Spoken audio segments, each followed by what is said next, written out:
Suddenly, a bright flash appeared in one dimension, as if symbolizing the beginning of something. After one flash, there were three of them, and it looked like a constellation of stars. Suddenly, a guy appeared in this space, quickly following somewhere. The place where the guy was called the Abyss, and had no boundaries with anything else. This world was very cruel and dangerous. A huge number of monsters wandered the vastness of this galaxy in search of prey. One such creature was the ferocious, seven-headed dragon orc. He was insanely powerful and dangerous. His razor-sharp teeth could easily bite through anyone.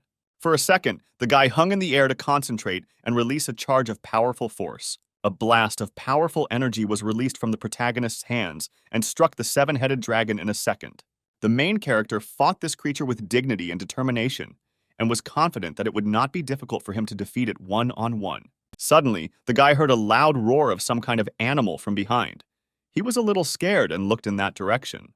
Right behind him was a huge and ruthless planet-eater in this dimension. It was called Vulcan, and now the guy had to deal with several powerful monsters.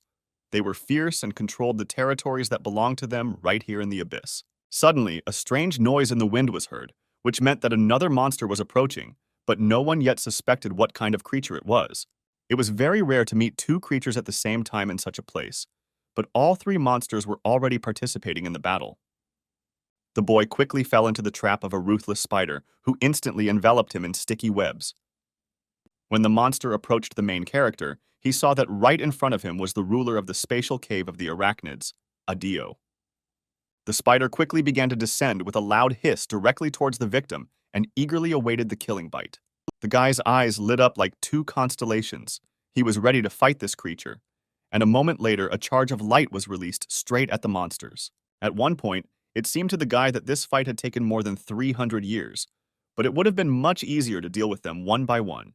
The huge monsters were defeated. He lost too much time killing them, and now he needs to quickly find a way to return to Earth. As the boy was leaving this location, he received a notification that he had achieved success worthy of the title of Invincible Master of Training, and that the world now resonates with him.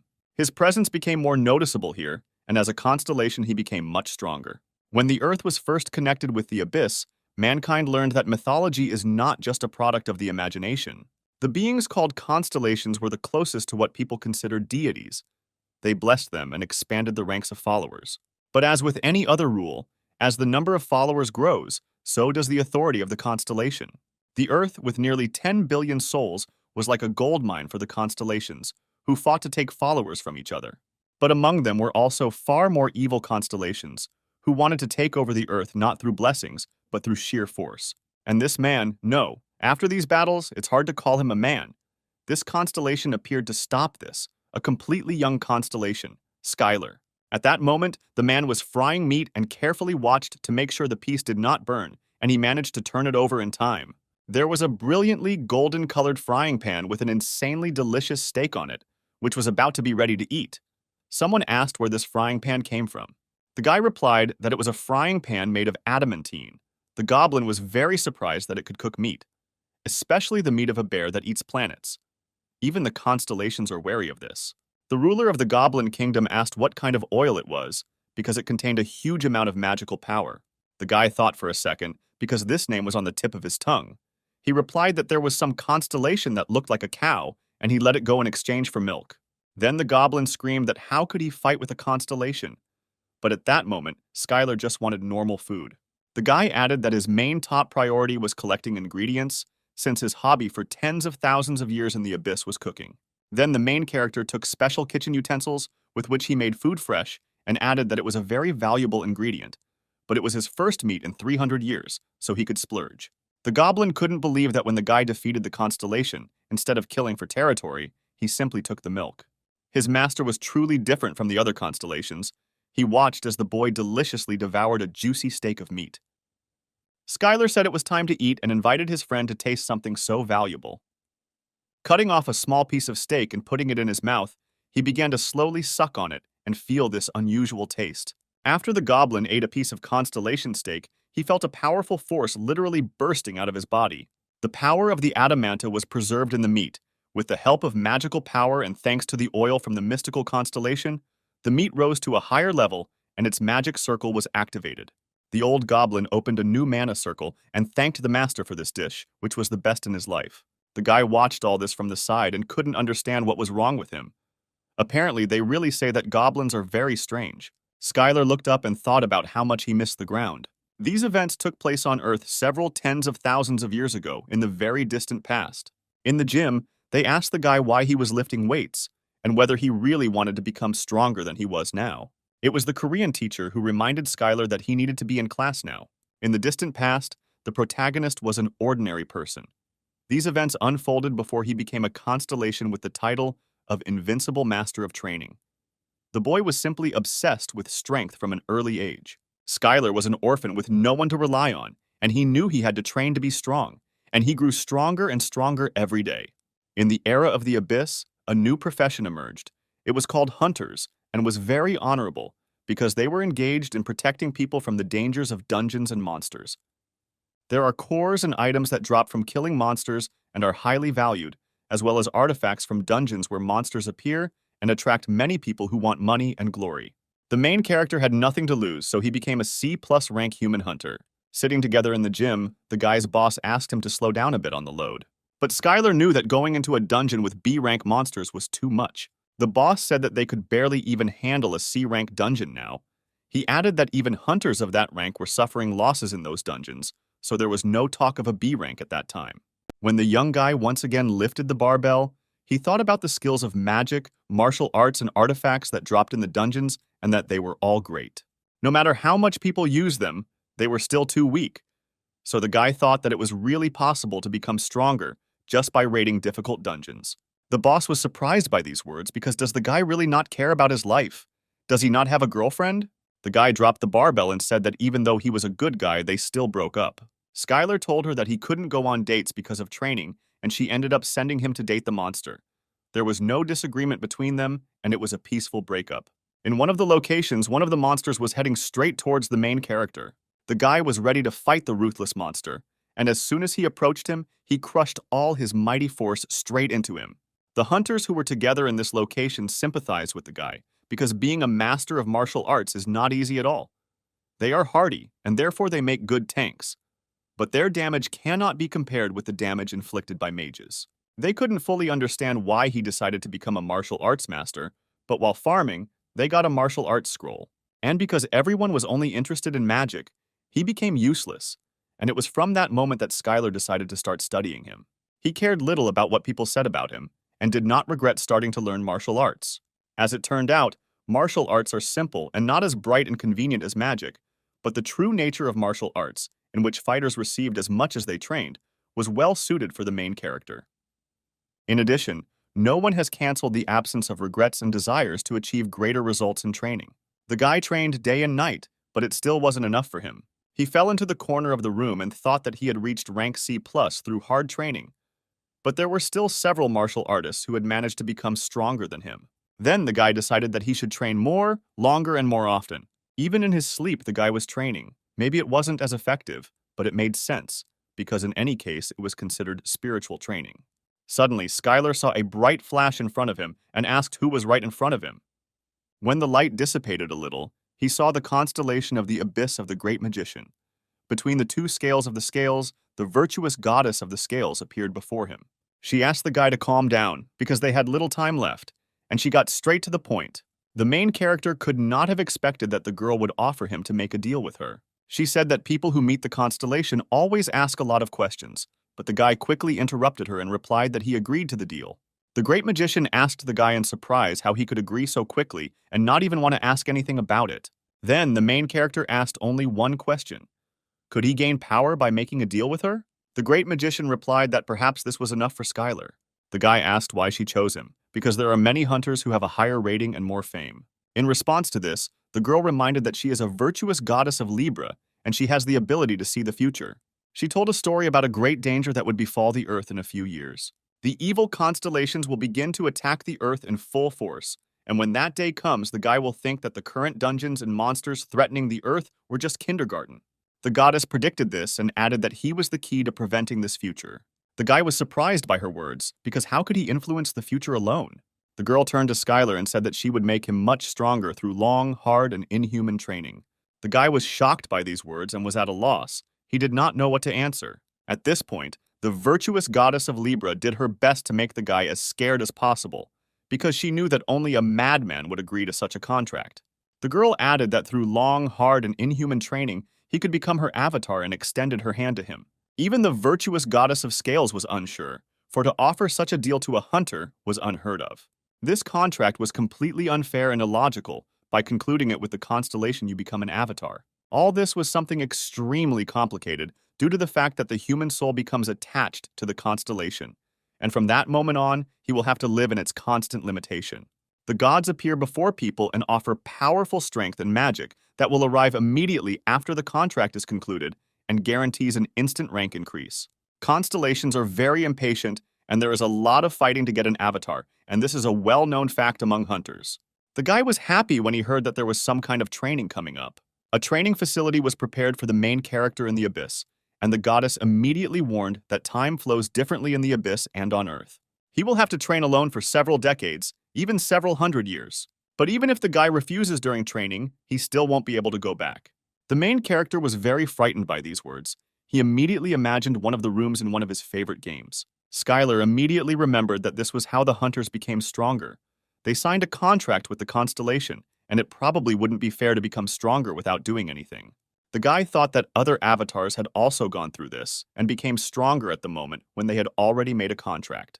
The great goddess said that she knows how difficult this decision is and demands a lot from a person. She suggested that Skyler think about it for another week and give an answer, but the guy made it clear that he agreed from that moment on. The goddess suggested that he think again, because it doesn't matter where exactly he decides to do this. Then the guy replied that he was not so attached to this world and was just asking to be allowed to leave one letter. If he could become stronger, he would agree to this and even save the whole world as a bonus. At that moment, the goddess began to cry because she was very worried about the rumors that people on Earth were greedy and avaricious. The girl thought that it was a great happiness that her prophecy came true this time. The guy, hearing this, asked her to slow down. Had she really been wrong before? And suddenly a sharp flash lit up in front of the guy. The goddess of the constellation suddenly flew up above the main character, and a bright flash like a star appeared above her head. She asked the protagonist to think about the letter he wants to leave, and the girl will use a powerful force and leave it where he wants. The goddess opened a portal to another world and asked the guy to pass these tests, and only then she would accept him as a personal avatar. The main character had never seen such wonders before, and slowly approached the portal, trying to touch it with his hand. The portal seemed somehow liquid and soft, and as soon as Skyler touched it, the portal sucked him inside like a black hole. After that, the portal immediately closed, and in the room where the guy constantly conducted unrestrained training, there was a letter with a signature for everyone.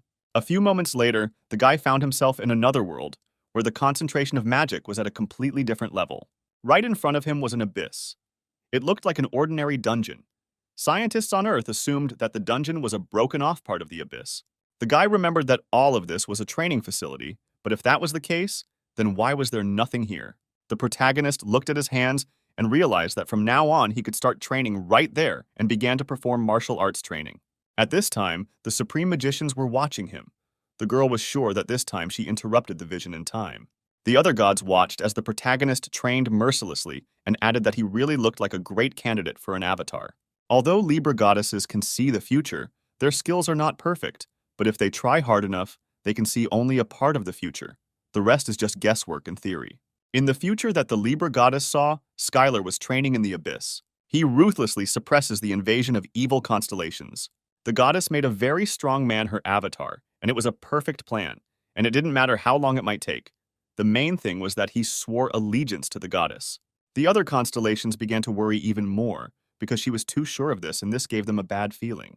It only remained to wait a little while for him to arrive for training, because she had already prepared everything. The guy noticed how a powerful tornado appeared not far behind him and was moving towards him.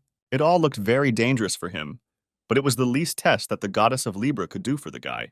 The main character thought that this was a test of the goddess, and that it was impossible to become stronger without facing danger, especially if the task was prepared by her, and it definitely made sense. Skyler immediately entered into a fight with the lightning tornado. Its power was so powerful that the guy felt like his body was being torn apart. But the guy was persistent and said that he had to endure this test, and as soon as he thought about it, a strong whirlwind lifted him sharply into the air. The voice from the tornado said that one can only become stronger by overcoming pain and difficulties, because this is God's plan. After a powerful magical storm passed through, the illusion magic that covered the territory of the virtuous goddess of scales dissipated. But this magic was used as a basic security measure, and before Skyler could figure it out, the magical storm raged again. Even the great goddess could not have foreseen this. The two constellations asked each other why the guy hadn't come to them yet. The goddess should have sensed his presence when he entered the training citadel, but for some reason there was still no news about him. The girl screamed that she had left him 10 meters from the citadel, and he needed to go a little further. Couldn't he find her after wandering a little? Couldn't Earthlings act on their own? The Libra goddess had prepared everything he needed for training, even getting top-notch equipment so he could train safely and effectively. The girl also didn't forget about earthly toys so that the guy could have fun in his free time. All this was the least she could do for a hunter who had accepted such terrible conditions, to prepare a comfortable environment for him so that he could focus on training. Suddenly, a warrior appeared and turned to the lady and reported that he had inspected the perimeter of the training citadel and could not find the person she spoke of. The girl responded in horror that this couldn't be, because she had definitely sent Skyler there. The warrior then suggested that perhaps the magical storm of the abyss had thrown him back. Then the goddess turned to him and asked him to do everything he could to find him and bring this man back. He had to be found and saved, because he couldn't just stay and wander the abyss forever. And the noble warrior accepted the order of the lady and said that he would find him at any cost and went to search through the abyss. The abyss was an endless void, and even the constellations were able to master only a part of this world, and it was simply impossible to find a person who was carried away by a magical storm. The violent flow of mana could simply destroy his body. The guy felt as if he was in the deep sea, although he had never been there. Highly concentrated magical power circulated through his breath, thus strengthening his body. The boy's bones and muscles were strengthened, and his potential increased dramatically. The protagonist wandered in this storm and took it all as a test of becoming an avatar of the constellation. A few weeks later, a storm released the boy and brought his body to the ground. Skyler was barely able to stand, but he was glad that the first training session had gone well and was finally over. He raised his head up and was horrified. It seemed to him that in front of him was the place where the next training would take place. The place where the magical storm brought the protagonist was an empty corner of the abyss, which was not owned by any constellation. Suddenly, a stone monster appeared right in front of the guy, and he thought that the training was that he had to defeat it. Skyler noted that the monster looked like Onyx from Pokemon and was similar to an A-rank monster. The protagonist simply looked at his opponent and couldn't believe that the goddess wasn't overestimating him, since he was hardly a C-rank hunter. But Skyler immediately pushed these thoughts aside and was sure that the goddess had carefully planned everything for him. And at that moment, the guy ran straight at the monster. He had enough time to give it a good fight. The main character put all his strength into one blow, but the monster didn't even notice this, and there was no reaction. The guy couldn't even scratch him. Suddenly, the stone monster uttered a terrible cry that was supposed to frighten the main character. But this didn't stop the guy, and he was going to smash him into rubble and would train until he could knock him down. One day, the protagonist received this book as a bonus at an auction. It was about divine space art with a D-rank skill. Two guys were talking about how martial arts are not popular. Moreover, they are also hard, and no one needed this book. Then one of the guys decided to just sell it. He said that no normal person would buy it. Skyler was sitting next to him and asked if he could buy this book, because he had always been interested in studying martial arts. The man sold the book without any difficulty and said that the boy had strange taste for his age and warned him not to rely on this skill alone. Everyone knew that cultivating strength took a very long time. Even if you thought that this skill would make someone stronger, it was better to learn something else. If mana is the lifeblood of a magician, then Kai is an integral part of a martial artist's abilities. This damage varied depending on the amount of Kai achieved, and so it was natural that a divine space art that slowly cultivated Kai was unpopular. But Skyler was completely different. He had many opportunities to learn other martial arts. He really liked space arts. The guy massaged the stone monster nonstop, because in the divine space art, there is no special way to cultivate ki. However, instead, Kai permeates every movement from a fist to a milky kick and returns back to the body. By repeating this process, a tiny amount of Kai accumulates inside, but each kick and punch slowly increases the protagonist's Kai. If this training is repeated endlessly, then eventually he will become a master of martial arts, of course. All this was about theory, but not everyone is capable of such training. The guy thought that he had no talent, but in fact he was deeply mistaken, because he has the talent to endure fatigue and make endless efforts. That's why he was able to withstand 100 years of repeating the same skill. Thanks to this, he learned the B+ rank skill, the internal destruction fist technique, and then the next level of divine space art. The young man had reached the level of an advanced martial artist and was now a B-rank hunter. Then the guy remembered one hunter who was able to become an A-rank martial arts master. He was a hunter from China, the only martial artist to reach a rank. The young man became an expert in martial arts, or in other words, about the level of a six-circle mage. The girl asked him with great surprise whether he was going to apply for a higher rank and immediately received a positive answer. The guy planned to become the first S-rank martial artist. The main character was not very inspired by this thought, because at this rate he would only be able to reach this guy's level in 1,000 years. At that moment, a stone monster looked at Skyler. The guy asked him why he was looking at him like that, because there was a fair fight between them.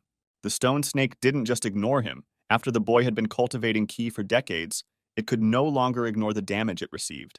At that moment, the snake couldn't hold back her tears, because the guy had forcibly chosen her as a dummy when she was just doing her usual everyday things.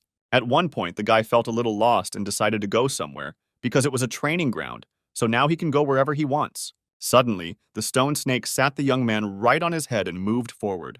The main character found this idea funny, because simply walking through the abyss was an incredibly boring activity. At one point, the guy heard the sound he heard 100 years ago when he first fell into the abyss. It was the sounds of a magical storm.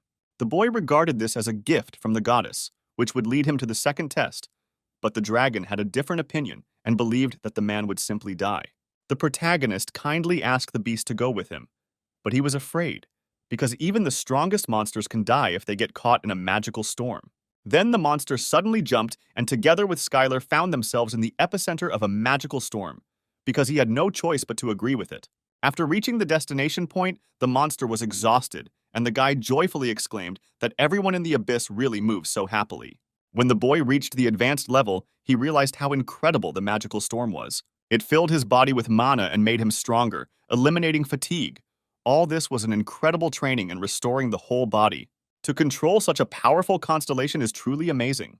But the guy didn't fully understand that it was just pure luck that he didn't die immediately after the magical storm caught him. Because if he hadn't taken it as a test from the goddess and allowed the flow to capture his body, the storm would have torn him to shreds in 1 second.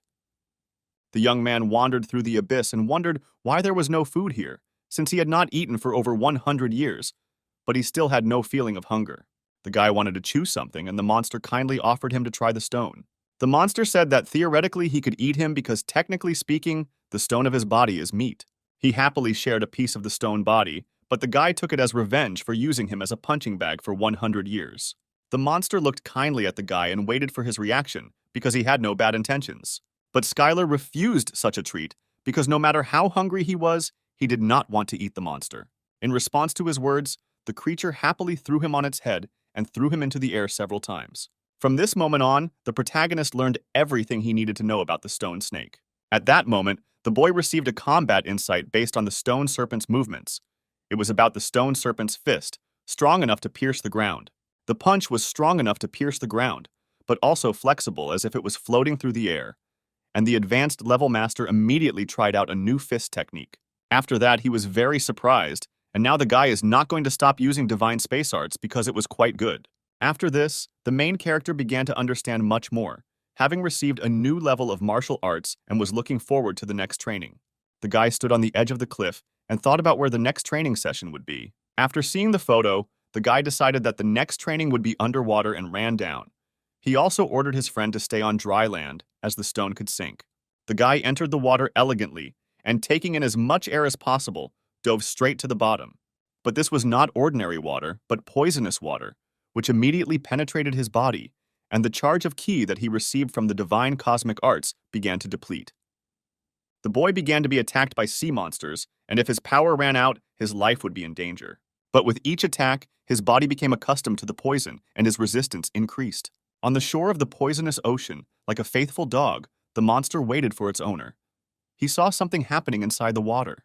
It was Skyler, who with a powerful leap from the water, found himself right on dry land.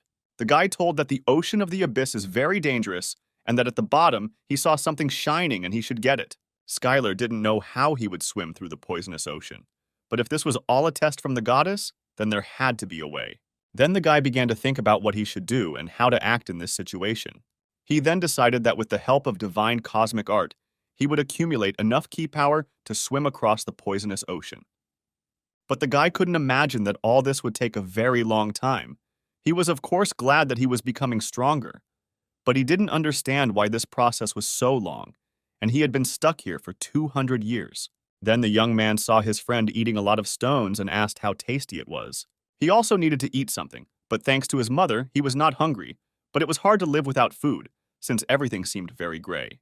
When the main character was wandering along the shore, he saw in the distance a monster from the poisonous ocean. The guy's eyes lit up when he saw this fish in front of him. All that was left was to cook it properly.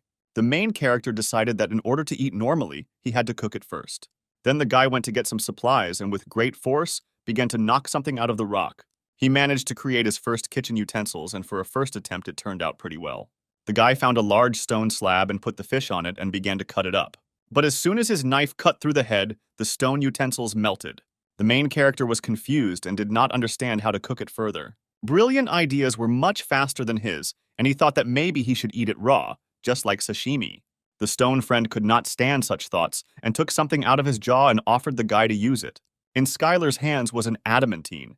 It was a treasure among treasures, highly valued among rock-type monsters.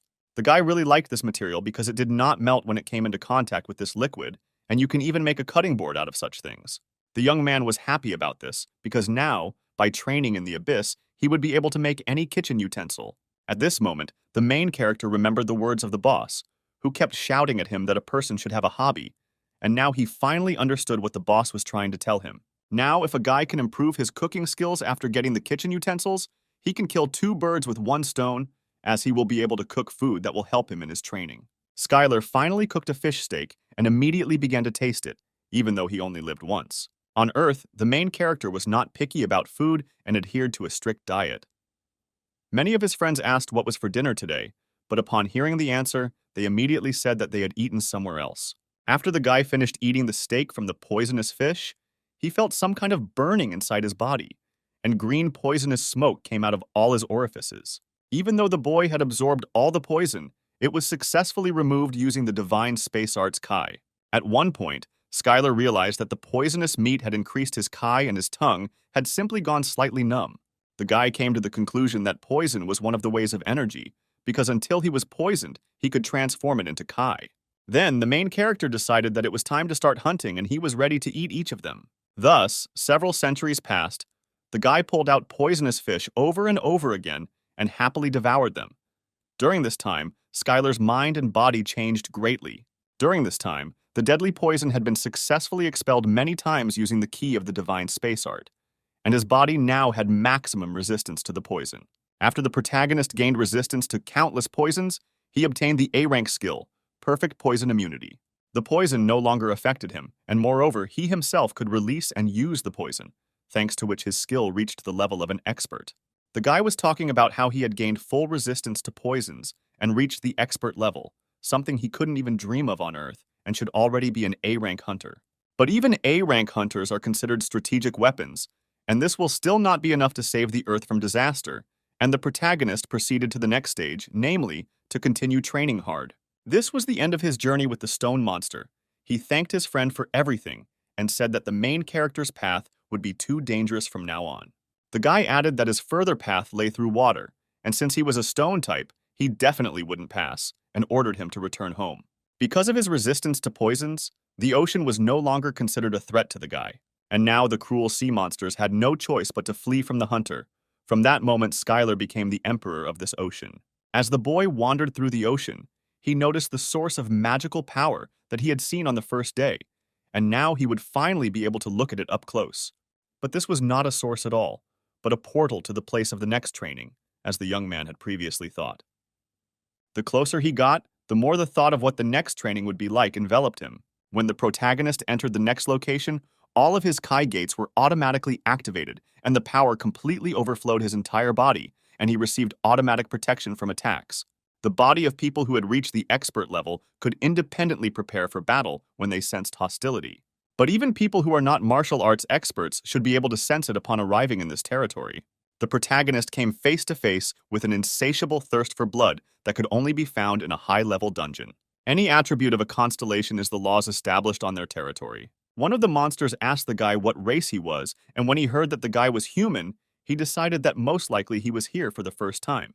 Then the monster offered to explain something, to which the main character was very surprised and thanked him for such kindness. The creature took a huge sword in its hand and shouted that the newcomers should have their heads cut off so that they would know that this land is ruled by the Lord of Blood and Battles. Skyler heard about the Lord of Blood and Battles and decided that this training ground had a pretty tough theme, and the battle began between the monster from Hell and the guy who accidentally ended up on this earth. After several successful attacks, the protagonist formed a Kai fist, concentrating all his power and released it straight at the monster's head. The other demons couldn't believe it, that some human could defeat their boss on this earth. The guy shouted that he came to take a test and ordered them to attack him, but the demons did not understand what test they were talking about. Then one of the demons suggested that the boy wanted the attention of the Lord of Blood and Battles, and noted that the young man didn't look so bad for a man who looked like a weakling. At that moment, all the monsters and demons of this dimension began to attack the guy to kill him. But the main character was not afraid of this at all, and hit after hit the monsters with crushing force. They could not make him stop using these strange techniques. At one point, the guy realized that he was fighting in too large and open an area and was very heavily surrounded. One of the demons screamed that he looked better than he seemed, but he was still human, and was destined to be dog food. The demon unleashed the dogs straight at Skyler, and they charged straight at him with ferocity. The guy was in the territory under the rule of this constellation, where the main attribute was the second law of nature, which was that a person should always be ready to defend himself. In the territory under the control of the Lord of Blood and Battles, there was only one rule, that all his avatars fought each other endlessly, and the guy decided to find an advantageous position and win. After walking a short distance, he came across an abandoned building and decided to go inside. The guy immediately knocked down the door and immediately asked for forgiveness from the unknown owner of the building. But he was going to borrow this house for a short time. But the young man was met by a rather kind monster who greeted him and offered to try the soup he had just prepared. But it turned out that Skyler walked into the restaurant's doors, and he was shocked that even in such places they exist. The guy felt awkward about the broken door and asked if he had anything to eat, because he hadn't eaten anything normal for a long time. Suddenly, the monster immediately poured a poisonous vat of stew right onto the protagonist's face. Skyler found himself on the floor, and a satisfied monster stood nearby and asked how well the soup was cooked. But unexpectedly for the monster, the guy got up, because there is no longer any poison that can harm him, and he is able to freely control it.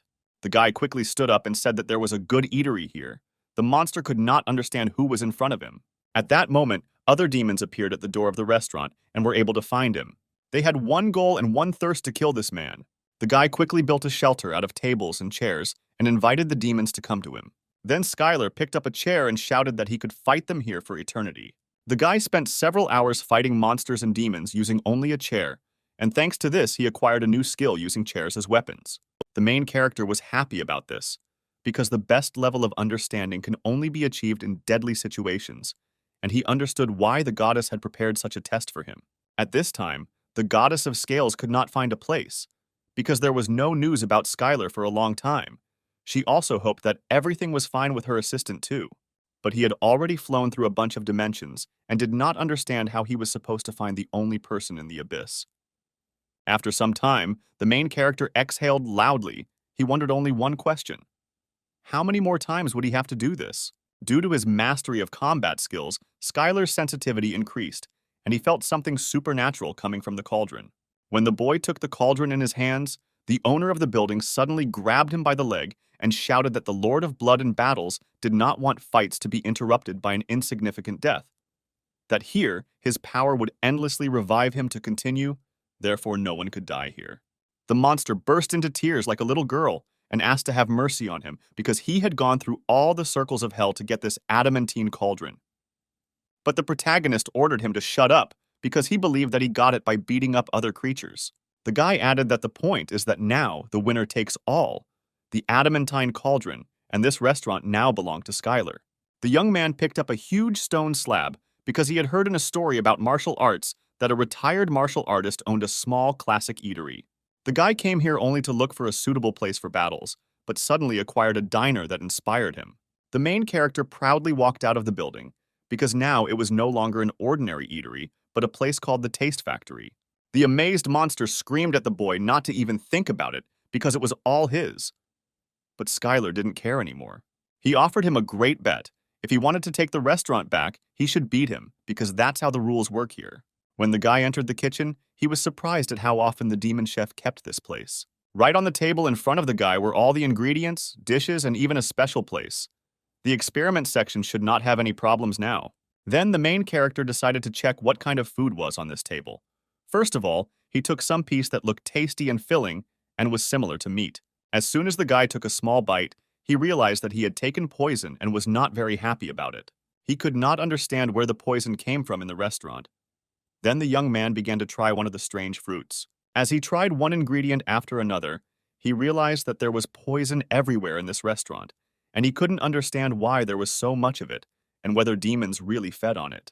The boy resigned himself to this and decided that he should eat everything raw and use his poison immunity to convert it into Kai energy. But Skyler suddenly remembered that the poison had no effect on him, and now he would simply use it as one of the ingredients for cooking. From that day on, the boy fought monsters to gain experience during the day, and he experimented with recipes at night, and all this continued in the diner for several hundred years. The main character was calmly going about his daily business, cleaning the restaurant and cleaning the floor from dirt. But each time the monsters and demons returned and screamed at him to give his restaurant back. But the guy shouted that this was now a pub, not some lousy restaurant, and quickly threw all the creatures out of the building. At one point, the protagonist discovered that he had obtained a new skill. Through countless battles, he had obtained an A-rank skill, harmony of body and mind. Now, divine space arts had become more natural. The man received a surge of wild energy. The circulation of ki in his body accelerated sharply. The skill of harmony of body and mind was a state in which the body moves in accordance with the mind. After acquiring this skill, the body becomes much faster than before. Every martial artist wanted to obtain this skill, but it was very difficult to achieve. Magic skills are popular and used by many, so they are often sold at auctions. Various scrolls with magic spells were available to everyone who participated in this. But because of this popularity, the scroll of harmony of body and mind was difficult to obtain. Some could only crawl through dungeons and hope for a miracle. The protagonist did not understand why, but he was able to achieve harmony of body and mind through prolonged, deadly fights. The guy thought that all the martial artists would go crazy because of this, but there was one question left: when would he return, and whether he would be able to at all? At this time, the Lord of Blood and Battles was pleased with all who received his blessing and continued to wage continuous battles. The demon chief could not believe that an army of monsters could not defeat one person after 100 years. The main character sat quietly on the table and meditated while the monsters did not understand how to open the closed door. This building was so strong and powerful that they could not demolish it to kill a person. By the time the demons realized that their strategy wasn't working, the protagonist also realized that something needed to change. He looked at his hands and realized that he had stopped getting stronger, that his strength was fading with each passing day. Of course, he absorbed some energy through his culinary research, but his progress in martial arts had completely stopped. The boy was still inside. He could no longer experience things like harmony of body and mind.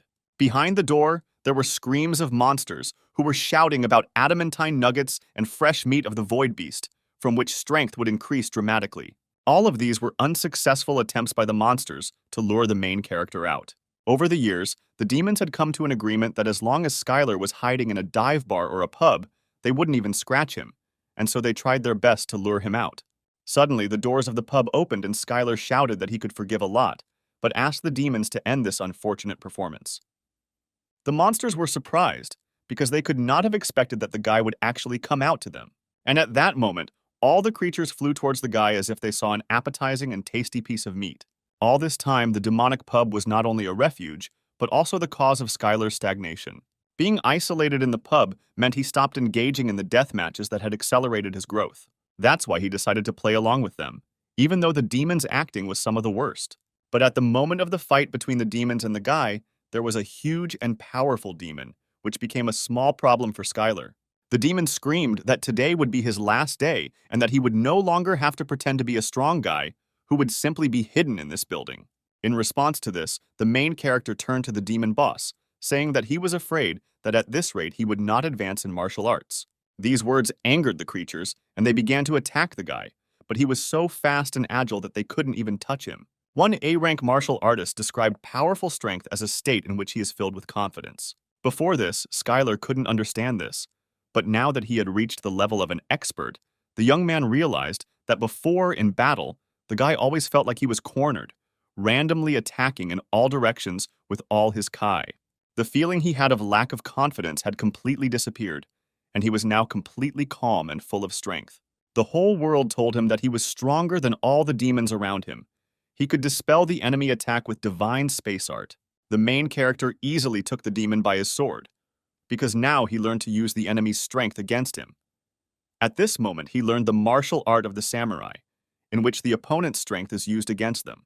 After a successful fight, the guy was happy that he managed to get a piece of fresh meat and an ingot of adamanta. Soon the guy returned to the pub again and shouted that he would gladly fight them again anytime if they brought him more gifts.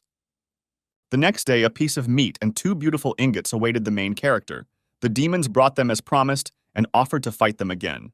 The guy immediately left the building and was surprised. There was no one in front of him. He couldn't understand where everyone had gone because they wanted to fight him so much. Suddenly, the demons started firing from the air. They decided that the guy specialized in close combat and therefore decided to finish him off with long-range attacks. Skyler successfully escaped this barrage, and thus his body became even stronger after the demon attacks. All the demons were wondering the same thing: when would he finally die? But time after time, they received a direct hit from spells, because now Skyler had received the skill of invulnerability. From that moment on, the more the demons spent their strength, the stronger Skyler became, and each time the gap between them increased. More than several hundred years have passed since these events, but the merciless battles between man and demon continue to this day. A line of demons had already formed to wait for the legendary battle, but when the main character came out, he announced that there would be no fight. One of the demons waited the whole morning to fight under the pub and was very upset about it, but a resourceful guy suggested that next time he take a number for the first fight. The guy warned that he would not fight with those who did not stand in line and would make scenes, but one of the demons calmed the main character by saying that the demons who wanted to fight would obey him, because it was difficult to find a strong man like a human and they were forced to stand in line. As Skyler returned to the pub, the young man thought about how he had somehow become close to these guys, and he assumed it was natural after hundreds of years of fighting. The boy held an A-rank hunter card in front of him. It was a magical item received when first registering with the association, and when the owner filled it with magical kai, it showed the owner's statistics. The guy had long forgotten about this card, and after some time decided to take it out and look at the result of long training. When the boy took the card, he was shocked, because he received so many skills that on Earth he could only dream of it. But one of the last skills seriously interested Skyler. He didn't know what it was and what this skill gave. It had a worldwide resonance. The boy couldn't believe his eyes, because this skill was D rank when he first learned it. He had never seen the rank rise so quickly, but it was all because of the training in the abyss that had already taken several centuries, and even more than 1,000 years. One of the A-rank skills was perfect immunity to poisons, the ability to freely control poisons and gain kai when absorbing it. The second skill was the harmony of body and mind, the ability to use the body the way the owner wants it. The third skill meant the ability to redirect the opponent's power back, even if it was greater than the main character. The fourth skill was invulnerability, where the skin became harder than steel and was able to block most attacks. The guy knew about all the abilities he received, but then he noticed the card coherence. It was one of the skills he heard about back on Earth.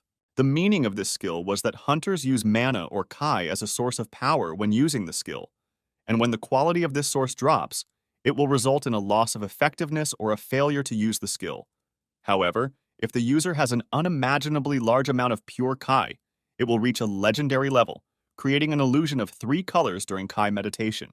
Skyler was puzzled, because this skill was available to hunters who had learned a unique A-rank martial art like the Divine Twilight Art.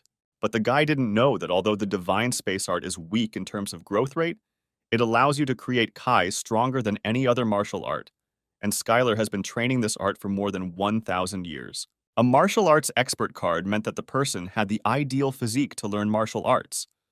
This primarily meant that they had a high affinity with kai, and most people with this skill received it at birth. The guy suggested that it might be due to the magical storm, since he never had any innate talents. Skyler was grateful to the goddess for this, because she really planned everything and made the magical storm the first part of the training. But the girl still didn't know where he was.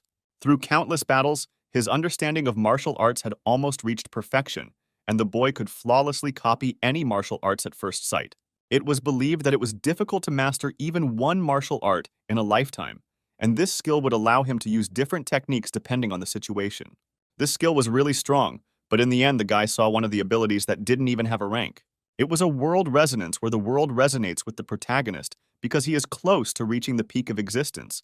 But the guy did not understand a single word and thought that maybe the hunter's card was broken.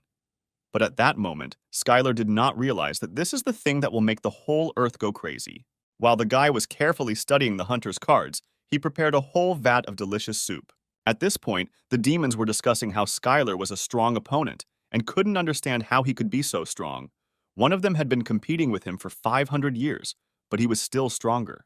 The guy approached the losers and offered to try one of the most delicious dishes of this establishment. The monsters happily tried what the main character had prepared on the condition that after eating, they would defeat this man.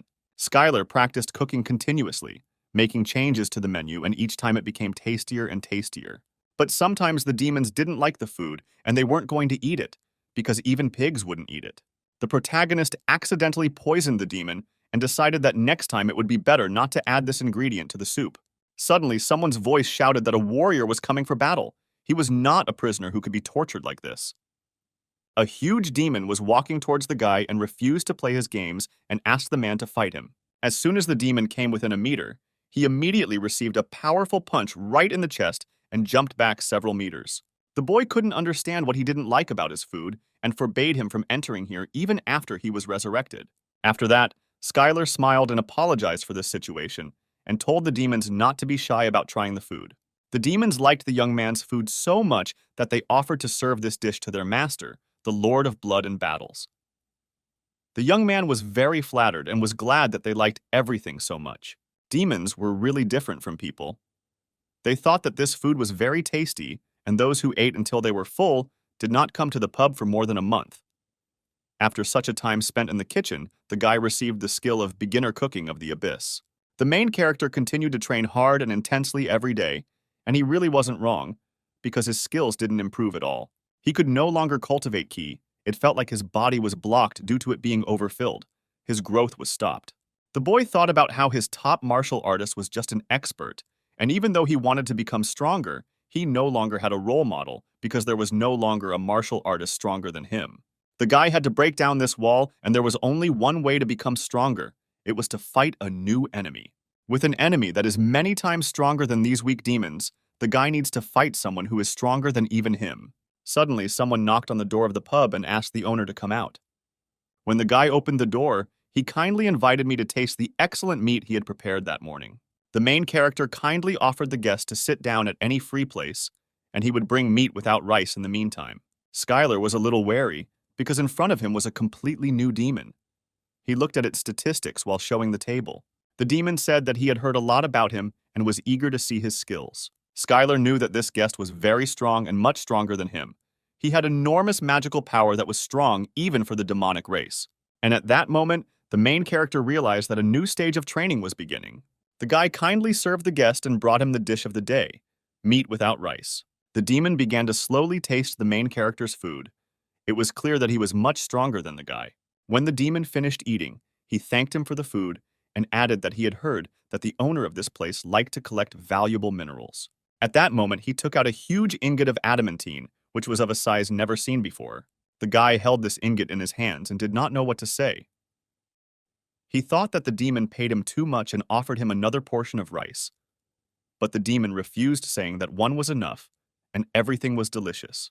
The demon turned to the man and said that his name was Virago. He was the first avatar of the Lord of Blood and Battles, and the one to whom he had given the bloody axe, and he had an offer from his master. The guy was very surprised by this and asked what proposal he was talking about. Then the demon added that all this time the Master Lord of Blood and Battles was watching him, and now he wants the guy to become his avatar. Varagot was sure that Skyler would accept the offer, but despite the fact that he is a wanderer from the outside world, the guy is not crazy enough to go against the will of the Constellation. The protagonist cautiously asked for forgiveness, but he cannot accept the demon's offer. Varagot was furious because the boy refused his master's offer. The guy said that he was under a lot of pressure and that he was the strong opponent that the young man had been waiting for so long. The demon did not understand this, because the guy had a talent worthy of praise from the master to not hide his fighting spirit in front of someone who was definitely stronger than him. And this was exactly the quality that the Lord of Blood and Battles desired.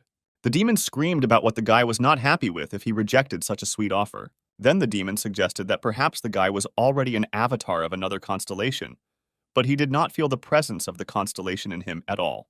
The protagonist replied that he was not an avatar yet, but had already promised the constellation that he would become one when he passed her test. The creature tried to find out, because perhaps the guy was deceived, but the main character was persistent and did not understand what the demon was trying to achieve, because if he wanted to fight, he would be ready for it with joy. The demon asked the guy not to rush and listen to him, because what he was talking about did not add up in his head. Constellations enter into a contract with an avatar because of their desire. No constellation will accept someone unworthy as an avatar. And to be desired by one constellation meant that other constellations from the abyss would also desire it. And so the constellation immediately makes a contract with the avatar candidate so that others do not do this. But if they want to train the candidate, they do it on their own territory.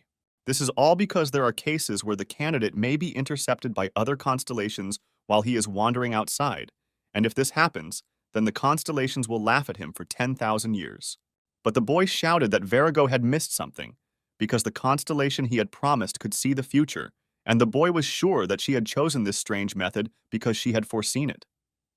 The demon wasn't completely sure, because foreseeing the future is a rare and special skill, but the protagonist replied that this is what proves that his constellation is better than he thinks, because she was able to think that nothing would happen if he trained outside of her territory. After these words, Skyler bragged about the training he had gone through and all the trials he had faced for hundreds of years after he had been caught in the magical storm and how carefully these trainings had been planned. But the demon replied that this made even less sense, because the magical storm of the abyss is not something that can be controlled, and even the constellations cannot do it. It is a dangerous and powerful catastrophe. The guy was already less confident in his words, and he added that shouldn't at least one constellation be able to control this? The demon said that if it were, it would immediately conquer the entire abyss. He also asked if the guy was sure that it was not the constellation that sent him, but that he simply fell under a magical storm. But the main character did not want to listen to the demon's words and ordered him to shut up. Skyler didn't think Virago was lying, because it was the truth, and now he knew a lot. But he was enjoying the process of becoming stronger so much that he didn't have any questions until this moment. The guy was angry. He didn't understand how stupid he was and why he hadn't thought about this before. At one point, the young man wanted to burst into tears, but he couldn't do that, because every tear would exhaust Key and his courage. Skyler walked out of the pub and headed forward.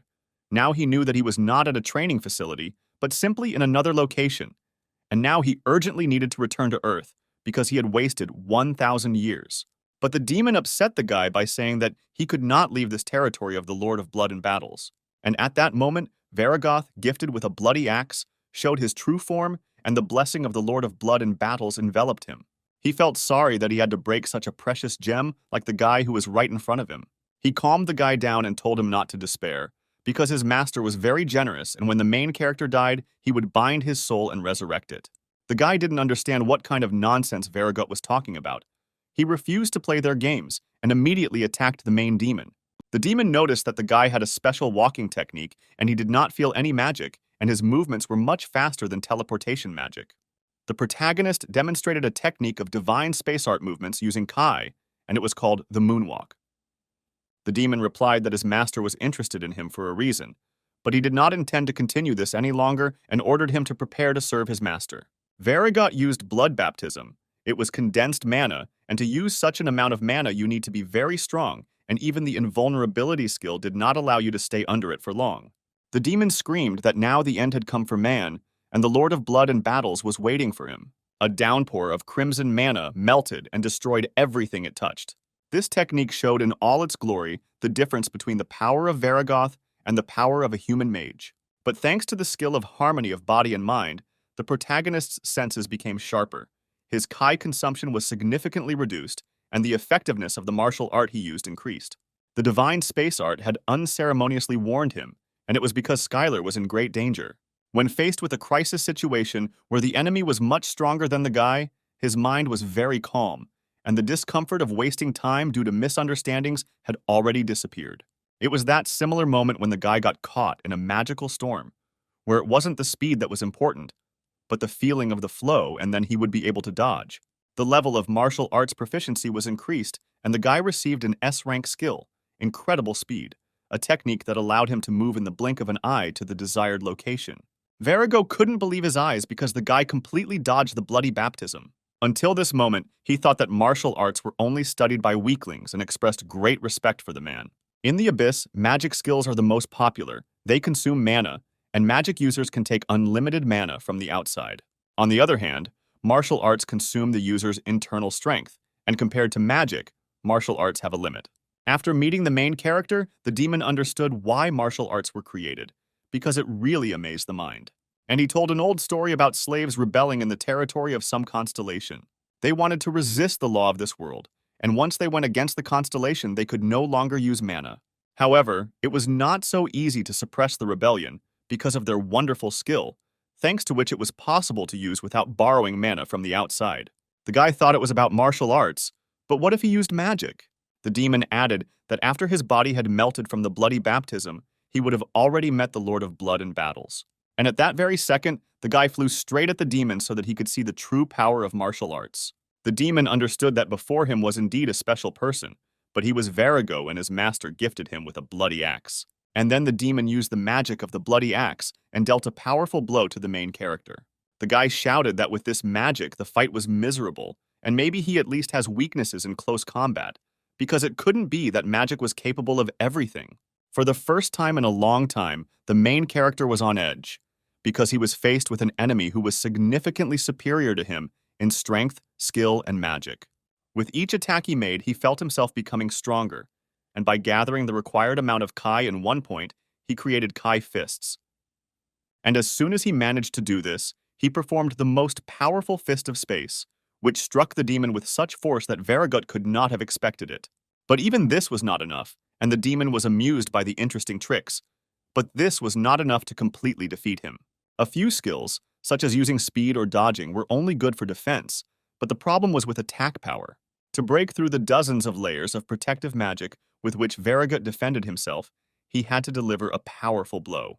Then the main character thought that Ki's fist was the result of Ki compression, but such compression would hardly be enough. But he decided to try anyway. In theory, the Kai fist did not fully utilize the compression of Ki, and it was possible to compress Kai to the point of materialization, and this technique is called Kai materialization. The protagonist's idol, the greatest martial artist on Earth, was the first to be able to materialize Ki. But he could only hold the materialization for a moment because this technique absorbed a huge amount of energy. He could not use it in real combat. But Skyler has long since surpassed his martial arts idol over 100 years ago, and with a powerful stream of energy, he struck Varigoth straight in his heart. The guy couldn't quite believe that he had managed to do it, and that he had destroyed the Blood Shield spell and the Master's Blessing. The protagonist managed to destroy all of Varigoth's defense, but if he uses the manifestation of Kai again, his energy will be depleted. The battle between the human and the demon was still going on, and the lower-ranked demons were wondering when it would end, because at this rate, they would grind this place into dust. Varigot had been fighting the main character for 6 months already, and this man was a legend. So the main character used the Fists of Space. His energy was quickly depleted due to the use of this skill. The scanner was at a dead end. Although he could break through Varigoth's defense with the materialized Kai attack of the Divine Space Art, but he couldn't use this deadly attack due to the huge consumption of Kai. Although his skills quickly restored his energy, he still needed time to use the Cosmic Aura again. Varigot turned to the boy, saying that they had spent too much time on this, and he could no longer restrain the Lord of Blood in battles. And at that moment, a loud noise was heard, meaning that the Lord of Blood in battles blessed the demon with the power to win. The protagonist could barely stand on his feet while Mr. Varigota granted him additional strength. Skyler knew that he was in great danger and knew why the demon had shrunk in size. He did this to increase his speed, to be more mobile and sharp, so that the protagonist could not keep up with his fast and lightning attacks. The fight between the demon and the guy continued. The main character repelled one attack after another, continuing to accumulate energy and trying to defend more than attack. The demon's attacks were so strong that at one point Skyler's invulnerability was broken, and he needed time to restore it. He understood that if he lost concentration, he would die immediately, and there was no way he could relax or stop. From the moment he entered the abyss, the protagonist never used up all his energy completely. After all, in the abyss, where there were plenty of dangerous enemies and creatures around, using all your strength was tantamount to suicide, and there was no way to use it up completely. But the main character understood that he was not in a situation where he needed to accumulate energy and spend it in small parts. And then at one moment, Skyler released all the juices from his body, accumulating such a flow of energy that with one blow he cut off the demon's hand. At this moment, the protagonist learned the cosmic Kai breakthrough. It was a completely new technique that was added to the divine cosmic art. And this art improved. Varigote felt that even after such a crushing blow, no matter how, he had to defeat this man. Because if he doesn't put an end to this, Skyler will become even stronger and more powerful to the point that he will no longer be able to inflict even the slightest damage on him. Considering the fact that they were in the territory under the control of the Lord of Blood and Battles, there was no way the demon could lose this battle. Varigo could not simply stand by and watch as a new constellation was born on the territory of his great master. Suddenly, the demon saw a bright light that slowly began to blind him. He wondered where it came from. As soon as he opened his eyes, he saw that Skyler, hundreds of times larger than him, was standing in front of him. At that moment, the protagonist realized what it meant to empty all the energy from Kai. The wall that the main character had encountered, the amount of ki that was in his body, all of this was now completely unimportant, because all the powerful energy was inside him. And now if he can take all the energy outside the body, then the world will become his energy. At this moment, the boy had achieved a perfect understanding of the ki materialization skill and was now able to freely use this materialization. The skill of world resonance has increased, and now the world awaits his defeat. The constellation of the Abyss watching the battle showed great interest in it. From that moment on, all the constellations were ready to get the main character as an avatar. The guy finished off his opponent blow after blow, and at one point the demon was able to utter the last words that he had lost this fight to the man. The guy defeated the first avatar of the Lord of Blood and Battles, the demon king Varigoth, gifted with a bloody axe. The protagonist received power from the whole world thanks to the skill of a master craftsman. The demon was trampled right into the ground and added that the boy had now earned the right to reject his master's offer. Even though the battle was long and difficult, Skyler thanked the demon from the bottom of his heart. Varigo added that he should listen to his words because no matter what constellation offered him to become his avatar, he should not accept it from it. The demon advised the boy to become so strong that no constellation could look down on him, thereby becoming famous in this abyss and becoming a constellation. The protagonist looked at the enemy he had just defeated and replied that he understood everything and would definitely listen to his words. At that moment, the demon disappeared, saying that he would look forward to the next battle. The guy looked at the bright flash and shouted for him to come back, because he had to give him what he deserved. The protagonist began to think about words so that he would become a constellation, becoming a master, the level at which he accepted the world as a whole person. Skyler began to feel something that he could not previously. It was the gaze of the constellations watching him, their pressure, and how powerful they were. The protagonist decided that he could match them if he became a little stronger. Suddenly, other constellations of the Abyss began asking Skyler to meet with him. The Abyss constellation did not move. They could not do so, as they were constantly targeting each other's territories, and if one of them accidentally left their post, they would fall in an instant. That is why the constellations watched the world without leaving their own thrones, watching the avatars or those who are worthy of becoming them. The guy couldn't believe that someone had been watching him all this time, as if he had been shown on the regional news. After the great battle, the Lord of Blood and Battles placed a bounty on Skyler's head, and every creature that was in that territory hunted him. But from that moment on, the protagonist had nothing to fear, because he declared that he would become a constellation, while others watched his triumph. On the ground in the gym, the men saw a guy on TV who had signed a contract with a star. He said that everyone envies him because they also want to sign a contract with the star, but in reality, everything is not so colorful and wonderful. The guys were surprised by his words, because they did not understand how one could speak about such things directly and openly. The man spoke about the rules of the constellations that connect him, and you are under observation 24 to 7 hours. Skyler heard his friends loudly discussing this guy about how he was handsome and became an avatar, and basically he already had everything. But why was he whining that it was so hard for him? At that moment, the guy realized what the hunter from TV meant. He was obliged to act according to the rules and obey the order of the constellation, but if he disobeyed, then an unimaginable punishment awaited him. Being an avatar that everyone envies means being a slave in beautiful shackles. All the while the guy was thinking, small demons attacked him and tried to avenge the honor of their master. Since childhood, the guy wanted to be strong. Not so that strong guys like them would pay attention to him, he wanted to choose his own path. As strange as it may seem, Varigot was right, and the guy can't leave his fate to the discretion of the constellation after he's come so far. At this moment, the main character received various messages from the constellations offering to give new skills or those who were simply impressed by the level of his martial arts. All this greatly irritated the guy. Skyler didn't know how to use magic properly, but it was as if it didn't need to be used, and it was better to achieve everything with the help of martial arts. Suddenly, one of the constellations of lava and magma gave the main character an ingot of adamantine and added that he looked like a hipster. Skyler thanked him for the gift, but immediately received an offer from the constellation to receive more valuable minerals in exchange for the contract. But the main character shouted that he was going to become a constellation, and it was pointless to lure him with such gifts. After the battles over the demon, everything was destroyed, and the main character returned to the pub and did not understand why he was considered a hipster, because he did not look like one at all. When the guy came back, he saw that the whole establishment looked like some kind of barn with a bunch of garbage and complete chaos. Among the pile of rubbish, the boy dug up a golden vat in which he cooked food. He carefully wrapped the vat with rope and no longer paid attention to the notifications from the constellations. The guy got ready to set off. The main character left the modest restaurant that brought him so many emotions and went into an unknown world. At one of the locations, a creature with a double head was following the path, when suddenly a voice was heard asking if they had seen a human male here. It was one of the guardian angels of the constellation, who continued to search for the guy all over the world and showed what the guy looked like. The creature smiled when they saw who was shown to them and asked what kind of ugly creature was in front of them, and why they should answer to some angel at all. Suddenly, there was a loud noise, and the same creatures that were in front of the angel crawled out from under the ground. The vicious dogs began to threaten him, saying that he had entered the wrong area and had completely lost his sense of smell. They added that this area is not subject to any constellation and is the most secret and isolated neutral zone in the abyss. The dogs immediately pounced on him so that the angel could feel the fierce claws of freedom. But as soon as the creatures got closer to the angel, they immediately received a powerful blow, after which they flew back several dozen meters.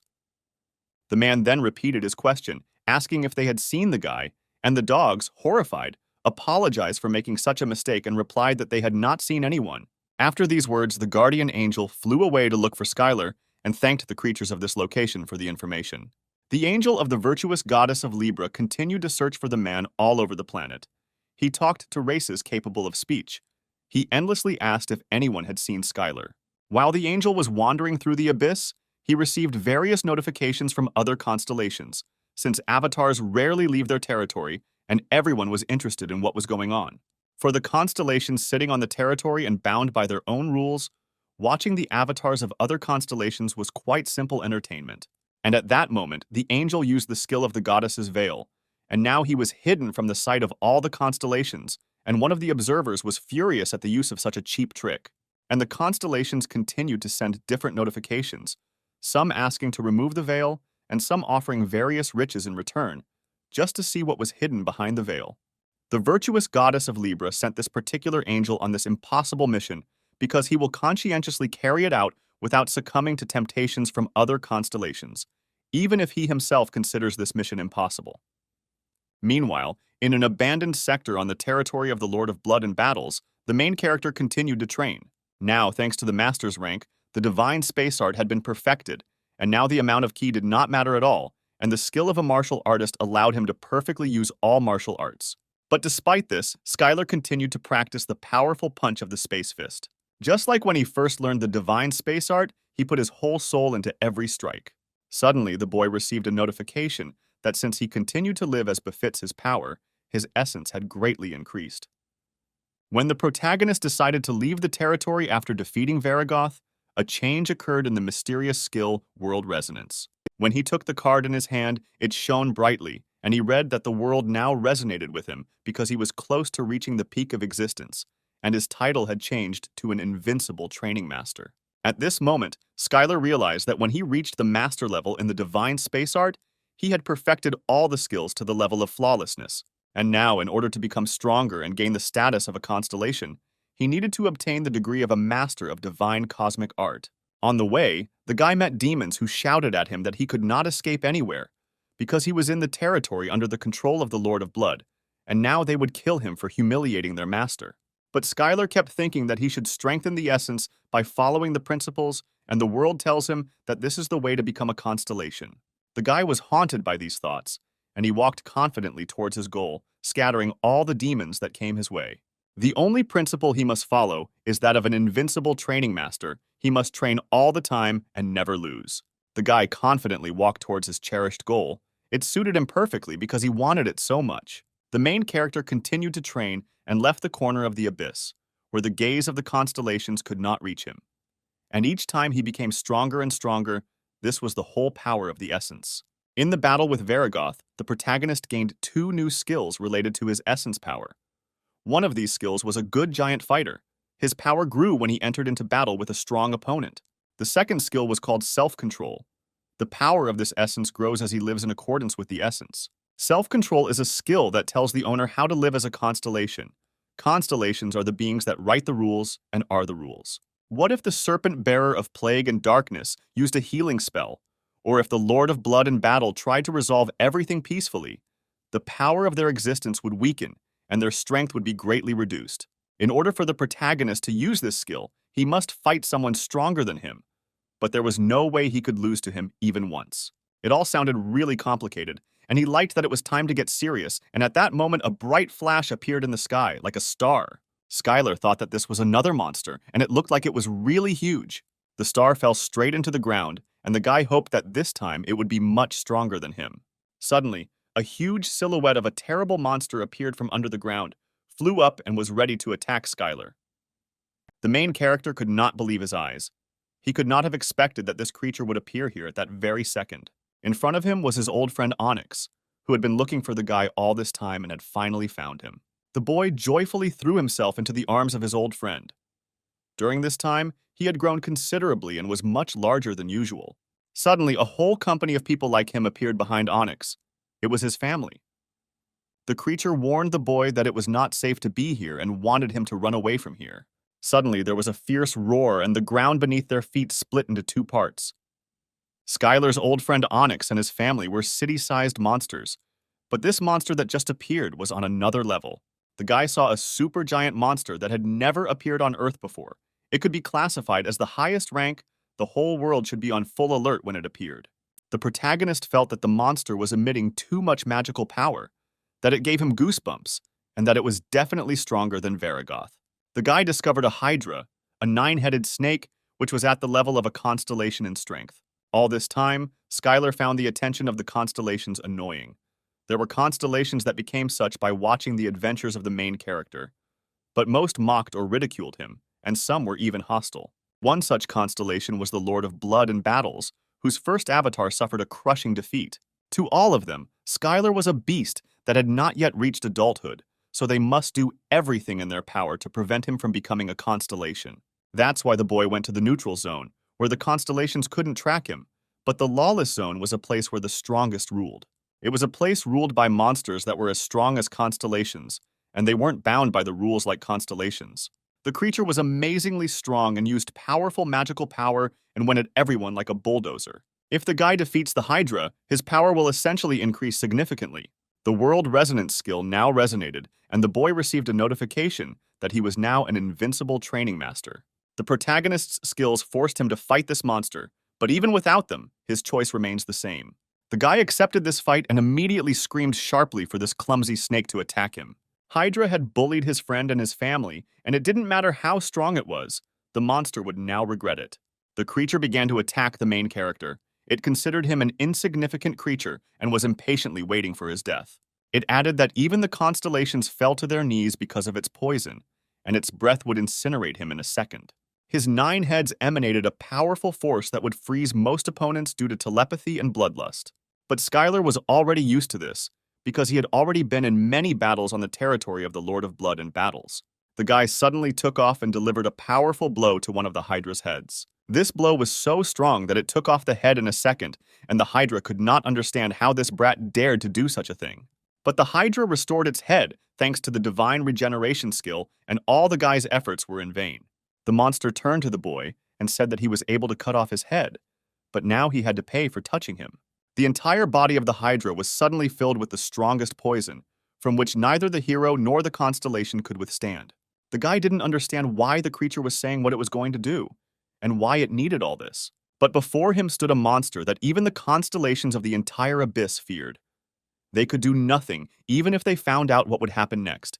And only the nine-headed Hydra announced the fate of the enemy. The enemy has no choice but to accept the fate that the Hydra has predicted for him. When the monster filled the entire atmosphere with the strongest poison, a bright flash appeared inside this steam. In the distance, the Hydra saw a guy who managed to cope with this poison and survive. The monster could not understand how he stopped their poison.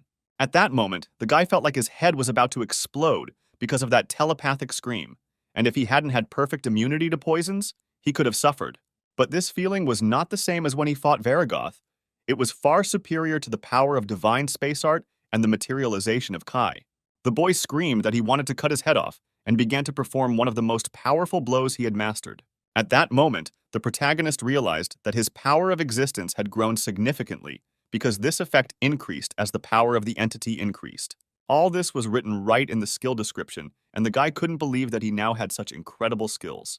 The main character was not cornered, and on the contrary, he was able to defeat the Hydra with one blow. But even after this blow, when the Hydra lost several of its heads, the battle did not end there. Despite the fact that the guy knocked off the Hydra's heads with his numerous series of blows, it regenerated them too quickly. The monster wanted to kill this man as soon as possible. His breath was too dangerous that being near him was already fatal. Skyler had an invulnerability skill that should have protected him from any damage. But even in the fight against Varagoth, he was unable to block all of his powerful magic. But the Hydra was many times stronger than Varagoth, and it was impossible to block its attacks with invulnerability. And then the main character decided that he could run along this breath with the help of the moonwalk and get straight to the monster's throat. From that moment on, the guy began to move as quickly as possible, moving faster through the Hydra's poisonous breath. And at one moment, a miracle happened. While Skyler was moving between safe zones repeating the phrase faster and faster, the flame and poison emitted by the Hydra stopped, and time immediately slowed down. Hydra couldn't control his breathing intentionally, but none of Skyler's martial arts had the same effect. And finally, the main character realized that all this was happening for the same reason that his attacks were much stronger than they should have been with his level of martial arts and skills. The power of the essence is not the same as enhancing magic or martial arts. It is the power that allows one to change reality. According to his imagination and desire, he received an insight on how to use the power of the essence because it was a power that could change reality. Now the guy is able to control it as he wishes. As a result of the insight, the skill of the essence's power has increased, and this power allowed constellations and creatures that have reached the peak of existence to rule in the abyss. The constellations use this power to transform the abyss and create a kingdom and bring gifts and blessings to their followers. As long as the constellations have enough essence power, they can do anything. The Hydra was furious. She couldn't believe how the guy dared to do this. The monster screamed that she would not forgive this and would definitely kill him. This being had a gigantic soul and a strong will. With the current power of the essence, Skyler could not shake or change her will. But did he need to do this? Because his goal was to change the power of the protagonist's essence, and not the Hydra. The power of Skyler's essence infused his materialized Kai and became a sharp blade capable of cutting through both the Hydra's massive body and the poison that could seal divine regeneration. And the guy with great speed like a razor blade began to rush through the body of the Hydra. She could not believe that this was possible. The main character remained calm and did not give in to his emotions, because this was also training. And thanks to this power, the Hydra's heads could not regenerate, and they immediately lost to this man. They used Plan B, which was to hide in a cave and wait until regeneration returned to them again. But with so many heads like the Hydra, it was hard to come to a consensus, and someone didn't want to return to the cave with such a body, because it was a great humiliation. Neither fire, nor poison, nor brute force ever had any effect on the monster, but without regeneration, the Hydra quickly died, and for it was a shame, because they lived for 10,000 years and never faced such humiliation. And at that moment, while the Hydra were arguing with each other, a sharp beam of light crashed into them straight from the sky. It was Skyler who bid farewell to the snake with a powerful fighting technique and admitted that she was indeed a strong opponent. After this battle, the main character greatly increased all the skills that were used during the battle, and the world began to resonate with him even more strongly. The main character inherited the Hydra's karma of divine regeneration, and now his invulnerable body is endlessly regenerating from this moment on. The guy noted that life was a strange thing, because being a martial arts master, He never thought that he would receive so many A skills. Now he only had to look at them. Even just one skill like that would make the boy an A-rank hunter, but that no longer mattered once he decided to step beyond being a hunter and step onto the path of the constellation. The guy asked the Stone family if everything was okay with them and how they felt. Everything was fine, and the Stone friend said that the guy had changed a lot. But this was to be expected, because after several thousand years, anyone can change just as much. The main character looked at the monster lying on the ground and asked his Stone friend if he needed meat, bones, or scales, because he had to figure it out somehow. But the Hydra's body emitted a frightening poisonous aura, which required one to forget about it, because even touching the monster's body was dangerous. But this didn't stop the guy, and he quickly began to chop the snake into small pieces. There was so much meat that it was impossible to take it on the road, and he decided to eat the meat right before leaving. At that moment, the Stone friend asked the protagonist to take one amulet as a gift. It was a token of gratitude for protecting his entire family from the Hydra. When the guy took the gift in his hand, he received a notification that in front of him was an artifact of the subspace necklace. Thanks to this necklace, the guy could place all the pieces of the Hydra directly into it. The bones of the Hydra could be used to create various items and weapons, and the Hydra's tough scales could be used to make armor if carefully crafted. The guy was delighted with such a generous gift because he could throw in a cauldron and even unenriched ore, and it was all very convenient. The main character said that during this time, he had accumulated a large amount of adamanta, and even the piece that his Stone friend had given him remained. But the guy still did not know how to process this ore. Skyler already imagined that as soon as he learned how to melt this material, he would immediately make a frying pan and a cutting board. But the gifts from the Stone friend did not end there, and he presented another stone. Ever since Skyler decided to become a constellation, he started seeing messages about other constellations. He could also see the amount of power that beings like Varagoth and the Hydra possessed. The reason he was able to use the subspace necklace was not because he had simply become smarter and more observant, but because he was a being capable of reaching the peak of existence. He could also hear the world talking to him. In his hands, he held unenriched orichalcum. It was a metal that emitted pure magical energy. And then the guy had a eureka moment, because he could make a knife and cutlery from orichalcum, and a frying pan and board from adamantine, and it was just the perfect plan. The Stone friends thought that the guy probably had problems with his head, but they believed that he was a very kind and strong person. The guy held the necklace up and said that it couldn't hold things indefinitely just because it was a storage artifact. The main character decided that there was nothing he could do about it, and all he had to do was eat what was left. Skyler was a generous guy, and so he said that he would be happy to share the food with his friend. He had studied cooking for thousands of years while he was the owner of the Demon Pub, and his cooking skill was quite high. But even despite this, these ingredients were not so easy to handle. It was the meat of a powerful creature that had survived after refusing to become the avatar of the Constellations, and in front of him was an ingredient that did not exist in the territory of the Lord of Blood in battles. Consuming abyssal monsters gave power proportional to the consumed creature, but if cooked incorrectly, the dish would be deadly poisonous. But Skyler still refused to back down from this idea. For the guy, preparing dishes from complex ingredients was a kind of training. The main character tried to calm his Stone friend and suggested that he try the dishes and not be afraid of it. The guy made tartare because it can be hard on the stomach to digest, and he thought it would do him good. But Onyx was also a powerful creature. He managed to escape from the Hydra, but it was simply impossible to avoid the terrible poisonous meat prepared by the main character. After trying a few pieces of fresh tartare, the Stone friend immediately screamed from the taste, and bright flashes of light began to come from his mouth and eyes. The Stone friend quickly called the whole family and offered to try it, because it was incredibly delicious, and the guy was incredibly happy that his friend liked it. Skyler decided to share the secret of why there is no poison in the meat, all because the Chief of the Abyss took care of everything, and he could not poison his friend's family. And the guy immediately received a notification that the giant stone of snakes and his entire family decided to trust him and honor him. After this, a bright light began to form in his hands, and he, like a constellation, began to have followers. And at that moment, the power of the entity increased significantly, and the main character felt the energy coming from his snake friends. Skyler finally understood why the Constellations wanted to increase their number of followers, because the real reason why the Constellation was so interested in the Earth. It was a world with billions of potential followers, and any constellation that took over the land would gain the power of an entity capable of changing the entire abyss. The guy needed to quickly find a way to return to Earth before the future, and what the goddess predicted came true. Skyler sat on the ground and thought about his next steps. At one point, he raised his head and looked at his stone friend and was horrified. He couldn't understand what he had done wrong, why his body had grown so much. Had he fed it something wrong? He remembered that some foods should not be given to animals. For example, chocolate should not be given to dogs or onions to cats. Perhaps hydra meat is harmful to give to stone snakes and it harms their liver or something else. But Onyx tried to say that all this was not so, but it was all in vain, because he did not understand this language yet. Being close to a friend was cool, of course, but Skyler couldn't stay here because there was no way to stop the journey as a constellation, and this steadfastness in his personality was the reason the goddess chose him. The main character looked around and thought that there was definitely something in this area. On the ground, he noticed a drawing of some kind of creature and could not fully understand who it was. The silhouette looked very dangerous, especially the face that was depicted in the drawing.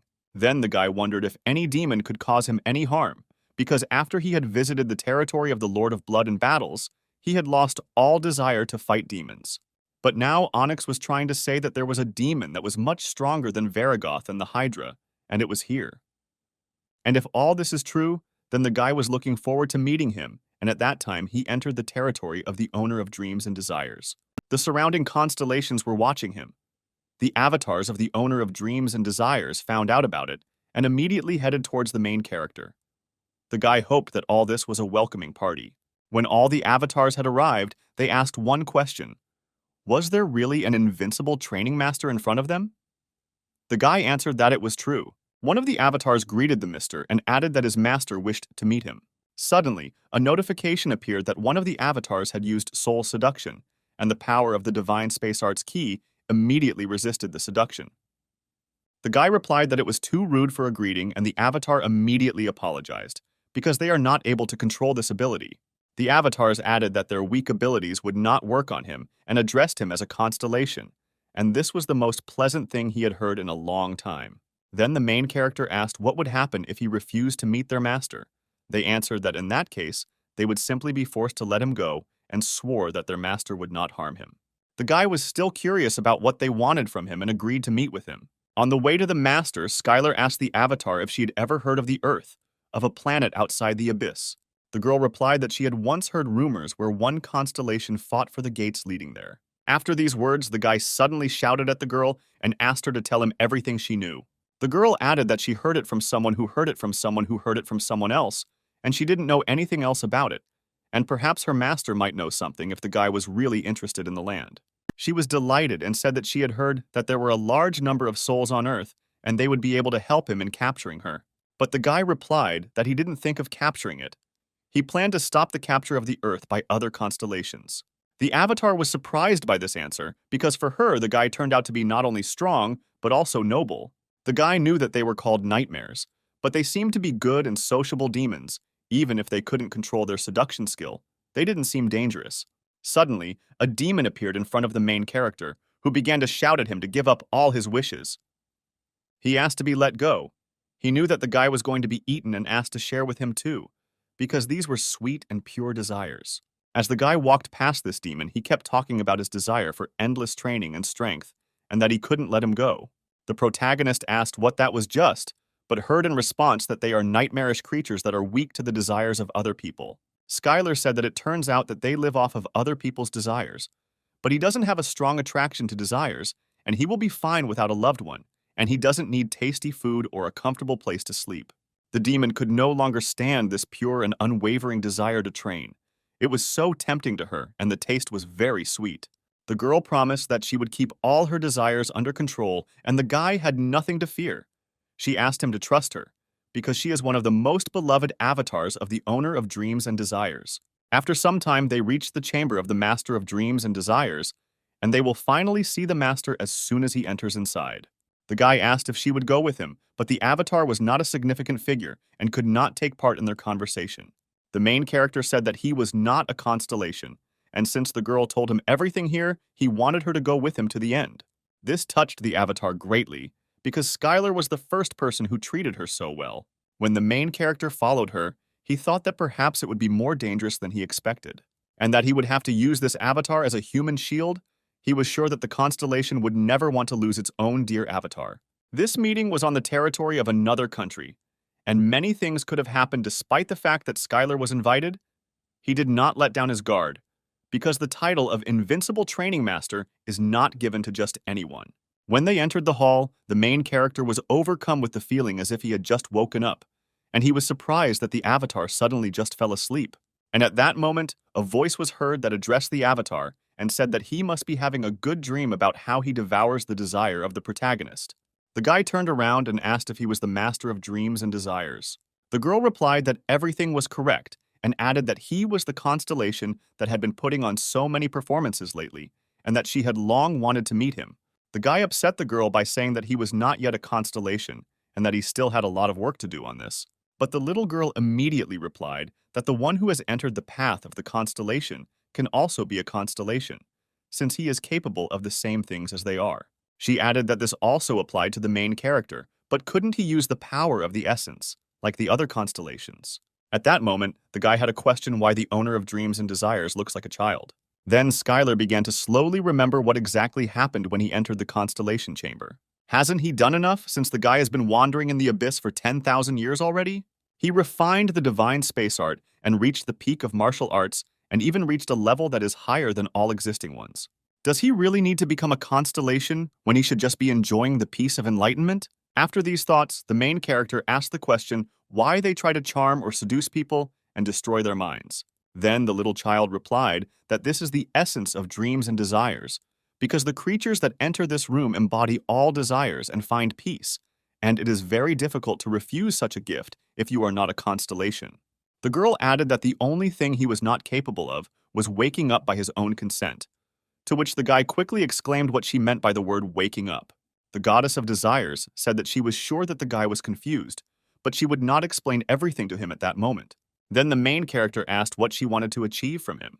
The little girl smiled sweetly and said that she would be happy to explain everything if he would join the alliance with them. The main character was not particularly surprised by this, because all the constellations thought about only one thing: well-being and power and who was next to them.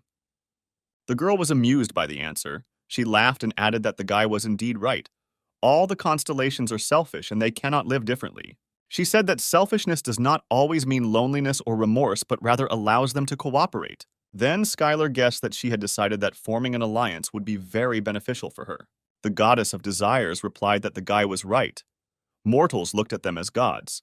But it was not easy for them constellations either, because if a constellation showed even the slightest hint of weakness, a strong constellation would attack it without hesitation, and therefore an alliance was necessary for them. Some constellations are not satisfied with a future that consists of survival. The destruction and devastation caused by the constellation's obsession with conquering lands will lead to despair, in which no desire can exist, and nightmares will no longer have anything to feed on. The guy wondered if expanding the territory wouldn't solve this problem, or if they could find slaves to take away their desires. The girl then replied that such an idea of a wish farm could only come from a constellation that was originally human, since constellations cannot enjoy unlimited potential like mortals. The girl turned to the boy, saying that just as he was now unable to feel remorse or complacency, she too could not freely control what was not related to her dreams and desires without the risk of losing the power of her essence and becoming weak. Nightmares require high-quality 3D desires, not those generated by fear and anger, but desires filled with ambition or a sense of achieving a world of abundance. The girl was only a nightmare god, and she couldn't do such a thing in the real world. The guy couldn't believe that they couldn't live without others, and it looked pretty strange. Skyler came to the conclusion that the goddess wanted to create an alliance of weak, altruistic constellations. But he wondered if she didn't think she had revealed too many weaknesses to him, and what if he turned out to be bad and greedy? The girl replied that she had thought about it, but thought that it would be easier to come to an agreement with him than with the other constellations of the abyss. The main character found it very strange to be so trusting in this decrepit world. But in reality, the guy was radiating a huge desire, but none of it was about conquest or power. The only thing they had was continuous training day after day, achieving perfection in martial arts and tasting various products in the abyss. The protagonist still had a few questions, because it seemed to him that all this sounded like a very good deal. The question he asked was what he would have to do if they formed an alliance. What responsibilities would he have? Skyler added that he is quite a busy person and may not be able to help her all the time. The girl laughed a lot and said that he was really an amazing constellation and wanted to learn about the responsibilities more than what benefit he would get from it. She said that as long as other constellations do not attack the Alliance, there is no need to do anything, there is no point in duties, and the constellations do not take part in what is not beneficial to them. The goddess of nightmares added that if he had to do something, then let him do it. The battle between the constellations dragged on for so long that sometimes it became very boring. It doesn't matter where Skyler is because they will always have time to come to each other's aid. After these words, the guy agreed to the deal and they both shook hands. He added that he was a newbie who had just started the path of becoming a constellation and was confident that the abyss was full of dangerous and false constellations and that the protagonist really thought correctly. After all, being in an alliance seemed safer than trying to cope with everything alone, and he thought he could get help in returning to Earth. At that moment, the guy saw the name of the alliance, and it sounded like the Alliance of Minor Constellations. The main character didn't like the name much, because he had been away from society for too long. If Skyler didn't keep his promise in the alliance, it could affect his essence power. The girl asked if everything was okay and if he liked the name, but the guy quickly responded by saying that he thought the name was really good. Suddenly, a fiery whirlwind appeared behind the girl, which meant that the kitten of lava and magma greeted him with its paw. Kitten said that he would have treated him very well if he had become his avatar, but instead, he had made a foolish mistake by joining the Alliance of Minor Constellations. Then the boy remembered that they had talked earlier about the kitten being a member of the Minor Union of Constellations. Skyler didn't understand why the cat was talking to him telepathically when it was right in front of him. Then the girl said that usually constellations do not leave the territory where they are located, and thus the members of the Alliance arrange a meeting remotely. The guy compared it to a video conference that could take place on the ground and asked if other members of the Alliance should join now. Everyone laughed loudly, but only Skyler did not understand what was being discussed. As it turned out, there were only 2 members of the constellation in the Union. The kitten was angry with what the guy said, because there was nothing wrong with the fact that there were only 2 of them, and he began to threaten the main character that he would not give him the gift he had prepared. The little animal turned to the boy and said that he had heard that he was collecting adamantine and orichalcum and offered to make the items he needed out of them. Then the girl screamed that the kitten was the most famous blacksmith in the abyss. He said that he could make a weapon for the protagonist as a gift for joining the alliance. The boy could not have expected that he would receive a gift for joining the Union, but at the moment, he did not have enough orichalcum and asked to take advantage of this chance when he had a little more. Then the kitten asked the mistress of dreams and desires if she had given him a present. The girl said that she thought that it would be much more difficult to come to an agreement with the guy, but he quickly accepted her offer before she could bring gifts. Kitten laughed that the guy didn't take advantage of such an offer, but Skyler replied that he could still leave their alliance if he didn't receive a gift. Then the girl made a small wave of her hands and added that the constellations are arrogant and selfish creatures by nature, and therefore, before their meeting, they prepared something that might interest the main character. In his hands, the boy held an A-rank martial arts scroll, Kai Vampirism, and several orichalcum ingots. The girl said that Kai Vampirism is a martial art created by nightmares, and she thinks it will suit him even if it has the effect of absorbing magical energy. There is no nightmare that could become a master of this art, unless it is someone like the protagonist who has achieved such greatness. And she added that using magic is a much more effective way than learning martial arts. The guy asked how many days it took them to collect so many materials. It took more than tens of thousands of years to collect them.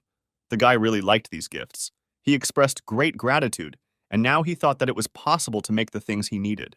The kitten of lava and magma excitedly asked the boy what kind of weapon or armor he wanted to create. He added that with this amount of materials, the guy will be able to create an epic sword or shield. Then the cat began to boast that he could create any unique design. He offered to create an indestructible shield from adamantine or a powerful sword from orichalcum. But the boy interrupted the great blacksmith, saying that this was not the equipment he wanted. The main character approached the cat and told him that he wanted kitchen utensils. Lava's kitten asked to answer seriously and could not believe that the guy wanted an adamantine frying pan and cutting board and to make a knife and dishes from orichalcum.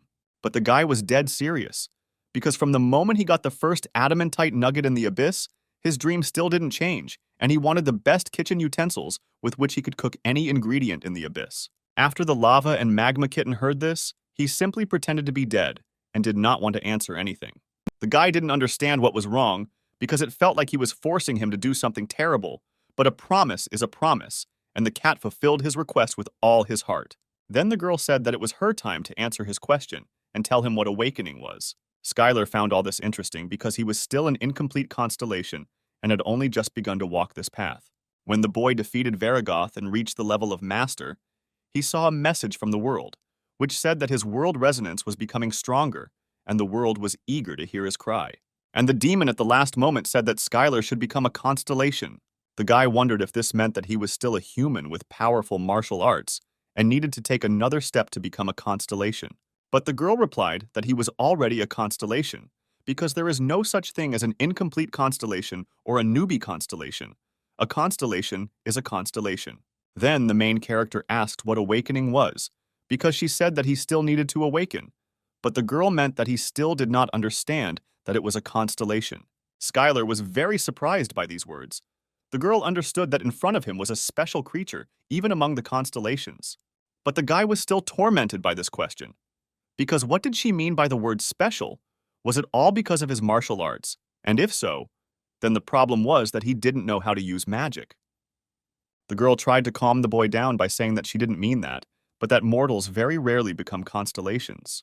Then the goddess told the story of how she was born as a constellation, that the power of existence of dreams and desires was released by nightmares and came together to create her. This was her true form as the mistress of dreams and desires, since most of the other constellations were the same, such as the Lord of Blood and Battles, as well as the Kitten of Lava and Magma. They are constellations from birth, and for a creature that believes that being a constellation is natural, but for a girl, the fact that she does not understand that he is a constellation surprises and irritates her at the same time. The goddess of desires simply asked the guy to adopt the fact that he is a constellation, and that's all. After all, he had overcome such a difficult path to becoming a constellation. Is he really disappointed that there are no more difficult trials ahead of him? And at that moment, the guy acknowledged the girl's words and said that he was a constellation, and suddenly a bright flash of light enveloped the main character. The world resonance was activated. The whole world accepted his cry. As a constellation invincible training master, he can use the power of the constellation. The world asked to see how a new star opens its eyes in the dark depths of the abyss. While the new star was being reborn, a bloody battle was taking place in one of the dimensions of the abyss. One of the avatars tried to fight the monster, but his attacks were too useless to defeat it. But suddenly he saw a notification that the invincible training master was watching their battle. And after that, the invincible training master gave him a blessing, thanks to which he was able to defeat the ruthless monster. The avatar was happy about this and swore that he would never disappoint him. Meanwhile, Skyler was watching the battle, using a small amount of essence power. He gave a great blessing and even sent a few messages. But the girl asked what he was doing with someone else's avatar, because he was now in the Alliance, and if it was an avatar of another constellation, he would have problems, and warned the main character to be careful next time.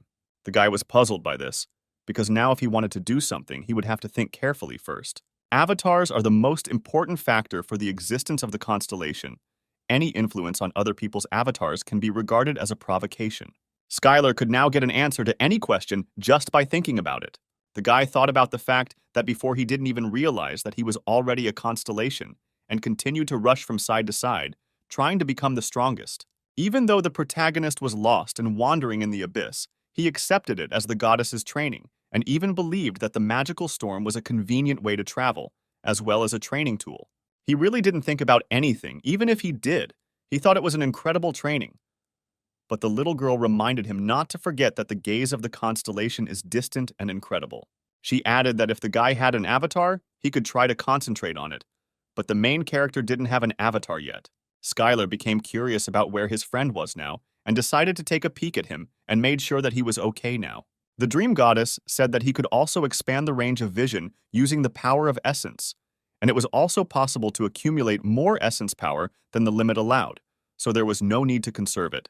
Based on this, constellations can use personal avatars to explore the abyss, the so-called scout avatars, or observe through the eyes of allied avatars, so that vision could be shared between the alliance. And since they were all in the same alliance, they could share eyes with each other. And the girl added that there are places that not everyone can see. These are places where nightmares are contained, and she can hide certain areas if she does not want them to be seen.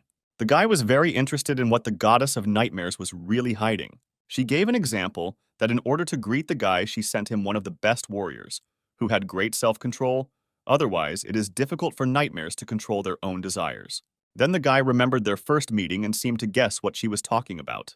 The main character had no more questions, and he thanked the girl for all the explanations. The girl was glad to meet the constellation, sincerely expressing gratitude. The goddess also warned that since Skyler had only recently become a constellation, he should clash with others less, despite the fact that he fights well. In the fight between constellations, the one with more avatars and greater essence power has an advantage. The guy remembered that he had one last, most important question that he wanted to ask the goddess. Did she know anything about the Earth? The girl slowly began to remember, and it seems she once heard about it, that it is a planet that is outside the abyss. Many powerful constellations are waiting for the portal to open there because there are a large number of souls on Earth, which are very rare in the abyss. Skyler admitted that he only asked the question because he came here from Earth. He thought that everything was not so bad because thanks to the girl's explanation, he finally understood that the constellations that arrived on Earth were only looking at each other, but did not collide. This is because they would only become weaker if they fought, and some cunning constellation could simply take control of the souls and defeat the constellations that were fighting. And so instead of just fighting, they decided to increase the number of their followers. The goddess said that the guy was really lucky, because when the portal opened, there were relatively good constellations nearby. The girl added that evil and cruel constellations will not come to a common agreement, and will simply try to seize power by force, even when they have something to lose. But this is their nature. The little girl was sure that he was nervous about leaving his home planet as a constellation that came from nowhere. She added that it would also be nice to have followers in their constellation alliance who are the souls of the Earth. Suddenly, the guy waved his hands up and with a sharp movement cut off the long braids and made the same appearance as before.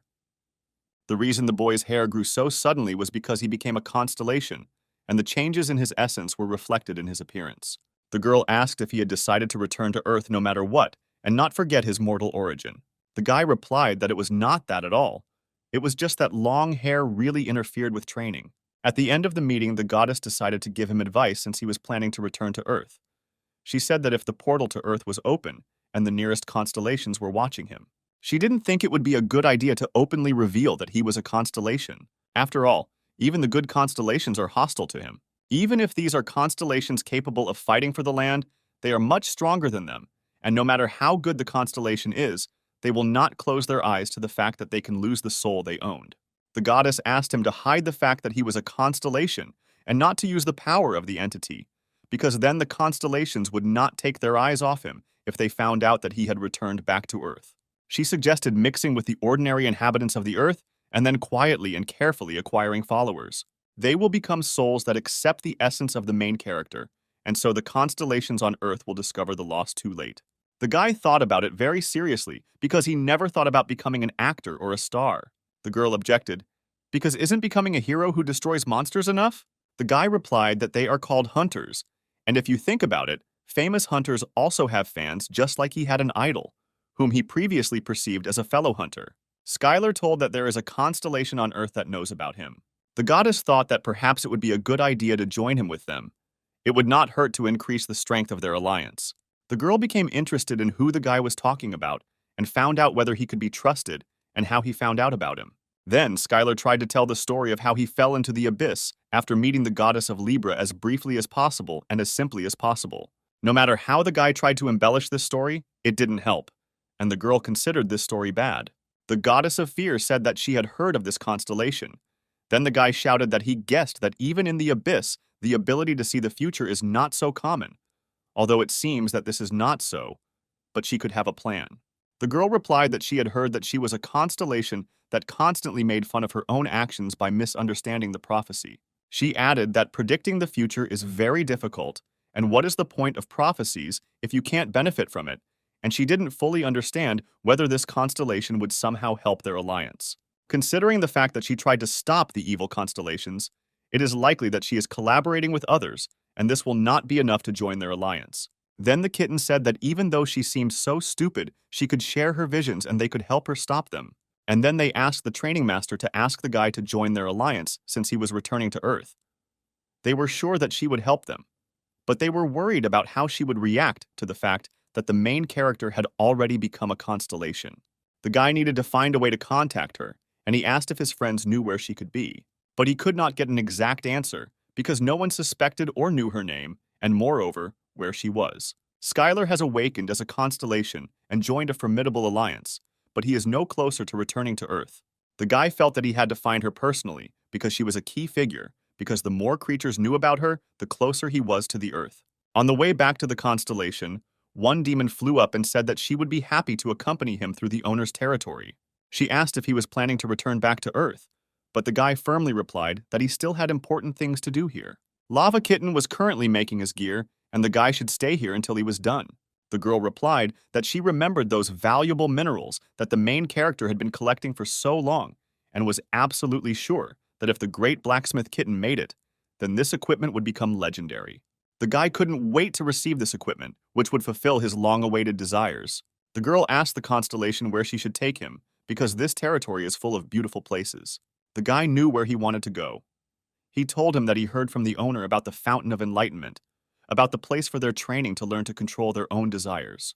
If the main character has to wait here, then he must also undergo training that is only possible here. The girl laughed loudly because these were the words of a true master of training. The demon told a story about how many nightmares used this place in the old days, but since the owner was born, it became forbidden. It was all because it was incredibly dangerous here, and many had heard about how most of the nightmares went crazy during training. Then the guy took the Well of Enlightenment in his hands. The essence of the training was to drink water from the well. However, if this were really the case, then it would not have been sealed. The stronger the desire of the person drawing out the water, the heavier the water becomes. You can try to meditate and get rid of these desires, but this will not reduce the amount of water. If you let go, you can return to Earth. Doesn't the main character want to return to the old gym and touch the old barbells and dumbbells? Doesn't the guy miss spicy chili ramen or what happened in the latest issue of the novel he read or the Batman and Superman movie? Isn't he interested in all of that? Then the girl's voice was heard, that so much time had passed since they broke up, and it did not happen on a good note. But their love had not passed, and they had already stopped hating each other. If the protagonist lets go of this rope, they can be together again. His friends watched this and believed that even if he was a master of training, it would not be easy for him, because this well excites and intensifies desires, and the bucket becomes many times heavier. The kitten asked if the master would be okay, but the girl added that the constellations were on a completely different level than nightmares, and at least he wouldn't just go crazy. The goddess was interested in what kind of illusions were tormenting him, and there was probably something incredible there. But at this moment, the training master continued to undergo tests and hold the bucket of water. When the others from the Alliance looked at the guy, they were horrified and could not believe their eyes at what was happening there. At this time, the main character was training with this bucket. He was working out to strengthen his muscles and doing several repetitions in a row. He used the weight of his own desires and thus got rid of them. The guy was addicted to training, and it is not surprising that thanks to this he became a constellation. They heard the boy ready to do 5 more sets for the workout, and the kitten muttered that this was too much. The essence of the training was that you had to pull out a bucket of water as heavy as your desires, and the one who wanted to pull the bucket out of the well would see illusions corresponding to his desires, and the water would become heavier. The demon added that the constellations say that many nightmares have gone mad trying to complete this training. She asked if the main character had any problems, but he was absolutely fine. He just found a good exercise machine for the first time in a long time. The guy thought that most people couldn't lift a bucket, and it was such a weak temptation. Movies with Superman and Batman were not very good. As for ramen, you need to constantly monitor your diet during training. Starting from scratch with an ex-girlfriend, the guy has long had such a thing as the awareness that if they get together, then nothing will change. All these illusions were too weak, and this machine is simply an improved squat with weights. Then the goddess was ready to swear that there are no creatures without desires, and the constellations are no exception. The girl added that the constellations are weaker in terms of restraining their own desires, and why would an omnipotent being restrain them? This is a constellation that has a good foundation, and that's not counting its fighting skills. Is it possible that only a constellation that was previously mortal has this power? Skyler spent most of the day exercising with the Well of Enlightenment. He could do light cardio if he cleared his heart, and strength training if he gave in to his desires. And the rest of the time he rested and worked on tactics, sparring with a new friend. The girl thought that it would be problematic for the main character to stay here for a long time, but apparently he had a good time here. Then, the goddess added that he was a person who had the potential to grow avatars and found his own kingdom, and the guy was very interested in these words. The girl replied that everything was correct, because first of all, he was a master of training and could raise avatars. She thanked the guy for the productive training because thanks to it, her avatar became much stronger. At this time, the kitten of lava and magma lay without strength and screamed that he would not do anything like that again, and now he could take the items. The couple looked at the created objects and were pleasantly surprised. The girl believed that this was the end of his carefree training. The guy was holding an orichalcum knife created by the famous Constellation blacksmith, thanks to which he could easily prepare any ingredient, and the sharp blade could also be used as a weapon. Then the main character decided to test the new tool and hit it straight into the ground. And from the impact, there was a powerful surge of energy that blinded everyone. The girl screamed for him to stop, because if he wasn't careful with it, he would destroy everything around. When it was time for the utensils made of adamantine, the girl and the cat were already ready for it. All the dishes were right in the corner, and the guy decided to check them with the accumulated materialized kai. But after a powerful blow, not a single scratch appeared on them. And at that time, the kitten boasted that this utensil was stronger than even magical armor. The protagonist turned to the kitten and said that he would like them to be a little bigger. But the cat replied that it was the fault of the one who provided such materials. But the guy thanked the cat for his excellent work anyway. Skyler's short break in the nightmare world was over. Even though he was human when he entered here, he left already as a constellation. When the boy left, all the demons shouted and asked that he visit their kingdom again someday, and that they would eagerly await him, as well as that wonderful dish. But why did the invincible training master remember the nightmares as a master of dishes? And all because he made some food with the help of new items and offered to try the meat from the Hydra. The first time the guy decided to demonstrate his culinary skills, his friends didn't believe that they were about to try Hydra meat. The main character suggested calling another nightmare, because he had so much meat that he made as much as he could, and making it in portions like in a cafe was incredibly difficult. The owner screamed that she could run away if she thought she couldn't eat it, because hydro meat contains a deadly poison, and there was no need to expose the body to such danger. But when the girl tried this dish, she was incredibly happy. Because it was incredibly tasty, she felt how every spoonful of the dish warmed her. And at that moment, every nightmare wanted to try this dish. The obsession caused a little fuss, and the situation was resolved thanks to the intervention of the hostess. The guy could practice cooking, increase the power of the essence, but he was a little uncomfortable, because in the end, because of him, the hostess's avatars staged this ugly scene. The main character thought that apparently ruling a kingdom is not so easy. At that moment, the guy entered the territory of the serpent-bearer of plague and darkness. He realized that this territory really suited him. Then the guy decided to use a little bit of essence power so that this gloomy guy wouldn't bother him, and hid the essence from the whole world, and immediately disappeared from the visibility of the constellations. Once he did this, he realized that the world had become so quiet and calm, and he couldn't believe that he was being blown away by a stream of messages from the constellation, because he couldn't do something so simple.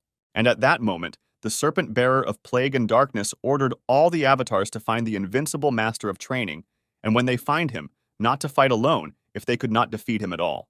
Suddenly, the main character met a skeleton who approached him, said that he had entered the territory of his master, and such impudence would not go unpunished, but his master was magnanimous, and he offered to become the avatar of his master. If the guy joins him, he will forget about this disrespect and recognize him as a valuable subordinate. Then the skeleton turned once more to the training master and said that if he refused this offer, then his master would come and deal with him. But the guy only heard the smell of rot around him, and he asked this owner to show himself right in front of him. He shouted loudly so that the messenger of plague and darkness would stop hiding behind the avatar and show himself. The main character did not understand why the skeleton was still here, what it was doing here, and why it could not call its owner. Then Skyler decided that since he wasn't showing up, he would force the skeleton to do it and punched him with a powerful blow. The guy continued to insist that the serpent-bearer of plague and darkness show himself to him and stop hiding behind a weak avatar.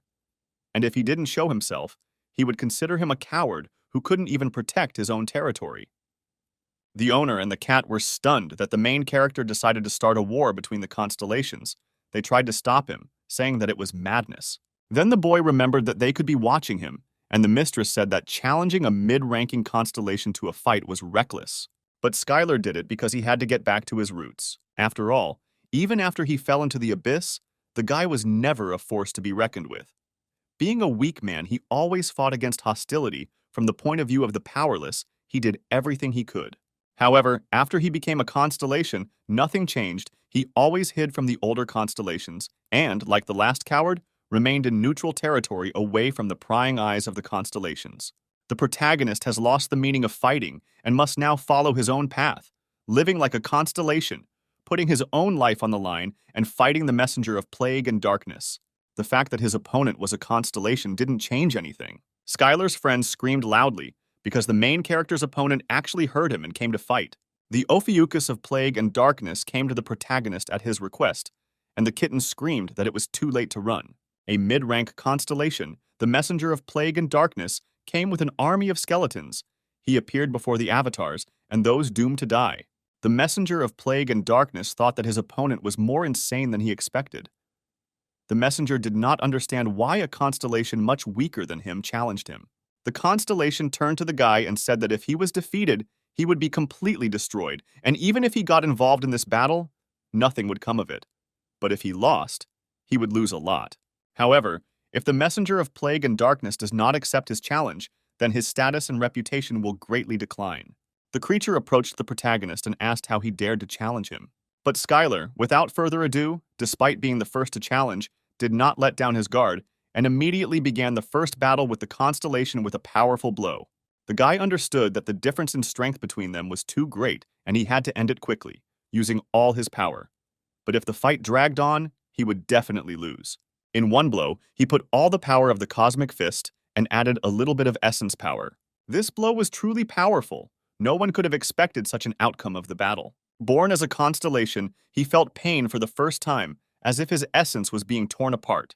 Other constellations, including the messenger of plague and darkness, rarely fought personally because it was too dangerous.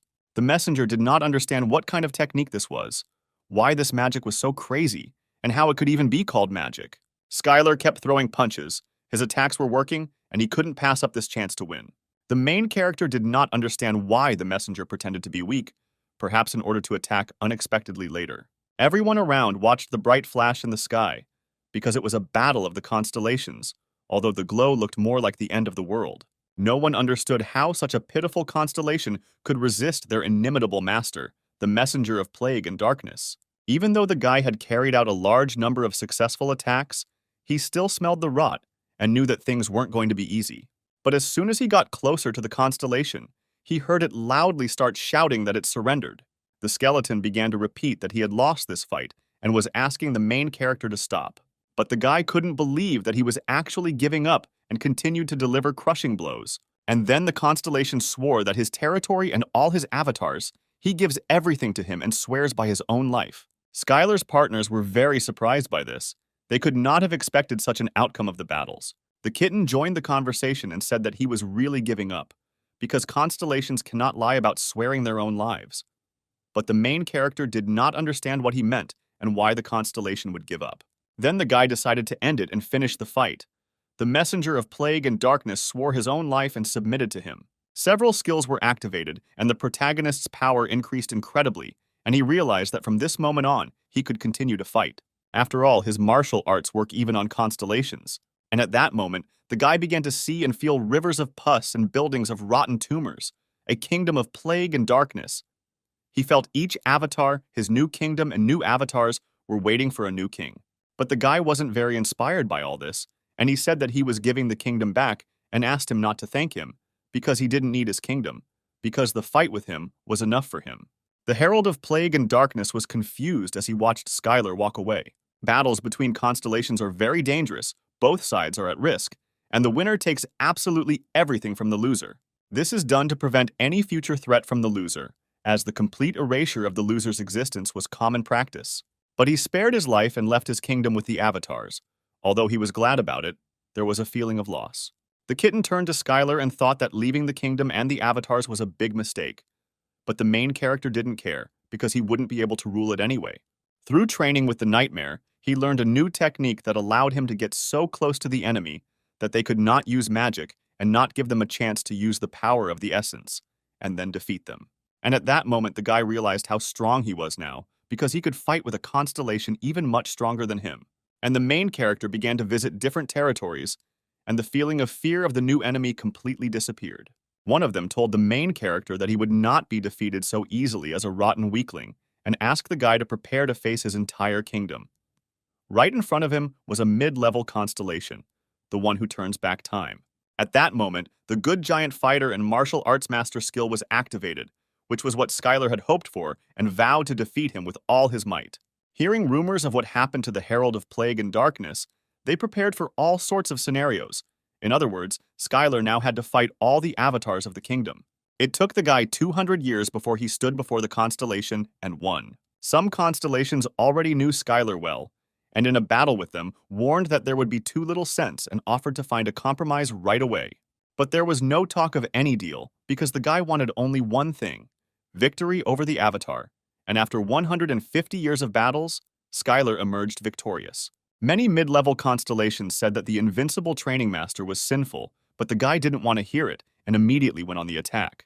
In this battle, the Unshakable Alliance destroyed him thanks to the power of the lava kitten and magma that complemented him. Skyler defeated him in 6 hours.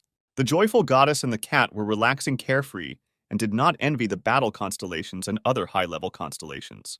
The girl was sorry that she still hadn't found a way to return to Earth, but it seemed the guy was in no hurry to do so. He hadn't been on his own territory for a long time and continued to improve in the field of cooking. Cooking in the Abyss had turned from a mid-level skill into a high-level skill, and his essence power had increased incredibly. The boy thought that if he met a constellation, he would fight it, but if he met a monster, he would immediately eat it. The guy was sitting alone and thinking about when he would be able to return to Earth, and suddenly a portal opened in front of him. It was a gate that accidentally appeared in the Abyss. For Skyler, it became a way to meet a new opponent, but who knows? Maybe these gates led straight to the ground. It's like any lottery. If you don't try, you won't know. When the guy entered the portal, he immediately found himself among massive mountains and green forests.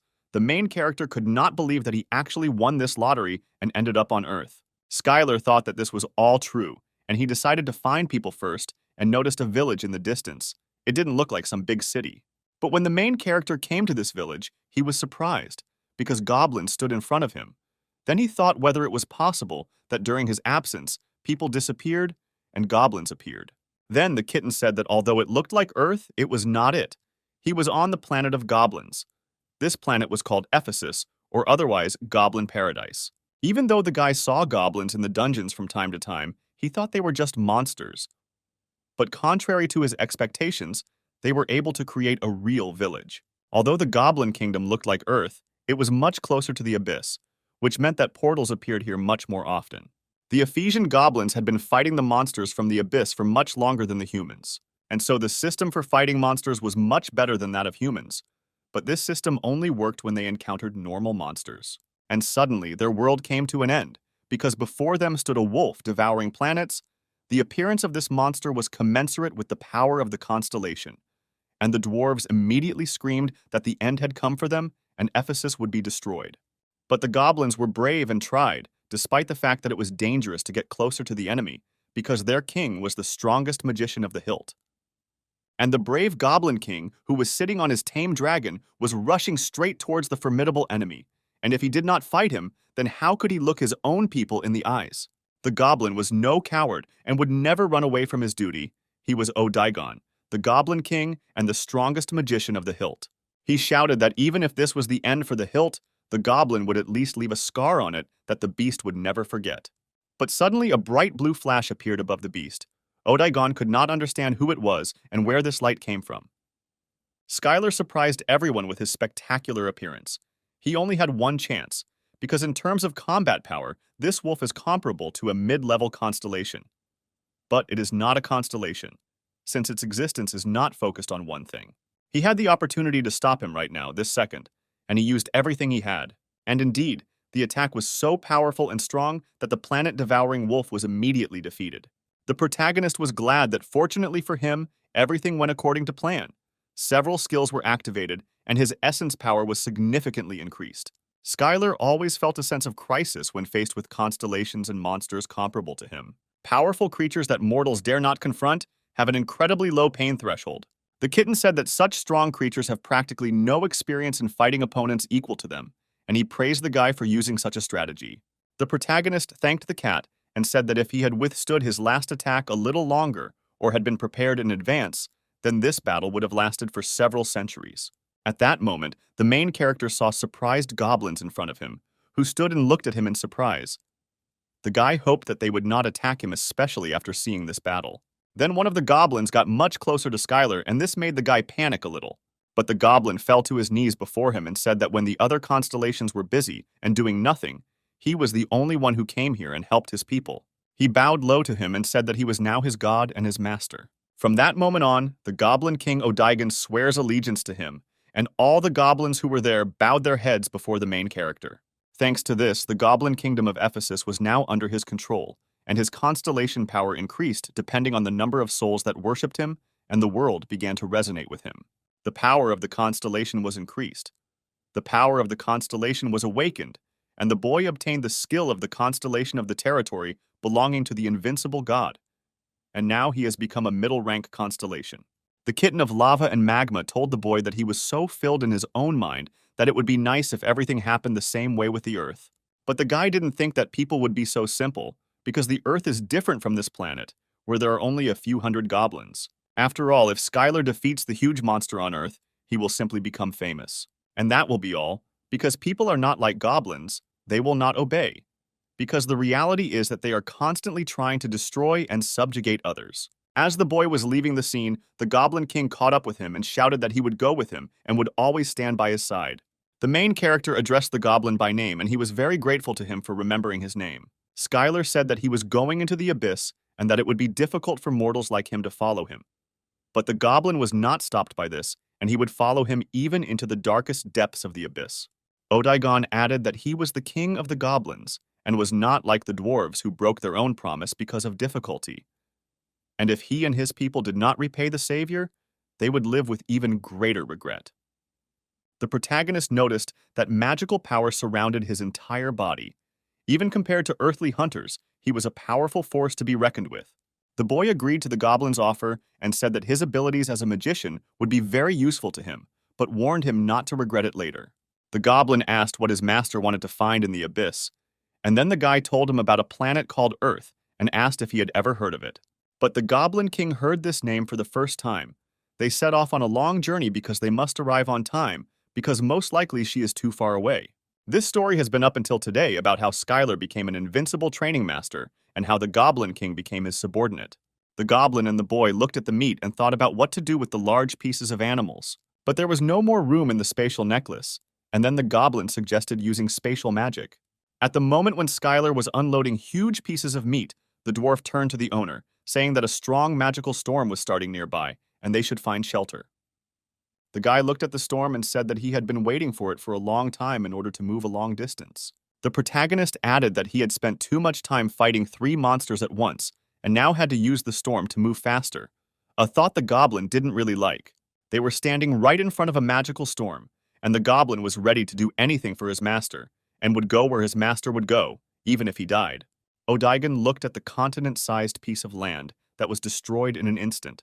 Although a magical storm was not that rare in the abyss, but this particular one was very strong. The goblin asked the guy if he had ever traveled using a magical storm, and the protagonist replied that if done correctly, it was a very fast and good way to travel in the abyss, and also very convenient. Odaigan said that even the constellations avoid it, but he will follow it to the ends of the earth. But suddenly, the magical storm began to disappear. The magical power began to concentrate and transform. Since the size of this magical storm was too big, it would produce a lot of byproducts and disappear. But the guy didn't understand what kind of byproducts the goblin was talking about. Odaigan then revealed that many of the places in the abyss were actually byproducts of a magical storm, and that this magical storm would leave the dungeon. A dungeon is a part of the abyss that has special rules, and some dungeons are connected to other places.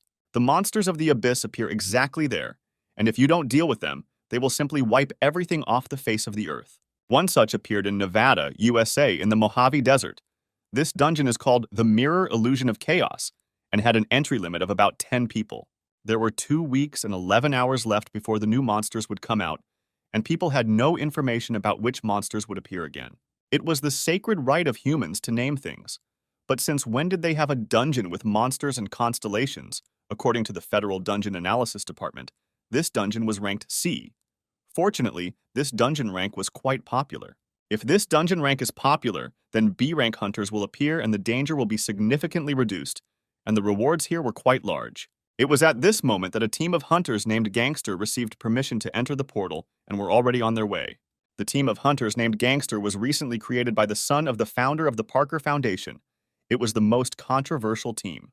Since the magic and monsters of the abyss entered the Earth, people's lives have changed greatly. The core of monsters with magical power has become the most environmentally friendly way to obtain energy on Earth. And thanks to the connection of the Earth with the abyss, humanity has received a new environmentally friendly way to obtain energy. In addition, other parts of the monsters were also very useful, and thanks to all this, the level of biology and other sciences rose greatly. With these many opportunities, the Parker Foundation quickly began to develop, and a pharmaceutical company specializing in artifacts from major players in the abyss industry, all of which were owned by the Parker Company. And the leader of the gangsters was Richard Parker. He was a B-rank hunter and was also the youngest son of the second chairman of the Parker Foundation. When his team arrived, they immediately began an attack on the dungeon called the Mirror Illusion of Chaos.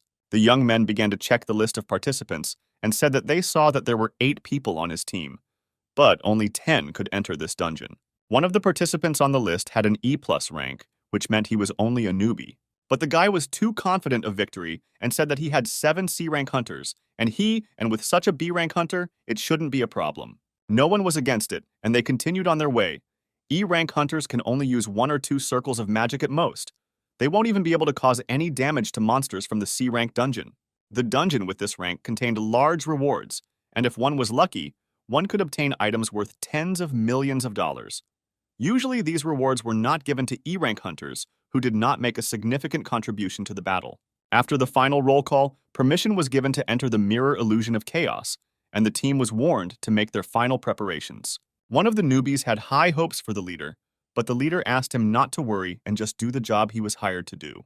The guys thought that he must be a porter for the leader, and he just hired him for money. The newbie won't get a reward until they return from the dungeon. And the whole squad, one after another, began to pass through this portal. At the moment when the squad had fully entered, the status of the dungeon changed to the fact that there were currently battles taking place there, and the countdown was temporarily suspended. When everyone entered, suddenly there was a loud explosion, and a powerful stream of energy came from underground. All the workers and soldiers were shocked by this phenomenon. One of the workers shouted that most likely monsters would crawl out now, and it would be the end for them all. But as it turned out, it was just that the dungeon had grown in size. And then the scientists assumed that there must have been an error in assessing the dungeon's rank, and it was not a C-rank dungeon, but an A-rank dungeon. The workers wondered what would happen to the gangster team now, because they were now in complete danger, but it was too late to do anything, and they did not have time to do anything. When the team went inside, they found that they were in a ruin-type dungeon and were very happy, since last time they were in a swamp-type dungeon. At this point, the man ordered that a report be sent to the dungeon control team, and added that after someone sent the report, they should call the Parker Foundation and report it just in case. But they understood that even if they followed the instructions and informed everyone, the chance of saving them would be minimal. At this time, in the dungeon, a newcomer pointed out to his leader that he noticed some creatures in the distance. It was a huge horde of monsters that were running towards the squad. The first day of the raid of the group of hunters in the dungeon was very suspicious, because it was very good, much better than the dark and slimy underground tunnel. This location resembled a temple that had been destroyed. Then one of the soldiers suggested finding the exit first, while the others would try to find the boss. The team captain warned his soldiers to be sure to look between the ruins, as monsters could jump out from around the corner, and allowed them to use enhancement magic to scout out the area. One of the soldiers reminded the captain that there were 2 exits from the dungeon, the first connected to the outside world, and the second to kill the boss guarding the center of the dungeon. And in C-rank dungeons, instead of looking for an exit, it's better to find the boss right away. When one of the soldiers was looking for a way out, he unexpectedly found a monster that was located not far from the squad. The squad captain ordered them to line up and not to get nervous, because their movements would be very easy to predict. But in front of them were F-rank monsters that weren't worth a dime. The monsters surrounded them from different sides, and one of the soldiers shouted that the magic of the second circle would be quite enough for them. The flaming arrows attacked the monsters, but they continued to advance and advance. The fighters were confident that they could handle them because they were ordinary ghouls and could be stopped with just a couple of area of effect spells. After several shots towards the monsters, the fighters' mana was depleted, but the monsters continued to advance towards them. One of the fighters turned to the captain and said that if this continued, they would not last long, and at most they would be able to throw a couple more flaming arrows and that would be the end of it. But the guy told me not to worry because he would take care of it himself. C-rank dungeons can only be cleared if there is at least one C-rank or higher hunter in the party. With Richard Parker, a B-rank hunter, it was a piece of cake. However, the gang members realized that something was wrong, and this time it would not be easy. In the same location, a bright flash of light appeared, and at that very second, Skyler appeared along with his new friend Odaigon. After such teleportation, the goblin suddenly felt sick, and he apologized to his owner and immediately cast a spell against nausea. The Goblin King was greatly surprised that after going through all this and moving through time and space, the main character remained calm, as expected from his master. As soon as they landed, the guy smelled something rotten and assumed that there were ghouls nearby and ordered his partner to check if this was true. The goblin shouted that magic is a really convenient thing, and if the main character needs to learn it, he will gladly help him with it. The guy asked Odaigon to check the area he had just flown over, and thanks to the fact that the constellations can see through the eyes of their own avatars, he could see what his partner saw. The guy asked to check one of the places, especially check in the shadow of the building right in front of the goblin and examine everything carefully. As he got closer, the goblin noticed the dungeon food rations for C-rank hunters, but warned the owner that there were some symbols there and that it all looked very unusual. The goblin added that if you look closely, you can tell that it was used to wrap a special magical weapon, most likely made by the same tribe that built this temple. Suddenly, Odaigon shouted out that the master was seeing this, because he was circling right above a huge horde of ghouls. There were several thousand of them. The Goblin King suggested using the 7th Circle's area of effect spell to wipe out the pathetic ghouls in one fell swoop, turning them into ashes, so they could take care of the boss who was hiding somewhere. But the guy asked the goblin to calm down, because if there were ghouls crowding there, doesn't that mean that they surrounded someone or something? And Skyler immediately rushed to help, to save those who were trapped. The protagonist thought that if his intuition was correct, then those inside would probably lead them to the ground. When the main character discovered the monsters, he deprived them of their heads with powerful blows per second. He added something that they found in the square, it was earthly food, and asked Odaigon to transform into something with the help of magic. Because if he appeared in this form in front of those who were stuck here, they would have a lot of problems. Not all goblins in the abyss appear to be adequate creatures. Hunters from the earth have already become accustomed to meeting goblins in the dungeons. Odaigon couldn't believe that he could be considered a dungeon monster. But despite this, the Goblin King fulfilled Skyler's request and used the magic of the 6th circle, polymorphism. And right in front of the guy, a handsome and tall guy descended from the sky. The guy could believe in such a power of transformation. Odaigon didn't want to brag, but he added that among the goblins he was known for his incredible beauty. The guy said that now he looks like a perfect person, but his outfit was like a wizard's. The main character was surprised because the monsters simply surrounded the hunters and did nothing to him. It was interesting what kind of boss was in this location, and maybe he was hiding somewhere nearby. But the goblin reasoned that perhaps this was not so, and if he had intelligence, he would not have simply surrounded them. Perhaps constantly sending ghouls was all that the boss of this location could do. There was a possibility that these ghouls were not controlled by a truly powerful black magician, but by a monster called Tarun. In the abyss, they are known as the Ghoul Kings. He looked like a monster made up of thousands of ghouls. Those who see only ghouls and try to find the one who controls them risk suffering from a surprise attack. For most, ghouls do not pose a particular threat, but those whose skills are at an average level can be overwhelmed by numbers. At this time, a group of hunters found themselves inside a cave. The only food they had left was gloves and boots. It was the 28th day of the raid on the Dungeon Mirror Illusion of Chaos. As soon as they arrived on the first day, they lost some of the necessary provisions. But they found shelter underground, where they were able to hide from the evil ghouls. They were forced to leave all their food and quickly get to a safe shelter. They had the opportunity to seal the passage so that no one could get inside. The squad captain was in deep despair, because fortunately for him, there was no other way in, and the gangster team spent a whole month without being able to do anything. One of the soldiers turned to the guy with the lowest rank and noticed that he had a very large backpack on his back. The guy didn't want to show what was in the backpack until his commander-in-chief gave the order to show all team members the contents of the bag.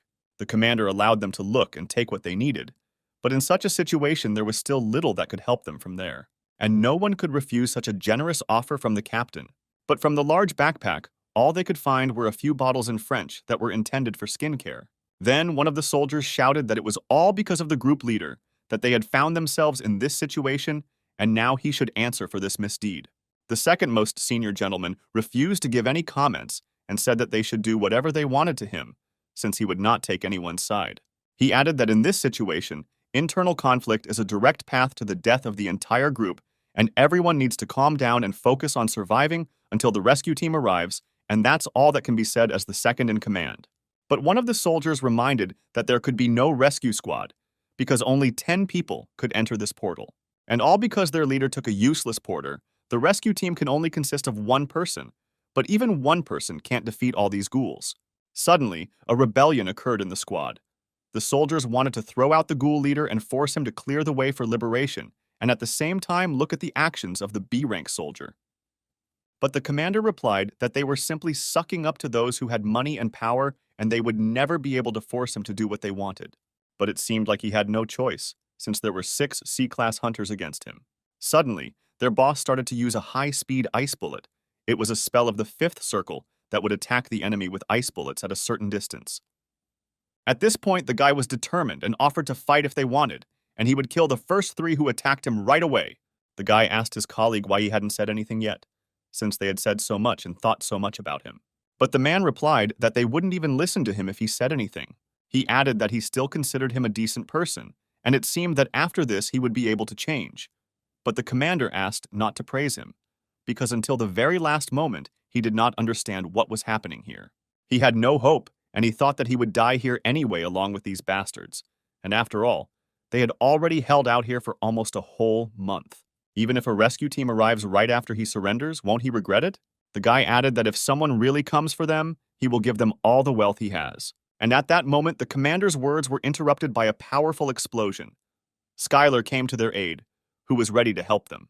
When he went inside, he immediately asked if there was anyone from Earth among them. When Skyler entered, he saw 2 men standing in front of him and asked them if they came from Earth. The commander did not know how to react and responded and looked at the guy in surprise.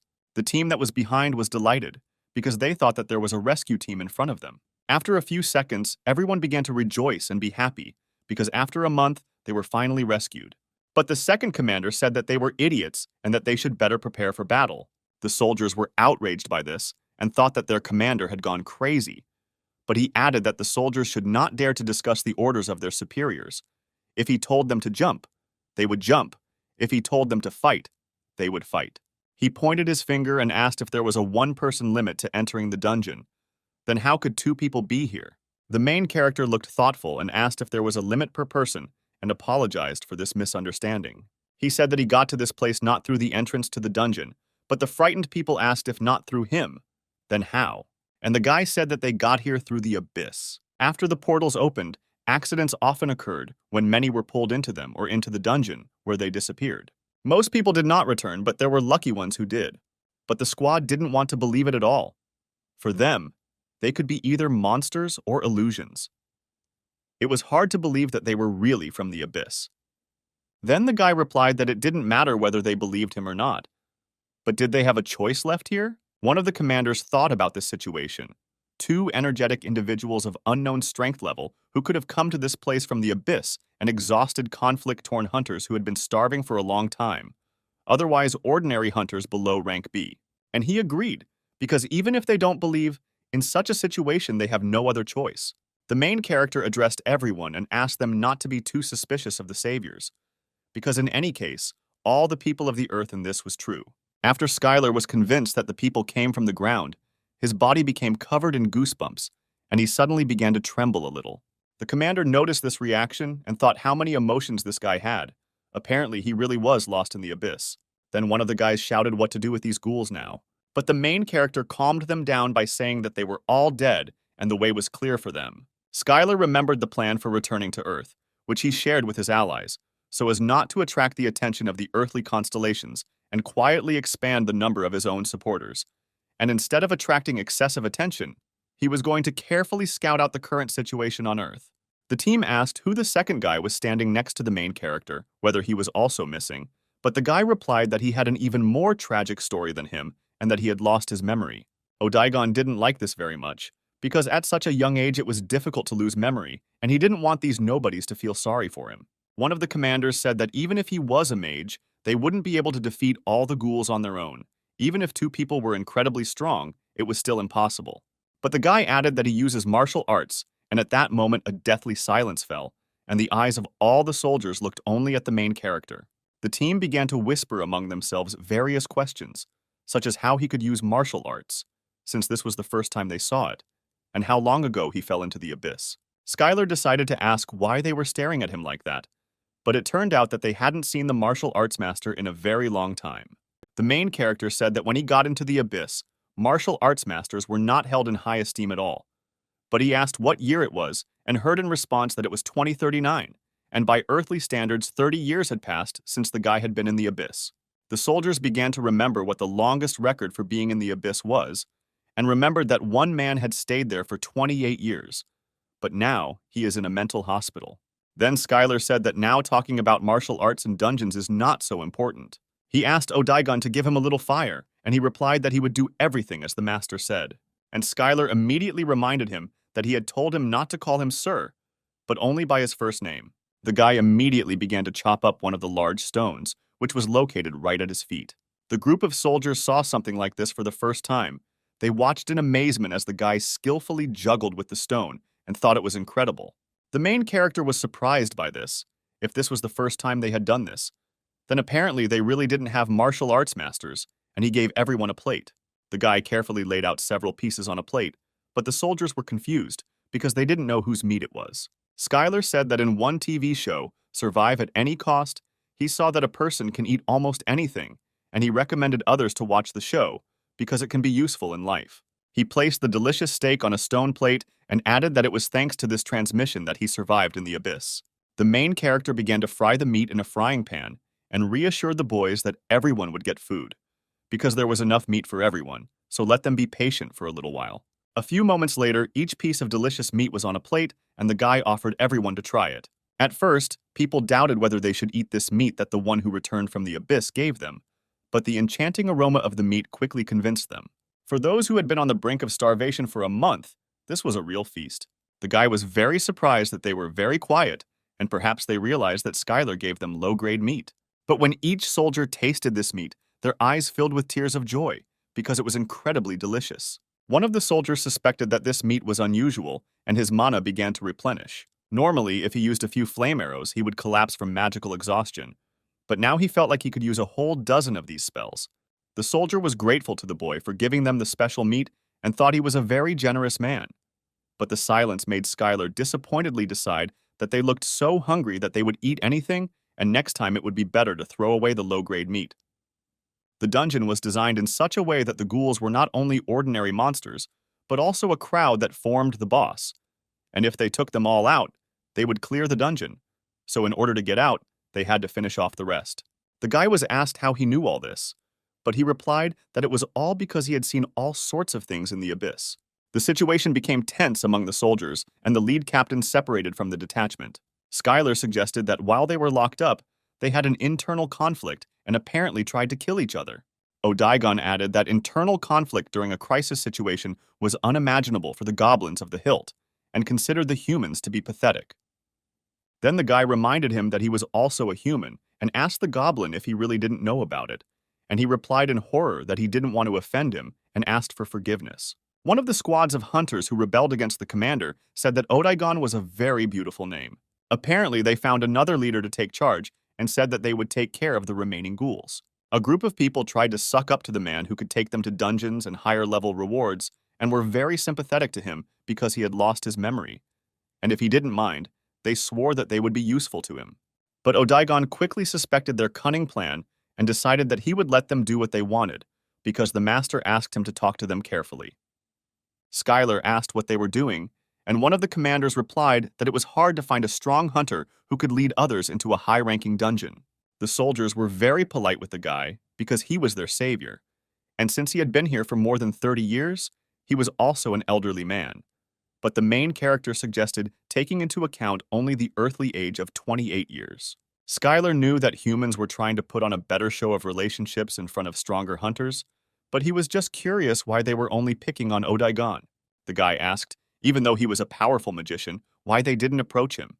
But the commanders had mixed reactions and said that the reason was that he was a martial arts master. Even among the martial artists, there was an A-rank hunter.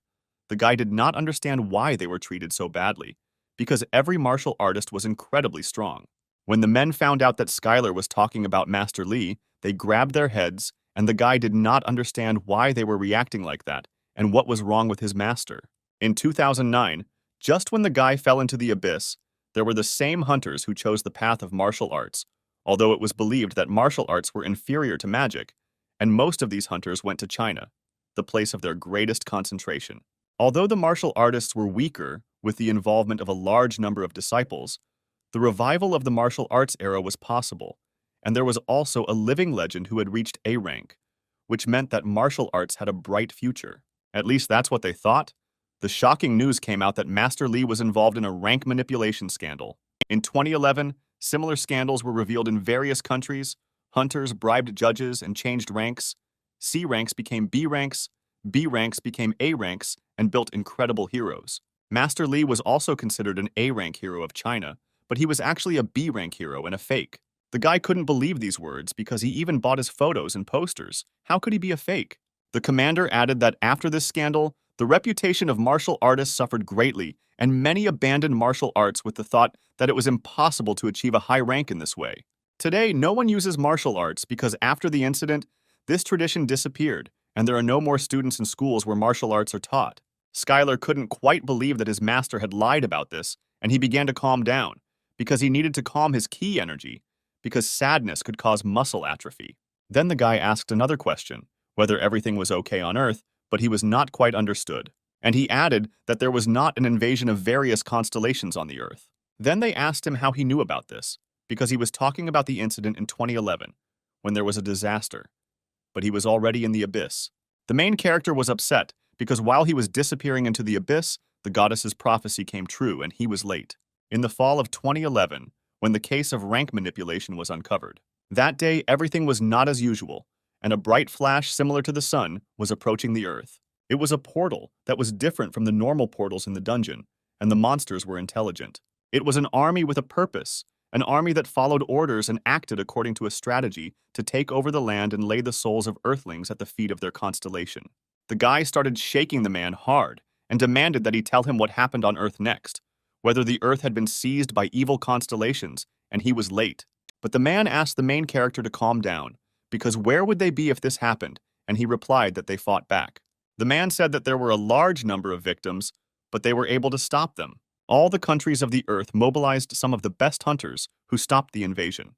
These words made the guy start to choke because then he didn't need to do anything else, and why was he wandering through this abyss? After Skyler went into the abyss, 2 years passed, and evil constellations invaded the Earth. And yet the hunters of the land fully mobilized to fight back and succeeded. The protagonist did not know what to do next. Was the goddess's prophecy wrong, or did she just miscalculate? It was all rather strange, because it wasn't just a small skirmish, but a full-fledged invasion of the constellations. And even if the mortals had sent all their forces, was it really possible to stop them at all? The girl added that it was not just a matter of different levels of power, but that the constellation and mortals were completely different, and even if there were many hunters, they were just like small insects to them. Skyler clarified that they stopped the invasion, but how, and the hunters said that it was more like a truce. They were not sure that they needed to expand the territory they occupied, and the people would suffer too many losses if they tried to regain the lost territories. And they were worried whether the truce would last, but it still continues, and probably because of the constellations that promise to protect the Earth. The girl immediately understood that if there were constellations here initially, then this makes sense, because even if the Earth is captured by new constellations, they can transfer the power of the Avatar and make them fight. She added that unlike Skyler, the constellations rarely fight, but against him, they will have to go out and fight personally. Then the boy understood why the truce was still going on, because the invasion of the constellations changed the hierarchy. This is what caused the connection of the abyss with the Earth, and in order to avoid a full-scale war, a compromise was reached to restore the balance of power. The truce was possible because they either didn't want to fight or didn't want to lose their own avatars. Otherwise, he had no business here. The guy added that in order to stop the invasion of evil constellations, he went into the abyss but returned too late. But the kitten replied that this was not true at all. Although they are a couple of decades late, the situation is not yet over. The truce cannot last forever, for there are so many other constellations in the abyss that may still decide to invade the Earth. The kitten immediately warned the boy to be extremely careful with any new constellations, as they were unlikely to honor the truce agreement. This meant that if the situation worsened, the Earth would turn into a battlefield where the constellations would fight for dominance over the Earth. At this time, Odaigon was praised for his magnificent shots and admired for his wonderful magic. One of the soldiers praised the guy, saying that he had never seen anyone use first circle magic so well. This really irritated the guy because all he heard was people admiring and praising Odaigon's magic. The soldiers were expecting that if they returned to Earth, it would be simply amazing, because he was at the level of B rank or even A rank. They discussed the guy and realized that he had lost his memory, and the soldiers were going to convince him to leave this Skyler and join them. They had one goal, to take the place of the main character, and then they would no longer have to obey the commander-in-chief of their squad. Skyler looked at Odaigon and didn't understand if everything was okay with him because he looked like he was eager for a fight. But he was even more frightened by the commander-in-chief of the detachment because he also looked as if he wanted to fight with someone. Then the main character asked directly if he wanted to fight these guys, but he waved his hands sharply and said that it was all wrong. Skyler didn't mind at all if he fought them because he was in such shock, and even if fighting each other in a dungeon for hunters was a crime. The boy began to fear that perhaps his thinking had become abnormal after being in the abyss for too long. But his friends warned him to be careful, because on Earth it was not enough to simply hide the power of existence. They added that a great battle between the constellations could break out on Earth, and if the protagonist did not properly hide his identity as a training master, it could provoke a conflict. But the guy swore that he would be careful. Then he asked one of the commanders what was happening to the people who had returned from the abyss. The man said that they were undergoing a medical examination where they were asked about their experience, and one day one guy told about a giant-sized cat with a giant smile. The man also added that after the invasion of evil constellations, most countries banned becoming avatars of evil constellations. The guy was surprised by this and replied that after the war people became very strict, and this was true. The fighter said that in any case, the procedure is not that complicated, and asked what country Skyler is from. He replied that she is from Korea, and then they will offer him new citizenship. He also added that most likely everything will be fine for the guy who lost all his memories. The protagonist turned to Odaigon and said that he had received enough information about the situation on Earth, and now he was also interested in what the skill level of the hunters was and whether there was a way to find out. Kitty suggested that there was a spell called Level Assessment that showed the level and characteristics. This would be enough, and suggested using it on them. The kitten asked why he asked Odaigon to do this, but the boy replied that he couldn't use magic. But that wasn't the reason. Because the guy was a constellation, he didn't need to use magic to see the power level. He wouldn't need to use his own essence power to do this. Any constellation could easily do this. And at that moment, the main character used the Eye of Sauron and looked at the commander-in-chief of the squad. The guy revealed the whole essence of Richard Parker. He saw his level, strength, agility, magical power, and intelligence. The kitten added that if he mastered this ability, he would be able to see much more information, and he could also train this skill. Suddenly, the soldiers saw that the dungeon, the mirror illusion of chaos, had been cleared. And it will soon close, and the main character will finally head to Earth. The soldiers were very happy about this, because they would soon be at home on their native soil. The main character looked at the frying pan made of adamantine and saw that the kitten of lava and magma had tried hard, and it was much easier to cook complex dishes on it. Due to Skyler using the Eye of Sauron, his life force increased as he used the ability. At this time, a problem arose on the ground near the portal to the dungeon. Strange phenomena began to pass near it, and suddenly the dungeon became dangerous and unstable, and it was impossible for reporters to enter here. People saw and could not believe their eyes, because an entrance to the dungeon appeared there, and this meant only one thing, that it had been successfully cleared. A bright light formed, in which stood a team of hunters, as well as the main character with his partner. When Skyler appeared, the first thing he was surprised by was how bright it was here, and how beautiful the earthly sky looked. In a group of hunters, the gangster managed to clear the dungeon mirror illusion chaos in the Mojave Desert. The final dungeon rank became C rank, and the commander was furious, because it seemed impossible to him since there were 1,000 ghouls in there. The man said that he received help from a qualified magician, and that F-rank monsters alone were not many, and they knew this very well. The dungeon prank was determined by the strength of the main boss. They looked at the test stats, and that's why it was rated C instead of F. In any case, the sheriff congratulated him on his safe return, and added that his father was very worried about him. Since the Earth didn't know about the Ghoul King Tarun, they didn't know that they had passed the A-rank dungeon. The protagonist held a magazine in his hands and was wondering why the commander of Parker's group was a real celebrity and why there were so many paparazzi around him. At that moment, doctors entered the room and announced that Skyler, based on his test results, was completely healthy. The girl was very surprised because she had never seen such a perfect body, as if God had given it to him. The guy replied that the only thing he could do in the abyss was to train.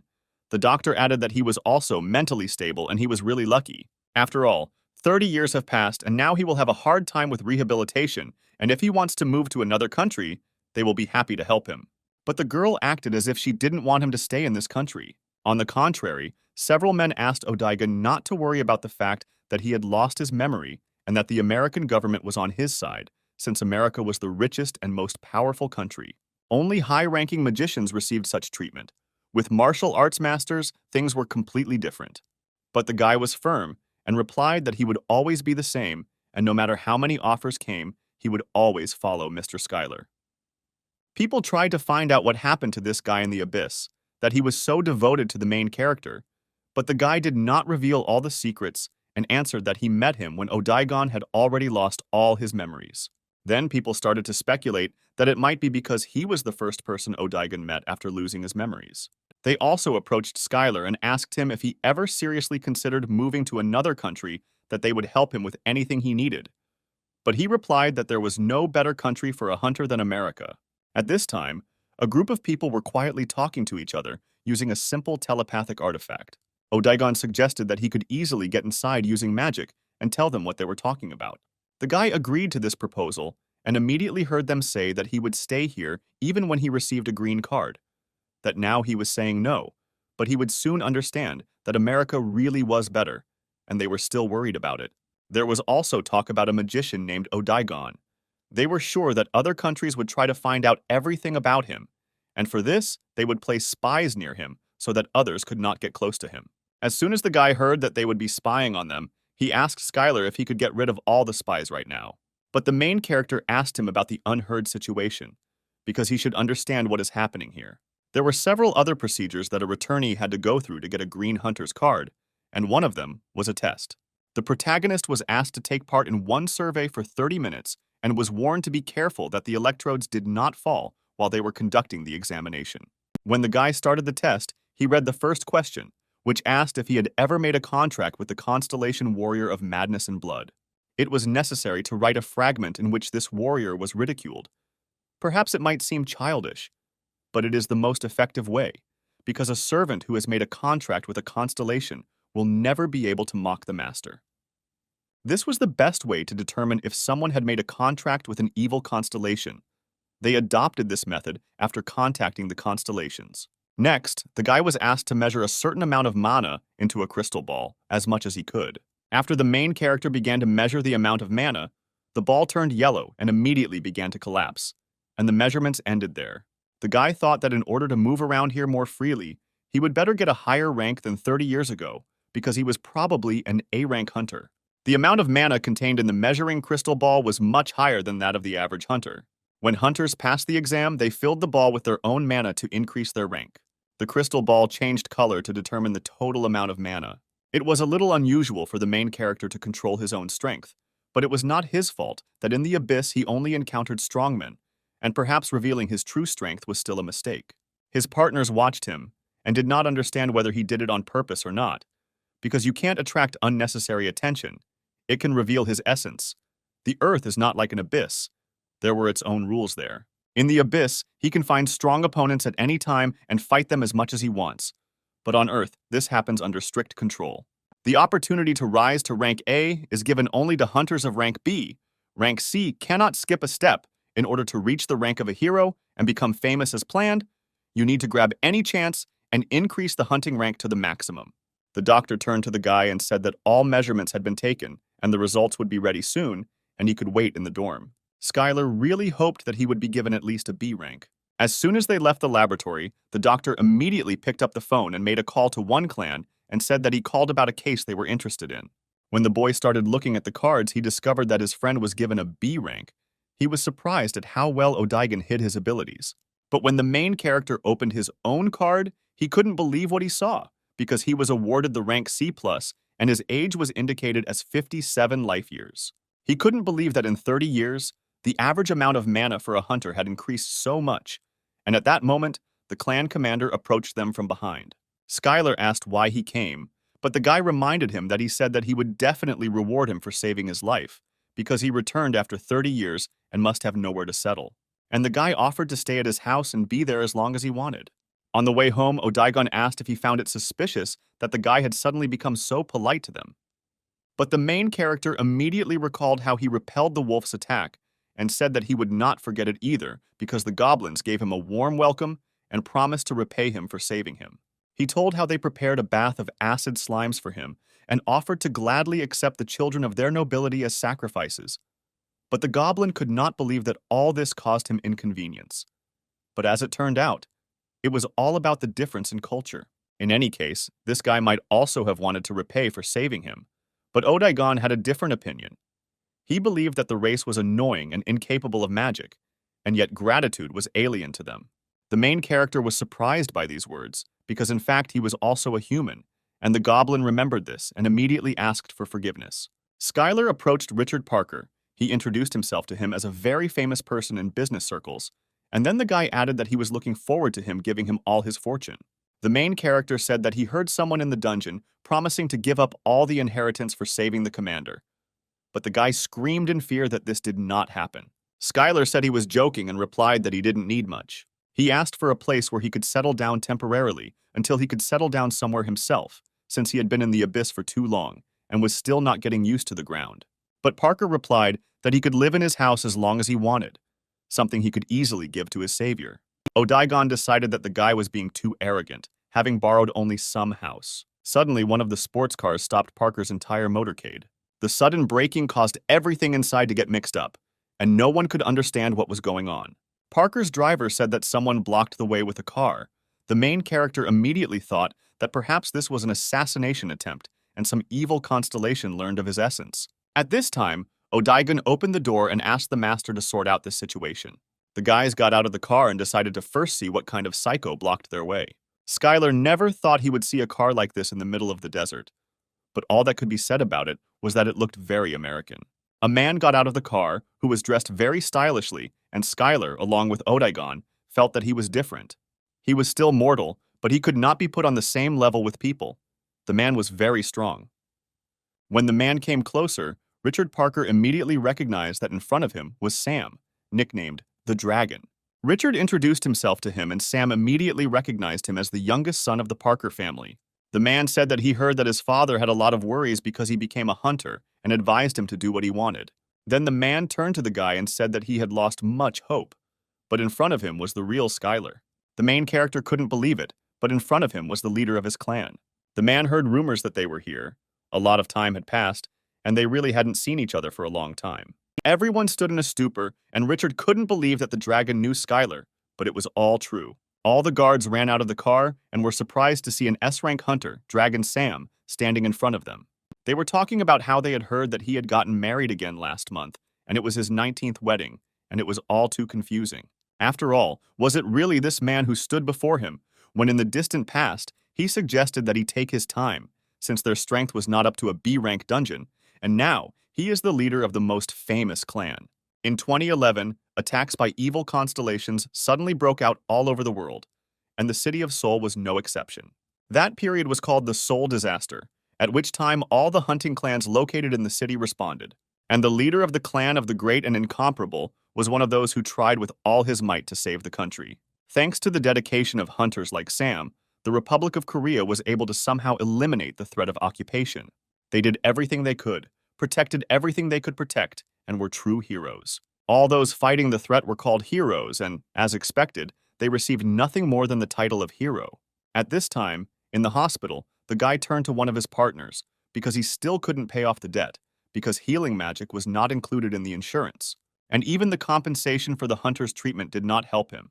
He did not fit this article, because he did not receive a shrapnel wound from a monster.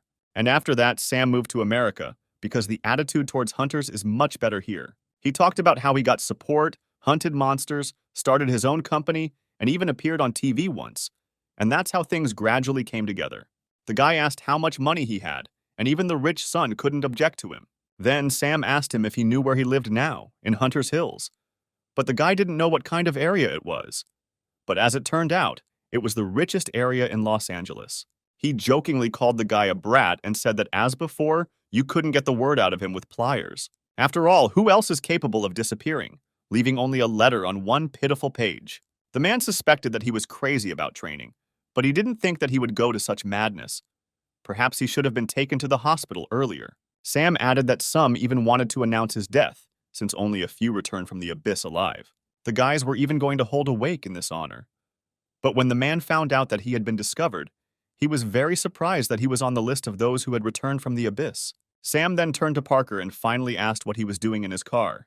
The boy was frightened and said that he had saved his life, and as a sign of payment, he was with him. The man was very surprised by these words, because he had already thought that he was taking him to the family estate for an autopsy. At this point, the destination was changed from the Parker's house to Sam's house. The guy saw how the world had really changed in 30 years, and all the city streets were now teeming with machines. After the gates opened in Los Angeles, rich and famous hunters began to flock to the city. All of their clanmates, rising stars who wanted to join them, and people who viewed hunters from a business perspective. It was currently the most densely populated city of hunters on Earth. Sam continued that from the moment he arrived in America, he asked to be informed of the latest news of who had returned from the abyss and threatened that if even one name was missed, he would leave for another country. It was funny to watch the FBI and CIA report with stony faces. Otherwise, he would have quickly changed his citizenship, and the government would have suffered huge losses. The main character looked out the window and said that he had a very cool house, and that this house was the size of an Olympic stadium. But Parker interrupted the guy and said that these buildings were for hired workers and servants, and the real home of Sam the Dragon was located further away. They immediately approached the real house, past fountains, palm trees, and beautiful parks. As the motorcade passed along the streets, the main character saw hunters standing in line for tickets. He didn't understand what these coupons were for, because this wasn't a bank. But Sam replied that in order for them to see him at least once, they needed to get a coupon. But Skyler couldn't fully understand why they needed this, and what it was all for. But these people came to ask to give them a chance. The guy asked what kind of chance they were talking about, but the man said that they would still have time to discuss all this. When they went inside, they saw beautiful pandas. The guy couldn't believe that pandas were in America. Did he really steal them? But as it turned out, it was a gift from the Chinese government. They then begged on their knees for him to come and send it to him. The protagonist asked what was troubling the Chinese government that they made such a generous gift. Then the man remembered that the guy was in the abyss and knew nothing, and then he urgently gathered all the secretaries in one place. He ordered to select the best teachers for him in politics, economics, culture, and other sciences, so that Skyler could be taught everything. At this point, Parker's driver said that there was a great chance to meet the dragon at the moment, and that some people had been waiting for months for the chance to see it. But the guy continued that their last name was clearly not Parker, and why should he beg for this chance? Besides, he had the feeling that next to him he was getting a year older with every minute. At this time, one of the secretaries asked if there were too many teachers and too much information, and if he could find out the real reason for this commotion. But as soon as the man introduced himself to him, he immediately heard that he was fired from that very second, because he hired them for a lot of money in order to entrust them with troublesome work. Sam's words and request did not sound like a joke, and he did not ask not to answer stupid questions. Then the man turned to the sixth secretary and asked where all the models who were supposed to be at the party were, because he clearly remembered that he had missed one and ordered her to work faster. After Sam gave everyone their assignments, he turned to Skyler and said that they could now calmly think everything over. The guy couldn't believe that the man had changed so much in such a short period of time, because such situations were not a reason for dismissal. But the man objected, saying that he did not know how much he was paying them, and quickly ordered the seventh secretary to come to him. When the secretary approached, he said that in 2 weeks he had received about $230,000. But the main character still couldn't understand how the size of the salary was connected with being fired on the spot. Then Sam replied that when he hired them, he clearly warned that he was paying the highest salary. But in return, one mistake, and the employee is fired, and they all know about it. But Skyler was very disappointed with this approach, and then Sam decided to leave the seventh secretary. The guy turned to Sam and asked why he didn't become a role model, as a true clan leader should. In one of the audiences, a Stanford University professor who specialized in the science of artifacts and caves spoke to the main character. She also had experience as a manager of 2 B-rank hunters and 1 A-rank hunter. These words really surprised the guy, and he decided to surprise her in return and told her that in high school he once lifted a total of 500 kilograms. The teacher decided to briefly explain what had happened over the past 30 years. And after 30 minutes, the guy screamed loudly in the audience. He couldn't believe that evil constellations occupied China, North Korea, Europe, and Latin America. South Korea was not captured because it was one of the countries that resolved the situation relatively quickly. But after that, many Korean hunters went abroad, because America seemed especially profitable to many. Also, clan leader Sam also moved here at that time. His leader was so kind. What did he have to endure? He was the kind of man who was dumped by women every day and who discouraged him from going into a B-rank dungeon. But suddenly, he became the Dragon Sam, an S-rank hunter with a lot of money, who at 70 years old has married 19 times. The Lava and Magma Kitten said that everything worked out great and that this hunter could be a great avatar. Could this person really not be trusted? He could be trusted. Then Skyler went to Sam and told him everything about how he suddenly went into the abyss to prevent the end of the world. And while he was trampling there for a couple of decades, he suddenly became a constellation, and whether he wanted to come under his wing and become an avatar. The man was very surprised by the guy's words, and he replied that they don't dabble in drugs. The kitten of Lava and Magma said that there was no need to do that, and that he could and would understand everything if everything was explained to him in detail. But something still bothered the guy. The leader had not given up for 30 years. Trying to find him, the guy thought that he was the one who could be trusted, because there was training equipment here like a gym in the backyard, and the guy did not want to just drag him into the affairs of the constellations. When the guy came to the gym, he said that it looked more like a concert hall and that he must have invited various pop stars to parties here, but Sam replied that there was a cooler place for that. The kitten of Lava and Magma exclaimed in surprise, because it was the magic of the inside of the world. But the guy did not understand why he was so surprised, because it was not complex magic. The kitten said that it was rather a very popular magic among the constellations and that mortals did not know how to use it properly. Sam said that even if you get injured in the other side of the world, they will not be reflected in reality. Roughly speaking, it is magic, something like super advanced virtual reality technology. But this constellation was used to train their own avatars. But the kitten said that most often the constellations use it as a playground to relieve boredom. The guy wondered if the magic of the underside of the world had taught the constellation. But Sam exclaimed that this magic was known to many, and the constellation had nothing to do with it. But if you think about it, there was a possibility that this technology was originally given to someone by the constellation. All this as some kind of evil plan. Skyler said that with such training equipment to prepare for war, all the hunters on the planet would be fully armed. But the man did not understand what kind of war he was talking about. He replied that all these devices were only for sports training. Then the main character exclaimed that they really use this magic to play football. Then the man snapped his fingers and said that all this was so last century, and now he would demonstrate everything. Currently, the most popular area at the forefront of the entertainment business is hunting sport. It was a competition where 6 hunters would form a team to test their strength against a rival team, and there would also be monster extermination, time attacks, death matches, and more, with a ton of rules. When one of the teams successfully kills the weekly boss, they are awarded 5 points for the victory. It all looked very interesting, and the main character entered the underside of the world. The protagonist had to limit the power because the underside of the world could be destroyed. He thought that since magic was created by people, it could not fully correspond to a being of the constellation level. Then the guy's strength, agility, and health were severely limited, and he immediately felt as if a bunch of weights had been hung on him. In the conditions of a battle with limited strength on the reverse side, the constellation increases its own real strength. It all looked like a real workout, and he was even a little happy about it. The Lava and Magma Kitten suggested that this was a great chance, since other constellations couldn't see Skyler in the dungeon and the underworld, and so he could use all his abilities to his heart's content. The kitten meant for the protagonist to reveal his own essence to the leader and make him an avatar.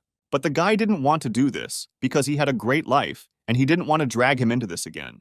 The main character believed that he was not suitable for the role of a leader who controls avatars, because he was more accustomed to playing the role of a fighter and participating in battles.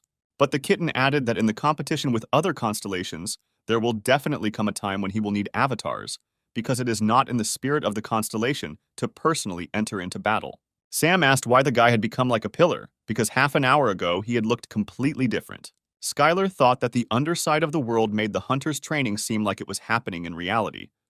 But the man reproached the boy, saying that it wasn't training at all. Everything that happened there was only about sports, and the most popular sport in the world. Skyler asked if the hunters didn't train in a dungeon and just fought each other, but Sam replied that that was the point of competitive sports. The protagonist asked why people liked watching it so much, as if it were football or baseball. The man replied that it was simply ridiculous to even compare them, and added that the most that could be compared was fighting with each other, since that was also a sport for hunters. The strongest hunter is chosen through one-on-one fights, and once you watch this, other sports fights will start to seem incredibly boring to you. But no matter how much Sam hoped to surprise the guy with this whole story did not stir Skyler's blood. He was confused and worried that the Earth was now in danger. The guy spent all his time training and was afraid to find out that he was already late. He was constantly overcome with anxiety while he tried to find his way back to Earth. And in the end, the hunters of the Earth became sports stars, and Skyler did not understand at what time they were catching monsters. Then the kitten added that this world and fighting with each other is quite usual for the Constellations and for the god of training, who does not take avatars under his own wing. This may be new, but for the Constellations with an army of avatars, this is like an indirect war. The kitten suggested that this could be related to the spread. The protagonist thought that in that case, they shared it on purpose to find candidates for avatars, and Sam added that recently there were many hunters who had never even cleared a dungeon. The guy didn't fully understand then why they became hunters, but the answer was one: only for money and fame. All that was needed was to choose the type that a person liked, and having succeeded as an athlete, he was able to earn money that he would never be able to spend in his entire life, and the line in front of his house was just waiting to get this chance. After Sam finished, he asked what had happened to the guy during this entire period. What bug bit him that he fell into the abyss during training or was deceived? But it seems the man hit the nail on the head, and Skyler replied that it was a very long story. But before he explains everything, he will have one small request. The guy asked to increase the power of the backside because his strength is too limited and it is very annoying. But the man didn't believe it because this room was aimed at A-rank hunters, and he asked what rank the guy had. Skyler replied that he was a C+ rank and that he had not had the opportunity to fully demonstrate his combat skills since he had simply broken the internal energy measuring device, and even that was not enough. Sam couldn't fully understand why he was still assigned to rank C+, because it couldn't be that someone paid for it. It seemed to the man that the guy had become much stronger, since he was uncomfortable being here and everything was exactly like that. Sam again asked the guy to tell why he went into the abyss, and if it was a long story, then let the main character tell it more simply. But to put it simply, Skyler went there with only one mission. It was all for the sake of protecting the Earth. The man could not believe these words. Could it be that he wandered through the abyss and became a constellation, and now he returned to protect the Earth? Sam was very surprised. Then it turns out that he is older than him in age, but all this was unimportant. Then the man yelled at the guy because it was hard to believe, since many people who returned from the abyss had gone crazy. But since Sam couldn't believe the words of the main character, Skyler decided to demonstrate all this with his own strength. That's why the guy asked to lift the restriction, and he didn't give a damn about the others, but he wanted to share it with him. The man then took off his jacket and replied that no matter how strong he had become, he had never encountered an S-rank hunter before. Sam talked about how he had crossed paths with various opponents many times, and that on his last breath, he had gotten an A+ rank skill and leveled up through death. The guy laughed, because the man loved fantasy novels so much that he ended up becoming one of the main characters. Then Sam flew into the air and shouted that the little rascal hadn't gone far, and that it was not for the fans of fighting novels to talk about it, and immediately offered to wrestle for a while. The man asked the boy if he had ever heard of artifacts in the form of tattoos. Suddenly, Sam started shooting out magic projectiles and shouted at the guy that he would be able to dodge them now. But the main character didn't see any danger in this, and didn't see any point in dodging at all, and released a powerful stream of energy from his hand. This blow surprised the man, and as the first champion in one-on-one combat at the time, he understood that the opponent in the ring must be forced to focus on defense, attack first, and not give him time to catch his breath. Sam activated the 6th circle magic, which was called the Path of Lava, and turned to Skyler and asked when he learned this type of magic. But in response to this blow, the guy activated a protective Kai barrier and easily stopped a powerful shot of lava. When the man saw this, he screamed, "Is it really because of this skill that false rumors started in China?" The main character did not understand what was being discussed and added that there was a viral fake video with a similar skill to his. The guy was very surprised by this. He couldn't even guess that they could even fake something like this. It really shocked him. Unfortunately, His barrier has consumed a fair amount of energy, and at this rate it will soon be empty, and apparently there is no other way, since he has limited powers here. The guy had to control all his power to make sure he didn't destroy the reverse world. And that was a pretty big headache, since it had been a long time since he had fought like a real person. And then Skyler decided to show the absolute maximum and concentrated all his power into one magic ball. This ball was so fast that Sam didn't even have time to use fast teleportation, and his magic was destroyed, and after hitting, he received a lot of damage. He was shocked that it was cancelled even before it was activated, and how the guy could use those skills so quickly. But Sam didn't give up on this. He had no choice but to strengthen his own body with magic. But the guy literally found himself next to the man in a second and quickly used several techniques. Sam had great hope when he tried to switch to close combat against someone who uses martial arts. His friend admitted that he quickly became confused because he usually never dealt with martial artists and found the guy to be quite assertive. Sam asked the guy how martial arts levels work and how he reached the highest level in martial arts. The protagonist replied that it doesn't quite work that way because he currently has the highest level, and if he steps a little further in development, he can go beyond the mortal boundaries. And at that moment, the man realized that in front of him was a real constellation. Sam replied that he couldn't imagine how ridiculous it sounded. But what did sound ridiculous was that Skyler's honest and kind-eyed friend had changed for the worse.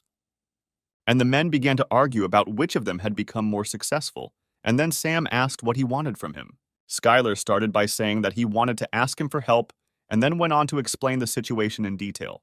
Although the constellations have agreed to a truce, the treaty is only temporary, and new constellations may emerge from the abyss at any time. And those constellations that have made a truce may be plotting to seize the land right behind their backs. As for the other constellations, they already had many servants on Earth, and in general, there are a lot of them. But on the other hand, the guy has to start from scratch, so he is now at a disadvantage. In these words, the man heard that the guy was not going to ask for his help. After all, he lived his own life, and that's why Skyler didn't want to drag him into trouble. The man couldn't believe that the youngest of the clan had been defending the land by fighting in the abyss for 10,000 years, and he was just trying to be cool just because he was older. Sam loudly slammed his fist on the floor and shouted that why the hell was he worried about him? Because he should be worried, not the other way around.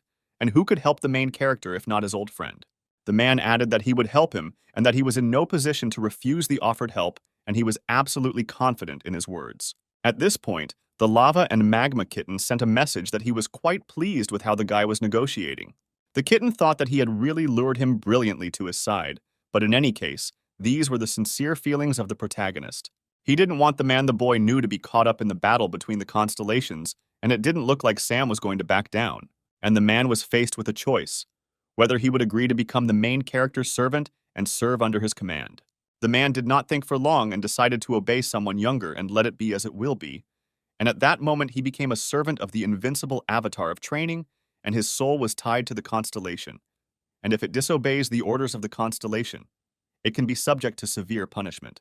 The young people had a delicious breakfast in a cozy establishment, and Sam still could not believe that he would enter into a contract with the constellation. After all, making a deal with a constellation was tantamount to selling it your soul. He was interested in everything. If he makes this agreement, he will be able to follow the main character and his clan whenever he wants. But if it will be too stressful, then the guy can simply not do it. Skyler's plan was to first hide the fact that he was a constellation, as it would be a huge problem if he was discovered. Sam thought about it because it turned out that the constellation needed to hide its own power. The guy said that in any case, he was going to continue to increase the number of servants while hiding the fact that he was a constellation, and he would need them when he encountered other constellations.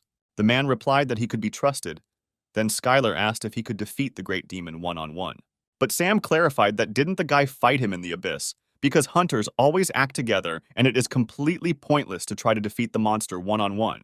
There was a certain uncertainty in the man's words, and for a second, the protagonist thought that he might lose. Sam added that whether it was the inside-out world or a one-on-one fight, a solo or team game, he was absolutely sure that he was not afraid of any of it, and he didn't care if he had to fight against the constellations or anyone else.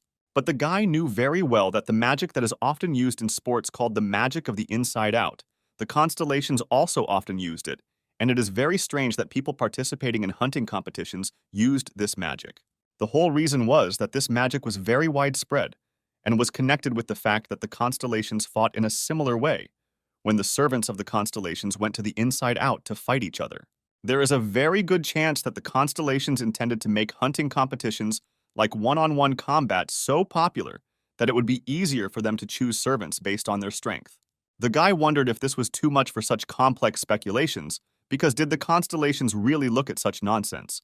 But everything was correct, and the kitten of lava and magma added that one should not underestimate the boredom of the constellations. Even now, most of the constellations are fighting with each other in the train car out of boredom. In any case, if the services fight as they do in the hunting competitions on the ground, it could be a great help to Sam, because he has participated in such battles and is a champion hunter. The number of servants the main character would have depended on all of this, because he had to become the object of their envy. He himself understood what he was talking about. He understood that the guy needed to become famous as a hunter and become one of the strongest hunters on Earth. With such hunters, everything is always very interesting. As soon as a Class A portal opens, the government of the country will be on its knees begging them for help. And despite the fact that people claim that their country's hunters are the strongest, everyone knows in their hearts that this leads to their faith and devotion. Sam certainly understood everything, because Skyler certainly has incredible power. Another thing was how they would demonstrate his power in the game. Then the man said that he would introduce him to the clan, but the guy didn't even suspect how many groups of clans Sam was responsible for, because it wasn't just one clan, because the profit of the company's clan groups went beyond this world. All the cores and items in the dungeons are purchased by the company, including support, bonuses, and other things, and with just loyalty, Skyler can be generously rewarded.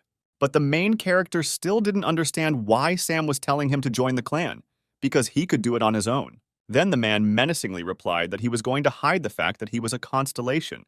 So why did he need all this if he needed to hide his own power properly? However, the protagonist decided to limit his own power to the maximum possible level, and so far he has been able to control it, and he can fight a monster or an S-rank adventurer. The man would send the boy to a clan that accepted the best candidates, so he recommended him to look for some nuggets there, because he could take them as servants if they proved themselves useful enough, and this was a pretty good idea. Skyler wondered if they would mind if he joined their clan, since his rank was still C+, which specializes in martial arts. Sam replied that they definitely wouldn't like it, and suggested that the guy just raise his rank, because as soon as he becomes an A-rank adventurer, he will immediately be listed as a strategic weapon controlled by the state, because only those who have achieved high results can get S rank. If you think about it, it sounded pretty cool that the old man had an S rank, since less than 10 people in the entire world had received that rank. He shouted that it was enough to sit around and it was time to do everything they could, and they immediately went to the qualifying round for the competition. The guy clarified what qualifying round Sam was talking about, but he added that the main character can't even imagine how many hunters want to participate in this competition, because he needs to pass the qualifying round and win in order to be accepted as a professional in the league. The next preliminary round will be in exactly a week, and during this time the guy can get a little more comfortable here. The guy didn't understand what he needed to get used to and what he needed to do. Then Sam took his phone out of his pocket and asked him if he knew what a smartphone was and showed him. This phone is used for almost everything, including watching the news. The guy carefully took the smartphone and did not fully understand how to use this thing. But one thing was good, that now he could calmly watch Korean news anywhere. Sam was in the office and called a few workers. He asked the hunter department to bring him the evaluation equipment right away, because he needed to re-evaluate someone. Then he thought that they would need another reliable manager. But when he looked at these guys, he realized that they were not suitable for him at all. The man asked what his daughter was doing now and began listing that she was not the 10th or even the 8th, but let them call him the 11th, who had the worst character. He ordered Laura to be brought here immediately, but he was not entirely sure that she would show sympathy towards Skyler, since he was also not easy to deal with. At this time during training, the man could not believe that he had lost control of the third circle magic. Laura turned to him and said that he had a lot of mana, and that did not mean that he could handle high-level magic, and that he should have first studied first circle magic more thoroughly. The guy then shouted that he was a C+ class hunter, and had already received an offer from the other close-ups, and how could she force him to repeatedly practice just first circle magic? When Laura was returning from the training class, she turned to one man and said that the guy did not deserve to be trained, and that the girl no longer wanted to study with him, and ordered that they take care of him on their own from now on. When the manager entered the classroom, he immediately started kicking him with his feet, because this stupid idiot didn't even guess who she was, because she was not just an ordinary manager. Miss Laura was a B-class hunter and a renowned A-class manager. She was the type of person who turned worthless rookies into diamonds in any clan. He didn't say anything because she didn't like it when her identity was revealed. But he had just let down his own boss and didn't realize what an idiot he was. One fine day, there was a great deal of excitement at the stadium where the competitive fights were taking place. When Skyler approached this place, he was surprised that this qualifying round would really take place here. Some hunters arrived in luxury cars. They enjoyed great popularity and fame. The main character was not surprised by this, because then and now the habits of hunters have not changed, but in order to get into the professional league, you had to become the winner of this tournament. One of his representatives also said that this was a qualifying round for the C-rank league, but many D-rank or E-rank hunters would also take part in it, and in any case, there would be a chance after that, and it was necessary to take this as a new experience. At this time, Odaigon was so engrossed in playing games on his smartphone that he didn't even pay attention to what people around him were talking about. The guy shouted at him to stop playing these games already, and the competition would start soon. The main character didn't understand how he could play these games all day long. Were they really that addictive? When Skyler came to the stadium's recreation area, he saw that there were journalists and cameramen around, and it seemed to him that this was all a way of recruiting into the clan. One of these journalists scratched his head and could not understand what kind of incredible hunter had to show up in the selection round to be sent so early in the morning. At that moment, an operator approached him and completely agreed with his words and suggested waiting until the majority dropped out. He thought he had seen this journalist somewhere, but it turned out he was a scout from the Gambit clan. The man hoped that this time the damn appraiser hadn't fooled him and had told him the whole truth. After all, they said on the phone that it would be just a bomb, because the guy even ground the measuring device into powder. The journalist had been studying the main character's dossier for a long time. He learned that the guy had gone into the abyss for 30 years, and that everything was fine with his head, and all the tests had passed the check, and no deviations were found. The men decided that if he lived 30 years ago, it was understandable why he used martial arts and suggested sending someone to recruit him. At first, the journalist couldn't believe that it was possible to break a measuring device, and no one could pay them to talk this nonsense. There was no way they could just ignore it, because the money had already been received, and they would hardly have contacted them if this guy was useless. The boss ordered the worker to personally check everything, and if his mana was in excess, then try to offer him to master magic. But the guy didn't understand how he should make him master magic, but that was already his concern, because the journalist gets a salary for it. Skyler's tryouts began, and he was invited to enter the center of the stadium. When the guy entered the inside of the world, he needed to limit his power, because otherwise the inside of the world could simply collapse. But the main character should have limited the power much more, because in Sam's house this thing was level A. Skyler successfully entered the inside of the world. He limited his strength, agility, and endurance. The guy could also use hand-to-hand Kai, but with limitations. This did not stop the main character, because the more difficult the situation, the higher he rose, and this sounded logical. A bald guy at the stadium asked Skyler what the psycho was muttering under his breath, but the guy replied that he thought it was a good experience. The man was inspired by this when he saw a new rival and decided to immediately leave him in a smashed state. The referee shouted that they would be instantly disqualified for fighting without giving a signal. The rules were already known to everyone, but reminded that any skills could be used without restrictions. Also, if they want to surrender or are no longer able to fight, the fight will be stopped. There weren't as many people in the stands as we would have liked, but there was still a live broadcast of the qualifying match for this competition.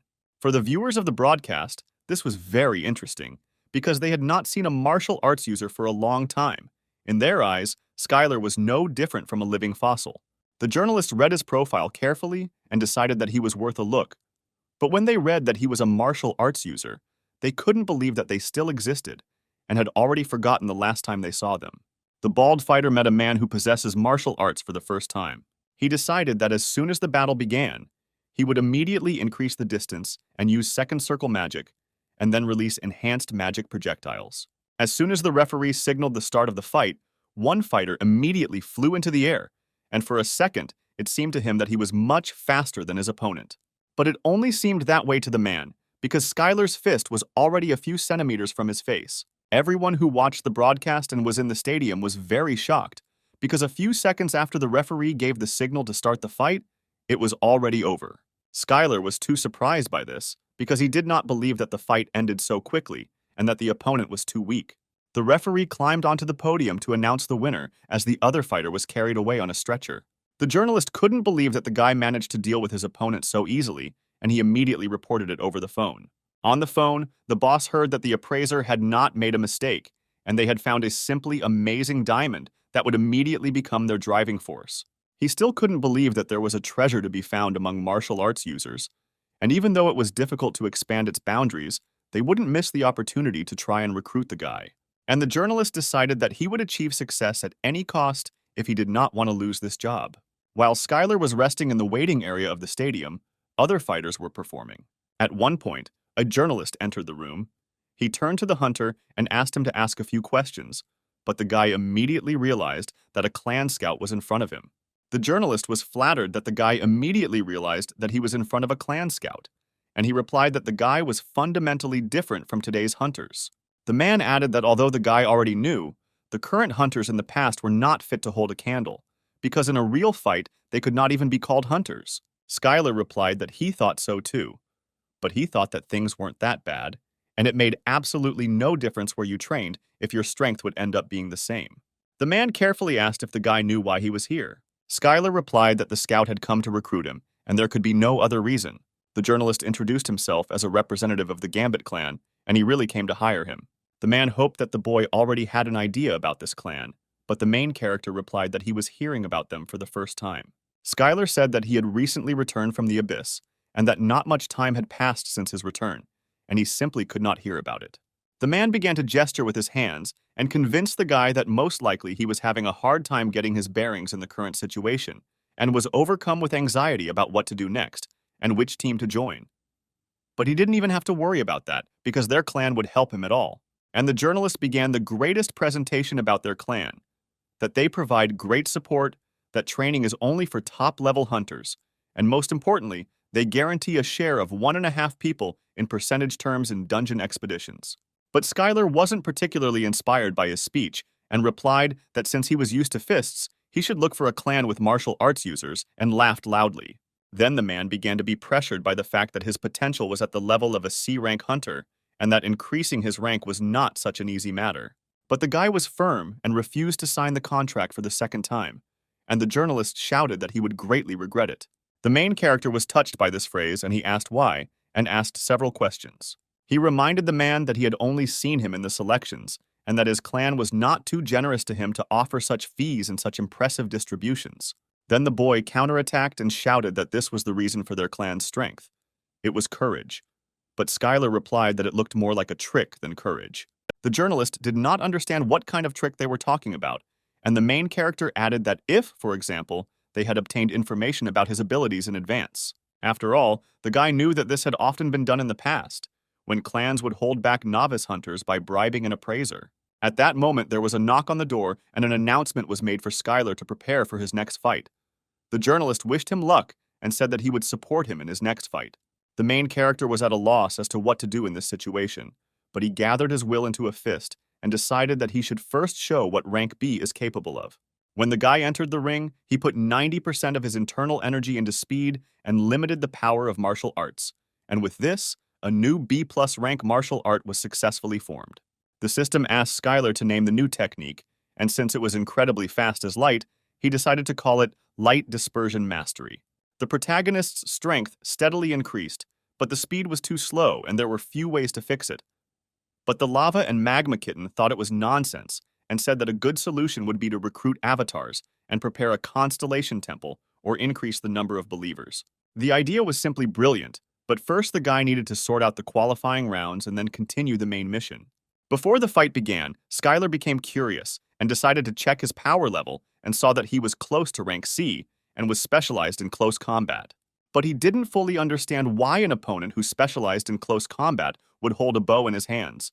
As soon as the referee counted 3 seconds before the start of the fight, the opponent immediately took the bow and arrows and began to make the first attack. But the guy barely had time to release the arrow from the bow. Skyler was already next to him, and with a powerful push pierced him straight into the body. The man did not believe where such speed came from, and decided that things would not go any further, and decided to move straight to close combat. He unleashed the full force of his blows with numerous fists that were aimed straight towards the main character. But the guy dodged these blows without any problems, using well-honed fighting techniques. All the people in the stands jumped up and shouted that this was a martial arts user's step technique, but such a close fight with Gregory was very dangerous. Skyler immediately counterattacked and with a powerful blow threw his opponent back several dozen meters. The operators couldn't believe it. They were photographing this fight and were completely amazed by this monster. No one could understand where this hunter came from. It was not for nothing that they said about him that he returned from the abyss, and from that moment it became clear why no one had seen this martial arts user. The journalist understood at that moment that he could not miss this chance, and he had to sign a contract with him by any means necessary. Otherwise, he would not be able to explain anything to his clan. The spectators were impressed that the guy finished all the fights with one punch, but since these were C-rank qualifiers, there was nothing surprising about it. The news quickly spread throughout the city. People were confused and did not understand who this guy was and whether he really was the one who returned from the abyss. People did not understand why hunters do not study martial arts, because they look very cool. All this was fine, but among the participants of the competition, there was one hunter, a newcomer of the Star Clan, who specialized in one-on-one fights and therefore never went on raids, but competed exclusively against people. Scanner continued on his true path to first place and defeated one participant after another. Even the newcomer from the Star Clan was no exception for the main character, and he, like the others, was carried away from the battlefield on a stretcher. And now the long-awaited finale has arrived, and one of the rivals from the Rainbow Clan has entered the battlefield.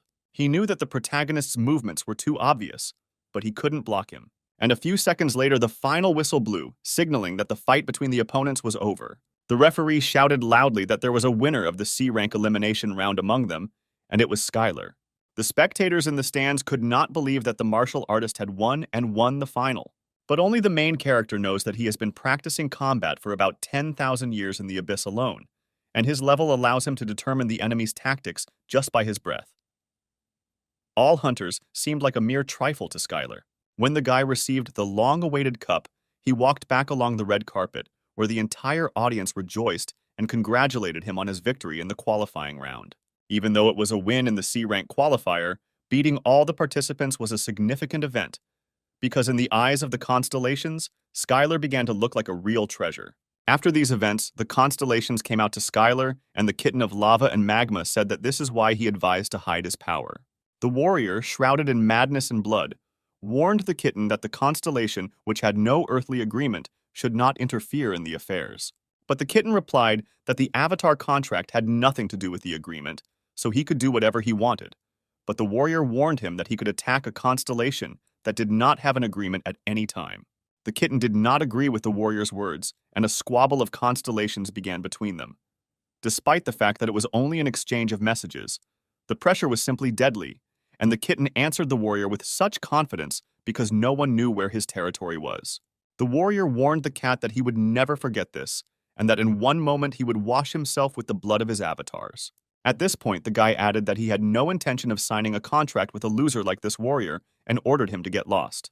The Constellation could not stand such impudence and responded that all arrogant mortals would face inevitable punishment. The boy shouted back that the Constellation should not be proud of the fact that it managed to cheat death. It cannot even commit atrocities in front of other constellations and still continues to be called a warrior shrouded in madness and blood. Other constellations admired the main character's words and noted that the guy was very confident in what he was saying. The protagonist added that he doesn't know what concerns the rest of the mortals, but at some point he will enter into battle with him, because Skyler never saw any particular need to stand on ceremony. At this moment, the lava and magma kitten was greatly impressed by the mortal's answer and handed him 10 soul fragments. The rest of the constellations were in shock. The main character was very surprised by this, but it was only part of the kitten's strategy, and he asked to accept them. Soul fragments act as currency among the constellations, and now the kitten has given them to Skyler on purpose to provoke the other constellations. The guy needed money if he didn't want to be looked down upon. Up until that point, he only cared about strength and didn't even think about money. At this time, in one of the city buildings, one of the workers approached Sam. He apologized and said that at the moment, an additional investigation was being conducted to catch the appraiser. Sam couldn't figure out which clan this bastard came from, and his protege suggested that perhaps the Gambit clan was involved. Although the Gambit clan was considered an influential clan, it was no match for the Dragon clan, because the Dragon clan was endowed with the powers of the government at that time. The Gambit clan was just a newcomer that was just starting to gain strength. The man did not understand what they were planning, because they all knew that in their current situation, it was dangerous to deal with him, and they still went for such a provocation. At that moment, the secretary knocked on the door and said that the results of the selection round were known and that the winner was the hunter Skyler. The man turned to the boss and said that he would immediately call the assessor to assign a new rank, and if any problems arose, he would take full responsibility for it. Skyler's ability was being measured, and the man gave him a clear B rank. The boss shouted that he was blind, since it was at least B+, but the man replied that this rank was also worthy of admiration, and they also knew that martial arts users were inferior in real combat, and it would be better to start with rank B. The man was about to attack the appraiser, but Skyler stopped him in time and asked him to stop. He whispered quietly to him that he should be careful, because the constellations were beginning to show interest in him, and there was nothing wrong with moving slowly. This answer stopped Sam, and he agreed that rank B also satisfied the basic conditions, but the guy exclaimed, "What conditions were we talking about?" The man said that he had gotten him into the Icaros clan, but if he was a C-rank hunter, he would be looked down upon. Sam added that it didn't matter who he was, because in any case he would be able to show a bunch of weaklings what abilities he had. At one point, the man threw down his bag and said that he had one good weapon in his collection, and he decided to give it to Skyler. The guy didn't understand why he needed a weapon. After all, was Sam really afraid that he would be humiliated? But it wasn't because of that. It's just that the main character would look really cool with this weapon. From his bag, Sam took out the sacred moon sword, which was an A-rank Chinese artifact. The guy asked where he got such a relic, but the man replied that the Chinese government gave it to him as payment for his help. At that time, China was on the verge of destruction due to the invasion of evil constellations in the north, and several extreme problematic dungeons were discovered at once. 3 A-rank monsters burst out of this dungeon, and the man went to help and received this as a gift. In the end, the guy had a hard time believing this story, but he accepted the gift. But that was not all, because Sam wanted to introduce Skyler to the manager. He shouted that in their time, even a dog and a cow had managers. He asked not to worry about the abilities of this man, because it would be his daughter, and Skyler was very surprised by this. One quiet evening, everyone was in the house and doing household chores. Skyler chose the offensive tactic and cooked dinner for Laura. The guy cooked Laura's favorite dish. It was Texas barbecue, when hefty pieces of meat are marinated in spices and then smoked for a very long time. But this spicy brisket turned out to be much tastier. There was actually a special magical taste that couldn't be compared to other tastes and aftertastes.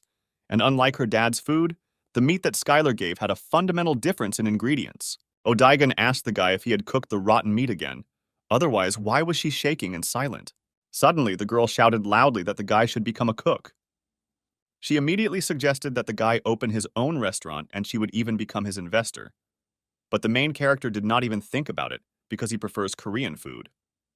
Skyler pushed forward a small bowl of rice and offered to try it, since he had prepared it just in case. The rice was incredibly delicious. Every grain of rice was cooked perfectly and had a very strong magical taste. The girl ate this dish with pleasure, even though she didn't eat any carbohydrates at all. The guy laughed and replied that so much food definitely wouldn't harm her. The girl was very worried that she would gain weight, but nevertheless her plate was completely empty. After a delicious dinner, she got back to business and said that she would now be his manager, and her responsibilities would include monitoring his schedule and movements. This graph showed what level the hunter's abilities were and what was needed to make him stronger. Although this analysis was the responsibility of a first-class manager, she was a top-class manager. The girl liked the confidence with which he led a real fight, and she and her father thought that they needed a real team to go through the dungeons. She said that there was a huge profit to be made from this, because the government had given this city to her father's clan, and the world was now such that somewhere there was even a guild that had received an entire country. Laura added that in any case, the Icaros clan is full of psychos, but their abilities are quite consistent with the payment they receive. And if the main character is going to join them, then he must undergo special training to match them. She left her personal number, and if the guy needed anything, he should call her immediately. When the girl left the room, she agreed with her father's words that the guy looked too normal to have returned from the abyss. Even though he was overconfident, he should have been taught how to resist magic users first. He will soon have to face monsters from the B-rank league.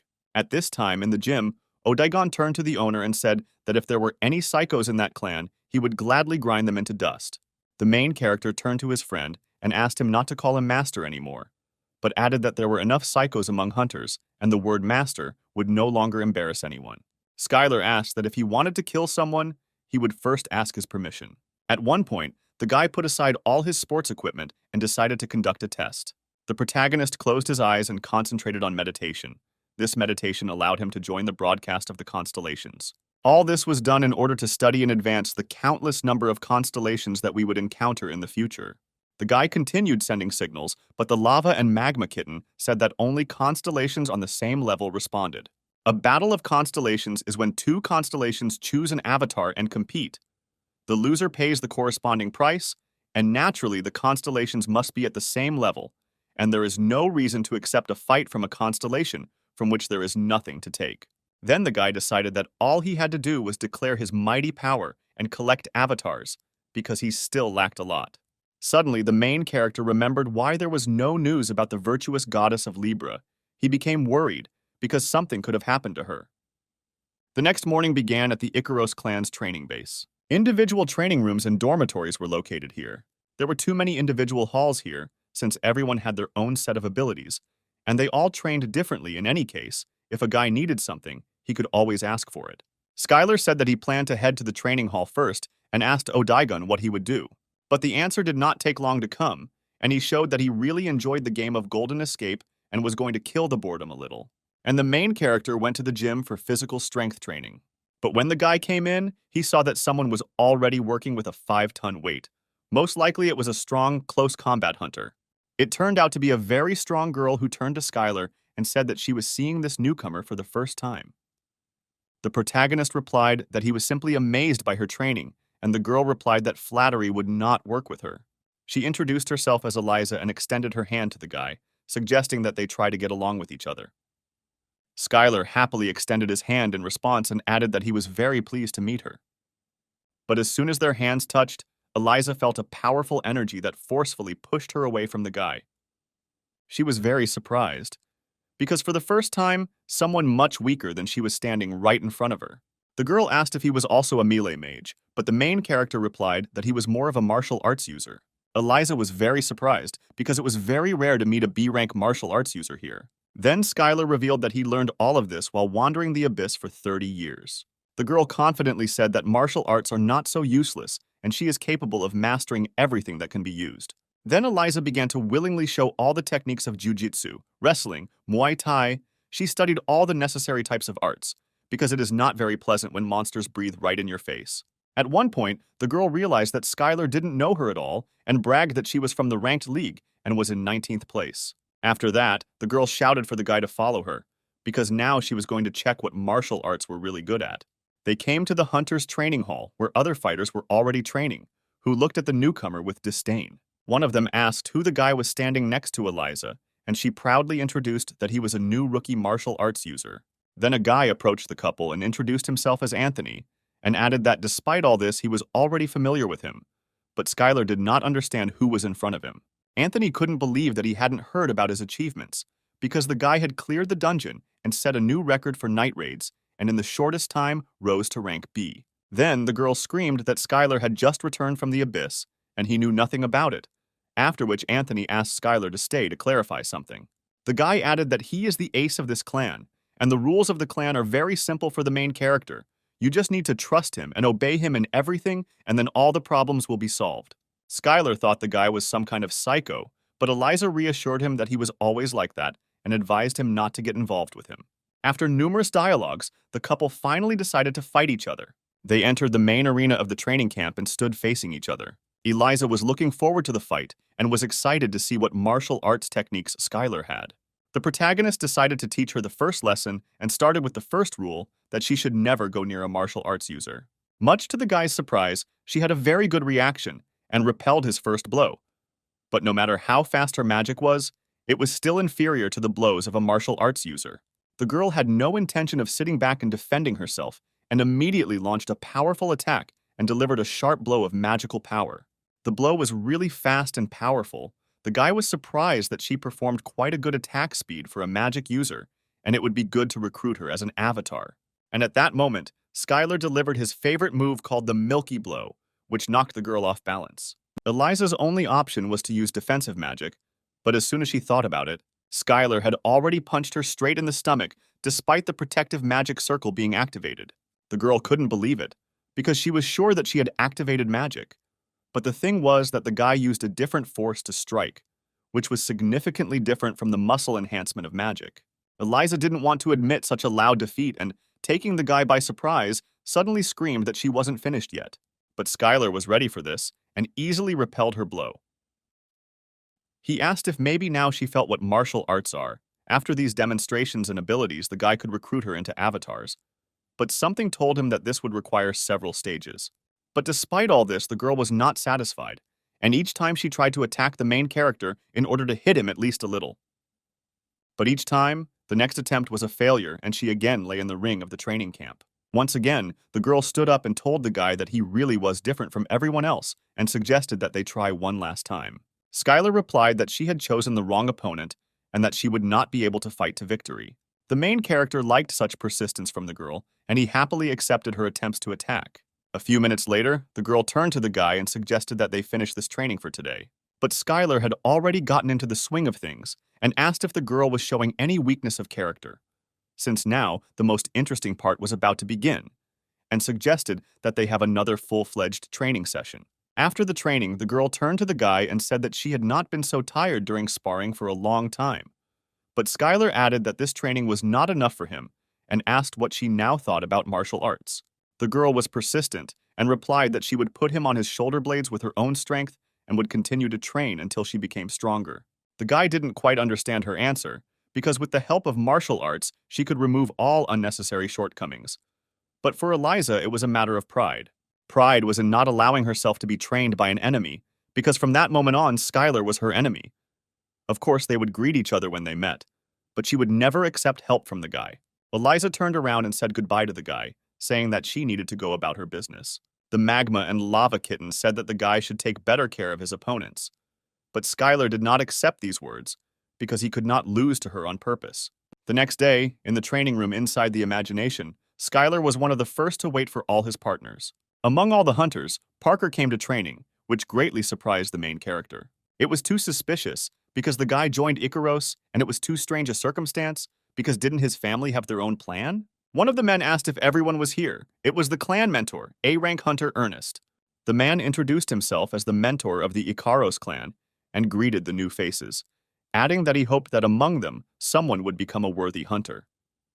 Ernest asked those present what the most important weapon of a hunter against monsters is, and Skyler immediately answered that a person.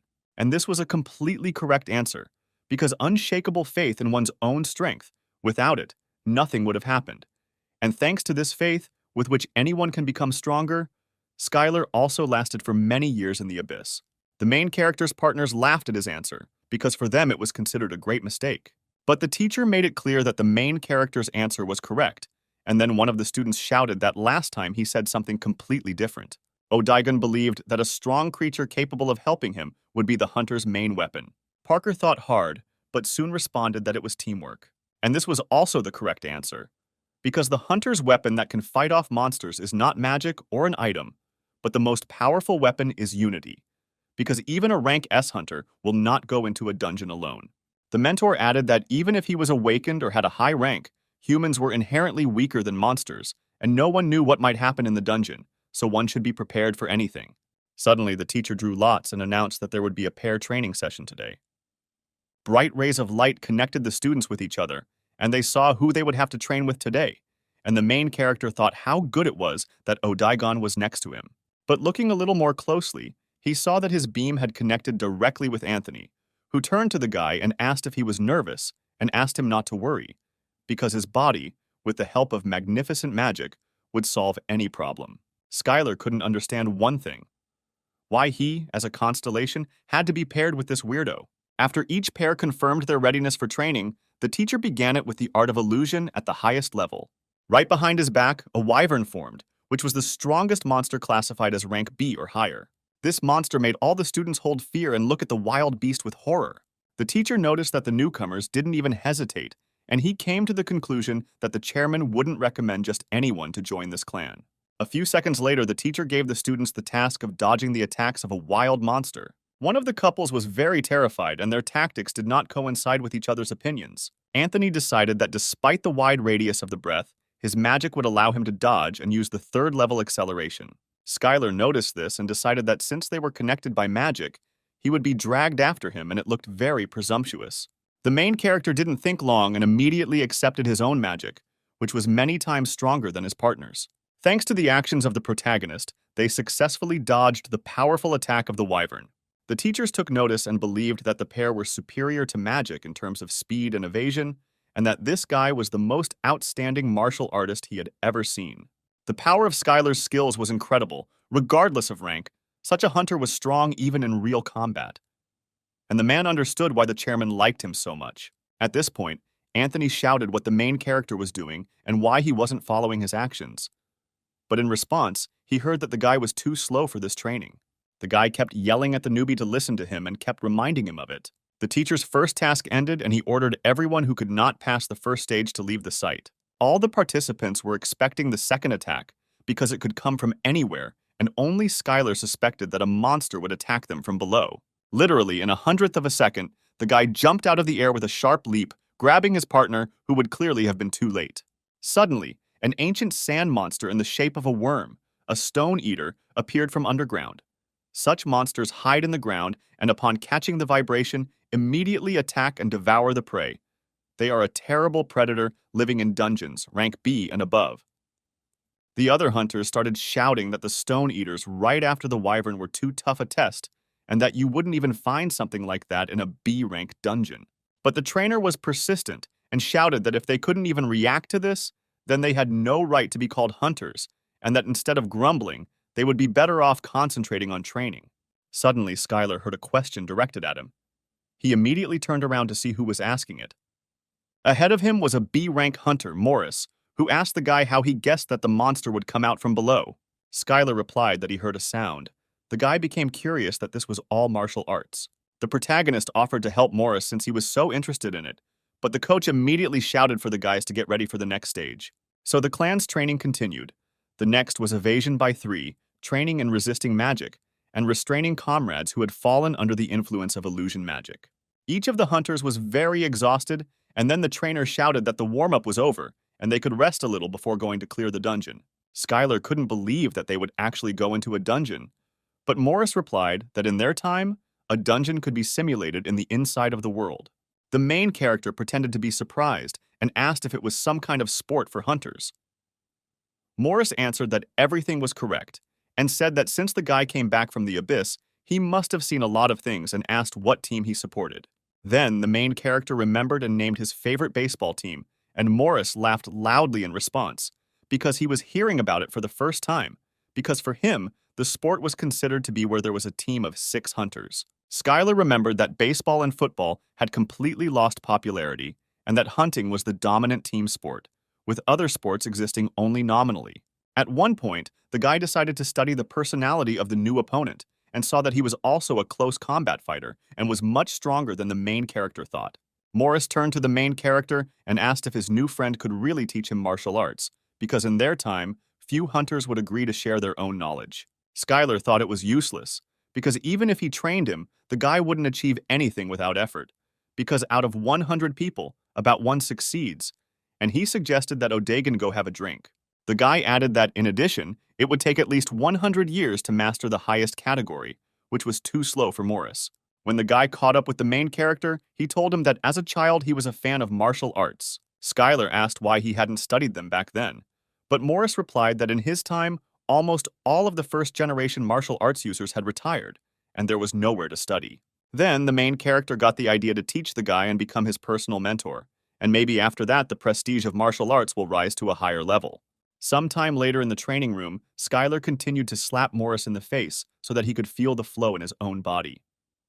He asked the boy to hold his pose and asked if magic users didn't use mana to strengthen their own body. But Morris replied that it wasn't done through the body, but by using their own mana, they attracted magic from outside. Then the protagonist figured out how it worked, but it was still a bit difficult for him because he could just start the circulation of his own mana.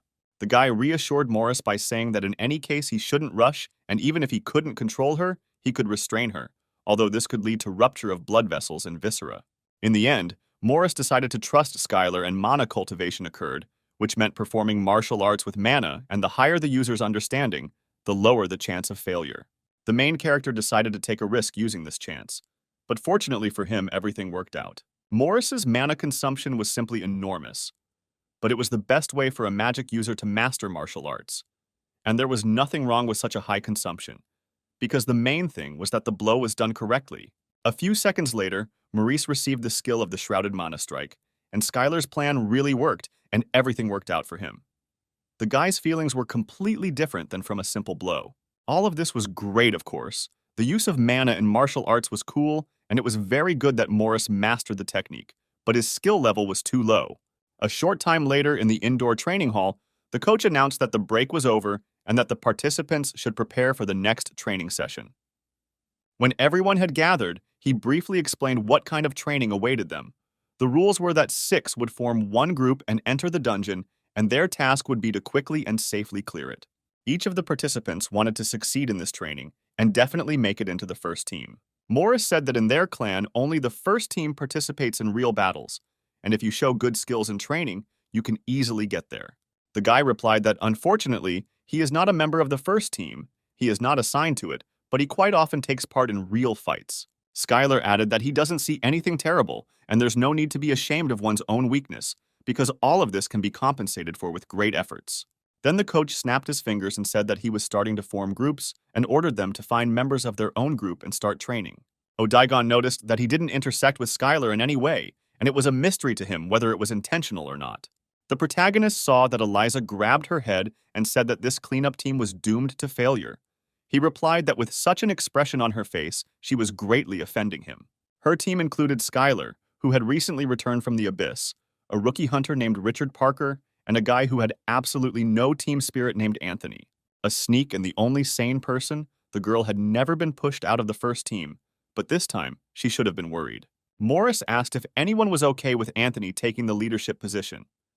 Skyler added that if he liked to dictate, then he was totally fine with it.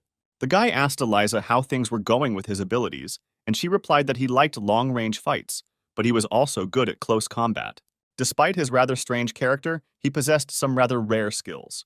The protagonist didn't plan to recruit him as an avatar, so he wanted to skip it, but it's better to test his skills as an opponent.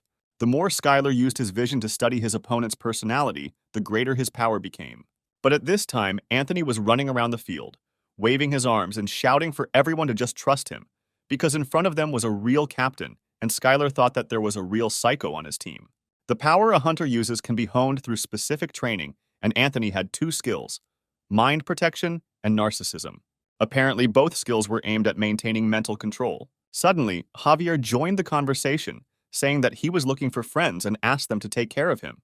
But everyone reacted very negatively to him and asked him to just leave there and not even hope to join them. Skyler couldn't understand his partner's reaction, and Eliza said that this guy only knows money and divides people by profit.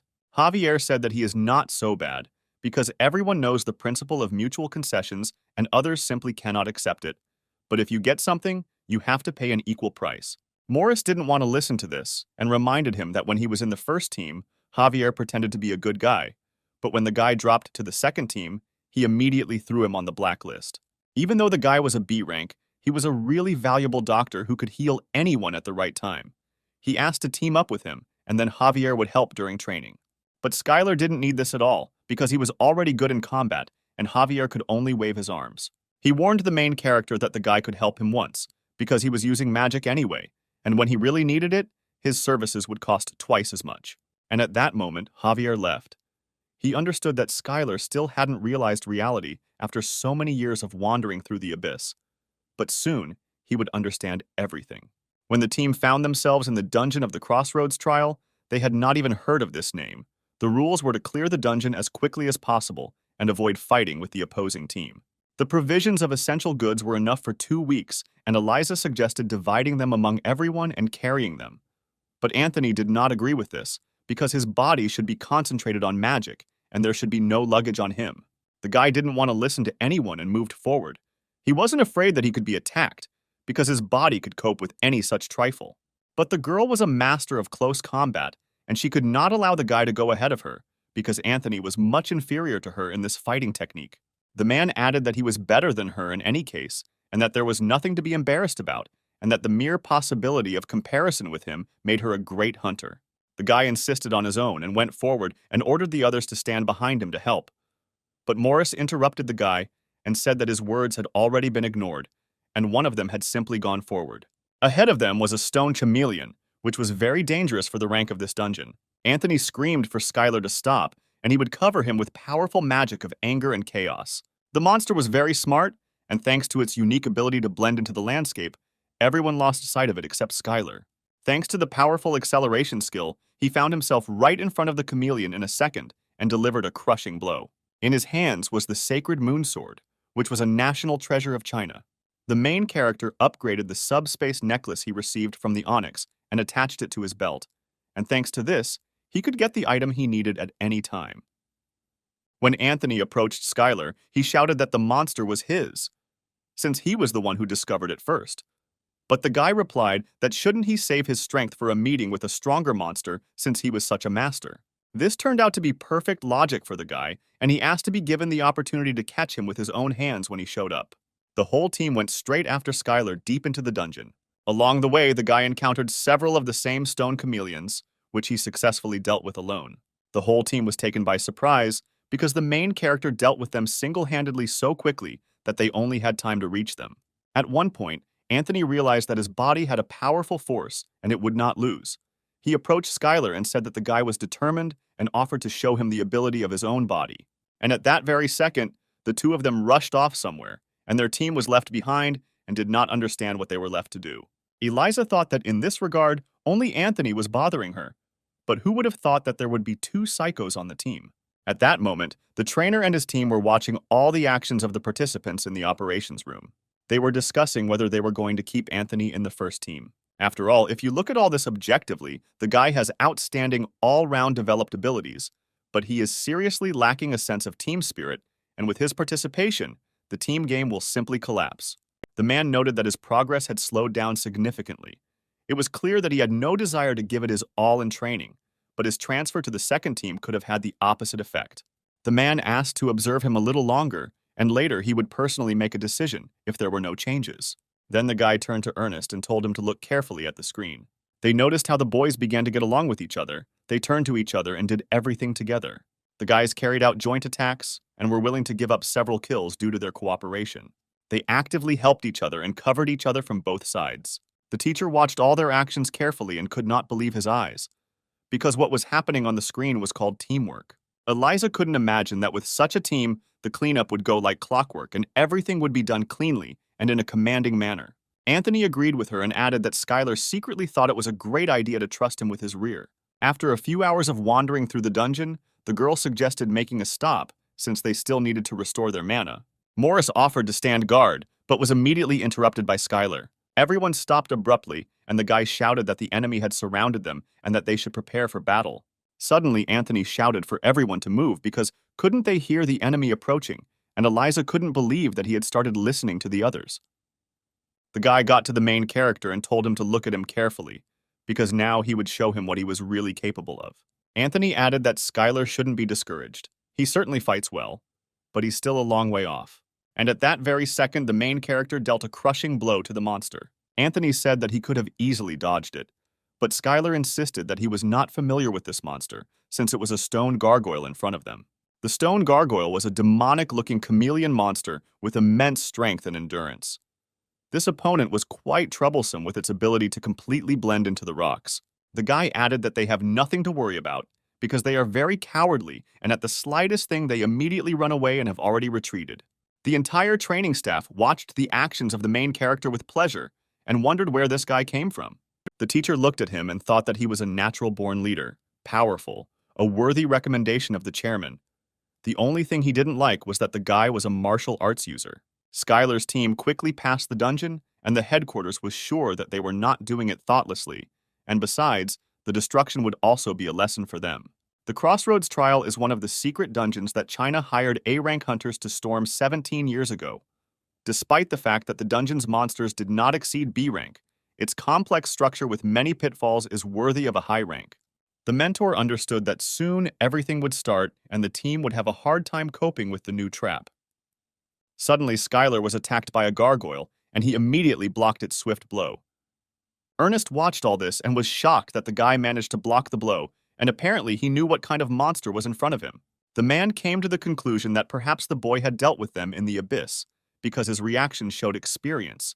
One question tormented the teacher: how many years had he been there? Eliza said that it was most likely a trap, and maybe it would be better for them to set up camp now, and instead of going straight ahead, explore the area a little. Skyler said that it all sounded good, even though they were exposed on all sides. But if things didn't work out, they would have an escape route, and besides, they wouldn't have to worry too much about the gargoyles, since he would be able to sense them if they got close. The main character asked not to be surprised, because if you don't lose your calm, then you can easily deal with the monster, because their strength does not exceed rank B. At that moment, Eliza thought that judging by the level of difficulty, they were simply sent to their deaths, and whether anyone would be able to survive at all. When the guys put the tent together, Skyler was very surprised, because before they had assembled everything by hand, and he asked if it was really a car assembly tent. The girl looked at the guy and showed him the drone, and said that it could be set as an alarm. The probability that it would work on the gargoyles was small, but still it was better than nothing. At this time, Javier used a barrier that would detect the life energy of the approaching creature. He demonstrated magic and tried to show how useful he was to the team, but Eliza upset him by saying that if a guy only used magic once, it didn't make him an important member of the team.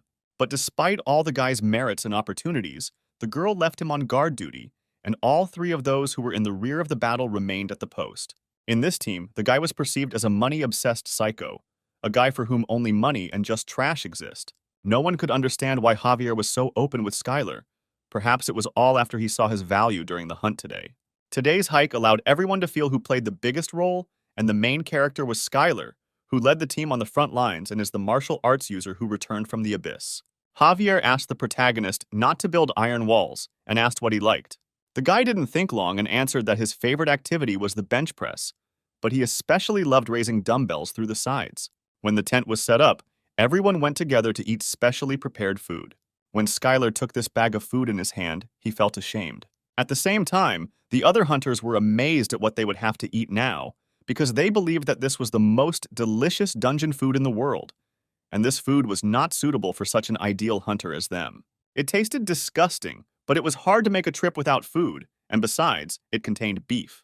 Then the main character turned to everyone and said that since they couldn't eat it, he would cook something now. Morris turned to the guy and said that this was unrealistic, because there was not even food here.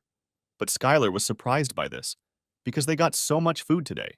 As soon as the team heard that the guy was going to cook stone chameleons, they were horrified.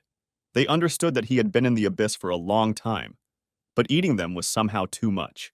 But the main character calmed everyone down and said that it was edible and proudly took out the branded dishes. At this time, in the instructor's operations room, the head coach was approached and warned that the other teams were also approaching the center, and the gargoyles were slowly starting to move, and the other teams would need to find a way to stop them. Several teams were destroyed. A couple more participants were half destroyed, and they immediately began to retreat. Ernest felt that he had chosen too high a difficulty level because it all looked too harsh. One of the assistants said that since the rest of the hunters were retreating, the remaining ones would have a hard time, especially in the other team, which surprised him greatly by the fact that they were doing something strange. The whole team watched as Skyler began to prepare the food. They thought it all looked pretty good. The participants got closer to the homemade cauldron and began to guess that they were in for risotto or paella, but then came to the conclusion that in Asia, rice is the main dish. A few seconds later, Skyler invited everyone to try his signature dish. No one could fully believe that the guy actually cooked meat from monsters and decided to prove to the guys that it could be eaten. Anthony was too confident in himself and therefore had every right to eat, and besides, he highly appreciated Skyler's cooking skills. When the main character gave him a bowl of food, he thanked him and said that it was really tasty and wished him a pleasant appetite. Due to the dish containing a high amount of mana, it was immediately replenished, and he couldn't believe that this was possible. At one point, Skyler assumed that the other side of the world was a virtual reality, and maybe the used products could be restored back, and then decided to use more of everything and fry the rice together with the meat. After some time, everyone had already given up on saying that they didn't want to try the monster, and immediately asked to try a bowl of delicious food. The main character replied that everyone should just come and take food, because there is enough for absolutely everyone. At this time, everyone at the training headquarters was in shock, because they could not understand what they were doing there, how they could set up a cafe right in the dungeon. One of the employees asked if they should be stopped, since it was unknown what kind of poison was in this food. But the teacher calmed his partner down and said that they would not eat something that was unfit for food with such an appetite.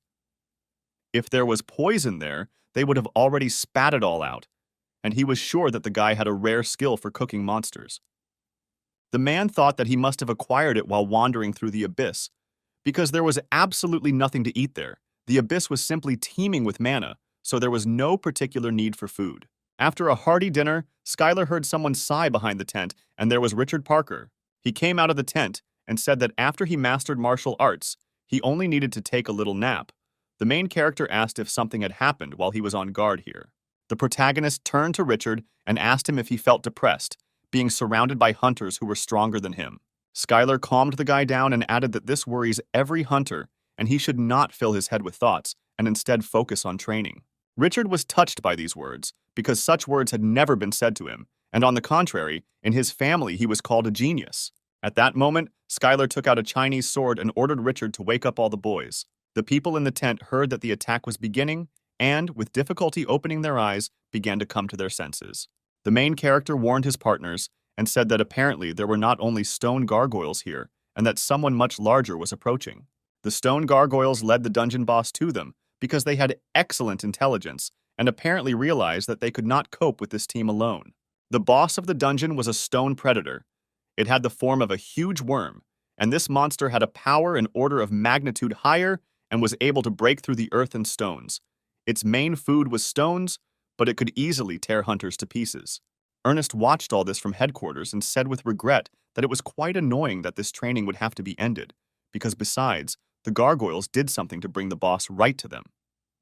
As the gargoyles got close to Skyler, he used Moonwalk to quickly and suddenly attack several monsters together. Richard Parker didn't want to stay away, and also started to use Ice Bomb magic when suddenly the scanner screamed that something was going to burst out from below. The main character barely saved Richard Parker, and when they landed on the ground, he screamed in horror that there really was an onyx in front of him.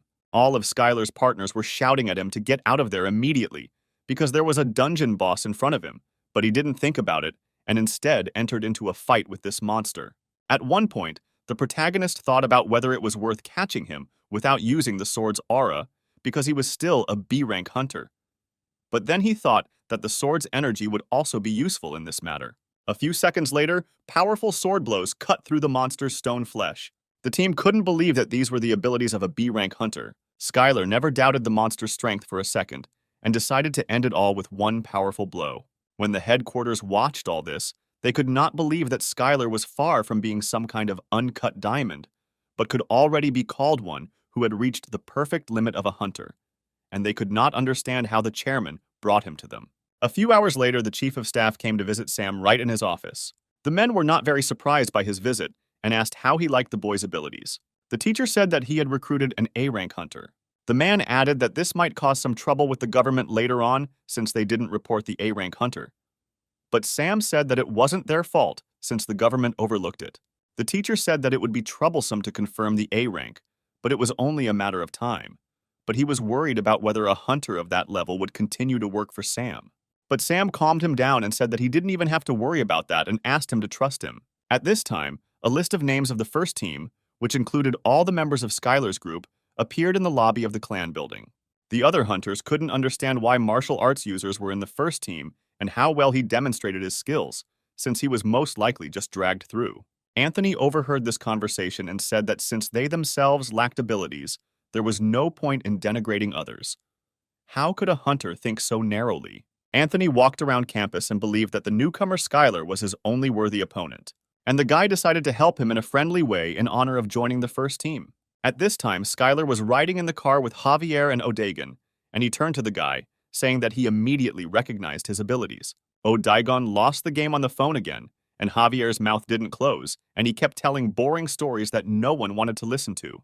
The guy didn't pay much attention to the main character's partner, but wanted to maintain good relations with Skyler by any means possible. A few days earlier, in the strength training room, Javier discovered Skyler had come there to train. The main character was glad that someone came to see him, and decided to immediately start training with leg presses, but Javier did not come for this. But the guy was already doing the bench press and was yelling at Skyler to stop training him. Then Skyler yelled that he understood what he wanted and suggested they do deadlifts and start with 30 warm-up sets. Between breaks in the approaches, Javier found a moment and asked if the main character would like to ride around the city with him. After all, he had recently returned from the abyss. But the guy didn't care at all and he only thought about training. In the end, the guy agreed, and now Javier was telling about this city of hunters, where there is literally everything connected with them. He told them that they were considered aces of the Icaros clan, which meant that wherever they went, they would be welcomed with joy. Skyler thought that being a hunter didn't give one any special status, but in their world it did, since they were the aristocrats of the time. At one point, the car stopped and Javier got out and told me that Chinatown starts at this line, and it is known here as a black market. The protagonist could not believe that the government here simply turned a blind eye. But Javier replied that the main thing was not to sell abroad, and then the government would not touch anyone, even if the organizations trading on the black market lived by the law. First of all, the guy noted that the main advantage of the market is the ease of obtaining very dubious artifacts. When the boys were standing near the bench, people in hoods were watching all this. They could not understand how this worthless man could boldly humiliate their master, and they decided to wash away the shame with his blood. And all this was revenge for the constellation of a warrior shrouded in madness and blood. Javier met the guys with large bags of food, and Skyler replied that they would meet the same fate as the dish they tried in the dungeon. The guy shouted that they should hurry up because soon they would go to the auction and they should go underground. Odigon noticed that there was serious magic here, which had a high level. The guys were greeted with pleasure, and Javier told the two newcomers to rent suits. He told them that here they should observe the basics of etiquette, and besides that there are a few more rules: not to talk about them outside the walls, not to confess even if caught, and not to make noise, and these rules must be followed. The guys entered a luxurious hall, which was made entirely of marble. They had to wait a little before the auction began, and Javier suggested passing the time at roulette, because he, as a true master, had never lost, and would show what it was like. One of the guards saw that 3 of the Icaros clan had arrived, and immediately reported it to his superiors. He also added that among them there are 2 newcomers, one of whom won the qualifying stage of the fights and debuted in the major league and is a user of martial arts. One of the schools that was currently running the illegal auction was a representative clan of Chinese martial arts, and even in the era of martial arts decline, they had steadfastly maintained their position. And in such a situation, they could only admire the Icaros clan hunter, martial arts user Skyler. One of the men asked if it was possible to approach this hunter and ask what martial arts he used, but the second calmed him down and said that it was better to stay where he was, because no one wanted to find out who was running this auction and suggested starting it. A few minutes later, the auction host came out and began presenting one lot after another. One of the lots was sold for $50,000, and Skyler couldn't understand how this spear, which looked cool on the outside but had absolutely no effectiveness, was sold for such a crazy amount. When the next lot was brought onto the stage, the main character could not believe his eyes. He saw the Thunderflame dagger with various skills available that were very necessary and useful for Skyler. When the guy looked in his wallet, he only had 1 bank card, which he had received from Sam, and he didn't know if he had enough money. Sam was very generous and gave away this unlimited black card so that Skyler could spend the money on what he needed until he got money from the clan. But the guy decided that he wouldn't need the money anyway, and then the man ordered him to take the card, because he was trying to be good and it wasn't necessary to refuse it. At this time, the bids at the auction continued to rise, and the lot amount reached $7,000. The protagonist did not understand why no one was giving more, but Javier replied that this thing was not very good, and that mostly people with a keen eye or those with the appropriate skill gathered here. Javier tried to dissuade the guy from buying it, because the auction was overflowing with other cool items, but the protagonist was determined and took a number to raise the price. There were a few seconds left before the deal was completed, and at $8,000 Skyler raised his hand and won the lot. Despite all the reproaches from Javier, the guy felt calmer when he had such an artifact in stock. Suddenly, someone put a hand on Skyler's shoulder. He looked in that direction and saw a man in a cloak with a hood. The madman turned to the boy and said that he really thought he could escape unharmed after insulting the master warrior shrouded in madness and blood.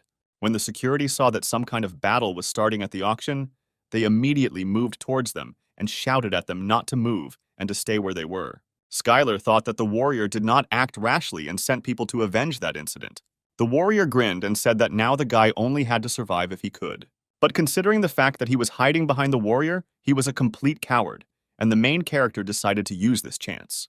He shouted loudly that in the name of the constellation of the invincible god of training, he was challenging him to a fight, and as an avatar, he would deal with him in an instant, that very second. Odaigon was shocked that the guy would resort to such deception. But the warrior ignored the guy's words because he had never heard this name.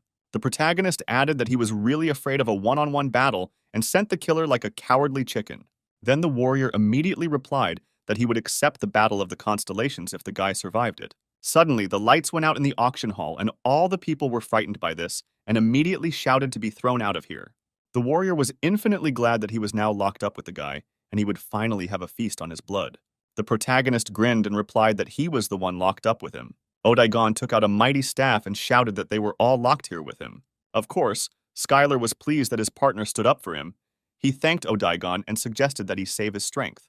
At that very second, the protagonist used a milky finger strike, the force of which collided with the powerful defense of the warriors. After this blow, the guy immediately ran at the enemy, took out his sword, and dealt a crushing blow to the warrior. All the people in the auction hall were surprised because they saw martial arts, and at the highest level. As Skyler approached the warrior, he felt someone take his hand and tell him that they would take his blood. The protagonist wondered if it was only blood, dreams, and desires that had awarded him this right of the great law of absorption. With this skill, he could use this power in reverse. And the guy did it. And literally, in a second the main warrior was no longer there, Skyler destroyed him in front of everyone. The other warriors started shouting for him to be stopped, but it was too late, because they were already the next target for the main character. The warrior could not look at this any longer and gathered all the power of the avatar and concentrated it on one avatar. A few seconds later, the warrior descended to the ground and was already independently controlling the killer. He collected the splattered blood and immediately increased the avatar's power. Skyler thought that controlling an avatar by inhabiting his body seemed rather cruel. In terms of mana collected alone, he was superior to a rank A hunter, and even if he was left alone, he would self-destruct, and the best option would be to avoid the fight. But in that case, the people present at the auction would die. The guy immediately activated the Good Giant Slayer skill and received a notification that if he did not avoid the avatar and fought him in battle, his strength would be increased. And the battle between the avatars began. The skill of Divine Space Art helped the guy perfectly repel the enemy's attack. But no attacks could penetrate Skyler's defense, and he destroyed the enemy with a powerful blow. The protagonist saw a message that the warrior acknowledged his abilities and thus accepted the Battle of the Constellations. He pointed to Skyler as the avatar who would take part in the Battle of the Constellations. At this time, the kitten of magma and lava said that everything was going according to plan. Perhaps everything looked reckless, and Skyler first needed to become a top-level constellation and then enter the battle. But the kitten said that everything was fine. One of the organizers ran up to the guys and asked for forgiveness for this incident, that they did not check and allowed strangers to enter. But the guy replied that everything was fine and he would keep it a secret. But before letting the guy go, the man asked to ask him a couple of questions about martial arts and to spend a little time if the main character didn't mind. After the men moved to another room, Skyler approached him and said that it was difficult to meet martial arts users lately, and could he find out why he started studying them? The guy apologized again for such a tactless question, because he was just happy to meet martial arts users. But suddenly, an elderly man appeared from behind the guards and asked the guy if he had ever heard of a clan called the School of Masters. Skyler replied that wasn't this one of the Chinese clans that was famous 30 years ago, as famous as Master Li. At one point, the guy jumped up and shouted that he couldn't believe his own eyes, because was it really the real Master Li in front of him? The man replied that everything was correct and thanked him for remembering it. The main character didn't think long and immediately tearfully asked the master for an autograph. The guy was surprised by this, wondering if he couldn't ask his childhood idol for an autograph. But that wasn't the case, and he could take as many as he wanted. But the man wasn't the one signing autographs, and Skyler was thinking about how it had taken 10,000 years to meet him in person and even get an autograph. There were hunters from the School of Masters present in this place, and there was some business with the guy. An elderly man approached Skyler and asked for permission to learn all martial arts from him. China was merciless to hunters who did not obey the government, and the Great Invasion became a reason for many hunters who dreamed of self-affirmation or revenge to leave China, and the School of Masters gathered such hunters under its wing. They were determined to become stronger in order to return. But the reality was not so simple. The founder of the School of Masters lost an arm and a leg during the invasion. And what's more, martial arts began to decline. It was already too late to switch to magic. They had to go with martial arts to the end. The students had the task of reaching the level of the great, but they did not know how to reach it, because even Master Li was unable to rise to this level. But at that moment, Skyler appeared, and all the elders came running to the noise and could not believe their eyes when they saw this guy fight. And the masters immediately ordered that this man be brought to their hall immediately. The old man said that the boy was the strongest martial artist they knew, but the protagonist was wary of this, since the master was the only one who had reached the perfect level.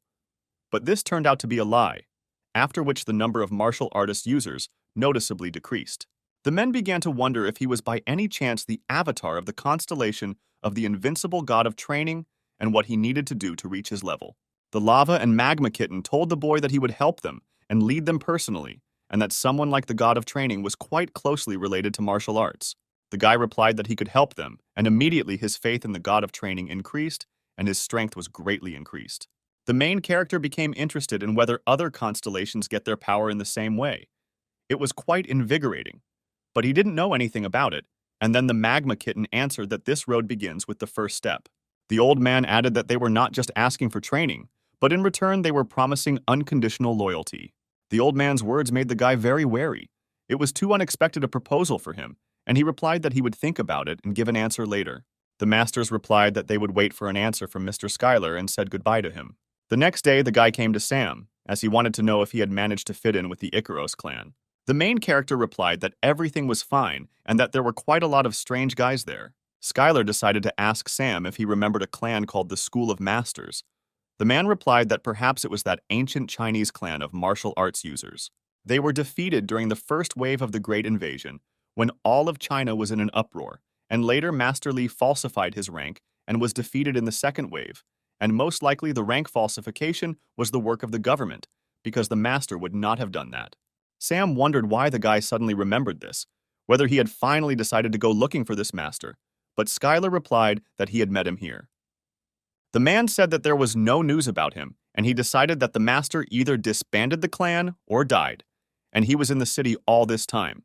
But the guy replied that for the master of this city, his awareness is not very good. Sam then pointed to the large stack of reports he received every day, in which he addressed important American political issues and reports on other major developments and pressing city problems. The man told how he had dinner with the American president the day before yesterday, and even went to the sauna together. But the guy had a hard time believing it. Sam advised the protagonist to use the master if he needs it, and if not, then just drive him away. The guy also said that he had agreed with the warrior about a battle, but Sam said that since he was his only avatar, he was not ready yet. The guy said that it was okay, because no one knew that he was a constellation and therefore would personally take part in this fight, to which the man thought that in front of him was a cunning and calculating bastard. The next day at the Star Game, the god of training accepted a warrior's application for a constellation battle. The type of competition must be fair, because all the constellations guarantee the fairness of this fight, and the god of training proposed a one-on-one duel, and the avatar that the god sends will be Skyler. The warrior joyfully announced the battle to the other constellations, and the observing constellations exploded with joyful cries. The warrior has placed a bloody fortress on this battle, and if Skyler wins, she can get it. It was the land of the orcs, so vile that the boy did not even want to get it. But the kitten of lava and magma admired the high value of the land, and only a constellation of at least a high level could possess this territory. But in response to such good possession, the protagonist had absolutely nothing to bet, and he decided to bet everything he had to match these scales.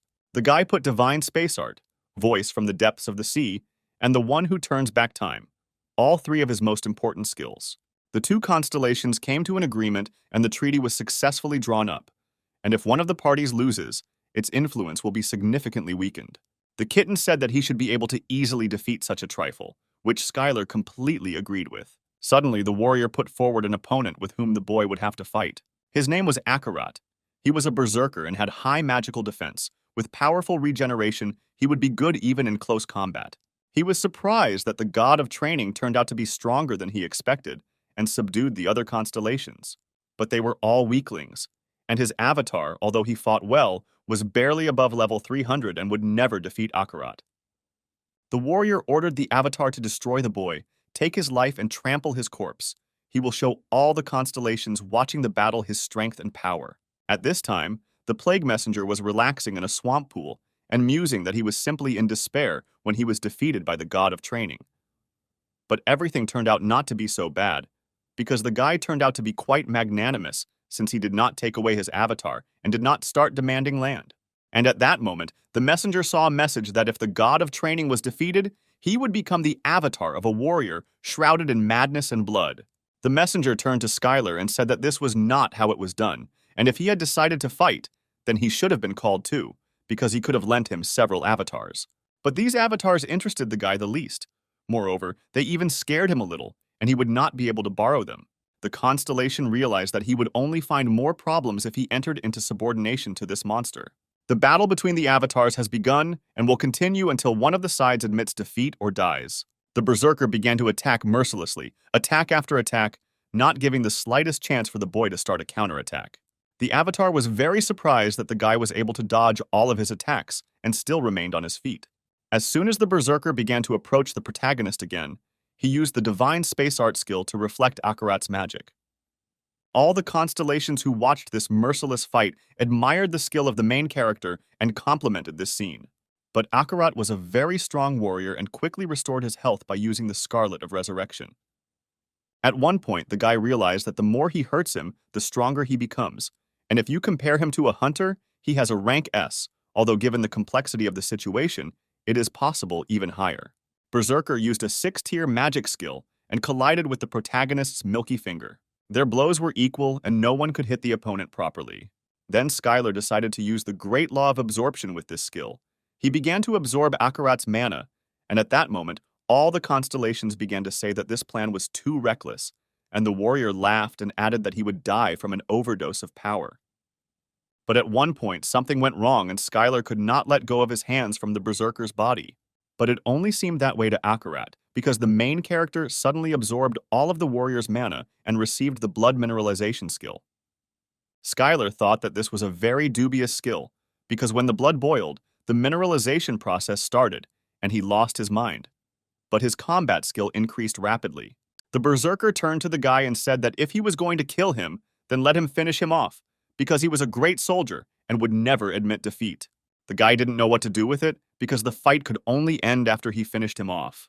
Then all the constellations agreed with Skyler's words and accepted the fact that the battle was over and offered to finish it with dignity.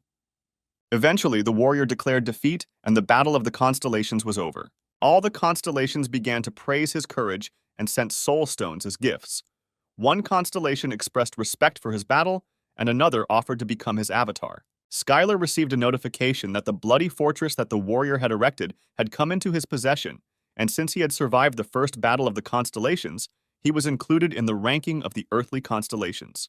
The main character was surprised when he saw the rating of the constellations, and did not realize that at the moment he was in 127th place. The guy saw a notification that the virtuous goddess of Libra was inviting him to her own domain, and he was happy because it meant she was still alive. And so negotiations began between the union of medium and small-sized constellations on the topic of what to do with the goddess. The kitten of magma and lava asked to speak out and said that he was warning us to be careful with stupid constellations. The mistress of dreams and desires said that she completely agreed with this, because the goddess clearly lacks intelligence. The girl added that one should be very careful, because the absence of malicious intent does not mean that she does not pose a threat. And if everyone suffers losses from the connection with the goddess, then it is better to forget about the alliance. But the guy thought that there was a very high probability that the goddess would guess his true nature, and it was worth trying to lure her away, at least for the sake of the future. The main character told about how he was included in the rating of constellations, and whether they both knew anything about it. And then the kitten suggested asking the goddess about it, and the owner confirmed the cat's words. And the guy immediately went to the goddess's domain, and he did not fully understand why his partners did this. When he arrived at the place, he did not understand where all the avatars and subordinates had gone. The kitten thought that perhaps it was a trap, and the owner assumed that the goddess's affairs were going well. Skyler suggested not to rush to conclusions, because the absence of subordinates does not indicate a deplorable situation, and there is a high probability that they may simply be busy with something. When the guy entered the center of the hall, he saw a goddess standing in front of him, and he did not know what to say at this meeting. But at that moment, the goddess began to scream that the main character should forgive her and she should send him straight to the tower. The girl was upset that she didn't drop him off right at the training tower, but Skyler calmed her down and said that everything was fine, and it was long in the past. The goddess asked if the invincible god of training knew about this visit here, and the guy decided that she thought he was the avatar of this god. He replied that God was very generous and kind and gladly allowed him to meet her. But in fact, there was another reason for his visit, because his master wants to cooperate with the goddess of Libra. The girl began to reason that the god of training had recently arrived on Earth from the distant lands of the abyss, and perhaps that was why he had suggested something like this. The guy was surprised by this train of thought and asked what she meant. Then the girl said that she had been badly burned out. Once she was a strong constellation among the constellations of high and highest level, and even other constellations, wanting to know their own future, bowed their heads before her and sacrificed untold wealth, and each such time significantly increased the power of her influence. But this story is already in the past, and now the goddess is having difficulty maintaining the level of a lower constellation. It all happened because she kept losing in the battle of the constellations. And this is a terrible thing, and even strong constellations can lose a level in the blink of an eye after a couple of losses. The goddess sent the strongest angel to search for the main character, and because of this, she always lost. And when she realized what the problem was, it was already too late. But Skyler said that his master, with a strong constellation, still prefers those he can trust. The goddess was touched, and at the same time felt jealous, and asked if this constellation had any traits that she would not like, for example, a bad character or strange habits. The guy told that his master is an ideal constellation. He is grateful and takes care of the avatar, and is also impeccable in battle. The goddess was not against it, but she did not know what the god of training really needed from her, and was very worried because she might suddenly disappoint him. Besides, her ability to foresee the future was now greatly weakened. Skyler reassured her and said that it didn't matter at all, because his master wanted her to give instructions regarding participation in the battle of the constellations, and moreover, even though she was weakened, she still had the ability to look into the future. The girl rose from her knees and said that in that case, she would gratefully accept his offer. The constellations have been arguing over the Earth ever since the first passage opened on this planet, and about 10 billion souls became a real treasure that could not be obtained anywhere else. However, the dispute of the constellations could not be resolved so easily. In the end, under the leadership of the strong constellations standing at the origins, new rules were introduced, and since the strongest constellations took an oath, putting their own existence at stake. The rules, incredible power, and they cannot be broken under any circumstances. In other words, this rating distributes the constellations located on the Earth according to their locations. The guy asked if the constellation that took first place would become the owner, but the girl replied that the first place was still empty. This was not the only condition, but the other constellations were also not very informed, and one could only assume that for this one would need to have incredible power of influence. But the goddess also could not know who was in second place, but she could guess who it could be, the master of laziness and silence. This constellation is powerful and evil, which captured the northern lands of China, and the guy could only think how many battles he needs to win to rise to second place. Then the guy asked what place the goddess was in, and she replied that she was at 198, and Skyler added that the rating was not that important. Finally, the girl decided to share her own rules with him. The goddess wanted the boy to accept them as an apology for everything that happened to him. And the girl touched the main character, and he immediately received the powers of a goddess and learned the skill of predicting the future. When the guy was returning back, he asked what his colleagues from the Alliance thought about the goddess. They thought that she wasn't so bad, as the constellation goddess had existed since the Drains, and besides, she had the gift of seeing into the future, so she was more trustworthy than they thought, and most likely she was too stupid, so she wouldn't be capable of betrayal or trickery. Kitten said that he thought the goddess was not at all liked by the unrivaled god of training, which surprised Skyler greatly. But it was obvious, because he took the man whom the goddess planned to make her own avatar, and it was not a hopeless situation. Maybe that's why she didn't say anything. The girl added that in any case he found an advisor, and asked him not to forget that he needed to increase his faith and consistency, because they were very far away, and would hardly be able to help in a difficult situation. The guy asked why they shouldn't also take part in the battles of the constellations, because the nightmare would be enough. But his colleagues from the Alliance pretended that they hadn't heard anything. When the main character returned back to Earth, the first thing he did was go to Sam, who was certainly happy that the guy was alive and well and had won. He patted the guy on the shoulder and said that he believed in his result and asked him to tell him everything in detail. Sam listened carefully to all the details of the fight and asked what Skyler would do next. But the main character decided to check what he got for the fight and then build up his strength and prepare for the next fight, which would clearly not take place anytime soon.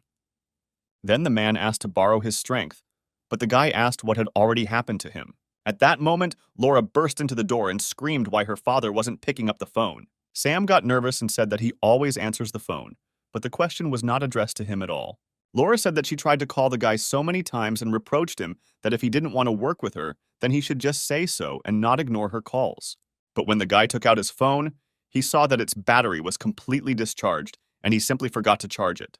The girl returned the phone, calmed down, and said that she called about the fight schedule. She added that he had passed the qualifying competitions and was now part of the main team, and of course he was included in the fight schedule. But the guys weren't thinking about that at all. Then Sam shouted for Laura to wait, because he wanted to ask him for a favor too. But the girl was persistent and asked him to forget about it, because Hunter Skyler is now busy with his career, and asked him to bother someone else and nothing will happen to it. When the main character left, he asked Sam to call him if anything happened, but the man remembered that he didn't even really use the phone. That same evening, Laura and Skyler arrived at the port, where a luxury cruise liner was moored. All the servants greeted Laura with joy. The main character was surprised by the size. He was brought here simply to have dinner. The girl said that she usually comes here when she needs to talk in a quiet environment, so that no one disturbs her. She introduced the guy to a haute cuisine chef and wanted the protagonist to appreciate his skills, which were top-notch. But at that moment, Skyler spied on the dormant skills of an ordinary person, and his power of influence increased, because the more he improves the vision of the constellation, the greater his power becomes. When the guy carefully studied all his skills, he was pleasantly surprised by who she invited. The girl laughed and asked if he had ever heard of him. The main character added that he realized this when he looked at his posture and the girl's energy. It surprised her, and she thought that he used martial arts here too. But that was not the case at all, and the guy added that it was just intuition. When several dishes were brought to the table, Skyler began to try one after another with pleasure in order to taste them and come up with a new recipe for his own pancakes. The guy was surprised why she didn't eat this food, because everything was prepared very tasty and the proportions were ideal and the taste was excellent. Then Laura leaned over to him and whispered that it wasn't that at all, but that there was absolutely no manna in these dishes. The girl added that if the guy had cooked this dish, she would have eaten it with greater appetite. Then the main character offered to feed her next time, but the girl refused and said that it wouldn't work because they had to stick to a working relationship, and if the manager allowed the hunter to treat her, it would immediately be disqualified. After all these words, the girl decided to move on to work and talk about the battle schedule, because usually newbies rarely participate in them, especially for hunters who have not yet managed to become famous. But Skyler couldn't understand why he was involved in all this then. The girl asked the guy not to be angry, because at the moment there are opinions among athletes and fans that his rank is rigged. She meant that he has abilities that can compete with rank B, but deliberately hides behind rank C+. But Skyler wasn't surprised at all by this, because he was no longer at the age where something like this could confuse him. Laura said that the guy has the innate character of a star. The main character agreed with this and even suggested trying to become a star, which the girl did not even think about, and that this could interest him. The girl then showed a short interview of a hunter who insulted Skyler and said that he didn't have the courage to participate in the B rank qualifiers, and so he decided to take the easy way out and rise from C rank. The guy challenged the main character and threatened him that if he rejected his offer, the whole world would know that he was a coward, and it would be better for him to accept the challenge and accept defeat. The main character asked if there were many elves on Earth now, and Laura answered that after the passage opened, they could be encountered quite often. Skyler said that the elf's words did not offend him at all, because he understood that when he met him, he would tear him to pieces. But now there was no need to be angry. Laura liked his words and said that it was an absolutely excellent idea, and that a bastard like him should be beaten half to death.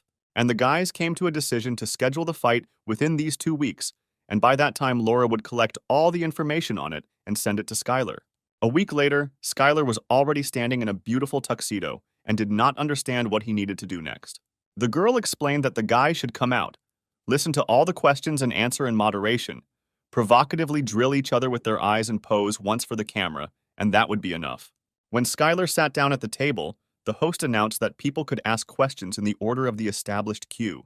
The protagonist received various questions, some of which sounded like he was thinking about whether a martial arts user could last in the B rank league or whether he thought he could beat the 21st ranked hunter. Questions from journalists kept coming in, but the guy answered them briefly and concisely. One of the journalists asked a question about him deliberately lowering his rank and measuring it again after winning the qualifiers for the C rank league. The main character thought that it was not his fault, but only that he was measured incorrectly and that this should be asked not from him, but from the one who did it. At this time, the elf took the microphone and said that he was a shameless asshole and looked down on the league because he had rigged his own rank. The guy challenged him to a fight because he left evidence of rigging and is going to punish him personally, and this match will not be a test for Skyler, but a sentence. Then the guy told him that if he was so unhappy, he could have found him a long time ago and beat him up, instead of pouring out his anger after he waited for the match schedule to be set. The main character immediately suggested fighting here and now, and not in augmented reality. But the elf couldn't hit Skyler because it was against the rules, which greatly disappointed the protagonist, because he continued to be angry, but still followed the rules. Suddenly, Skyler stood up and shouted that he gave him a chance to fight. But this idiot chickened out and ran away, and he doesn't even have experience in clearing a dungeon. If he were in such a situation, he wouldn't show his nose. Regional channels broadcast the main character's words so that everyone could come boldly if they doubted his abilities or were unhappy with something, because Skyler was not going to evade or run away. But the guy wasn't going to fight them in the other side of the world, but wanted to fight only in reality. After Laura heard Skyler's interview, she decided that the other side would also try to trample him, and he had to win at any cost by any means necessary. They hastily began to look for someone who could help them in this situation, who could put up an equal fight and be at least similar to a level 21 fighter, who would be faster and more agile. Meanwhile, in the waiting room, Skyler apologized for the interview and suggested that it would be better if they didn't schedule a practice match. The guy understood that this match would not help him in any way, and he would only waste his time. But the girl asked him to think again, because he had a lot of experience in battles, and a fight with a hunter was a completely different level. When the main character left, he thanked the girl for having such an understanding manager working with him and promised that he would train alone until the match, and if he was needed, just let him call. Laura's team didn't understand why they let him go so easily, because going into the arena without a training match with a hunter of a similar type was already doomed to failure. But the girl calmed everyone down and asked them to trust him. There was little that worked in this situation because she couldn't even stop him and make him listen to her opinion. This man was completely different. When the protagonist returned to the Icaros gym, he was immediately met by other hunters who were delighted with the way he conducted the interview and that it was a cool provocation on his part. Skyler asked what Anthony was doing here and if he was really waiting for him here, but the guy grinned and replied that he wasn't even going to help. He just decided to give a couple of tips for good growth. Anthony added that in any case, he is the best, because he can reproduce all the fighting methods of the future opponent as they are. But Eliza screamed that he is an asshole, because he did not even fight with him, and she was able to defeat him. The protagonist overheard their conversation and warned that he planned to train alone until the start of the match. When the guy entered the ring, the guys asked him what he was doing, but it turned out that he had turned on his own imagination. The image he had drawn in his mind was successfully transmitted to another, and the power of the constellation increased by a step. And the principle of spiritual training was also learned, and an A-rank skill, spiritual training, was obtained. The girl was very scared by this because she did not understand what it was and why she could see it too. And from that moment on, the guy began training right in the training room with the terrible monster. The clanmates stood there the whole time and were amazed at how the main character was conducting such training. They were just silent and were both amazed by it. The day of the competition has finally arrived, where the long-awaited battles will take place at the Hunters Stadium. Before the fight began, Laura gave final instructions on whether Skyler had a good breakfast, because you can't skip breakfast even if you're afraid that it won't be digested. She asked the guy not to be nervous and assured him that everything would be fine, but the main character's gaze showed absolute calm and confidence in the fight. When the main character walked out to the center of the stadium, he thought that in the past, hunters died in battle with monsters, but now they have become celebrities. The people in the stands were booing Skyler and yelling at the cheater to get lost because he belonged in the C League and how dare he use tricks.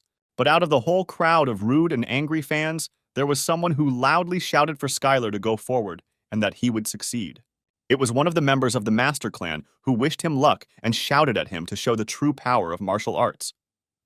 The main character was really encouraged by this because he hadn't even signed the contract, but someone was already rooting for him, and he decided that today he would show what martial arts mean, and today's match would be a signal for the revival of martial arts.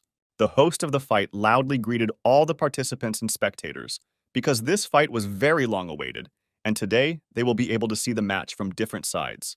The commentators began introducing the fighters and speculated a little about whether Skyler really had rigged his own rank, since after all, this guy had returned from the abyss after 30 years. After spending so much time in the abyss, it's not surprising that all sorts of complications will arise, and there may also be some strangeness with the rank measurement. And in the end, if the guy wins, it will be proof that he was right all this time. The hosts greeted the guy because for the first time in a long time, a martial arts user was entering the arena, and everyone was waiting for it with impatience. When the guy went inside, he was very surprised because he saw ruins that actually implemented virtual reality inside. The elf was determined and was sure that he would definitely emerge victorious, and that this village from the abyss had no place here. A few seconds later, when the fight began, Skyler almost caught up with his opponent, but he used flight magic and ended up in another place. He was very surprised by this and did not understand where the guy got such speed from, because a little more and he would have already grabbed him if he had not immediately taken off. Skyler just stood there and waited for the enemy to take action, and then powerful magic arrows flew towards him. The protagonist thought that his ability had excellent penetrating power and also had a homing function. All of this seemed like the Constellation bow was too fraudulent, and immediately used the divine space art skill, which allowed him to reflect all the arrows. After the elf saw how the guy easily blocked the shot, it made him very angry, and he immediately started to make the next shot. But the main character was already prepared for this and quickly figured out his location and immediately rushed straight to him. The main character turned to him and asked what else he could do, because he was ready to repel all his attacks. But unexpectedly for the guy, he fell into a trap with thousands of arrows that were about to fall on him from above. But these arrows were too slow for the main character, and they lacked a little agility. The guy deflected the entire volley of arrows, and thanks to his high self-control, remained safe and sound in the same place. The elf couldn't believe that he had succeeded because he had already used up all his mana. But luckily for him, the first round was over and the B-rank competition begins, which is where the rounds come in. The elf was furious because he thought this guy was just a monster and he used a trick in order to check him. His trainer tried to defuse the situation and asked him to listen to him carefully. From now on, he had to forget about the bow and keep his distance and focus on restoring his mana reserve, which was already less than 10%. The man recommended forgetting about the magic of the 4th and 5th circles and buying time with the help of the 1st and 2nd, but against this guy, everything seemed unrealistic. The man thought that this was a better way than to lose the fight, because without victory, he was nothing. But the elf shouted at him to shut up immediately, because the Constellation had chosen him as an avatar. And then the bell rang that the second round was about to begin. When the elf heard the bell, he immediately rushed away from Skyler, using acceleration. The guy wasn't satisfied with this game of catch-up, and he suggested ending it all before he was completely disgraced.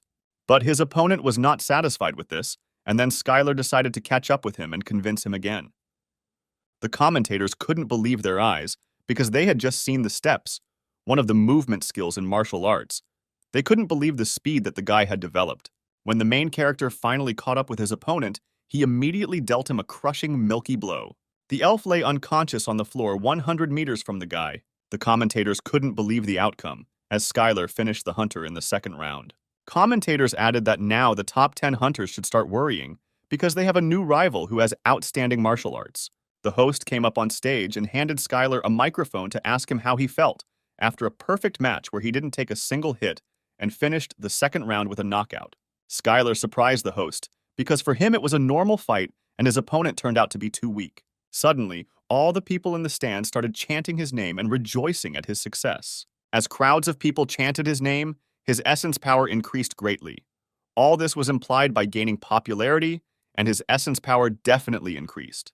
And suddenly, the guy's skill of predicting the future was activated, and he did not understand why this skill had started working now. The main character saw Las Vegas, which was engulfed in flames and evil monsters.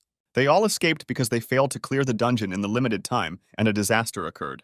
At that moment, Sam was watching an interview with Skyler in his office and laughing loudly throughout the entire office, because he hadn't had such a good time in a long time. Suddenly, one of the workers came to the door and warned that there was a call on his personal phone. Sam thought it was his ex-wife calling again, and he was ready to give her pocket money without asking questions. But he was interrupted and told that there was a man there who introduced himself as the Korean hunter, Chwan. The man immediately understood who they were talking about, because he had had a fight with him when he moved to America and they had not contacted each other for a long time. On the phone, he immediately heard a question about why he hadn't warned that Skyler was back, but Sam replied that he didn't remember them being too close, especially after he had scolded him just before leaving. But Chwan was not bothered by this answer and asked to pass the phone to Skyler, but Sam said that he was not around and next time he should call him personally on the phone. Sam was expecting an apology for what the man had said to him when he left for America, and then he might help him contact Skyler.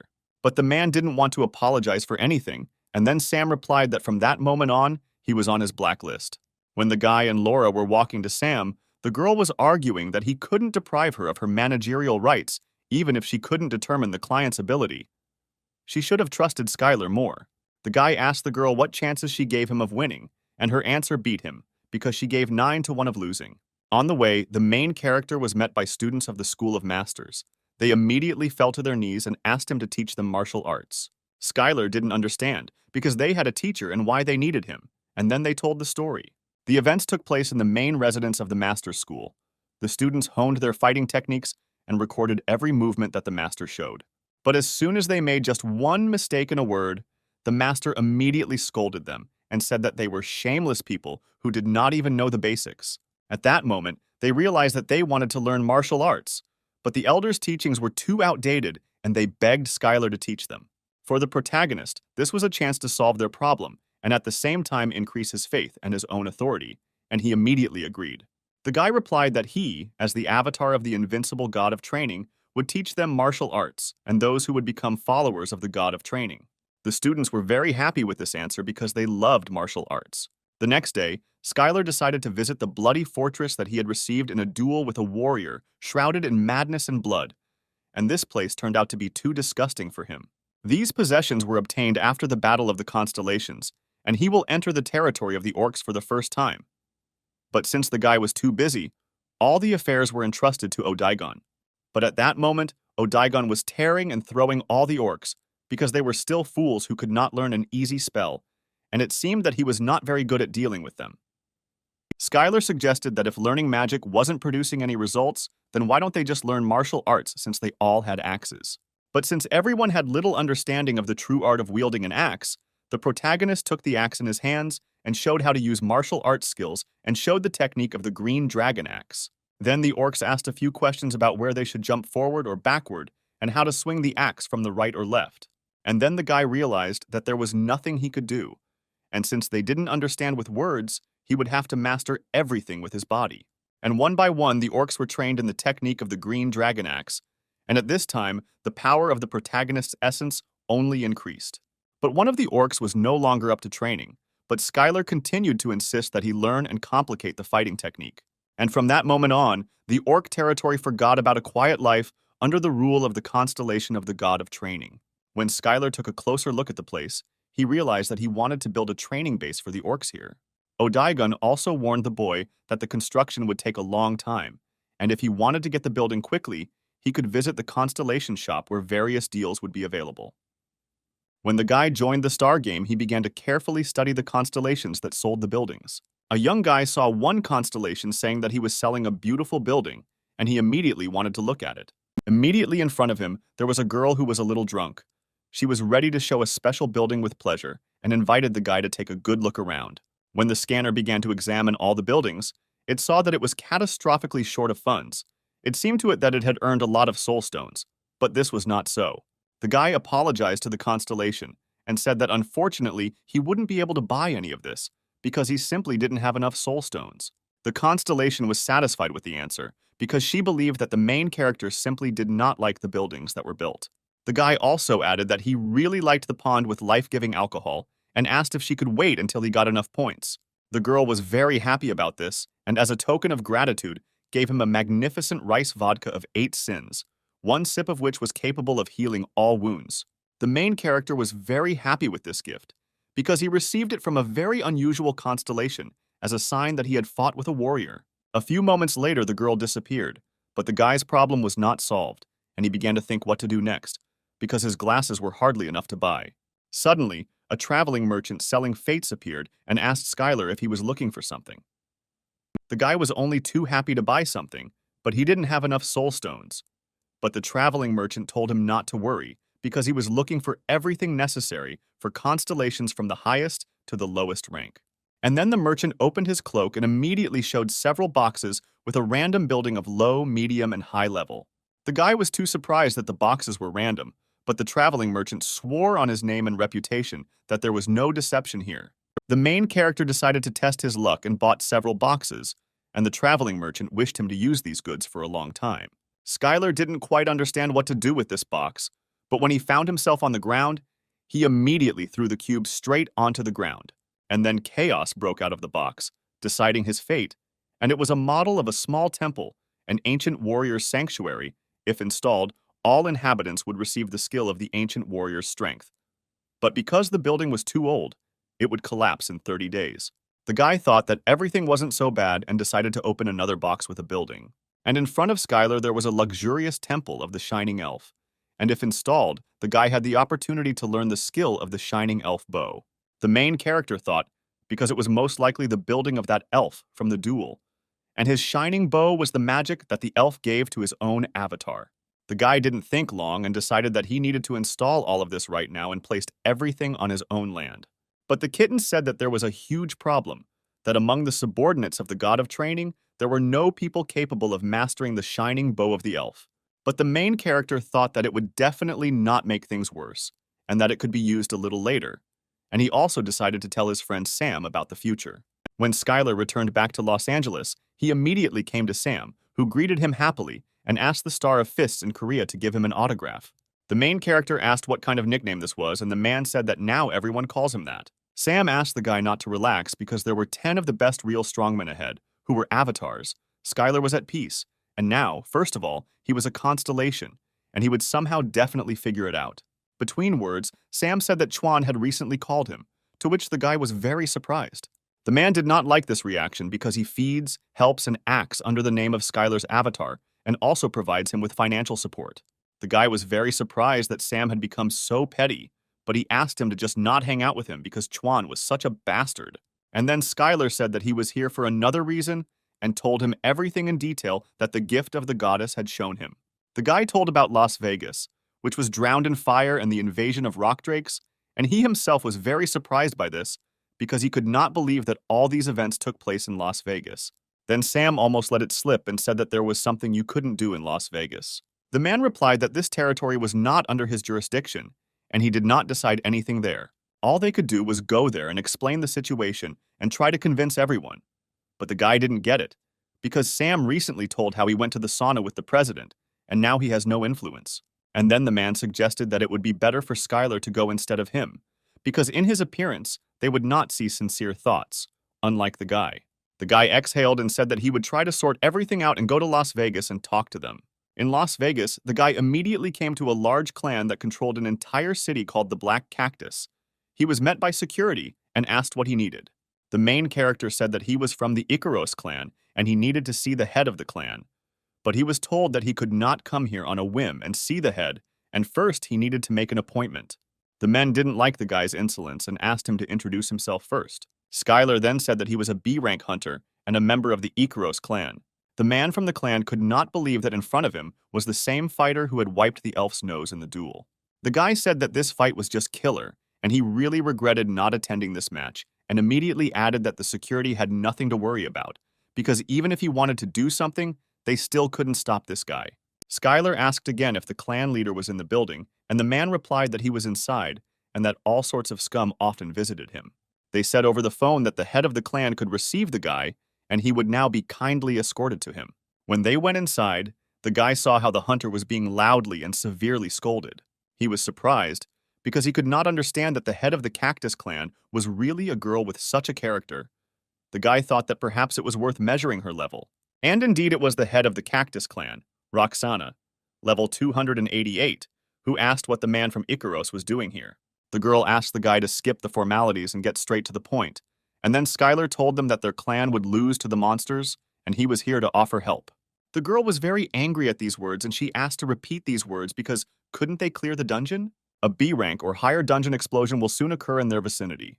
If the dungeon was not cleared within the allotted time, hordes of monsters would pour out from it, and the released monsters were nothing more than a natural disaster for human society.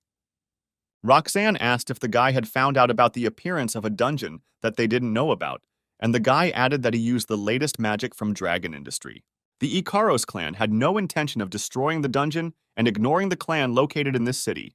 The guy asked in return to simply allow him to watch all this from the outside so that he could react in time if an explosion occurred. Just one mistake could lead to the death of many people. The girl said that the guy returned from the abyss and stayed there for 30 years, and now he can be considered a first-generation hunter. She meant that most of the first-generation hunters were considered heroes, and they were always on the side of the people. The guy was ready to intervene if they couldn't shut him down, and not just watch from the sidelines. The girl stamped her foot and added that she would believe him, but threatened that she never forgave those who lied to her. She will be ready to follow even to hell to punish this person if someone deceives her. When the guys were walking along the streets of Las Vegas, Skyler asked if the dungeon was B rank. Then the boss was B rank, which meant the clan leader should intervene, and how things were going with her abilities. Then the guy replied that his sister Roxana was the best in this business, and immediately let it slip about their relationship and asked not to tell anyone, and if this information leaked out, it would be the end for him. Suddenly, someone radioed that a dungeon had been discovered and that all clan members needed to gather. The portal opened in an abandoned building right on the outskirts of the city. The hunters were happy that the guy from Icarus told the truth, and they were incredibly lucky that they quickly found the dungeon. As soon as they noticed it, they realized that with that amount of mana, it was definitely not rank B. As soon as they got a little closer to the dungeon, they saw a message that it was called the Thicket of Endless Predators, and they had 6 hours and 11 minutes left to clear it, and the entry limit was 1 person. The hunters encountered something like this for the first time, and only one warrior could enter there. At this time, an emergency situation began on the streets of Las Vegas, and an evacuation order was issued. It was necessary to close all hotels and casinos and clear an area 10 kilometers long. Skyler noticed a strange thing, that all the people did not run anywhere, but on the contrary, continued to flock to one point. People, on the contrary, were looking for where they would have the best view of the combat spectacle. When the main character asked why they weren't evacuating, he was immediately told that he was apparently some kind of coward, because there was no difference in all this, because they would all be broken anyway before it became dangerous.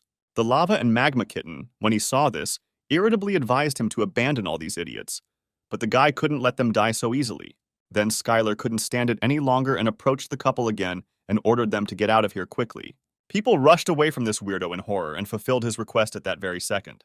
Then Roxanne intervened, declaring through a megaphone that if they did not want to evacuate, they would kill them before the monsters did. The guy was surprised that there were too many people here who just stayed to gawk, but this was a common occurrence, since many people in this city were into hunting monsters.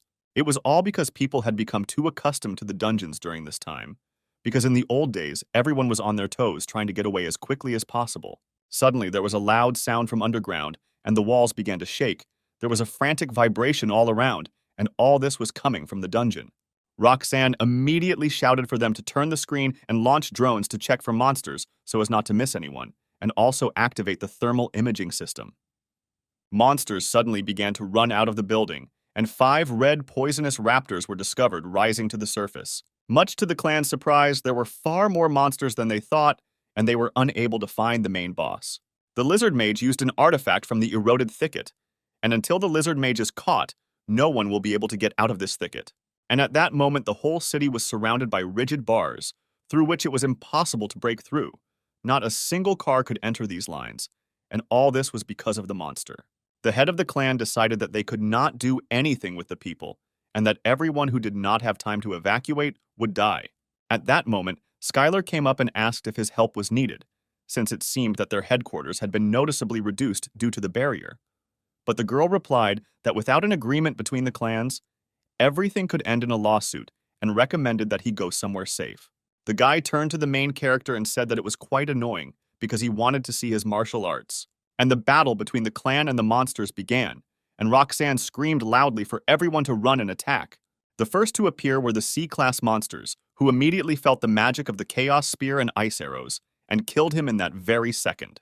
But there were 4 more ahead, and Roxanne decided to deal with them as quickly as possible and use the magic power boost. The girl temporarily increased her own magical power, and thanks to the fiery whip, struck several more monsters. Her blow was truly on point, because no one expected anything less from the clan leaders. Exactly 6 monsters were approaching from behind, and the girl decided that it was time for them to leave, and that was enough talking. She turned to her brother and shouted that he was now the hunter from Icaros. If something happened to him, they would have a lot of problems. But when they looked around, Skyler was not near them. And at that moment, the main character bravely and ruthlessly defended ordinary people from monsters. They were delighted that the guy protected them and saved them from death, and next time they will definitely obey and leave immediately. People immediately rushed to their new idol and shouted that he was now their new hero and thanked him for saving them from such stupidity. The main character approached the girl and asked her not to worry, because he would take care of the problems on the other side. Roxanne thought that with his abilities, he could be one of the strongest hunters in Icaros, and with a guy like that, she could turn a blind eye to what happened. The girl thanked him for his help and, as a token of her gratitude, allowed him to officially thank her. But Skyler decided to leave all this for later, because there were still many monsters here that needed to be killed. The guy came to the conclusion that judging by the movement of the monsters, someone was controlling them all, and in that case, someone must be behind this. Roxanne thought that this idiot of the clan was completely reckless and could not understand where they even found such a monster. There were monsters ahead on the left and at the crossroads, and the guy ordered everyone to prepare for battle. But unfortunately, all the hunters missed, and then the guy decided to engage in close combat and hit one of the monsters. On the streets of the city stood a huge monster that was capable of trampling any person located underneath it. The people stood in a stupor and did not understand who was in front of them, because the scale of this monster was comparable to the dungeon boss. Then Skyler remembered that it was him he saw in that prediction, and that such a monster was under someone's control, the owner must be somewhere nearby. On the roof of one of the buildings, he noticed the dungeon boss, a small lizard with a staff in his hand. The main character immediately approached the lizard and cut off its head with a powerful blow of his sword. At this time, the clan's hunters simultaneously began to attack the huge monster, and Roxanne incinerated the monster with powerful magic, which left him no chance. The lizard mage was defeated, and the corrosion forest artifact was successfully destroyed and immediately disappeared. The news reporters reported that the barrier was destroyed in a very short period of time, and people finally started to come out, and now they will continue to explore the situation. The guy started to wonder how many people died, and if there were any survivors. Some people said that they thought it was the end for them, because the sky suddenly changed color, and monsters started pouring out from everywhere. The man was surprised, because he definitely heard the sound of an explosion, but as it turned out, no one died, and it was all a hunter with chestnut-colored hair. People started saying that an Asian hunter with a sword saved the entire nation and that he was a real hero. Journalists asked Skyler to give some comments, because people believed that he was the one who made an invaluable contribution to closing the dungeon. The protagonist replied that he was not trying to save people, but got rid of the monsters before they started killing, and so it might seem to everyone that he saved the city. Skyler didn't like that he was considered a hero, and he denied it, and immediately shut the journalist's mouth and hit him lightly, because the guy didn't want them to try to make a hero out of him, because he couldn't stand that more than anything. He couldn't appear to be a good person in the eyes of people, otherwise he would be criticized immediately if he didn't help even once. The girl's brother from the clan immediately wanted to be like the main character, but she asked him not to talk nonsense, because this only happened because it was Skyler, and his existence was unique.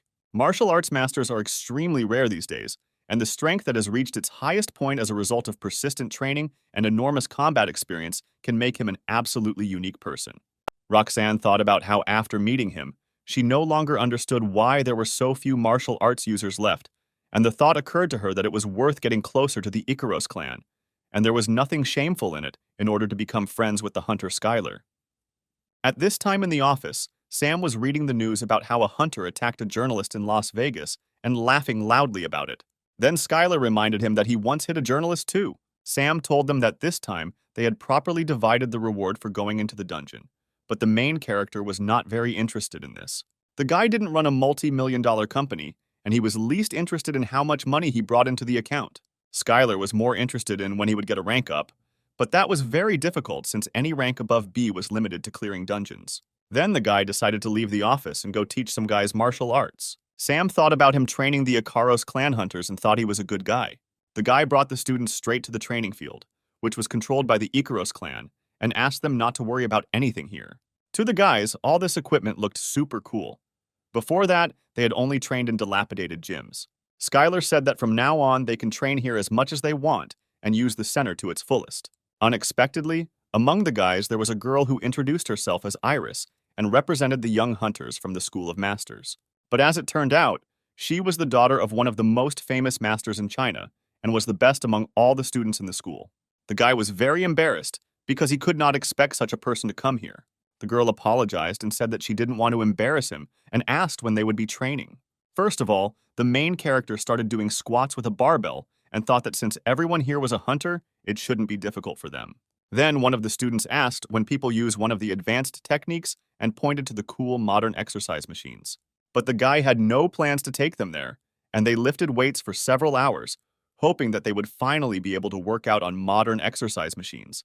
The next exercise began with a squat, and they had to feel their own strength of internal energy and muscle strength. Thanks to the guy having the title of training avatar, his subordinates received an additional bonus during training and became stronger at a rapid pace.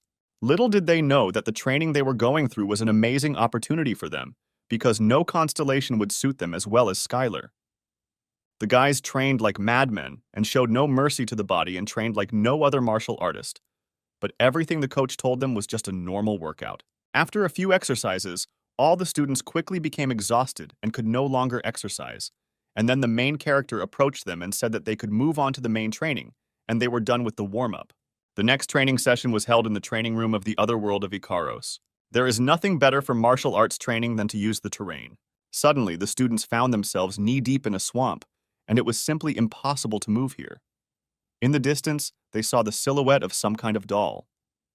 This silhouette seemed familiar to them because there was something similar in the hall too. But suddenly, this doll flew at them at breakneck speed and delivered several powerful blows from its knee.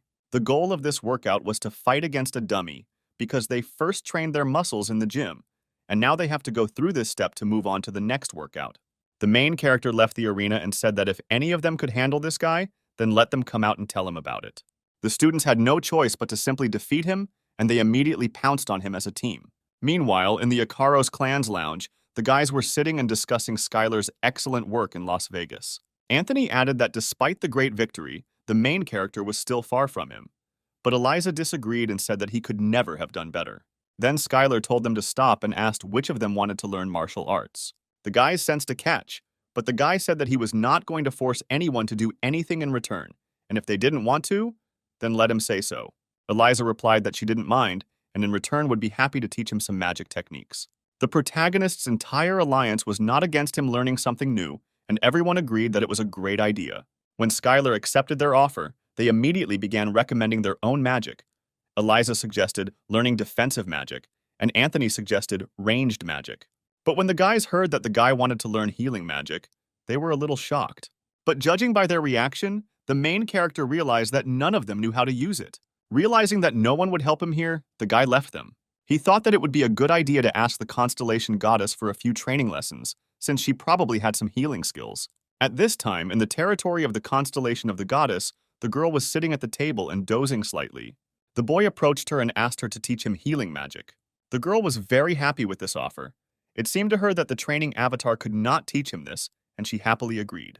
And at that moment, the virtuous goddess of scales began to grant the protagonist the divine healing of the fifth circle. The main character was surprised because it is not so easy to immediately master such a rank A power. The girl apologized because at the moment she did not have enough strength to give him a more powerful force. The goddess continued to feel guilty because it was she who had to teach him everything and immediately began to look for something else. But the guy calmed her down and said that everything was fine and thought that next time it would be better not to ask her for help.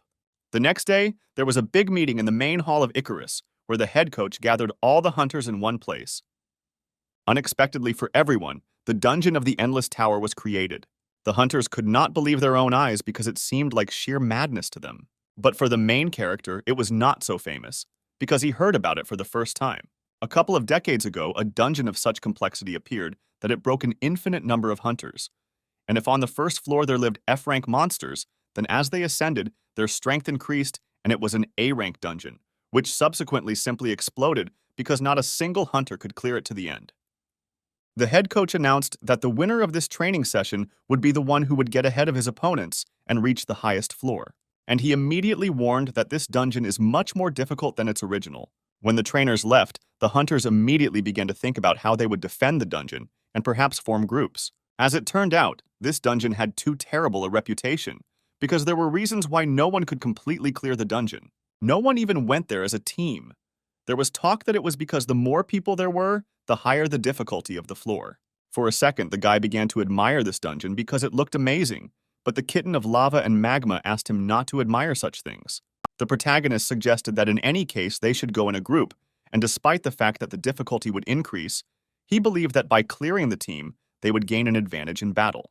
Anthony was sure that no one would want to team up, and everything would be as he said. But Eliza was happy to try her luck on the team, and as soon as Anthony saw this, he screamed loudly, but still joined them. Suddenly, in the crowd, Skyler noticed a girl who was wearing student clothes and looked like a schoolgirl or a student. When he looked at her through the essence, he saw that she was currently a servant of the Constellation, and he could not see her fully. The girl noticed that the guy was carefully examining the stranger and added that judging by her clothes, she was made of ivy, which surprised the guy greatly. Then Lisa explained what she meant, because recently there are a lot of private schools that teach awakened ones. Among them, one of the most popular is Ivy. At this point, Anthony said that he saw no need to hide it, since he also graduated from an Ivy League school, although no one asked him about it. When the boys were talking, they attracted the girl's attention, and she quickly approached them. But as it turned out, the girl did not speak English at all, and they began to communicate using a special skill. The guy didn't tell her that thanks to the power of the constellations he understands her. Then he asked if she knows other languages, and the girl answered that she knows Russian. But because of the contract, she can't speak it, and also speaks a little Korean. The guys from the clan stood to the side and could not understand what language they were speaking, but nevertheless they looked very happy. When Skyler decided to ask what constellation the girl served, she couldn't tell him because of the contract with him. The main character said that they were currently forming a team and invited her to join them, to which the girl happily agreed. The guy added that it would be inconvenient if they couldn't communicate with the others and suggested switching to Korean. But the girl didn't know it very well, but thanks to the translation device, it was possible to communicate. Suddenly, Skyler's old partner overheard the conversation and said that if he didn't go with them, then who else would? As it turned out, there were more people than the main character had planned. At this time, in the territory of the training avatar in the Fortress of Blood, Odaigon continued to train the orcs. Skyler approached him and said that he needed help with something, and the goblin happily agreed. He was infinitely pleased, because finally the owner needed him. He thought that the guy must have had a big crisis. Once Odaigon found out that they were going to go into the dungeon, he was very surprised by it. The guy saw the fight as Skyler fought with the big boss, and he is next to him, and Odaigon suspected that everything would be like this. All his teammates took him for a pretty boy, and no one saw what he had been doing during the previous training session. Skyler introduced him to the team and said that he would be replacing another person in the squad and would act as a healer. The goblin was very surprised that he would be a healer, because he knew a little about how this magic was used, but he mainly specialized in something other than it. Before the whole team decided to enter the dungeon, Skyler wanted to show them something and offered to take the books that he received from the owner of the training avatar as a gift. Each took a book and began to study it carefully, because the gift from the constellation turned out to be too priceless for them. No one understood why he had to teach them martial arts as if he had no other business in the world. As soon as everyone entered the first level, monsters immediately appeared, and the guy suggested keeping them under his own control and distracting them. And everyone immediately began to attack the monsters in order to move to the next floor as quickly as possible. When the main character looked at the schoolgirl, he saw that destruction was much easier for her than he thought, and she was no slouch at all. It all happened so quickly that some of the team members were even left without work and simply watched from the sidelines. On the second floor of the tower, a herd of wild boar monsters awaited the team, and everyone did not understand what this type of monster was doing there. Then Odaigon decided to demonstrate what he could do and used a great illusion of deception, which instantly destroyed all the monsters' minds. As soon as the boars saw the formidable demon in front of them, they immediately stopped and fell to the ground. Using this time, Skyler immediately rushed between them and destroyed each of them. But as it turned out, these monsters were Class B and had the status of special wild boars, which were not so easy to deal with. Unexpectedly for the main character, they rushed past him and headed straight for his team, and the girls decided to stop them together. In order to activate the magic, Eliza needed a little time and decided to start with the basic sword technique. and a few seconds later she finished off the merciless boar on her own. After the fight ended, the girls were pleasantly surprised that the martial arts had a very powerful ability and were so good that they were too easy to use. On the third floor, the team was met by blue lizardmen, who were cleared out after a few minutes. On the fourth floor, a Class B monster, an ice wyvern, was waiting for everyone. Some of the participants were greatly frightened by this, as how could an ice wyvern, which was a B-class monster, only be on the fourth floor? And at that moment, the monster made a lightning attack, and no one had time to react and put up a magical defense in time. The boys were very surprised why they did not receive any damage, but when they turned back, they saw how Odaigon healed them with the help of magic. The guy used an ancient magic circle that was very different from what ordinary people use. Skyler then shouted for everyone to quickly focus on the attack and immediately attack the wyvern in one moment. The main character ordered not to stop and to go further to the fifth floor and continue in the same spirit, but his partners did not understand how they were so quick to protect him, because it seemed to them that the guy was some kind of monster. On the fifth floor, another monster was waiting, and as soon as they stepped onto this floor, they immediately felt some strange sensation. A banshee suddenly appeared, and since she was a spirit, most attacks did not work on her. The team was terrified, because the banshee was a Class A monster, and for them it seemed like real madness. But only Skyler thought that today was a great training session, and today they were in for a great battle. This monster was known for the fact that its scream was capable of bursting all eardrums in a second, and no one could withstand it. Skyler asked Odaigon to use the cure, and in the meantime he would buy them some time. Thanks to his excellent footwork, the protagonist used a sky jump and found himself behind the monster in a second. And then he struck me in the back with a sword. But as the boy suspected, she needed to be finished with just one blow, and the first was not enough. While the guy was trying to heal his partners, he heard Skyler screaming for help. And at that moment, he immediately dropped everything and ran to help the owner, and the guys could not understand how he could just stop using his own restoration magic halfway. But some miracle happened, and the magic was still working on them. It was a shock to them that the guy could use such a high-level recovery magic on the go. When Odaigon came running, he heard the instruction that he should use the enhancement magic directly on the main character, so strong that it would work on the banshee. And the guy immediately used the spirit strike, the glowing sword and the illusory clone, and the main character's damage increased significantly. Now the magic was so strong that the protagonist could fight it without any problems, even with restrictions, because the enhancing magic turned out to be much stronger than he thought. Suddenly, a notification appeared that the dungeon was cleared and the alternate world ended, and no one could understand what was happening here. When everyone returned back, they were unhappy that there were only 5 floors, because the name had another meaning, namely the Dungeon of an Endless Tower. The head coach announced that the hunters who had passed were preparing to go to New York, because a plane was already waiting for them. They received a new task as a new dungeon appeared, and the clan responsible for it failed, and now it was time for Ikaros to try his luck. Everyone was incredibly happy about this, because despite the fact that they would be in a real fight, they were also in the first squad. When the clan arrived at the site, Skyler noticed that there were too many people near the dungeon. The trainer received information that the dungeon was originally a B-class dungeon and allowed for 300 people, when 23 were already inside. Suddenly, Skyler's clairvoyance skill activated, and he saw that the other hunters were shouting to someone that there was a traitor here. He saw the constellation of the demon god with the crazy bastard who made a contract with him, and it was all a trap, and everyone was screaming for immediate evacuation.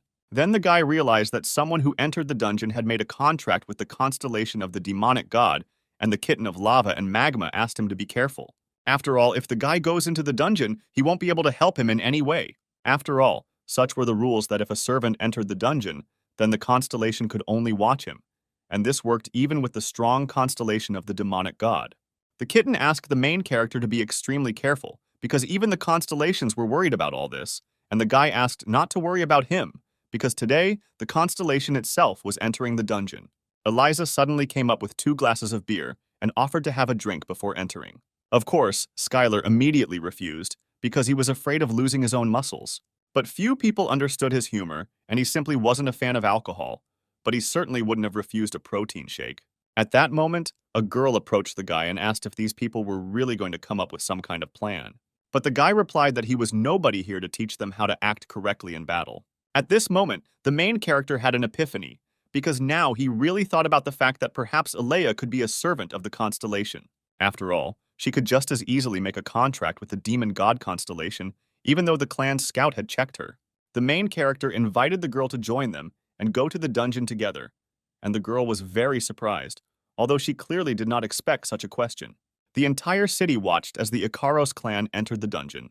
Other hunters also watched all this and believed that whoever cleared the dungeon first would win. When the clan entered inside, they found themselves in a place called the Sanctuary of Defeat and Laziness. Suddenly, a strong wind of chaos blew, which soon separated all the clan's contenders, and this was not very good news.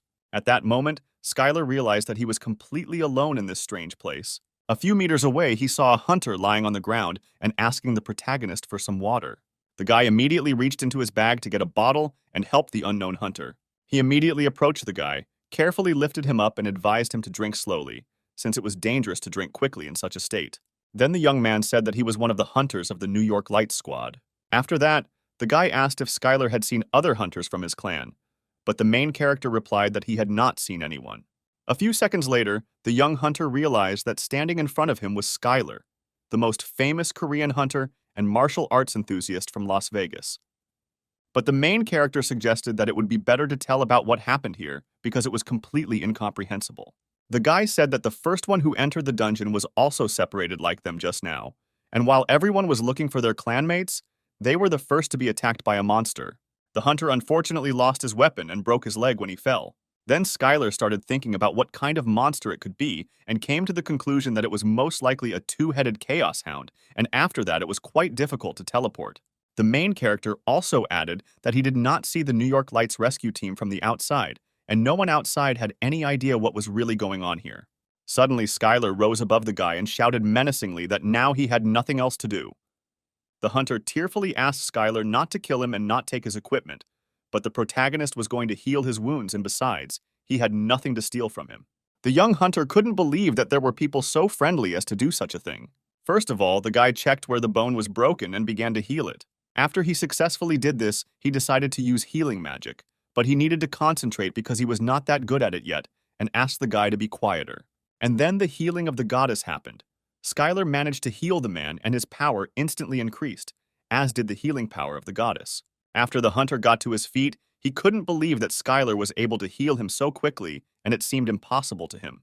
The boys said goodbye, and the hunter continued to think that Skyler had simply used high-level healing magic on someone he had just met for the first time. The guy couldn't miss such a moment, and immediately asked Skyler to join him.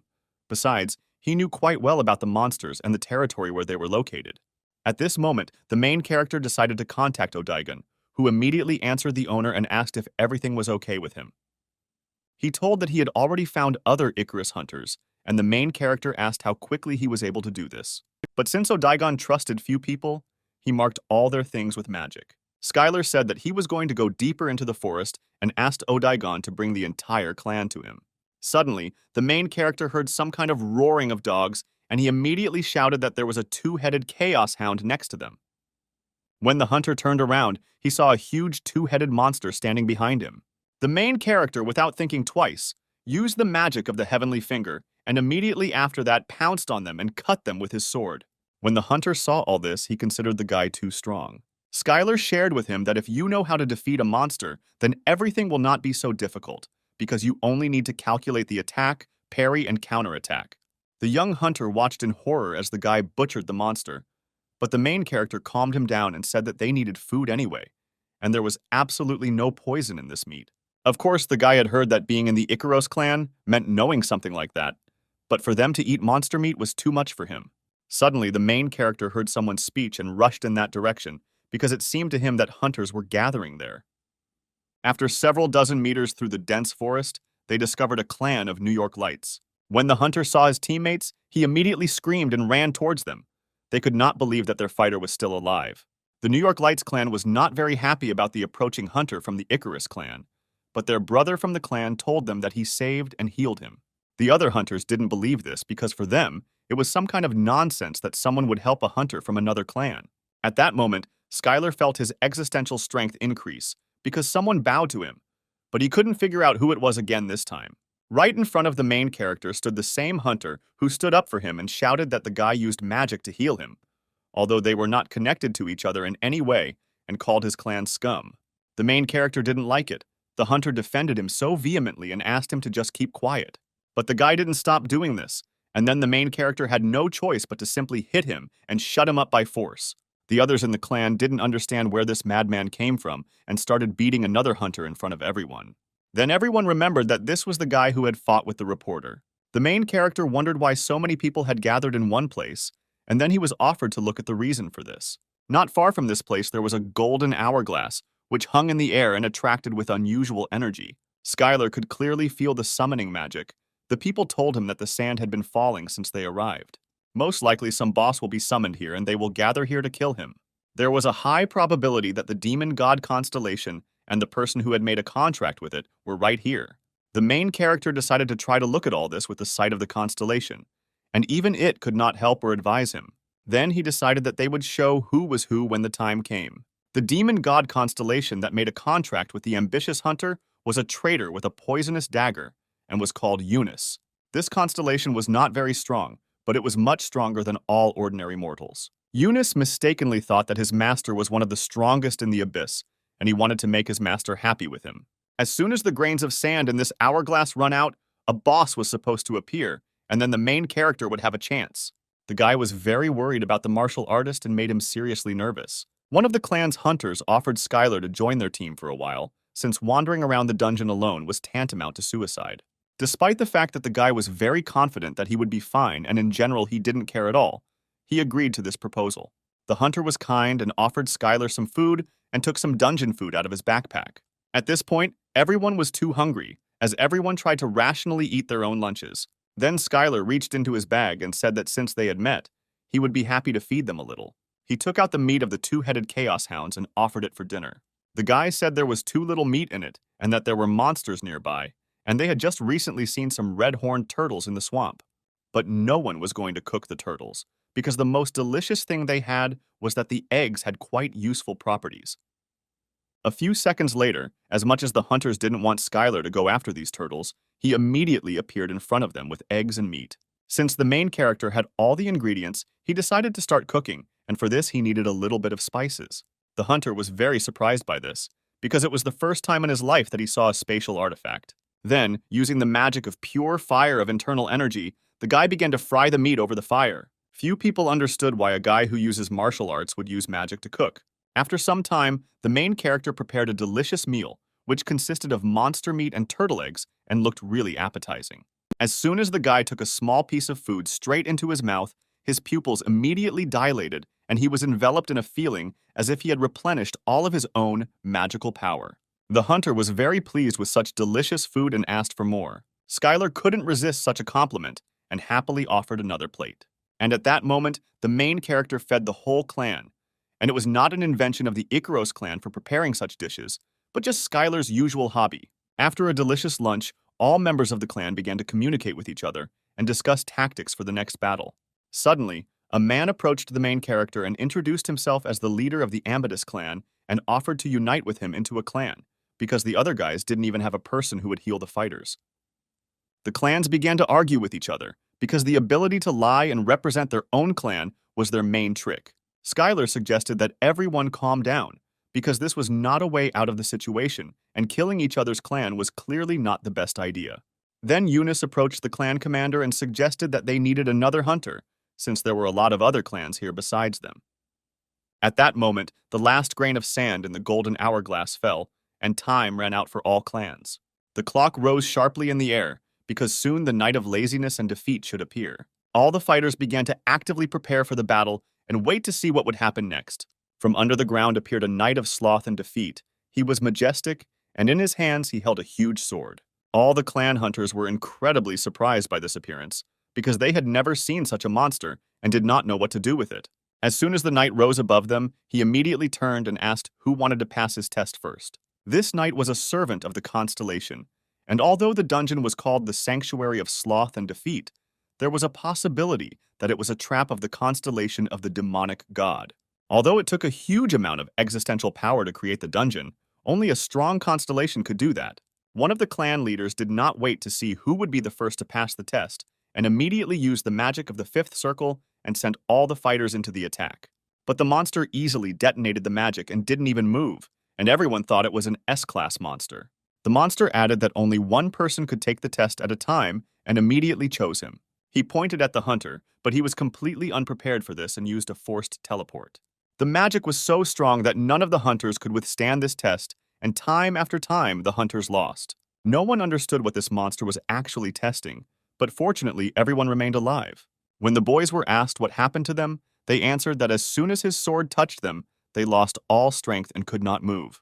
This monster was much stronger than they all thought, because if they attacked him, he would force them to pass his test and try to find a better way out.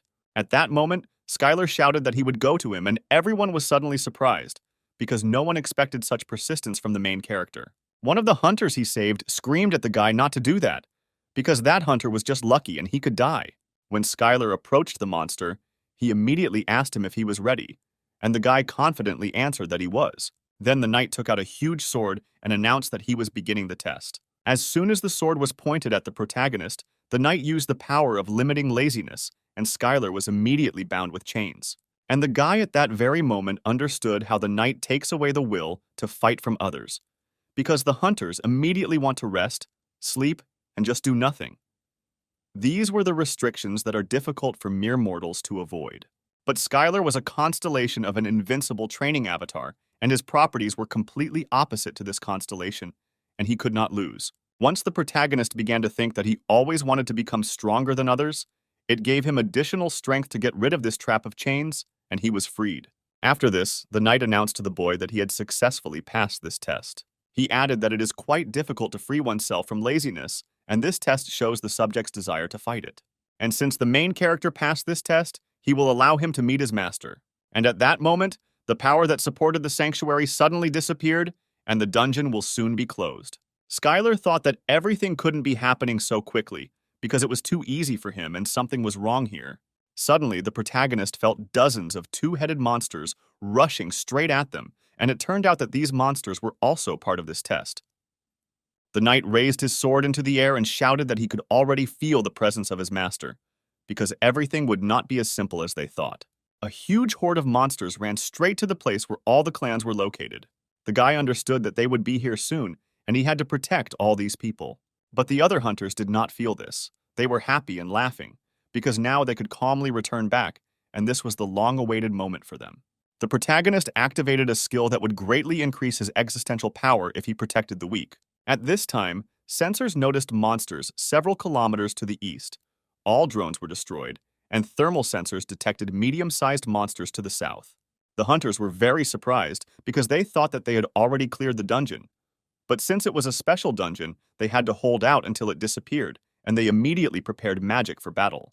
Suddenly, the main character shouted for all the hunters to gather in one place. The guy added that although this could provoke the monsters, they were coming here anyway, and if everyone wanted to live, he asked them to listen to him and gather in one place. This was a very important part because the guy had reached a peak level, and he didn't know what martial arts he could use at that level. And then he decided that he was sure of only one thing. He needed to get all their attention. When the guy ran up to them, he started using the techniques of the heavenly finger. He managed to defeat several monsters, but the rest were too fierce and immediately began to catch up with him. The other hunters couldn't understand what was going on there because they had never seen such a dungeon expedition in their lives. One of the guys shouted that they needed to help Skyler immediately and not just stand there. Since the monsters were in one place, it was decided to use area magic. But if they start using magic and don't stop, Skyler might die. But the boy shouted for them not to worry about it and to continue attacking the monsters. One of the hunters shouted at the boy to be careful because there was another huge monster right behind him. The main character managed to dodge his attack and immediately began to counterattack. The boy shouted for them to attack with everything they had and use their magic to the fullest. Because the martial artist was much stronger than they thought, he distracted all the monsters and they could calmly concentrate on attacking. Skyler took his own sword and flew straight at the terrible monster, and with a powerful blow knocked him to the ground. The guy modestly exhaled and dreamed that this was already the end and that it was all over for him. But suddenly he heard shouts and chants of his name. Suddenly, several hunters came running to him, shouting that the martial arts master was really cool and admired him in battle and recognized the guy as the best. But only one hunter stood aside and thought that he should kill as many people as possible before the dungeon disappeared. Otherwise, its owner would simply go crazy. But all this will not work out until he gets rid of the main danger, and he looked towards Skyler. Then the guy found a moment and, while no one was looking, took out a knife to suddenly attack the main character. He attacked from behind, and it seemed too simple and uncomplicated to him. But at one point, Skyler sensed something was wrong, turned around and grabbed his opponent by the arm when he stabbed his own hand with a dagger. He ordered the boy to kneel down and put the dagger on the ground, and if he was an accomplice, he would spare him. But the guy didn't want to listen to the main character because he had no idea who his master was. But even with all this, he couldn't do anything in this situation.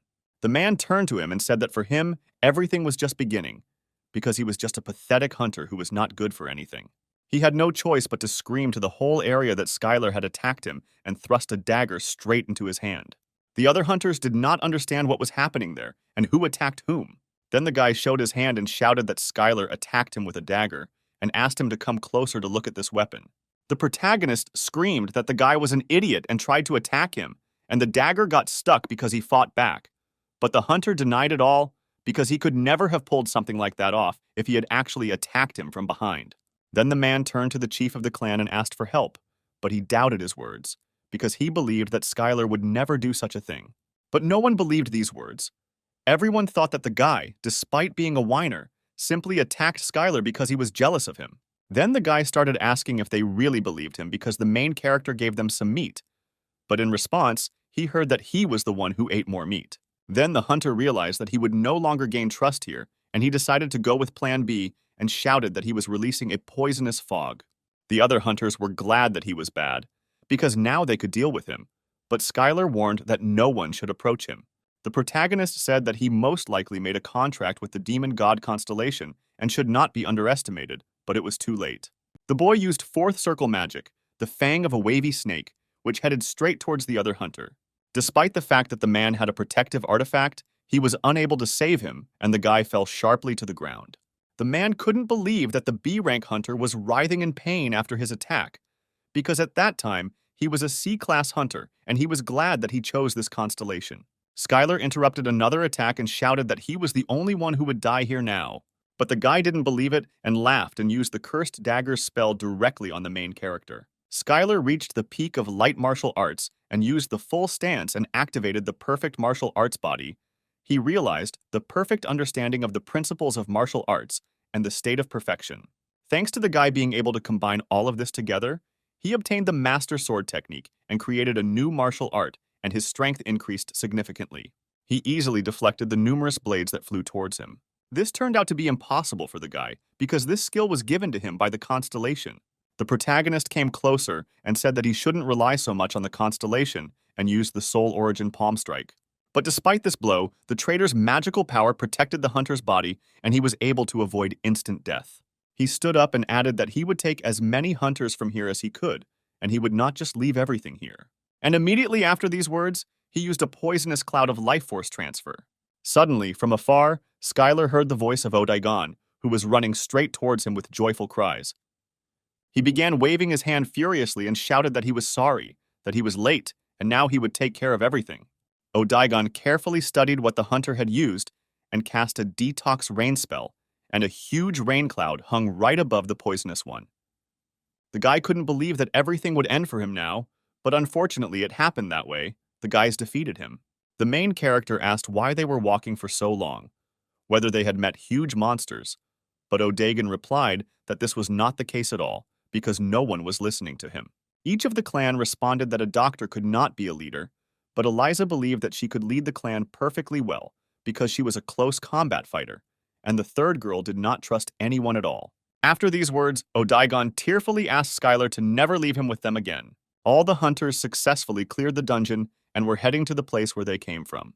And since the main character passed the sanctuary test, he was given a dungeon reward, which was given to someone who fulfilled certain conditions. It wasn't just compensation for survival, because this time Skyler was the only one who received it, and he chose the reward of the goddess of defeat and laziness, and received the power of the said constellation.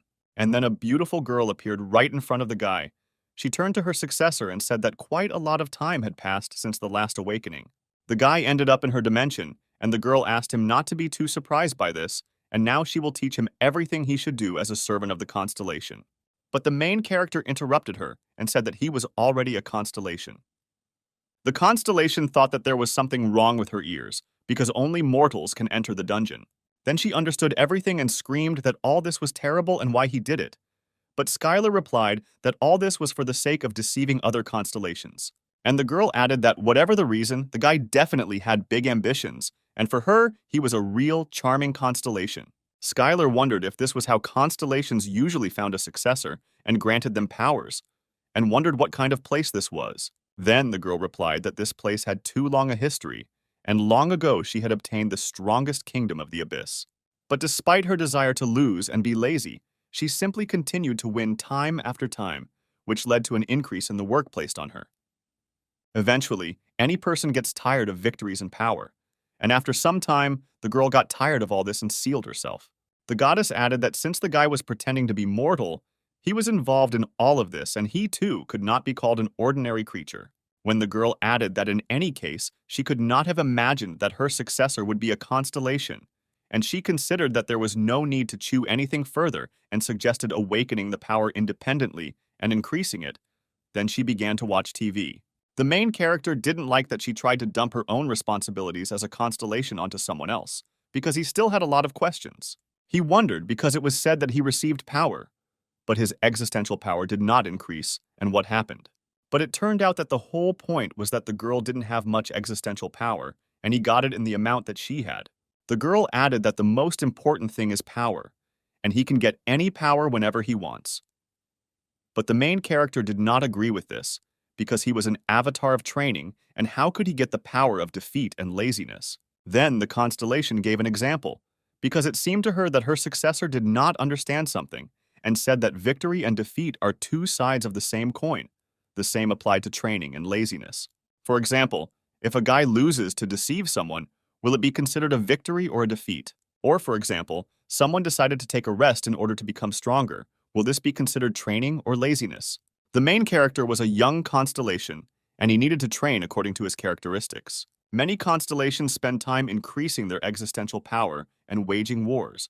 But in the end, the most important thing for constellations is to awaken the power of their own particularity. And at that moment, it was as if a revelation had dawned on the guy. Because he came to understand the characteristics of the constellations and his existential power increased, and now the enlightenment skill had no limitations. The guy thanked the girl for explaining everything, but she wanted to continue watching her favorite TV series as soon as possible. Skyler asked if he, as her successor, could call the girl when he needed her. At that moment, the goddess replied that of course she could, but since the guy was kind, he wouldn't do it. But the main character resolutely replied that he would call her anyway if he needed her. Then the goddess of laziness began to beg him not to do this too often. And the main character understood the essence of all things, because before he would have devoted all his time to martial arts, but now he tries to cook, learn magic, and much more. When the main character left the goddess's space, he returned back to Earth, where reporters and a journalist were already waiting for him, who was eager to find out what happened to the last survivor. Skyler could feel it instinctively, that training wasn't just some part of life. Anything a person could go through in their own life could be considered training. He came to the conclusion that he needed to think bigger and train without any restrictions, and then he could still become stronger. The main character visited the alliance of smaller constellations, and the girl was surprised that the guy was here. She said that as soon as they left the dungeon, they immediately lost contact with him and were constantly waiting for him. They began to reason that if he had a real demon god constellation contract and a sloth constellation contract in front of him, there was nothing wrong with it if he made good use of it. But the main character still could not understand how he could use the power of defeat and laziness. The girl suggested that the guy try defeat, but the main character thought that there was no point in this and asked if they had learned anything about the traitor holding the poisonous dagger. The goddess replied that he didn't seem like such a strong constellation. Judging by his constellation war rating, he was somewhere on the same level with him, and the guy shouldn't worry about it. But there were bad rumors about this traitor, because he specialized in deceit and tricks and could be annoying, and servants and subordinates could suddenly attack. And now Skyler's name and the name of his constellation began to flicker in the game of Constellations. The lava and magma kitten added that something had happened to the warrior of madness and blood in the dungeon, which had inevitably led to attention from the Constellations, and now one should be careful. The next day, the Icarus clan bus arrived at a public parking lot. The main character could not understand why they had to eat here, because they could have eaten anywhere. But the guys from the clan convinced him that they were in New York, and they had to try the food at this restaurant called Hunter George. Hunter George was one of the few restaurants in the world that served monster meat. When the guys came in, they saw how one of the guests was unhappy with the food, because in his opinion, the steak should be fatty and the fat should flow out when you bite into it. No one understood why he decided to complain here, because of all the places he chose Hunter George and did something stupid. This young man recognized the people who had just entered, for he had heard of the Icaros clan. The guy asked Skyler about what happened in the dungeon and wondered what was wrong with the food. He said that he asked them to repeat the monster dish that the main character made, but no matter how much they tried, all attempts were unsuccessful. The restaurant owner and chef George came out and asked if it was he who had prepared that very dish. This chef specialized only in monster dishes because the skill of cooking them was very rare. For the man, the existence of someone capable of preparing monsters other than him was something that caused excitement, and he immediately asked Skyler for one favor. He asked the protagonist to teach him how to cook that dish in the dungeon. The guy didn't understand what he was doing in the chef's kitchen because he was supposed to be a student, not a teacher. The man looked like he was crazy, waiting for a miracle, but the main character warned him that he was not a chef and asked him not to expect too much from him. On the cutting board was minotaur meat, the finest piece that could be found in the entire city. The protagonist poured internal energy into it to make the meat soft. It was his personal recipe for meat, honed in the abyss. The man was surprised by this, because usually they spend hours pouring mana into it. But Skyler added that the method is indeed similar, but he uses martial arts for cooking. Then the main character took out a knife and began to cut the meat into perfectly even pieces at such a speed that they literally flew into the air. The main character used everything he needed in this kitchen, and he had no restrictions for this. To light the fire, the cook used magic to give the meat a unique flavor. Skyler did the same, but used martial arts. After all this, he turned to the chief and showed that there was nothing wrong with it, and they completely agreed with him and added that he was simply excellent. When the dish was served again to the guest, he shouted that this was exactly the taste he had experienced again. Anthony added that it was a wonderful dish. The restaurant's chef thanked Skyler for learning so much from him. And as soon as the chef acknowledged his culinary skills, the protagonist's existential strength increased, and at that moment the guy realized what was happening. When the main character came to Sam, he told him how everything happened and he smiled slightly. After all, he remembered how just recently the guy ate chicken breast with chicken breast and didn't understand how he became like that. The main character told what happened in the dungeon, that he was attacked by a servant of the constellation of the demonic god, but he was not so strong. The man found it difficult to talk to the guy because he answered him in 3 lines, which really irritated him. But he added that in any case, he called him at the right time. And then President Thomas from the Dragon Artifact walked through the door and Sam kindly began to introduce them. Sam asked if the guy knew what the Dragon Artifact did because he had clearly heard about what a monster core was. The man said that it was something like a clot of monster mana, and now many companies are developing an energy business on them. He added that now they even create artifacts from them, and one of the best companies in the field of creating artificial artifacts is the branch of the Dragon Artifact. The protagonist continued to not understand why he needed this acquaintance with a person, but Sam added that there is nothing wrong with meeting people, and the production of artifacts always needs hunters to help with tests. The man added that he wanted to introduce them to each other in the hope of fruitful cooperation, and the guy quickly agreed, which even surprised Sam a little. When Skyler left with the president, the man was very happy about it, because one day he would make him the president of the company. The protagonist asked what his role would be in improving their artifacts, but the president replied that research and development were important in this business. But because so many people are interested in it, we must not forget about what is happening behind the scenes. And the help consisted of finding the researcher. One of the researchers named Ronald was outstanding in the field of artifacts. He managed to put the new magic of the third circle into an artificial artifact. This meant that he had all the superior technology of the current ones. The president added that their company had tried to sign a contract with the man, but unfortunately, they had lost contact, and it seemed to him that another clan might have gotten to him.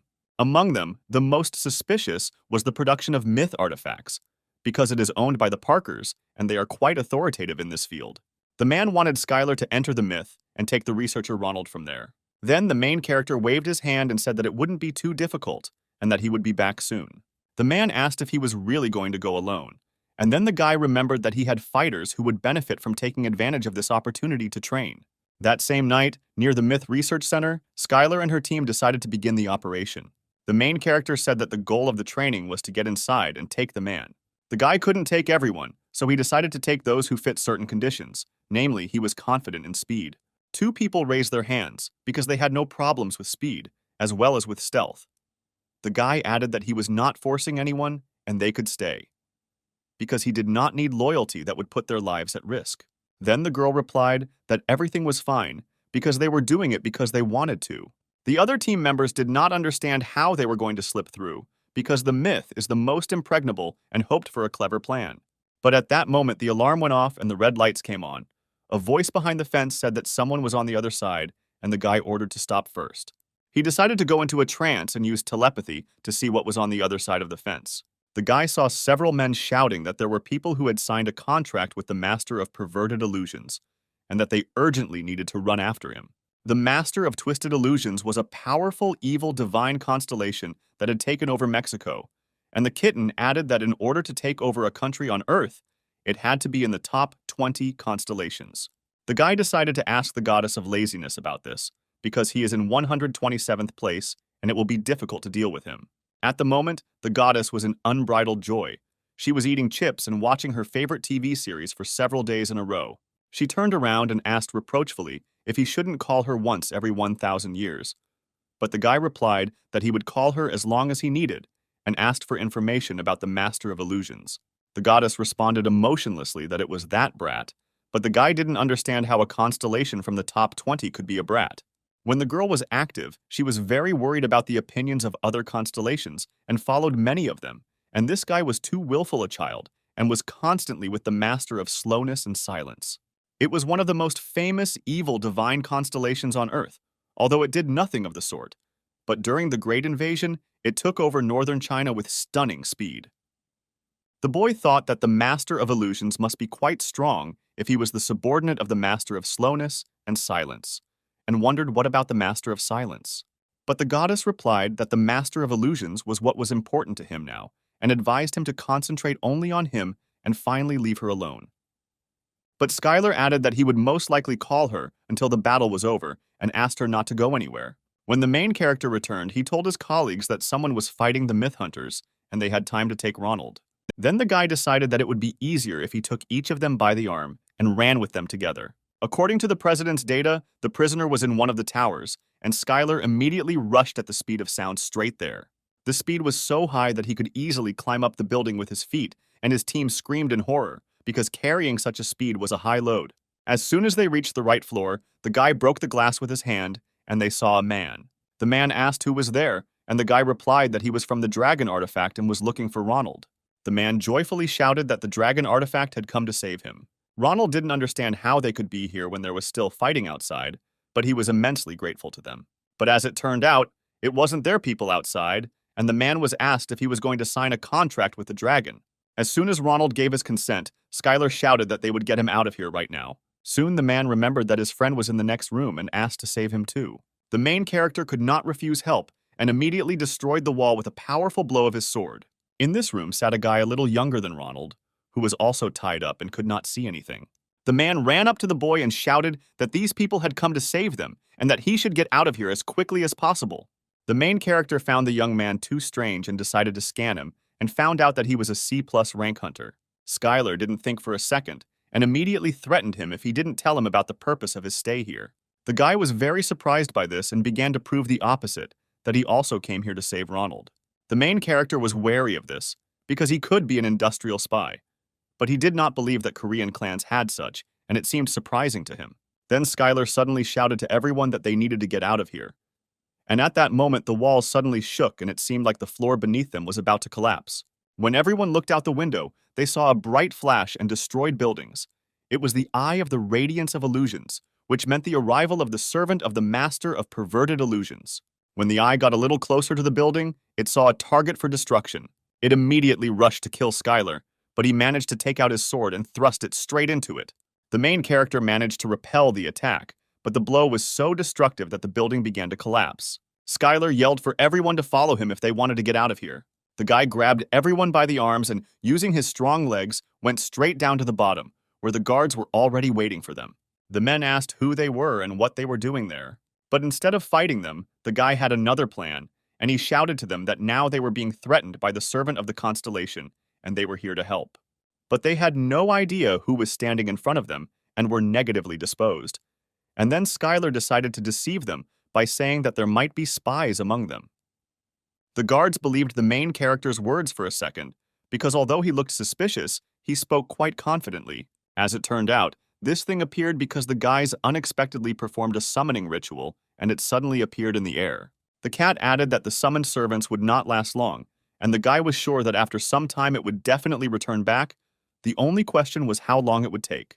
The eye would occasionally lower itself down and purposefully approach the guy, and he didn't understand why it treated him like that. The cat assumed that he was probably being kept under control, since Skyler was a servant who had been receiving a lot of attention lately.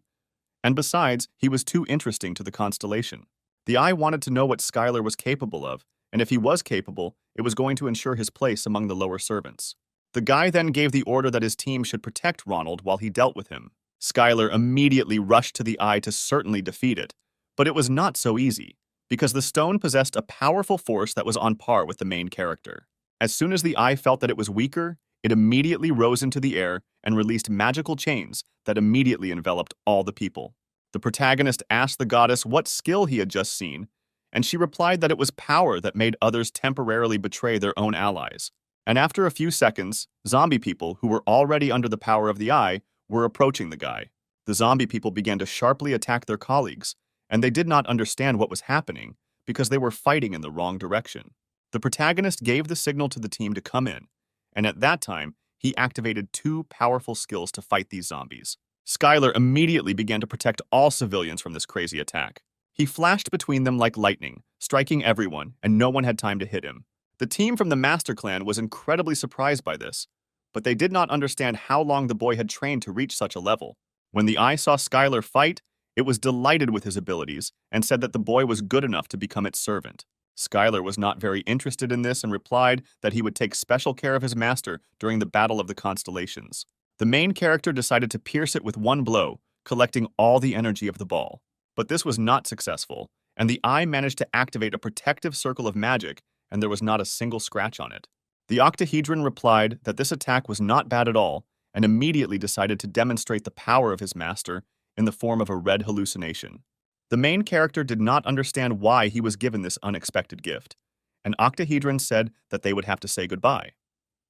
The guy didn't understand what all this just happened, because the eye simply said what it wanted and simply left. All this was observed by people in black hoods, and they were furious, because the guy had driven away the servant they had tried so hard to summon. Then one of the guys told them not to worry, because almost all of Pavel's hunters had died after fighting each other, and now all that was left was to finish them off. And the people in hoods immediately rushed forward and were confident that they could cope even without the help of the servant of the Constellation. Then Skyler ordered everyone to form a line behind him, and in that moment he trained and led the mortals and awakened a new power that opened up the skill of sword formation. It was a construction skill in which the power of mortals was gathered in the name of the training avatar. All people believed in it, and in addition to the skill, they also received additional bonuses. And so began a merciless battle where Skyler's team acted as a single fist. They were able to easily counterattack the enemy because they did not understand what a strange combination the guys used. One of the leaders shouted for everyone to retreat, but there was no time and nowhere to retreat. And the girl from the clan of masters finished off the enemy with a powerful blow. After all the events, many people who had something to do with this place gathered at this place. One of the men thanked the hunter for his help and was glad that they all came to help Richard Parker, and announced that he would give them a reward later. According to their calculations, none of the teams suffered a single loss in the battle. The man did not believe this and asked to double-check, but this information was reliable and people simply fainted and no one died. The man thought that all this looked more like some kind of aimless rampage because he could not believe that the hunter did not kill anyone, and yet everything was fine with the team of masters. At that very moment, Parker appeared in front of them and asked if everything was okay. He was surprised to see Skyler and asked what he was doing there. The man added that the guy had a great friend, because he came here to help, because he found out that there would be an ambush here. But Parker didn't really believe it, because a guy from the Ikaros clan couldn't just come to help. Then Parker suggested that the main character step away for a second to talk about something. In a quiet garden, a guy grabbed Skyler by the collar and started shaking him and screaming that he was completely crazy. But the main character did not understand what was wrong, because the other guys kidnapped him first. Skyler didn't fully understand what the problem was, as if a war had broken out. But Parker replied that the whole point was that this task was entrusted to him by the chairman, but not by Sam, but by his father. Parker's father was a very influential man. He asked his son what he had achieved with the help of force during all this time and was sure that nothing. He suggested that the guy stop doing all this nonsense and return to his family because a place had already been prepared for him a long time ago. And his father warned him that this would be his last chance to improve. The main character asked why he should stay in a family where they think so badly of him, but it wasn't that simple. Then Skyler gave Richard advice that if he couldn't stand firmly on his own feet, he would soon reach the limit of his strength, and if he wanted to break all ties with his own family and stay in the clan, then Sam would help him. Parker thought it was very funny, but the main character suggested thinking about it carefully, and now they were returning home. When Skyler's car left, the guy was left standing on the street and thinking about what to do next. The next morning, the director of the company, the Dragon Artifact, stood on the porch of the building. Suddenly, a car drove up that turned out to be very familiar to him. When the limousine door opened, Ronald stepped out, and the president quickly and happily walked towards him. The man said that it was disturbing because of the appearance of the demon god's Constellation servants. But Skyler replied that everything went smoothly and that his guys from the master team helped him a lot.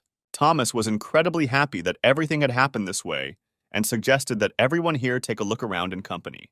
The guy happily agreed to this offer, and when he went inside, he saw where the artifacts were created, and it looked like some kind of forge. The kitten was looking forward to seeing the human blacksmiths, as he was an outstanding blacksmith who had made Skyler's equipment. The man took the people to the laboratory where they were creating prototypes. Many scientists worked there, and only the best technology was there. But the guy wanted to throw one of the artifacts closer. The main character couldn't believe it because he thought that only blacksmiths worked here. But it turns out they use robots. The cat almost went crazy as soon as he saw this, because for him this was not a forge at all. For him, a forge was a place where blacksmiths worked right in front of a scorching flame. And he did not understand how vile humans dared to use robots, because all this was completely wrong. Then the kitten said that he would show these people what a real forge was.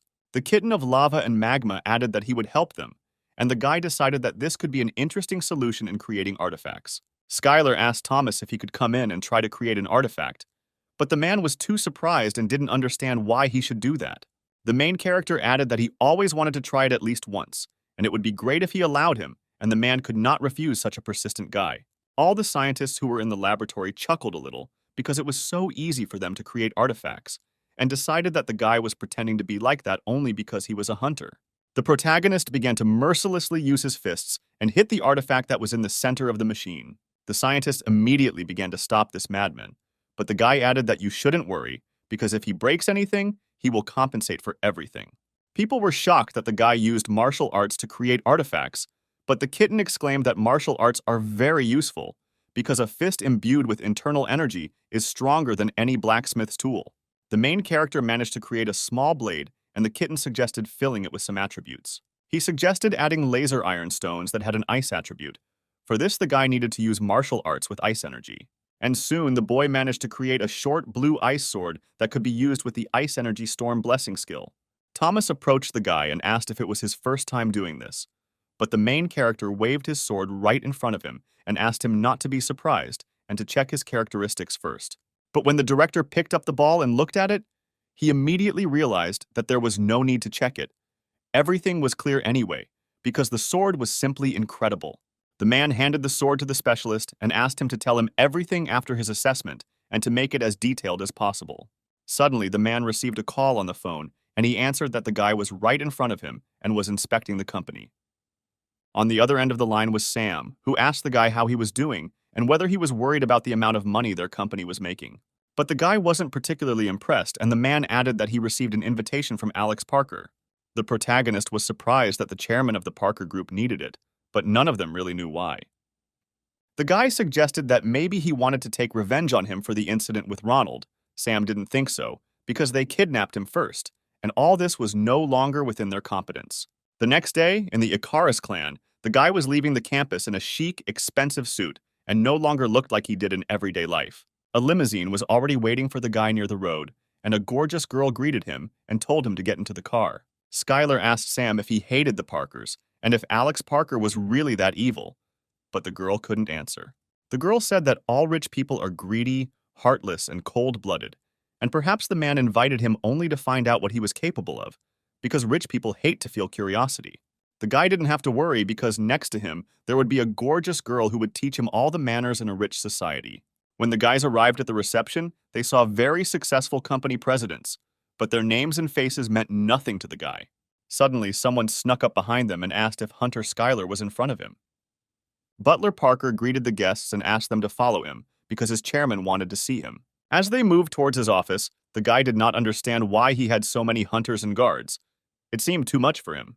When the boys were brought into the office, the man asked them to wait a little longer. Skyler was very surprised because he felt a similar level of magical power from an ordinary person, which seemed incredible to him, and he clearly had no problems with artifacts. One of the wards said that in this case he should be trusted and thanked the chairman for the reception. As the man passed by Skyler, he looked at him and saw in him the power granted to demons of contracts and desires, as well as the power of a traitor holding a poisoned dagger.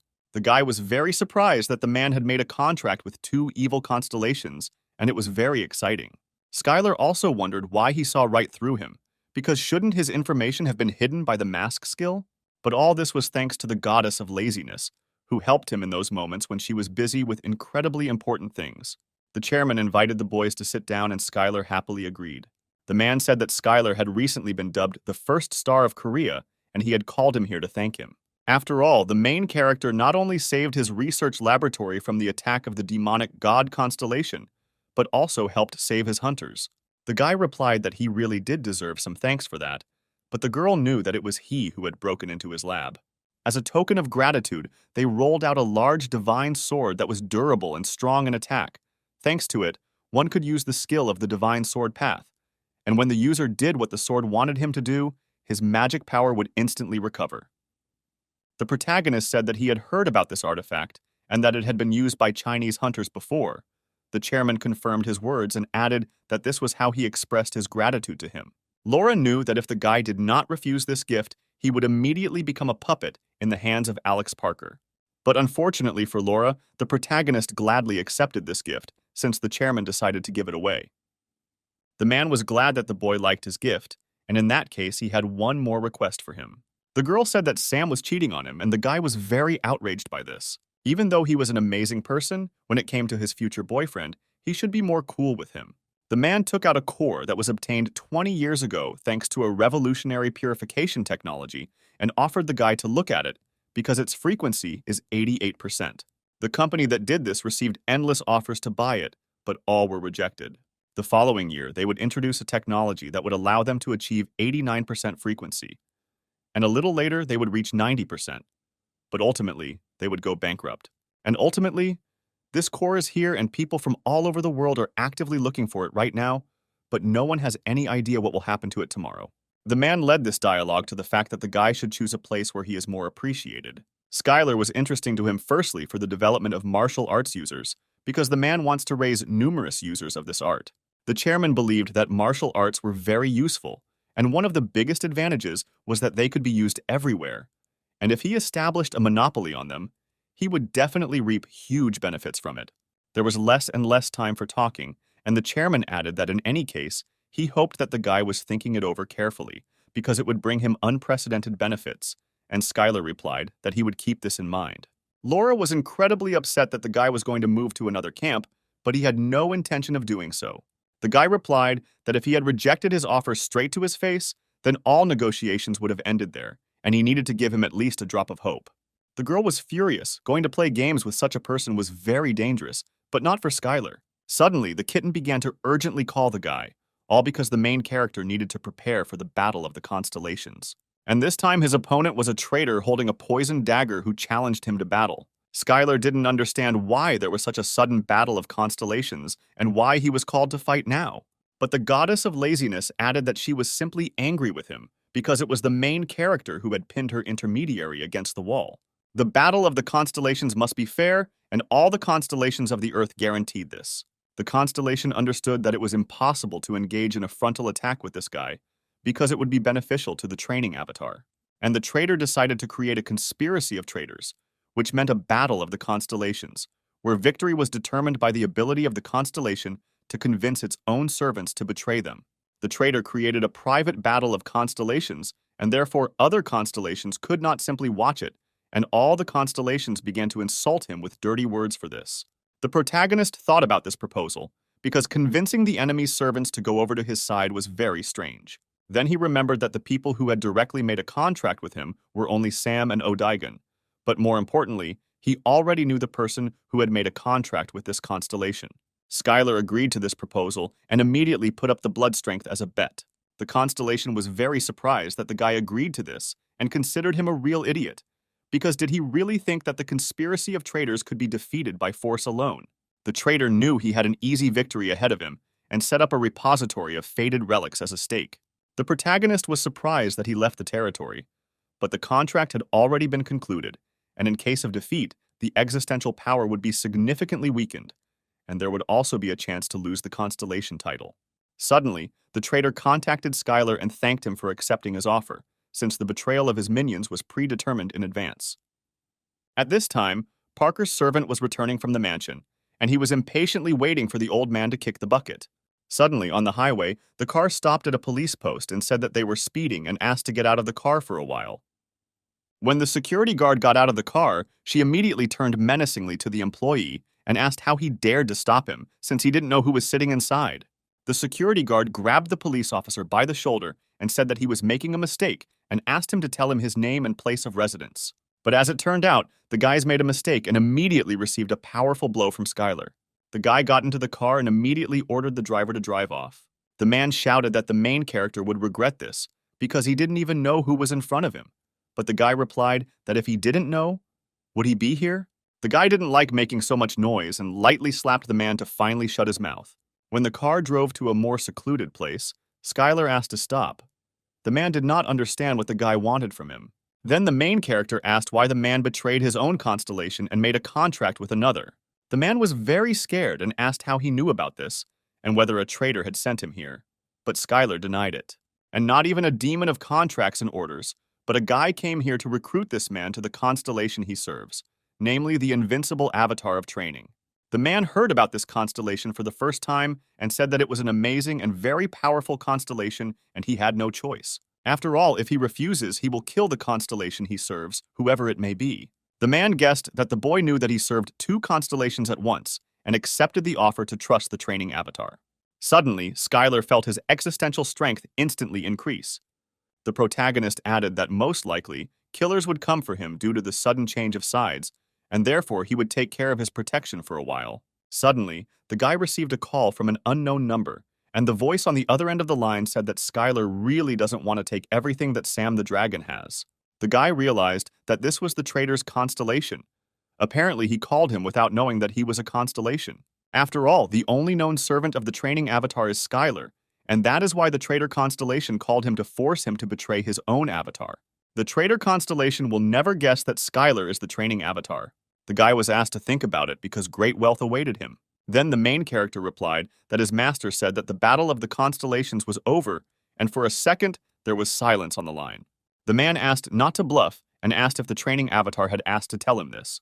But according to the rules of the constellation battle, which all the constellations swore to abide by, the training avatar won and declared victory, and the constellation battle was over. The traitor could not understand how quickly he managed to do all this and how he could lose everything. The main character immediately received a reward for the battle with the constellation, which went straight to him, and he decided to open it a little later. Skyler was surprised that the constellation was so weak, because after his victory, he only moved up 2 places and now ranks 125th. The traitor was indignant. He thought that it was impossible after all. How could the guy have figured out who was who? Otherwise, it was impossible. But the guy decided not to reveal all the secrets and simply asked the constellation to get lost. Suddenly, Skyler noticed how orcs worked on this land, who were harvesting crops with the sweat of their brows, and he couldn't believe that this was once a terrible fortress and that Odaigan had really done a good job. When the orcs saw Skyler approaching them, they immediately ran up to him and joyfully began to greet him because their master had finally returned to his homeland. They thanked the protagonist for the fact that now they could collect stalks of grain with one swing of the axe, and it was just great training for them. The orcs were willing to work even harder to make more land and collect much more grain, and at first they were not very trusting, but now they began to train so hard. The guy made them happy and said that they would increase their sowing and harvest even more crops, and all this would be training for them. But first, Skyler decided to test this rice in cooking. Suddenly, one of the orcs approached the main character with a request to raise animals in this area. They said that Odigon had once said that his race fattened and killed cattle for food, and that they would like to try that too. Skyler thought that if they wanted chickens and cows and such, then this could be a good experience for them. The main character promised that he would get a couple and bring them to them. And for the orcs, the owner's kindness knew no bounds, and they once again swore allegiance to him. The guy was still worried about the chest. He was interested in what was inside, and he had a great desire to see it. When he removed the seal from the relic, he immediately saw a sacred object. It was a sacred necklace containing the power of light. The goddess of sloth told that the sacred object was created for the servants of the constellations so that they could use their powers and similar artifacts, as they contain part of the existential power of the constellation. The girl added that the constellation does not think as much as it may seem, and it is likely that he simply stole it and was not noticed. Then the guy decided to take this necklace and do something with this territory, and take something for the orcs. Skyler decided that he would bring cattle from the land, and immediately decided to check the soul stones, and it turned out that he had exactly 8,200 stones on his account. Although the traitor constellation did not put many soul stones, but he did not understand where such numbers came from. All this money was gifts from other constellations, and the guy decided to return what the goddess gave him, because she was already quite poor. Then the guy decided to give the orcs buildings so that they could use them. Suddenly, a traveling merchant selling destinies appeared and asked what the main character was looking for. The goddess was very interested that this guy was still in business and always appeared at the right moment. The girl said that she knew him a little, because it seemed to her that he had stopped doing business because he had made too many enemies. But apparently she was wrong. The guy said that he had already made a deal with him in the past and thought that everything would go well. The protagonist asked what he had for him this time, and the traveling merchant recommended him a decent box of servants that he had just received. But Skyler said he needed a building, and then the merchant replied that he just needed servants who were good at building buildings.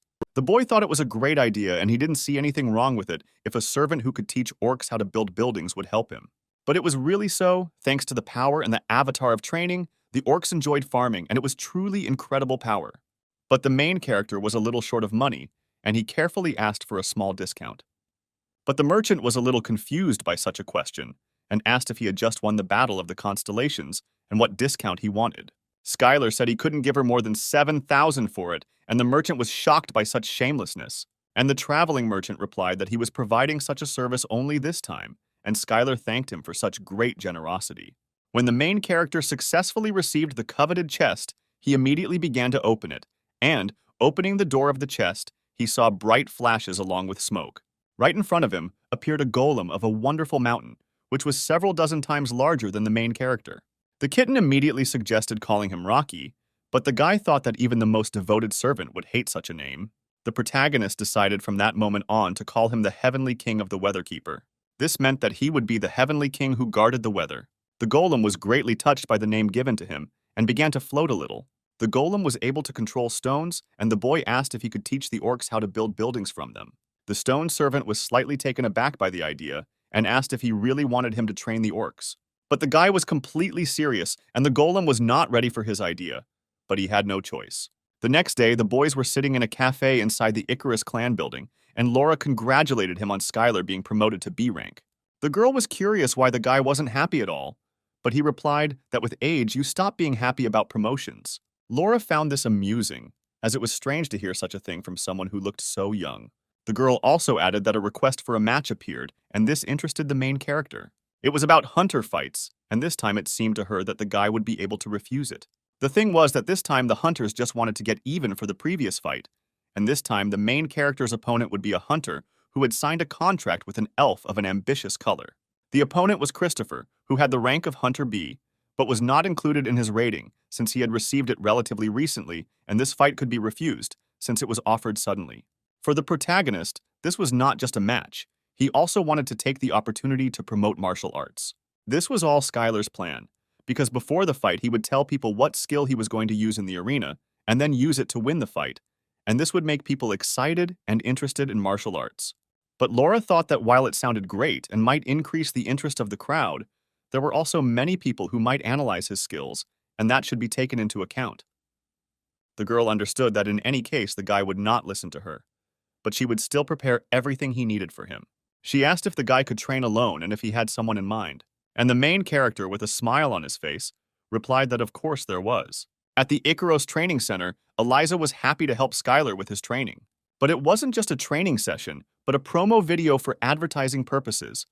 But the girl was still happy with it, and they decided to go into the ring. Eliza asked the guy to take a close look at how much she had been training all this time. The protagonist immediately realized that the girl had done a great job and realized that she would be severely beaten if she were to close the distance too much with a martial artist like him. The girl was not going to close the distance, and then the guy decided that he would go into battle first. Even so, Skyler was too fast, and she was lucky that she was able to block the attack, but the impact was still too strong for her. The girl decided to calm down and start the magic counter in order to soon increase the blow and deliver it. But even this did not help to deliver a powerful blow, and since she did not have time for magic, all that was left was to transform the remaining magical power into martial arts. And as soon as she did this, her sword almost cut off Skyler's head. Despite this, the guy managed to block the blow and said that it turned out quite well. But a counterattack quickly occurred from the main character, and the girl was already a few meters away from him, since she did not have time to return from the kick, and the alternative world was closed. As she sat in the break room, she was sure that she would definitely win this time. The protagonist carefully examined her card and saw that the girl's martial art had changed from F rank to B rank. The girl was flattered that the guy saw progress in her skills. It seemed to her that it was all due to the fact that she had reached some level in martial arts. But she did not know that Skyler used the eyes of the Constellations. Her target was filled with respect for Skyler, but she hid it for the sake of her own pride. The main character did not believe that he was hearing this too, and that this was what it meant to be a constellation. Suddenly, the future rival appeared in the room, greeted Skyler, and added that he was very glad to meet under such circumstances. The man introduced himself as Christopher, and the boy asked if he had permission to enter the clan's private territory. The guy replied that since they were fellow hunters, there was no need for that. This seemed insulting, because he believed that he could do whatever he wanted if he was a hunter. But the guy shouted that he was a nobleman with dignity, and this was the pure truth, because he was from the United Kingdom and was an earl. But the main character was persistent and replied that in any case, the hunter from Great Britain should not be here, because the United Kingdom is one of the places where the constellation of the demonic god refuels. Then the boy replied that the boy might be glad that his master wished to see him in the role of his own servant. The hunter understood how surprised everyone was now, because they most likely thought that they were unworthy of his master, who was chasing beauty. Skyler replied that he already had a master he served, and that was the invincible training avatar. But his master didn't care at all, and the guy didn't ask, because he was really asking him to betray his own constellation. But it was possible to have two owners, of course, if no constellation was against it. But due to Skyler's previous battles, the constellation liked his fighting aesthetic and decided to go that far for him. And all of this was true, because the martial arts that he had honed for over 10,000 years were of the highest quality, and the light elf, who appreciated this beauty, noticed them. The protagonist wondered if he could gain anything from the help of the light elf, and the goddess of laziness added that there is no useless power from the constellations. Skyler then decided to accept the offer, which greatly surprised Christopher. And the guy immediately added that he couldn't become his servant right now, because first, he needed to show his true beauty in a battle with him, which would happen soon. Nobody understood what the guy meant by the word beauty, because perhaps he asked to beat him half to death, as the main character had done before. As soon as the guy decided to leave, Skyler immediately asked him for help with filming. At this time in Korea, in the Office of Mixed Martial Arts, the head of the company was watching a video. He watched the hunters who couldn't coordinate their actions and didn't understand what to use in battle against their opponents and simply swore at each other. The man did not understand how this could be called a team, because these participants did not have any teamwork. Suddenly, he saw a popular martial arts basics video where Skyler was the author. When the man opened it, he saw the main character addressing everyone and saying that he would like to take the chance to tell people interested in martial arts what it is and how to practice it. His opponent was Christopher from Europe, and they immediately started with basic brush techniques. The man was horrified because he did not understand how they could really teach this for free, and he was furious that the head of the clan was committing this lawlessness. At this time, Sam was furious when he saw Skyler posting a similar video for free. But his daughter Laura replied that what was done, and there was no going back, and it would become part of his advertising image. But despite all this, the comments were very positive, because modern selfish hunters were not even close to the hunters of the first generation, and Sam thought this was pretty good. At the press conference, Skyler was asked about the martial arts video he released just before the fight, whether it meant he was confident of his victory. The journalist added that he was surprised that Hunter Christopher also appeared in this video and whether they knew each other. The guy replied that Christopher was looking for him to help him with the video, but the guy completely disagreed with this statement and was slightly surprised by the protagonist's answer. The journalist also asked why Christopher chose the hunter Skyler as his opponent, since he had a huge choice. The guy was very confused by this question and did not know how to get out of this situation dry. Skyler then decided to take control of the situation and replied that he just wanted to learn from him. The whole room was in shock, and no one could have expected such an outcome of events, and the journalist demanded a comment from the hunter Christopher. The problem was that Christopher couldn't answer anything, because his constellation really wanted Skyler, and the guy wanted to start a fight with him as soon as possible. The next day, a huge crowd of spectators gathered in the arena of hunter fights, cheering and welcoming Skyler's main favorite.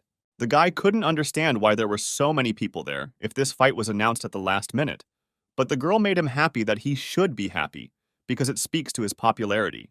And at this crucial moment, the guy felt huge fluctuations in loyalty, and in case of his victory, he would be able to maintain it. This was Skyler's advantage over the other constellations, as he could gain loyalty from mere mortals. Laura wished him luck and asked him to do everything as usual, since in any case his opponent didn't really know anything. When the main character entered the arena, he immediately saw Christopher, who was eagerly awaiting the fight. At this time, someone in the stands was discussing the video that Skyler had uploaded to the portal, and some even tried to repeat it after him, and for them, it turned out to be too easy. The guys discussed various techniques and where they could use them to defeat various monsters. They didn't understand why the guy opened this up to the entire public, but Skyler did it out of love for hunters and humanity. And finally, the judge gave the final count of 3 seconds, and no one could relax, and everyone was focused only on the fight. Christopher waited impatiently for the protagonist to pass his test and began to use the power of the light fragment. After all, he was given the power of the constellation and a mighty force that was difficult to fight. Suddenly, the guy began to be attacked by a whirlwind of bullets of light, which caught the main character a little off guard. Everyone in the stands admired Christopher's incredible attack, because it was a completely new technique that proved that the guy was really strong. Then Skyler decided to counterattack and immediately pounced on Christopher in response. But this speed was not enough to hit the enemy, and now the hunter was on top, because this speed was not enough to try to strike. The problem was that Christopher had borrowed the powers of his own constellation, and Skyler's powers were limited, so he was fighting this battle with interference. After a few seconds, the hunter said that it was now his turn. Powerful energy began to appear from numerous portals, which was directed at Skyler. The main character was interested in what kind of power the elf constellations had, and now he saw that it was quite complex and had a number of applications, and he performed much better than the warrior. The guy suspected that there might be some small problems with it, but since it wasn't magic, it was borrowed existential power. The protagonist used force to compensate for the power of the light bullets. Christopher was very impressed by such quick thinking in a dangerous situation, and he praised the guy for it. Then he decided to switch to close combat and see how well he could pass this test. And the hunters touched each other already in close combat, and Skyler understood that the sword of the constellation was very powerful. And in the abyss, he had had enough of such battles. And thanks to his experience and accumulated strength, the guy delivered a powerful blow straight into Christopher's face, which instantly knocked him down, and he fell to the ground. The hunter couldn't believe it. His recovery speed couldn't keep up with him, and at that moment he realized how powerful martial arts were, and the light elf added that it was beautiful. When the guy got up, he noted that it was incredible, and he would never have thought that he would win so gracefully. The main character thanked him for these words and dealt the final crushing blow.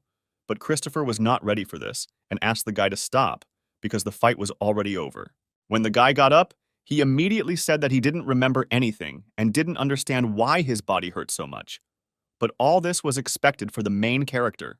And then Christopher added that his master recognized the beauty of Skyler's fight, and he successfully passed this test. The people who gathered in the stands were delighted with this match, and the guy's existential strength increased. At the end of the battle, the Elf of Light granted the boy the skill of the nobility of light, thanks to which he became stronger in using the power of light to protect his own beauty and dignity. Skyler was amazed by such generosity, as he had given him an A-rank skill. The next morning, something strange happened in Sam's office. He called his daughter to talk because Korea had contacted them. The girl assumed that the Korean government asked for Skyler to be returned to them, but that was not the case at all. but rather that they asked for sparring. During the Great Hunter era, countries decided to work closely with each other. America and Korea became so close that they even held international clan sparring matches. But all this was not so easy and simple, because they could not just take and reject their request, because there was another reason for that. Then the girl added that if there is a reason for it, then why not just go ahead and accept the offer, because sparring is needed so that both sides can learn something from it. But Sam was very afraid that the guy would get too close to these people. Sam warned the guy on the phone not to get too close to them, and the main character understood everything and was even happy about it for a second, because he hadn't been to Korea for quite a long time, and it would be great if someone went with him. He began asking his clan colleagues if anyone would like to join him, but Eliza immediately declined his offer, saying that she was busy honing her new skills. The second one really liked Korea, but this time he couldn't, and Anthony was out of the question. And for the main character, it was very unexpected that no one was found. The guy was extremely unhappy that the main character didn't even ask him, but Anthony was ready and wasn't even going to refuse, and moreover, he was ready to demonstrate the results of his martial arts training. Then a new girl from the clan overheard the conversation and asked to take her to Korea and forget about this annoying person. The guy thought that taking Leia was also a pretty good idea. Besides, she spoke a little Korean. On the plane, the girl asked him because the sparring was supposed to take place in Jeju, but they were flying to Seoul, and the guy replied that he needed to stop somewhere first. Upon arrival in Seoul, the guys visited the National Cemetery in Seoul. The main character really needed to meet someone here. He approached a large monument that was dedicated to the hunters who died during the invasion. The guy thought that most likely, if he had not gone into the wasteland, he still would not have saved them, but their death would forever remain a heavy burden on his heart. When he put the flowers down, he saw that someone had also come here, because there was a bouquet of fresh flowers nearby. When Anthony turned around, he couldn't believe it, because in front of him was a first-generation A-rank hunter, an Iron Blood Ice Emperor. When the man came a little closer, he saw Skyler and immediately recognized him. The man said that quite a lot of time had passed and suggested to drop the empty talk and asked why the guy had come to Korea. It was incredible for Anthony to see the Iron Blood Ice Emperor right there, and he wondered if he was Skyler's friend. Anthony added that he still clearly remembers the blow that killed the demon during the invasion, the most beautiful blow in the history of hunters. The man thanked the guy for such loyalty, but asked to talk to his old friend, whom he had not seen for a long time alone. At that moment, Leia remembered that she was supposed to prevent the conversation with the Ice Emperor of Iron Blood when they met. The main character was surprised that the man was there and asked if he was really expecting to meet him, but the man replied that it was a coincidence, and he didn't think the guy was in Korea. The man asked the guy if he had thought about returning to Korea, but the main character was not sure about it and had not thought about it yet. And then the man added that if he changes his mind, he should not even come back. The main character did not understand what this meant and asked a question. The man then replied that since he was doing well in America, there was no need to return to Korea, and added that with the power of the current clan leader, it would be much more comfortable to live in America. But in response, Skyler said that he would come to help in any case if it was needed. The man thanked him for this and said that in any case, he hoped that the sparring would go well, because his martial arts would be a good experience for the Korean hunters. After this meeting, the protagonist's plane headed to Jeju Island. When the boys arrived on the island, no one understood what they were supposed to do at the international battle, and only Anthony was shocked that they had never participated in it. He talked about how usually each clan or their hunters share a video of one of their dungeon runs, and they can choose to show their skills or not. But most just show a small part, and there have been many cases where important skills were hidden, and then negotiations came into play. Negotiations involved using things like money, artifacts, and skill information that could be exchanged for whatever you wanted. Unexpectedly, at the airport, the guys were met by a guy named Lee, and he seemed very familiar to the main character and somewhat similar to his old friend John. Skyler asked if he had any connection with the hunter John, and as it turned out, it was his father. The guys were very surprised by this, because the guy looked a lot like him. Lee came to the airport just to say hello to him, even though his father asked him not to do this. The main character suggested having lunch together and invited the guy to go with him. In one of the cafes, Skyler went into the kitchen and began to look around to see if there were all the necessary kitchen utensils for preparing lunch. He offered the landlady a large sum of money so that she would borrow her own kitchen for a short time, and would be very worried about whether everything would be okay. To make a delicious soup with a deep taste, it was necessary to cook it for a long time. But the guy did not need this, because he used martial arts. Next, rice, which was grown by orcs, was put into cooking. While the main character was busy eating, there was complete silence at the table. There was an awkward silence between the guys, and everyone was impatiently waiting for Skyler to return. After some time, the main character returned to the guys and filled the table with delicious food, and everyone was very grateful for this. The guy asked if he was so hungry that he thanked him so generously, but he replied that it was not at all the case, and he was simply thanking him for the food. As soon as Lee tasted one spoonful of rice, his hair stood on end, and he was ready to scream from the taste. The guys really liked this food. They found it too excellent, and for this reason they could come here again. The hostess in the kitchen was curious about why they were making so much noise, decided to check the ingredients, and poured herself a small bowl. And at that moment she realized that in such a long life she had never tasted such delicious food. Lee thanked the guy for preparing such a delicious meal, and the protagonist replied that he could consider it a normal lunch with his nephew. Suddenly, the boys felt an increase in strength, and for Skyler it seemed impossible, because they received the blessing granted by the land of learning. The protagonist realized that it was because they ate the food he made from the rice that was grown by the orcs, and their abilities grew from eating the food. At this time, the goddess of laziness suggested that all this was the power of the constellation, and it was common for things created by constellations to influence others, and added that the power of the constellation had no limits. The guy said goodbye to the guys because he had business in his own clan and he left, hoping that they would see each other again soon. The guys stayed in the same place and planned where to go next. Suddenly, Skyler's clairvoyance activated and he immediately saw terrible events in the future. He saw an underwater dragon monster that would cause great damage to the coast of East Asia after breaking out from the sea underground. It was a wild monster that wreaked havoc, and it was at least B+ class, with the size of A class or higher. People were screaming about an emergency, that a dragon had appeared near Jeju International Airport, and were screaming for help from a hunter. But the radio waves were not working well due to the weather changes near this dragon, and no one realized that this huge monster was heading straight for them. The guy decided that first of all, he needed to let his friends from Korea and Sam know about this, because it simply couldn't be ignored. At that moment, Sam read a message that an underwater dragon would soon appear, and he asked to start preparing for it without causing unnecessary panic among them.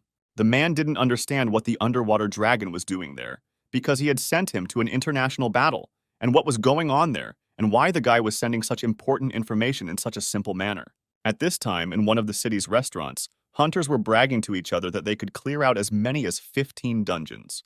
When the main character passed by these people, he realized that the hunters were arguing, and he saw nothing new in this.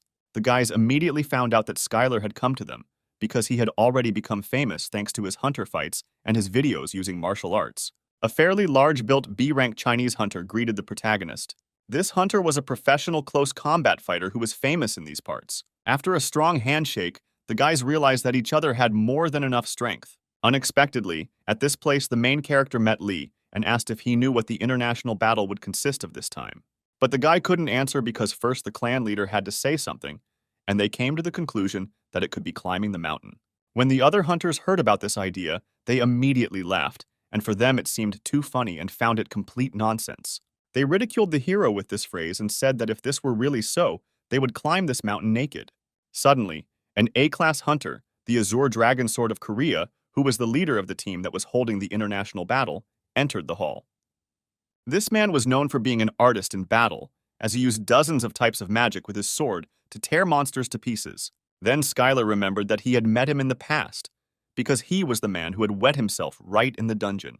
Next to him was a girl hunter who had received rank A at an early age. There was a feeling that she had been seen somewhere before, and it seemed that the twin sister had fought in the B-class Hunter League battles. The man greeted everyone and thanked them for participating in the international battle and began to explain the events that would unfold in this battle. The man asked everyone to pay attention to the mountain that was outside the window and was called Sankal. It was a beautiful spiritual mountain of their people, and so it was until the gates appeared and the mountain was influenced by the abyss and began to appear strange. Climbing a mountain has always been a great workout, and so the man wanted to declare it the first event. The hunters thought he had gone crazy because they thought it was crazy to climb the mountain. Then the main character turned to the hunters and reminded them what they needed to do with their clothes before starting the climb. When the boys started to leave to start their journey, they met a girl. The girl approached him and said that Skyler knew who she was. The guy only assumed that she was an A-class hunter, but the girl didn't mean that. The girl was very surprised that the guy did not know who was in front of her. Anthony noticed that the guy was very worried, and apparently he did something to her. The main character asked her what her mother's name was, and the girl answered that it was Emily, and asked not to make any further assumptions, because she wasn't even 30. This girl's name was Emily. She was a hunter and also Skyler's ex-girlfriend. The main character remembered her last words before she left him, because she was the first to confess her love to him. He continued to drink a chicken breast cocktail. She thought it was too much. He asked if it was she who left flowers on her grave, on the grave where he had also been recently. When she was little, her mother died, and it was very sad to hear about it. But the girl added that everything was fine, and there was no need to talk about it, because she just came to say hello to him, since her mother talked about him a lot. Anthony turned to the main character and said that he certainly didn't really understand this situation, but it seemed he was a little mistaken. The guy asked Skyler if she was sure that she was definitely not his daughter. The main character was haunted by this thought, but he was absolutely sure that this was not his daughter, although until the end he did not know what Emily told her about him. At this point, the guys asked if Skyler could really climb that mountain, and if it was difficult, they would take a rest. The entrance to this mountain reminded the guy of an abyss, because he could not believe that it had turned into such a state. Skyler ordered everyone to stay alert and continue following him. At this time, from the control room of the international battle, Emily's daughter was keeping a close eye on Skyler. The man asked if she knew him because he had seen them talking at the hotel. The girl replied that she had a feeling that the man was familiar with him and had seen him in the past.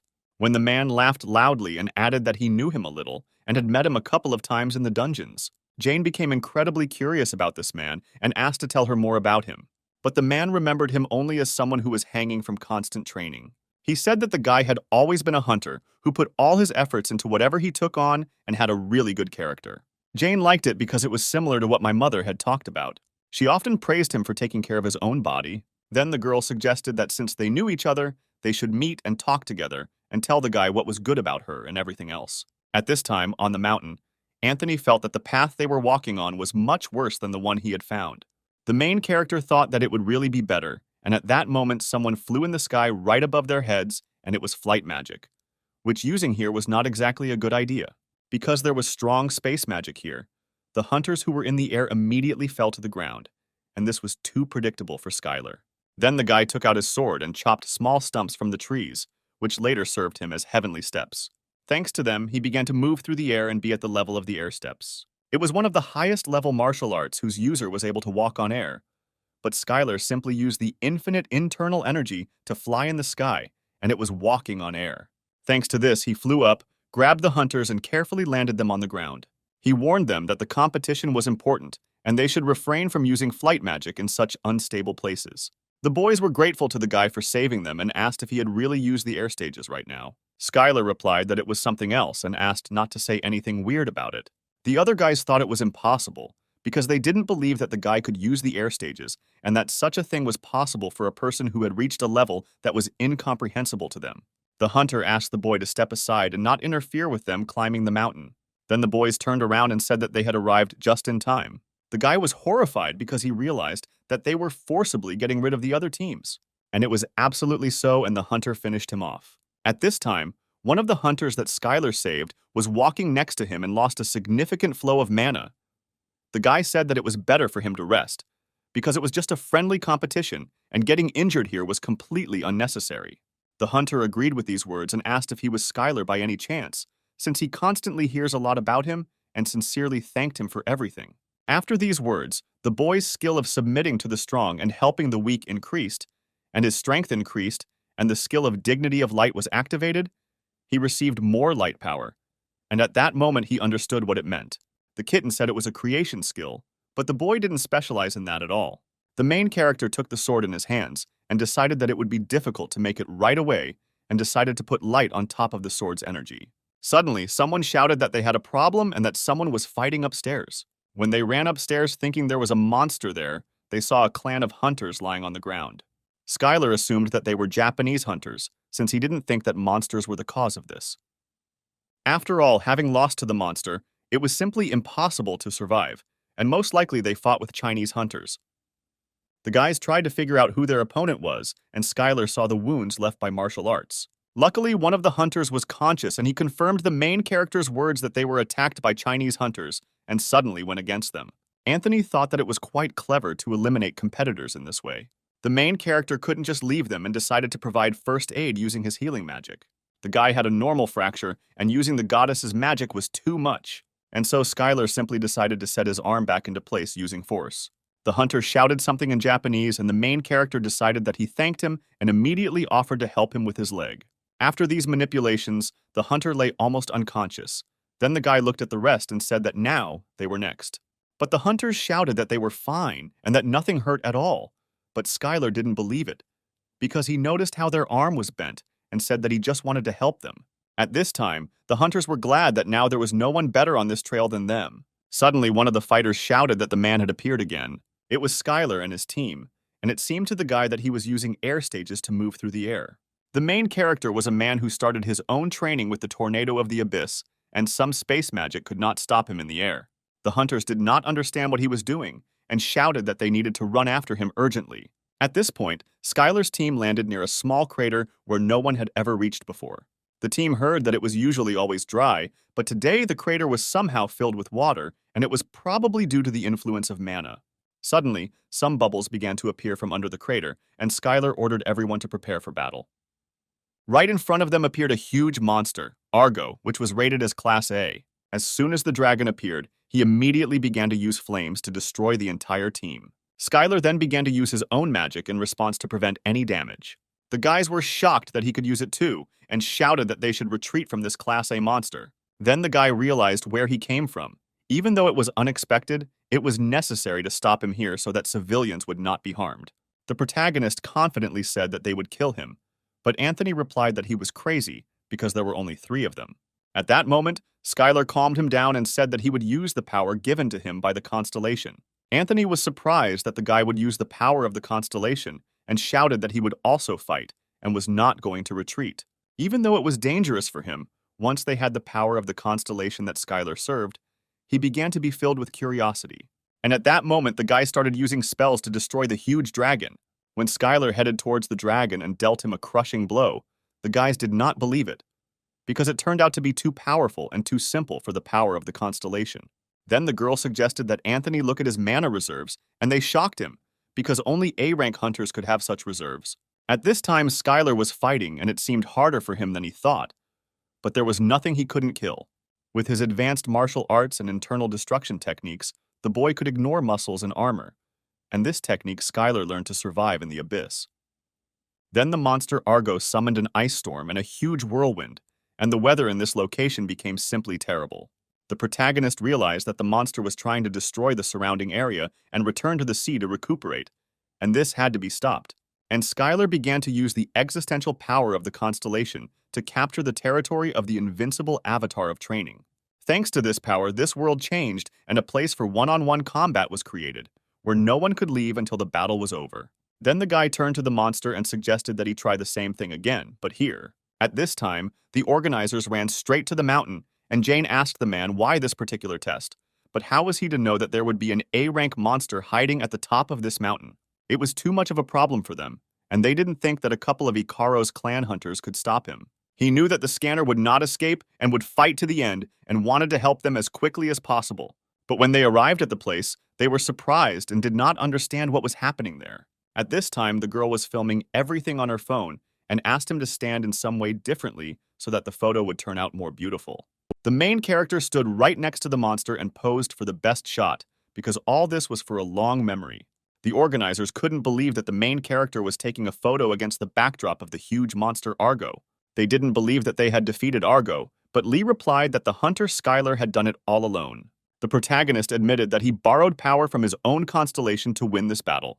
The organizer couldn't believe that the guy had defeated an A-rank monster all by himself. Skyler said that he would definitely tell everything, but first he needed to butcher the beast himself. Everyone around was in shock, and it was very surprising for them that even in the abyss the guy succeeded in this. It turned out that he was also a professional butcher of monsters. When the guy was cutting up the monster, he saw a small soul stone inside and thought that the constellation had put it there.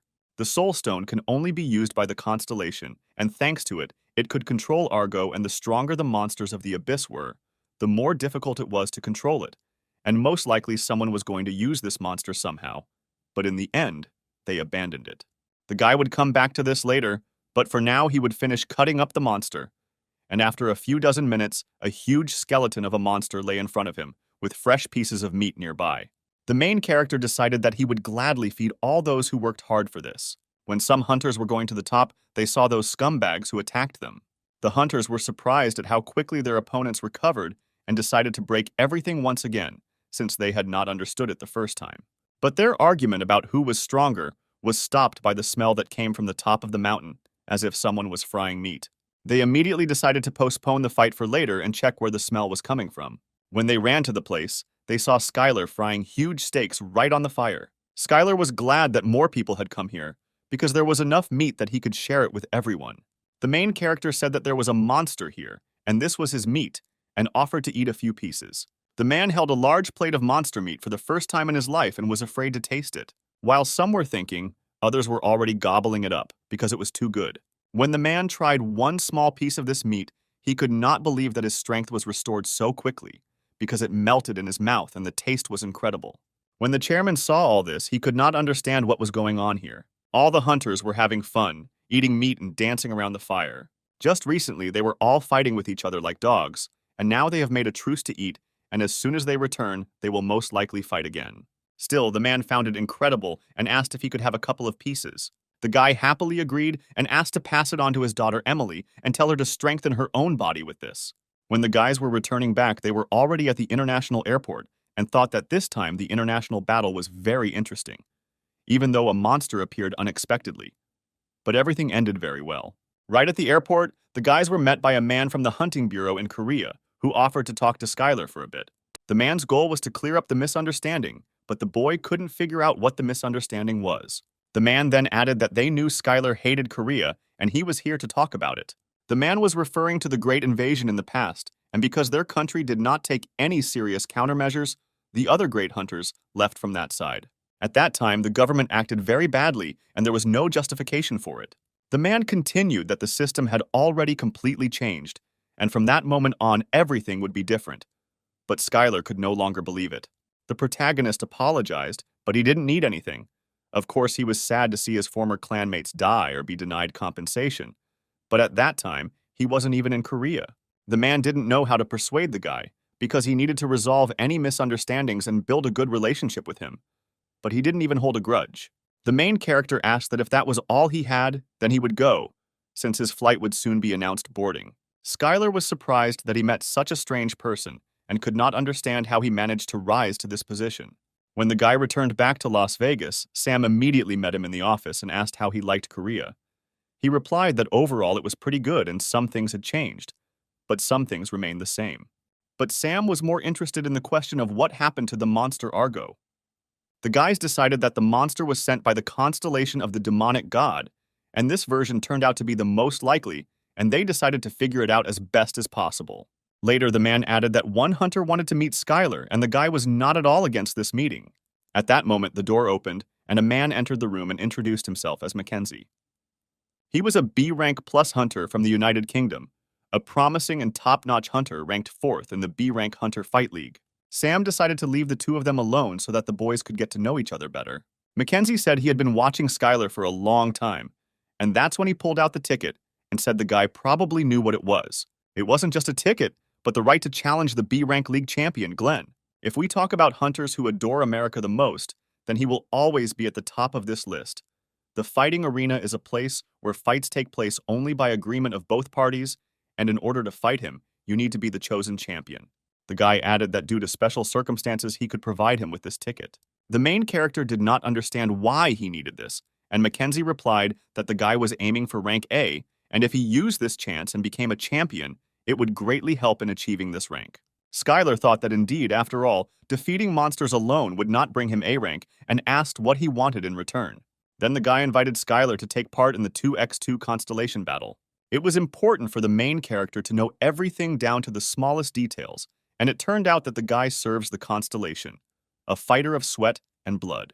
Skyler wanted to take on the challenge and help the boy in any way he could, but participating in the Battle of the Constellations without knowing anything was a little stressful for him.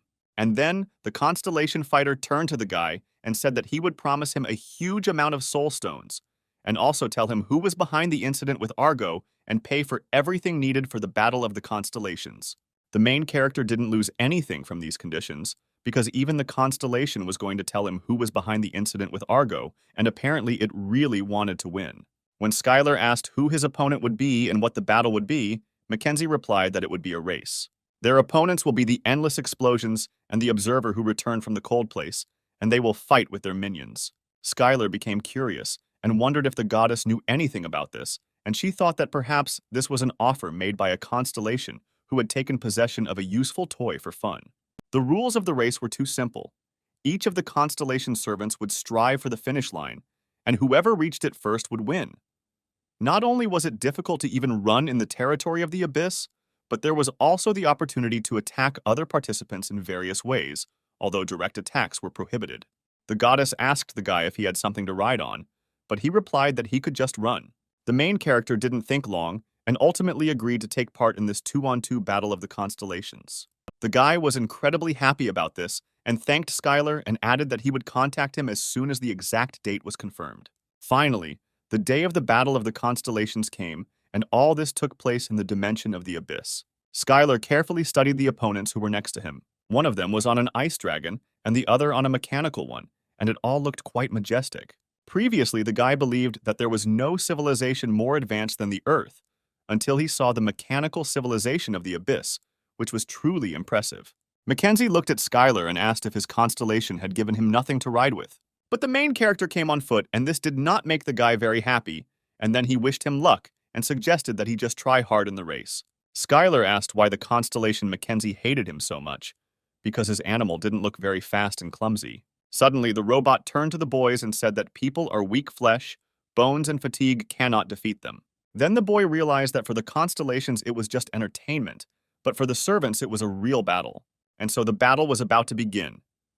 Both sides had placed equal stakes, a contract had been drawn up, and in case of defeat, the existential force would not diminish.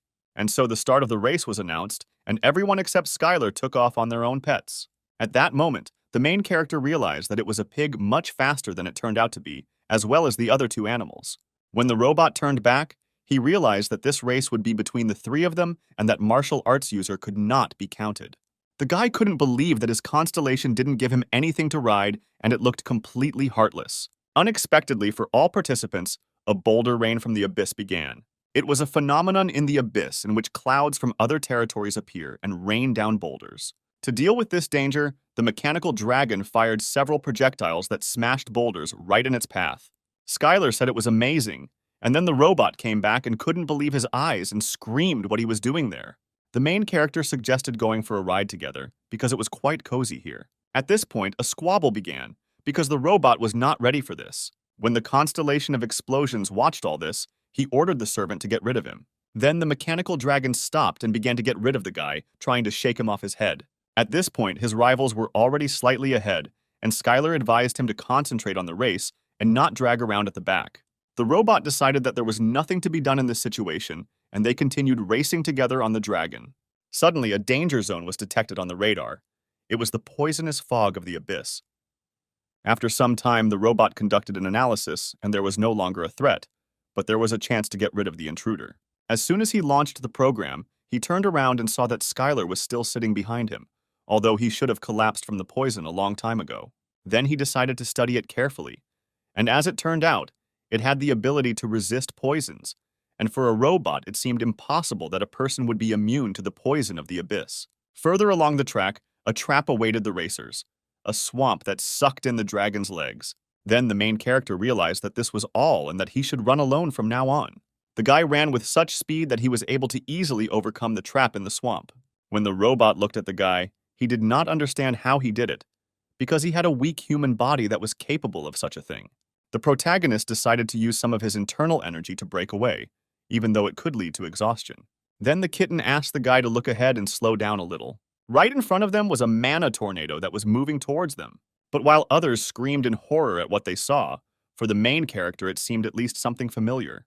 The protagonist immediately rushed forward. It was similar to what he had encountered before in the abyss, and the guy decided to follow this flow and then break ahead. Mackenzie screamed while Skyler jumped right in there, because surviving in the abyssal mana tornado was incredibly difficult. Despite all the warnings, the guy managed to get out of the tornado and, moreover, increased his own mana capacity. All the competitors were shocked by the speed they saw because it was simply incredible. And as a result, thanks to this action, the guy ran to the finish line first and won the Battle of the Constellations. All the constellations recognized his ability and also admired what the protagonist did. The constellation was incredibly grateful to him for the victory, because he never wanted to lose to them. The constellation could not give much, because it had little and really hoped that such a number of soul stones would be enough as a reward for the main character. Skyler was curious how much the constellation had given him to say so, and when he looked at his own balance, he saw 50,000 soulstone points on his account. The guy was shocked that 50,000 was not enough for him, because he had done so much before to get at least a few thousand. The constellation also added that he promised him as a reward to tell him about the constellation that called Argo to Jeju Island, and that it was the collector of noble crowns. It was the constellation that destroyed the hunters of Europe and captured the United Kingdom.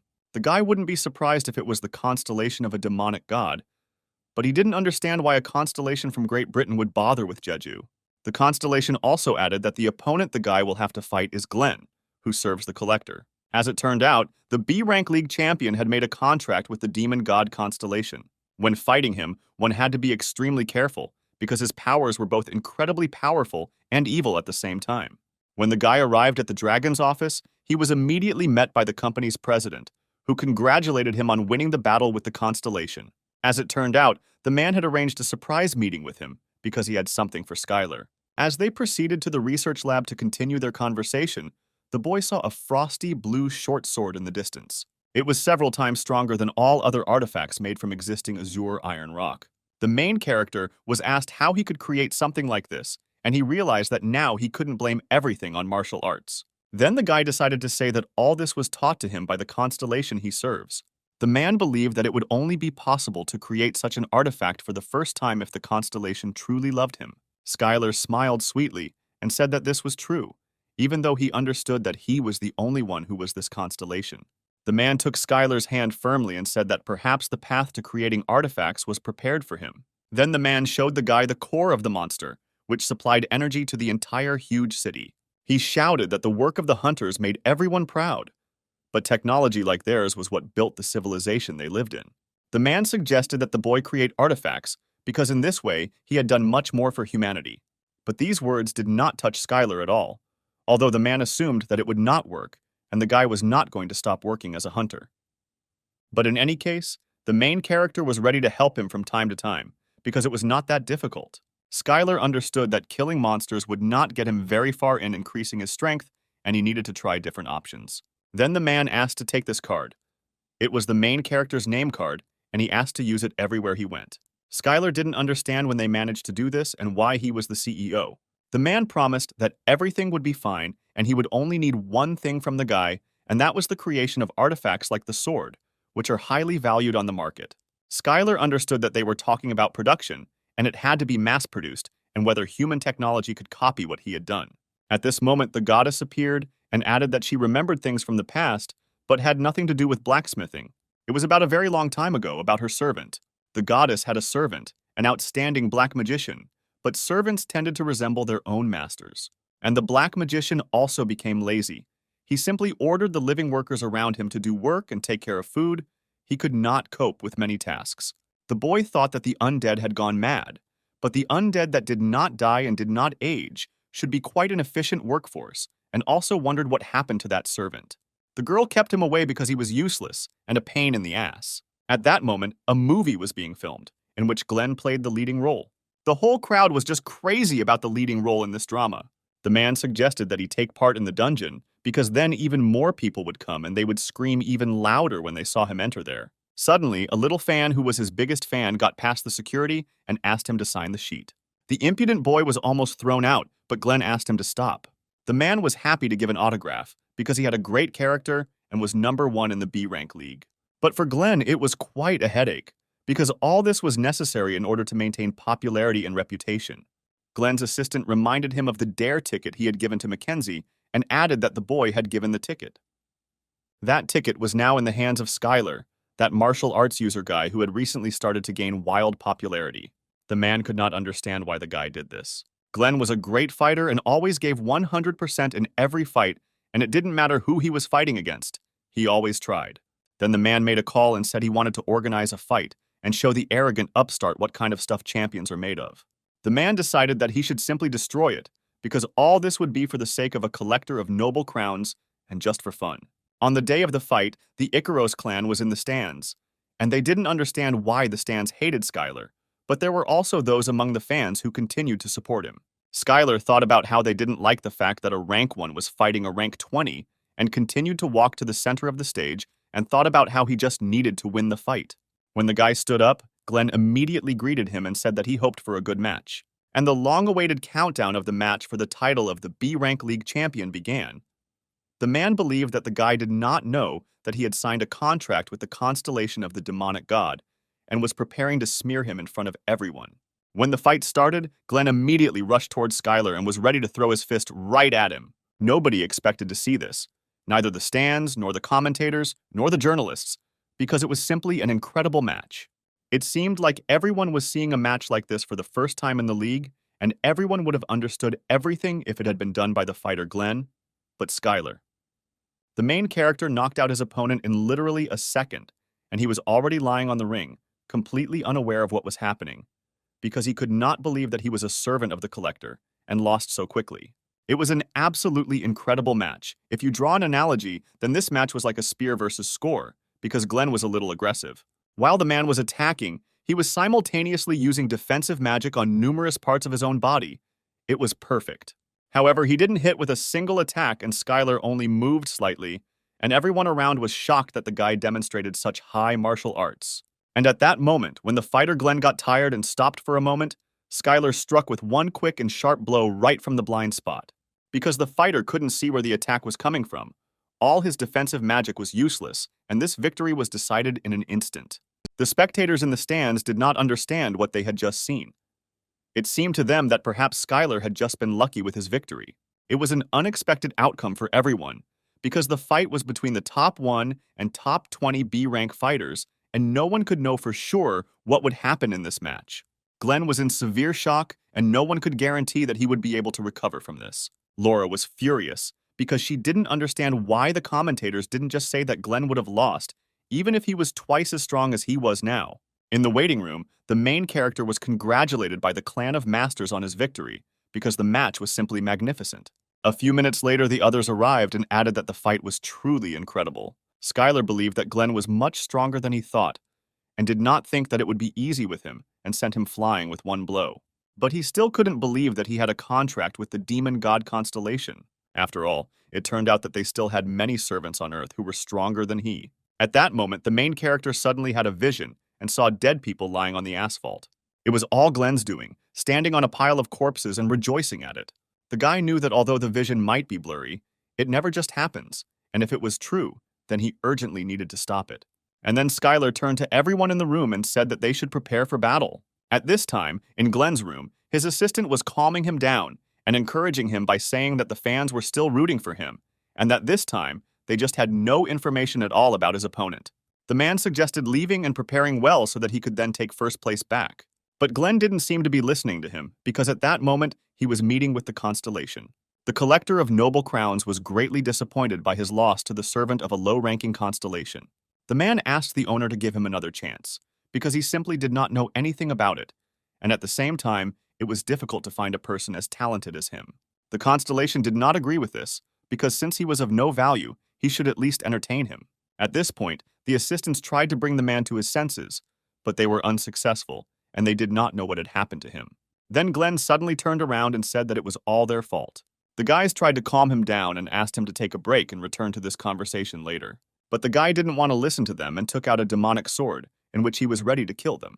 The man did everything to make his constellation happy, but this was not enough for him.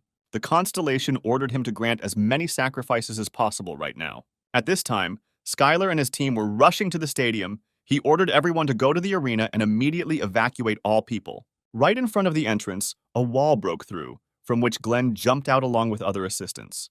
But at that moment, Skyler appeared and managed to save one of the assistants right in front of Glenn's face. The man then activated the black hole, thanks to which he could direct magic balls with the same energy directly at the people in the stadium.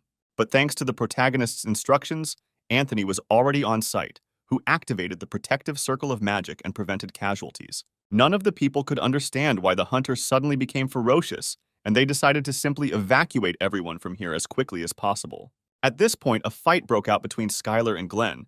The guy turned to him and said that he should have just quietly gone home and slept instead of smashing everything here. And the main character was furious and used a powerful force that threw Glenn far away from him. But despite this powerful blow, the man calmly got up, because for him, this blow was completely insignificant. The goddess warned the boy to be careful, because this mana contained existential power. The protagonist began to use the never-fading regeneration, and his wounds began to heal quickly. The guy could level up and start fighting him, but that could hurt the others. At this time, everyone quickly tried to evacuate fans from the stands. At some point, Eliza screamed that they had evacuated everyone and there were no civilians left here. For the protagonist, this was a signal that he could calmly begin the battle. A pillar of enormous energy emanated directly from Skyler, and no one nearby believed that it could be such pure and great sword energy. Glenn was confident that the sword's powerful energy would not work on him, but he underestimated this energy. He replied that people are too interesting creatures. He was sure it was because the guy had returned from the abyss or because of the constellation he had a contract with, but either way, it felt really good to get hit like that. But Skyler wasn't interested, and he struck his opponent again. Glenn didn't like that the guy interrupted his speech, and he thought it was too impudent, and then he used acceleration with the help of existential force. Soon the man opened a portal through which he was able to summon the rest of his own servants. The main character could not understand why this constellation would go so far for Glenn. Was he really doing it for his own pleasure? The boy entered into battle with these servants and dealt with them one by one without difficulty. The constellation turned to the guy and told him who he had just killed. One of them turned out to be a member of the royal family of the United Kingdom. After all the summoned servants were people, and the collector currently ruled the United Kingdom. But Skyler said that all people die sooner or later, and he didn't feel much emotion when he killed other people. The protagonist fought with each of the servants and defeated them with great ease, without experiencing any difficulties. The constellation could not think that this good-natured hero would not even waver. Apparently, he was completely heartless. The constellation added that he really thought he would be afraid of his master. And then the main character saw something extraordinary, because he clearly could not have expected such an outcome of events. Right in front of him was a giant of such size that it was larger than the stadium where the competition was taking place. All the hunters who were outside the stadium saw a healthy giant, but then they looked closer and realized that it was Glenn. And all this was because the forces of his servant were gathered together. The giant shouted menacingly that today this land would clearly hear his name and immediately struck his fist straight into the ground. The man outside screamed for help and asked the hunters to stop him right now. Otherwise, there would soon be no living place left here. The hunters were not against helping, but even they did not understand what they could do with a giant of such size. Suddenly, Skyler came running to them and asked if everything was safe. The protagonist turned to the hunters from the School of Masters and asked them for help, but warned that they could refuse, because he was not forcing anyone. The request was that they go with him to finish off this evil giant. The girl immediately shouted that of course they would all help him, because they were waiting for him. Then Anthony turned to Skyler and asked if he needed them, and he replied that no one asked them, and they were going with him by default. And at that moment, all the hunters rushed towards the giant as one. Skyler commanded the hunters from the Master School to construct the Azure Prison Sword. Skyler created the Azure Prison Sword system specifically for martial arts users, as it increased the strength of the weak several times over so that they could fight the strong. The guys both attacked and defended together, because it was not so easy to break this giant, and sometimes they were not enough to win.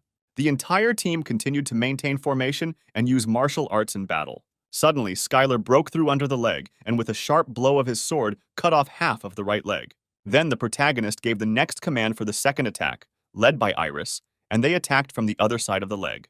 After these attacks, the giant fell to the ground and could no longer rise on his own. The Constellation didn't understand how this happened and why simple martial arts could create so many problems for him.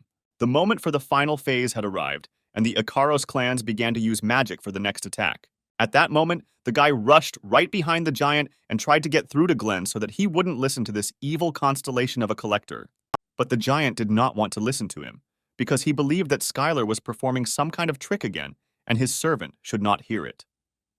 The guy made another attempt and turned to Glenn, asking what he thought his master would have done to him if he really were him, and whether he would not have helped him much earlier. Wasn't Glenn upset that he had gotten involved with some strange constellation, because someone like him could most likely achieve greater success if he signed a contract with another constellation. The constellation understood that it was becoming more and more difficult for him to control Glenn with each passing minute, and he ordered him to obey only him and no one else. After all, if he continues to use this power in this way, he may lose all the glory that he has earned and worked for so long, and the time will be wasted.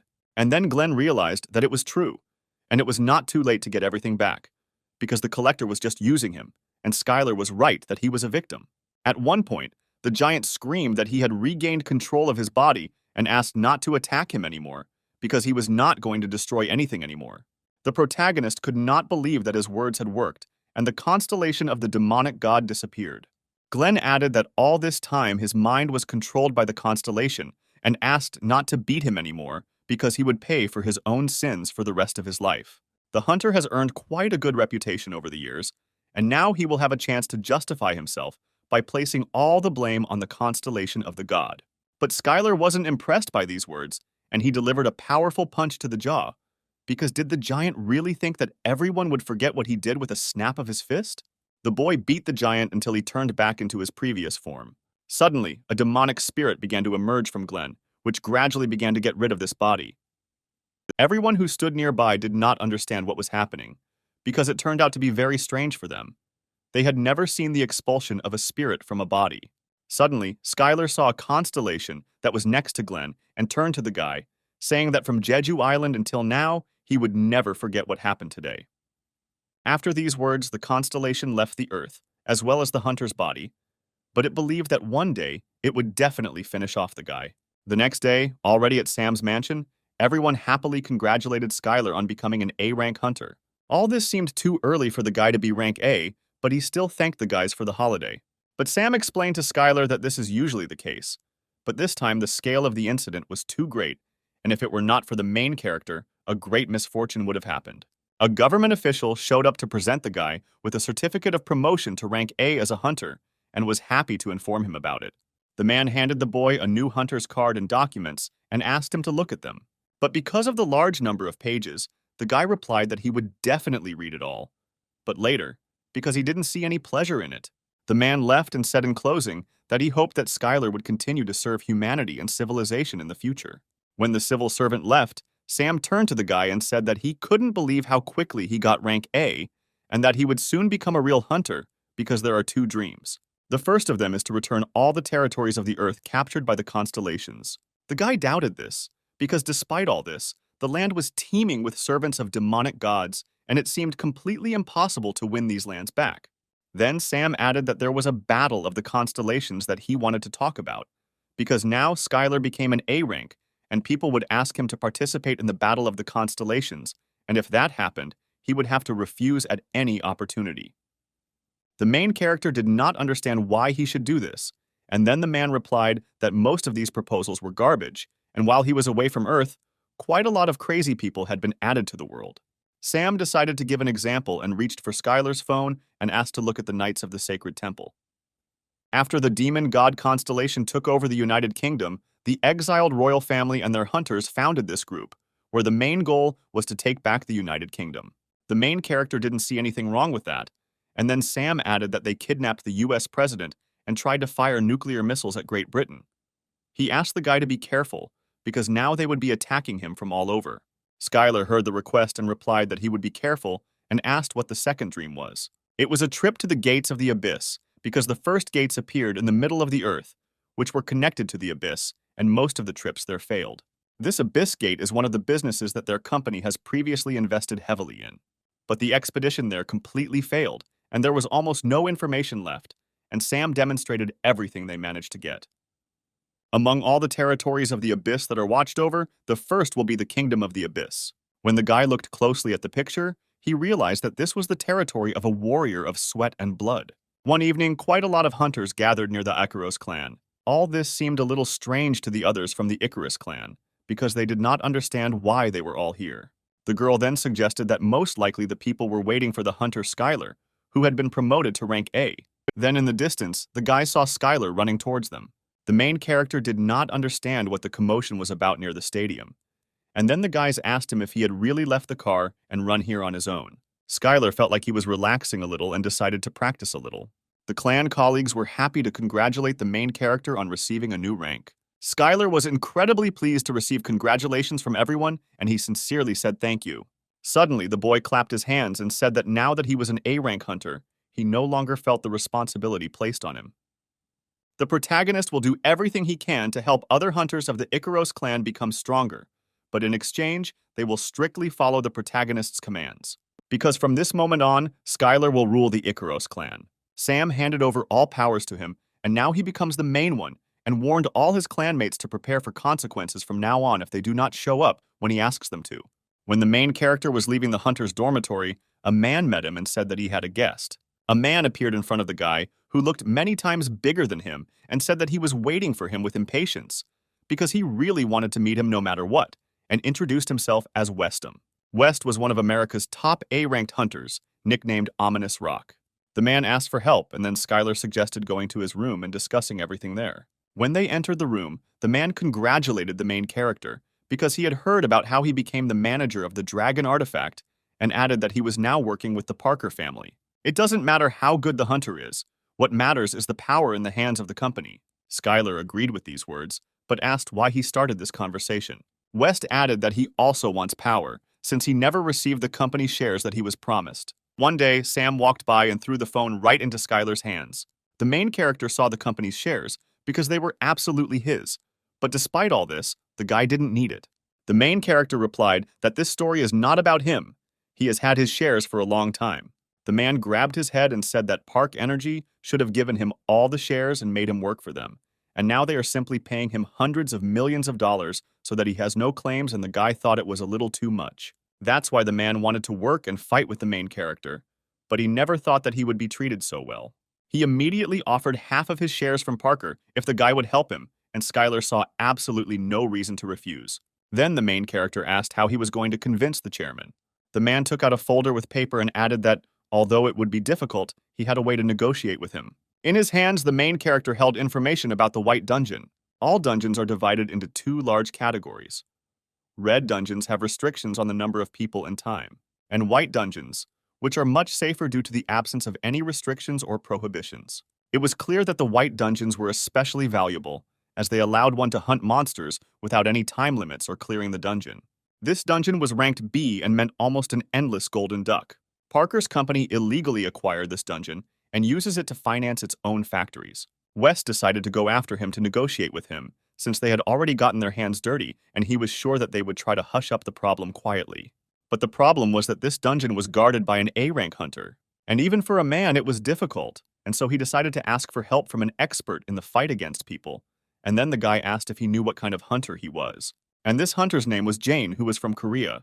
The protagonist could not understand that it was she who guarded the Parker family's white dungeon. Then the main character replied that he could not interfere with her work, asked for an apology, but the man would have to forget that he had even started such a conversation. The man made an additional offer and asked to think about it again, because he could include Jane in the share, and then all the shares could be divided between the three. In any case, it made little difference whether they were divided between 2 or 3, since there was a lot of money at stake. Then Skyler told the man not to have high hopes, because even if she refused to join them, their chances of success would not increase much, and the idea could be forgotten. The protagonist dialed Jane's phone and approached her with a proposal to work together on one small matter. The girl didn't have time to listen to the guy's proposal. She already agreed, no matter what it was, and shouted that she would come right now. Let him just wait. The main character was shocked that the girl didn't even listen to him and immediately agreed. This was a great time for Jane to show Skyler her abilities, which was bound to make a good impression. When the girl arrived at the office, Skyler immediately told everyone about the approximate plan. She replied that the plan was really cool and was looking forward to its implementation. The main character didn't mind if she didn't want to go with them, just let her know about it. But with 10% of the Energy Park shares at stake, worth at least a couple of $1 billion, it was a much better deal to be involved. Then Jane immediately picked up the phone and decided to break the contract with the Parkers that very second. That same night, the guys decided to enter the territory, but 2 guards stood in their way. But Jane offered an alternative and said that they could just walk in and showed her ID. After security confirmed her identity, she and 2 other visitors successfully entered. The guys couldn't believe that everything was so simple, and it seemed that these people hadn't yet been told about her termination of the contract with the company.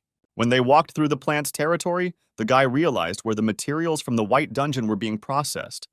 And the most surprising thing was that the dungeon was located right at this plant. Jane warned that the dungeon could appear anywhere, even on the wall of a house. When the guys went upstairs, the girl was greeted by a security guard and asked where the director of the laboratory lock was now, and the man replied that he was talking to the CEO right now. Then Skyler asked if by CEO they really meant the first son of the Parker family, and that it was all just like that, and quite unexpected to come here so suddenly. The protagonist couldn't understand why this was so important, because they could just knock everyone out and take everything they needed. But if they did that, they would raise a lot of suspicion. Then Jane made the guys happy by saying that this plant was illegal, and they would get absolutely no punishment for it. When they went towards the meeting room, a security guard met them and ordered them to stop, because a meeting was taking place there right now, and entry was prohibited. But this didn't stop the girl much, and she immediately started fighting with the guards. After that, they kicked down the doors, burst in, and ordered everyone there not to move and to stay where they were. But at that moment, there were already other hunters there, who had already tied up all the company representatives and were ready to leave the plant. One of the hunters immediately began to attack, and the man immediately built a defensive wall for protection. And then the guys realized that these were not ordinary guards, and they needed to take them as quickly as possible and run away from here. Jane screamed that they weren't going anywhere and cast magic on one of them, and the man in the wardrobe on his shoulders flew into the air. Then the man took one of the company's chairmen hostage and threatened to kill him. But the girl did not appreciate such a threat, because she did not care about some two old men. Then Skyler joined the conversation and asked why they needed this closet. But as it turned out, it was a dungeon, and the spatial gates were in this closet. The guy assumed that there were industrial spies in front of him, and he said that he would spare their lives if they handed him the cabinet. Skyler said that they also came here for him and said to do with them whatever he wants, because they only need the dungeon here. Suddenly, at that very second, a powerful explosion thundered throughout the entire territory of the plant. The guys shouted that it was the work of those hunters, but they denied it, because they were going to get out of there quietly. They had no need to cause such a powerful explosion. Skyler noticed a strange slime running down the windows, and he thought it was a monster, and asked how they ran the factory to have such creatures there. And it was really a monster, and the main character shouted that he was coming after them and ordered everyone to follow to the exit. When they successfully got out of the building, they were a little shocked, because he could not have expected liquid slime. Jane decided to attack first and summoned an advanced wolf, which immediately rushed at the monster. The girl couldn't believe it, but there wasn't a scratch on the monster. She didn't want to embarrass herself in front of the guy and warned him that she wasn't that weak and wanted to try again. But at that moment, Skyler screamed cautiously and miraculously managed to save her from the poisonous slime. The main character told the girl to concentrate. He himself did not understand who it was, because even in the abyss, he had never seen him. Then he assumed that this was another attempt by another constellation to cause a catastrophe for the city. This monster absorbed energy from the core of the refinery and became stronger and stronger with each passing second. At that moment, West approached Skyler and said that something terrible had happened, because all the nuclear factories around the world were attacked at the same time. The protagonist didn't know who was behind all this, but this person was very smart, because the summoned monsters became stronger if they were summoned to the nuclear factories, and something had to be done about this. But to do this, it was necessary to finish with this monster as quickly as possible. Then the main character decided to cut him until he died. Skyler immediately rushed straight towards the slime to deal him crushing blows. Unexpectedly, other hunters came running to help, but they were too late, because the guy had dealt with him long ago, and for him it was surprising, because in the other regions there was a fierce battle. Jane approached the main character and showed the main news at the moment, and it said that all factories in China, Korea, and other countries were attacked by monsters. At that moment, Sam called Skyler and asked if the guy knew anything about these monsters, but no one really knew where they came from, and the man suggested that some idiot could have done it, and the stock prices went into some kind of abyss. Sam was simultaneously talking and fighting with the slime, and he realized that in order to defeat them, it was necessary to burn them until they stopped regenerating, and asked the guy if he had tried it. The man then asked where Skyler was fighting now, but was told that he was a little busy and would call back a little later. Jane suggested that the guy go to Korea, and he thanked her for her help, and added that he would send her share as soon as he finished sorting out all this mess. The girl was embarrassed by this, and she replied that she was not there for the reward, but would gladly accept it. As the boys loaded the closet into the pickup truck, Skyler said he never thought there could be a dungeon in a closet. Then the men heard some mooing from the side, and it turned out to be those hostages, and then they remembered that the representatives were still not untied. The representatives asked how they knew this would happen. Skyler replied that they quickly received the information through their own sources and arrived to help for a joint defense. The man was glad that West had saved him. He was truly sorry that he had been so late and promised that he would definitely be able to convince the other directors to give him all the shares.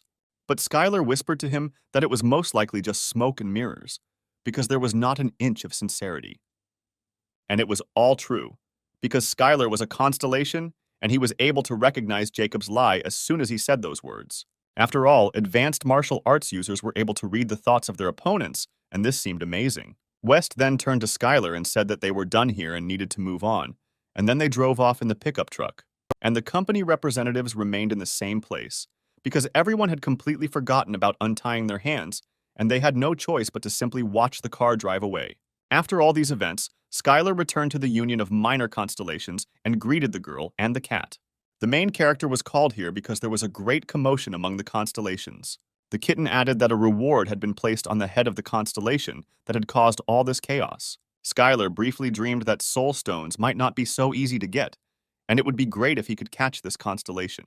The main character asked how they were going to look for him, or whether he would have to search for him himself.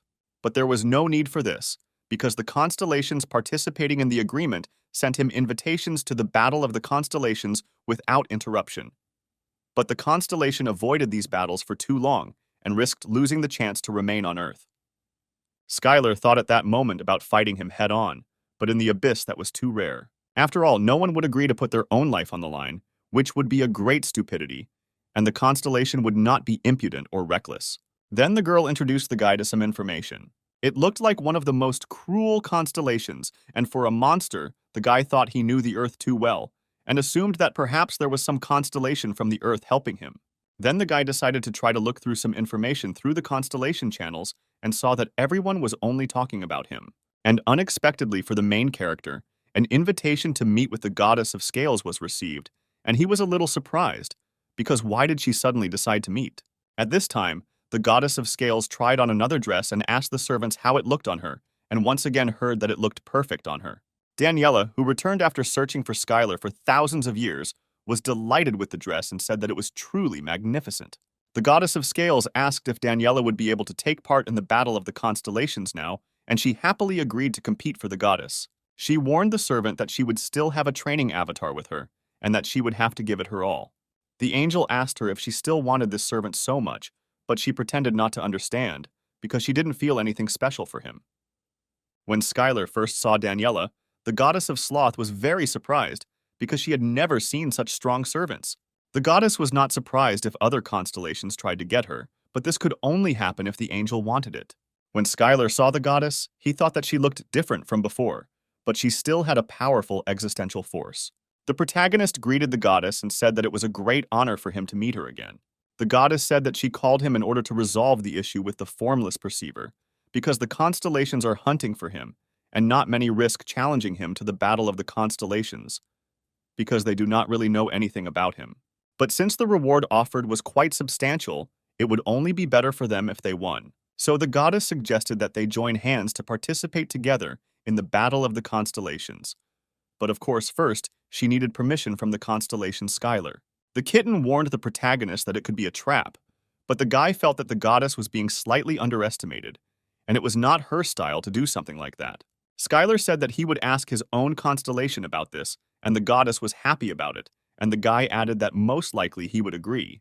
The goddess also added that the shapeless constellation accepted the challenge to battle, and asked the protagonist if he knew in what format all this would take place. It was a sport in which hunters fought in a 6-on-6 format and was also a form of constellation battle. But since the entire Korean team was defeated, the guy was not very familiar with this sport. Then the goddess offered to take part in a training match so that Skyler would understand what it was like, since he had not been on Earth for 30 years. As the protagonist walked towards the training grounds, he noticed that there were more cool-looking buildings and strong servants, slightly different from what he saw last time. Upon arrival, the guy saw Daniela, who told him that she had been waiting for him. The girl was very happy when she saw the main character, because she was happy that she met him. After all this time she really wanted to meet him, It was a journey that lasted for centuries. The guys immediately began to play a training match. But not all skills were allowed, and there were also restrictions on statistics. This field was divided by 3 lines, namely the upper, middle, and lower. The restrictions will be gradually lifted after killing monsters and leveling up. But after pumping in this way, someone attacks the enemy base, and the first team to destroy the Constellation sanctuary wins. Skyler immediately understood the essence of the training, that he needed to kill monsters, level up, and destroy everything. After that, the main character chose the desired skill, namely the Heavenly Strike, and prepared for the start of the match. The guy's energy dropped sharply, all the effects were greatly reduced, and it felt amazing to him, as if he had become an E-rank hunter again. The girl reminded that the guy should just take the top lane. She wanted to give some advice, but Skyler quickly rushed to the line, and since this was a practice match, it might be better for him to feel everything on his own skin. First of all, the main character met ghouls, which were used to level up, since he needed to conserve internal energy. He decided not to waste skills on these monsters, and decided to rely only on the muscle memory of the body. It seemed that Skyler had finished with the entire camp, when suddenly another one appeared from behind him and sharply attacked him. But the tower, which looked like a street lamp, helped the guy and destroyed the ghoul, thereby saving him from harm. The evil ghouls continued to come to the main character, and he defeated them each time. But he did not understand whether he was making progress from this, since he had absolutely no experience. He could not even understand whether everything was good for him or not. On the other line, the main character's opponent was leveling up by killing ghouls, and he was doing quite well at it. His strategy was that since his opponent was a human, and a complete newbie at that, he decided not to linger long, gain as much experience as possible, and go into battle. But at that moment, Skyler appeared right in his line, thanked him for the experience points, and delivered a punch right to the jaw. The blow was so strong that he died instantly and was reborn right on the sanctuary. The guy didn't understand what happened because he was unable to do anything to Skyler. Even though he was very relaxed, this man was clearly not a newcomer to him. At some point, Danielle decided to contact Skyler because it was his first time in the Battle of Servants. The guy replied that he was fine. Right now he was defending himself from a ghoul, and recently he had killed some angel. The girl screamed in horror. How could he kill an angel so early? But it was not against the rules, but rather the opposite. And the main character decided to continue in the same spirit because the positive feedback about his training from the angel gave him relief. Suddenly, the angel returned and stood right in front of Skyler. The main character considered him fearless, since he came back so quickly, although he seemed like a weakling. But the angel replied that he was not going to run away with his wings tucked in, because a couple of blows would not solve anything in this training. The angel tried to provoke the protagonist and shouted at him to try hitting him again and see if he could do anything critical this time. Skyler became curious about where the guy got such a skill of provocation and headed straight for him. The angel understood that in any case he had no chance in close combat, and he decided to simply lure the guy into a trap and limit his movement. He placed a magical speed-reducing trap right in the protagonist's path and waited impatiently for the guy to step on it. The guy looked at it like a little child and couldn't wait for the guy to step on the trap. But this never happened, because instead of provoking so stupidly, he should have learned to control his emotions. And then the main character used the spell of the Heavenly Finger, and the guy did not understand, because only recently he was waving his fists, and now he is attacking using long-range attacks. In the middle line of the training battle, 2 angels were also dealing with ghouls. Suddenly, their friend flew into them and asked for help on his line. They asked why he wasn't on the top lane and what was wrong with that new guy who was supposed to be on it too. At this time, Skyler was already moving towards them and said that it would be difficult for him to answer this, because when he asked him to show him the way, he refused him. The main character was here because he had already captured the top lane and was moving on to the next one. The angels didn't understand why the guy was emitting such crazy energy, because it was impossible to reach a high level so quickly. The guy didn't wait for the fight to start, and in that case, he started it first. But as Skyler approached the angel to strike, a notification suddenly appeared, stating that the training match had ended with the consent of both parties and that they would soon be teleported out of the arena. Suddenly, a servant of the goddess of scales appeared, and the main character asked him why the training match ended so abruptly and what happened. Then the angel showed a notice that the formless perceiver who pierces everything had surrendered. The guy asked if this could really happen, and the angel replied that no, and most likely it could be some kind of plan of the goddess because she is the best at this. No one could have expected such an outcome, but suddenly, Skyler received a notification that the formless perceiver was requesting a meeting, and the guy did not understand what he had planned and what he needed. The kitten suggested that this might be an attempt to negotiate due to feeling cornered, but the protagonist did not think so. When Skyler arrived at the meeting place with the Libra goddess, she suspected something strange, why the training avatar sent him instead of coming in person. Skyler didn't lose his composure and replied that his constellation trusted him in many ways. At one point, the boy saw a huge rock, but it was a formless comprehender piercing everything, who greeted both constellations. The main character was not going to spare him once he surrendered, because he was aware of the damage he had caused to the Earth. The formless perceiver replied that he had no other choice but to contact the constellations that had established themselves on Earth. He added that it was unfair, because he had not planned all this alone, and the goddess of scales screamed that it could not be, that the monster had not done this alone. The protagonist asked who was in the deal with him, and the comprehender replied that he was not going to hide anything, and that the collector of noble crowns had persuaded him to do so. Skyler realized it all, because he had set him up big time in order to use him to anger the other constellations. The seeker replied that he had guessed as much, and said that the other constellations were no longer speaking to him, and began to beg the protagonist for help. Skyler thought he was being stupid, but whether it was because he was a monster. But still, if the guy could get revenge on this collector like this, then it would be great. And the main character decided to help him with this, and then everyone around was shocked by such an answer, because the goddess of scales said that he did not even need to help him. And if he got into the battle of constellations with the collector, then it would definitely not be better. But the boy replied that the goddess should not worry about it, because he was not going to participate in other people's battles. He added that he was going to ask a kitten he knew for help, and at that moment the kitten, stunned, asked if they were talking about him. When the guy returned back, his rank at the moment was 98%, and he was glad that he finally had a double-digit number and would soon be able to target high-ranking constellations. The goddess of laziness warned the guy not to rush to get ready for Olympus, otherwise the other constellations would not be delighted with this, and it would be better to take a short break. And the guy really thought about it, and therefore decided to take a look at the territories that belonged to him. When the guy arrived in these territories, he was very surprised, because it seemed to him that a lot had changed here, and he immediately noticed the cow that he had brought. Suddenly, the chicken he had recently brought here appeared, but they didn't even raise birds.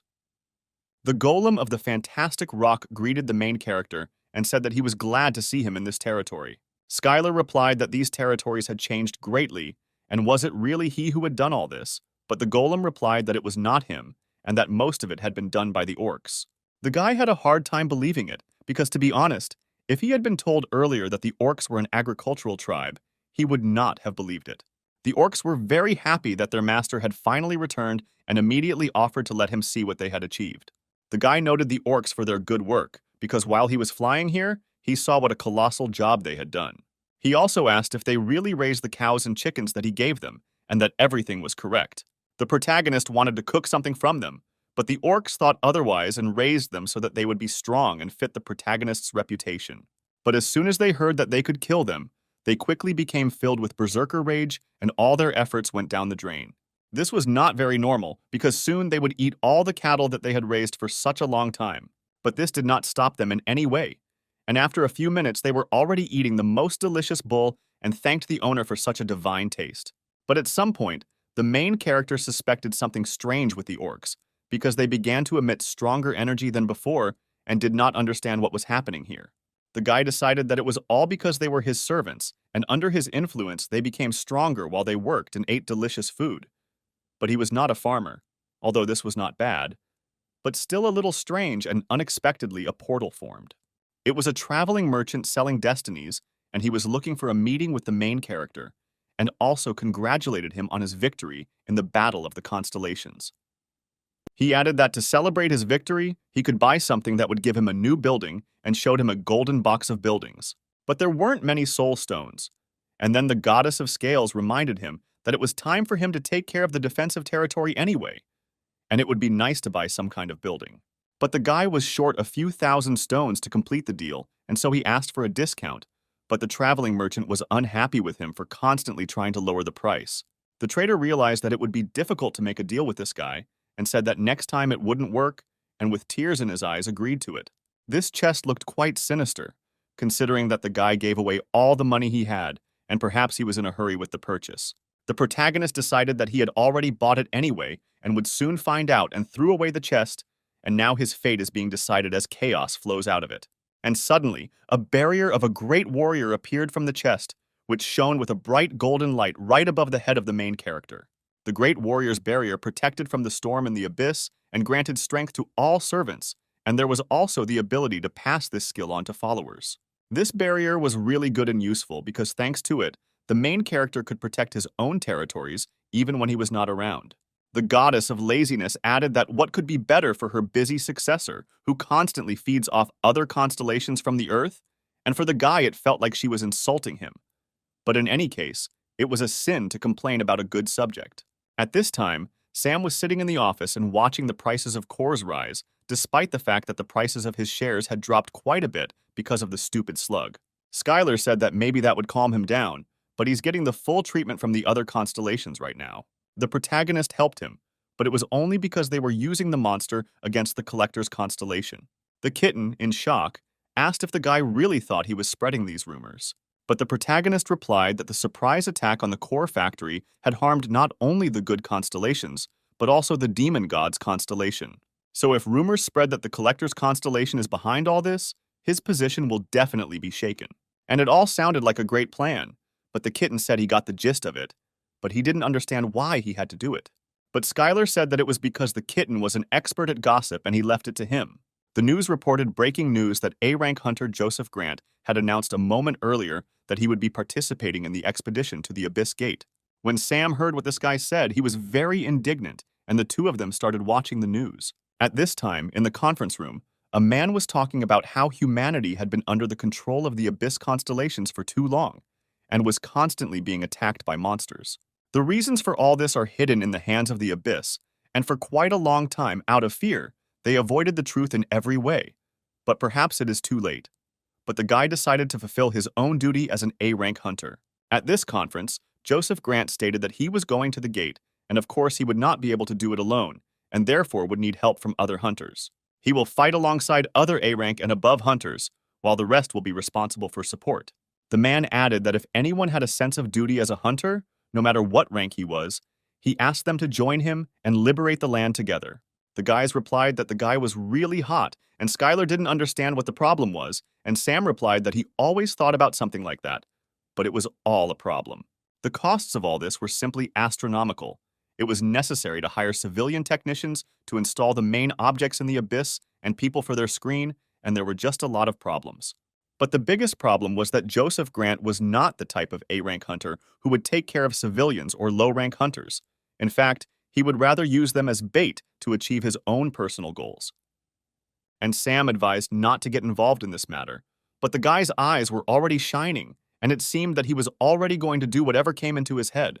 The guy thought that although Joseph was an unpleasantly nasty person, his success would be beneficial to absolutely everyone. Skyler reassured Sam by telling him not to worry, and that he would take care of him if the man tried to do something stupid.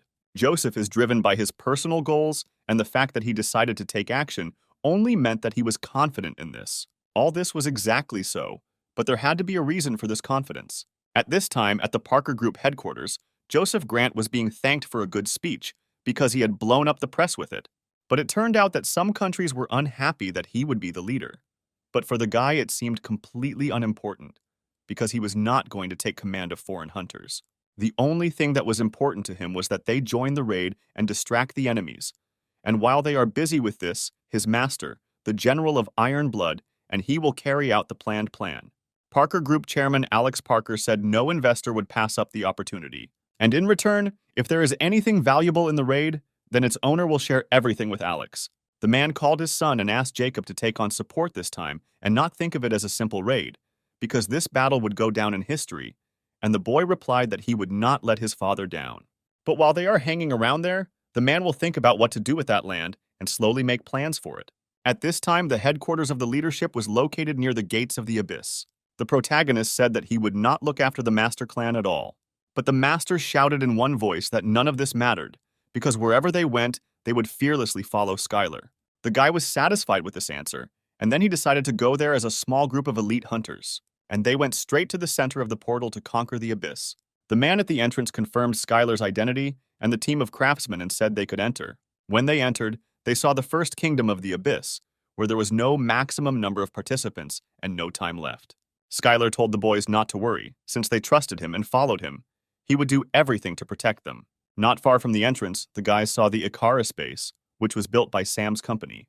The protagonist was glad that the team of masters had a place to gather and ordered everyone to go with him for training. At this time, at the command base of the American expedition, Joseph was asked when the expedition would begin. The man asked everyone to wait because the time had not yet come. There were a lot more other expeditions here than they expected, which meant there would be a lot of people he couldn't control, and it was better to let them act on their own. They can take care of the orc forts in the vicinity, and once all the obstacles in their path are gone, that's where they will appear. At this time, at the dragon base, Skyler watched the hunters from other countries who showed strength better than he thought. The Icaros clan joined Skyler a little later, and they immediately asked if it was okay for them to just be there doing nothing, because there were some useful items in this location, and it would be too late if everything was snatched up before them. But the guy didn't think there would be anything valuable in the orc forts. The main character had a plan, and he wanted to watch it a little and wait. Sam and he decided that it would be best to covertly observe what Joseph was doing and then use it against him, as this way they could reduce the number of victims, even though it seemed mean. Skyler said that in any case, it would be better to wait for now, and if anyone heard anything about the Korean expedition, they should report it to him immediately. Suddenly, the system sounded the alarm. It turned out that the monsters had united and were heading straight for the hunters. Skyler couldn't just watch all this and ordered them to get ready to leave, because in times like these, they should help each other. When the hunters saw the horde of orcs, they shouted that all this was expected and everyone should get into line and not panic. To begin with, they activated protective magic, and if the orcs get here, then nothing will remain of their base. But even though this was indeed expected, there were too many of them and the hunters were still in a panic and did not know what to do in such a situation. And then Skyler showed up and said that the team of masters would be busy maintaining the formation, because the monsters on the other side were too weak to break through their defense. Meanwhile, Skyler said that he would take care of their leader, and if the man wanted to fight with him, then let him stand in line and continue to support the magic. It was easier for the guy to go alone, and for a man it turned out to be complete madness, but Skyler didn't see any point in delaying it, and the main character found himself right in the epicenter of the battle. And after he had scattered several orcs, he menacingly asked where their leader was. But the orcs did not listen to him, and then the guy decided to deal with them and used the heavenly finger. The guy decided to continue in the same spirit and drive them into a corner and eventually find their leader. The warrior of madness and blood was impressed by how he dealt with his army. At that moment, the guy realized whose territory it was. Skyler came across a huge orc and asked him if he was the leader, because you could tell by his size. The main character praised the orc for his positive attitude to kill him, but unfortunately it was not this time, and he cut off his head. When 100 orcs saw their leader fall, they immediately started running away from the guy, and only a column of smoke was visible from them. Skyler decided that that was it, and after that, the others should take care of the others. And in that case, he decided to take a look at the site of the Korean headquarters, where large-scale battles also took place. One of Korea's A-rank hunters had already personally slaughtered 100 enemies and didn't even have time to rest. At that moment, a huge orc with a powerful axe suddenly attacked him from behind, and he barely managed to block the blow. The man realized that since he was definitely stronger than the other monsters, he was their leader. The enraged orc screamed that he would kill him right now and raised his axe straight above his head. He barely had time to take a few steps when Skyler's sharp sword struck him right from behind and killed him instantly. The hunter was happy when he saw Skyler, because the guy came to their aid to help sort out all this. And the hunters immediately entered the battle because Skyler killed the leader of the orcs, and it should be much easier with the rest, and all the hunters had to take advantage of this moment and push the orcs back. After some time, Skyler successfully helped the Korean hunters in this location. The man generously thanked the main character and could not believe that he personally came to their aid. Soon the protagonist recognized this guy, because he was part of the representatives of the fighting team in Korea, and he had seen him before, because he always got punched in the face. The Korean base was heavily damaged, but the hunter said it wasn't that bad, and there was no need to worry about it. Suddenly, another hunter came running, shouting that they now had a big problem, but the guy did not understand what problem they were talking about. Did they really find some more orcs who were hiding? But all this was not so. But to their great surprise, the gates of the abyss connected to the earth were completely blocked.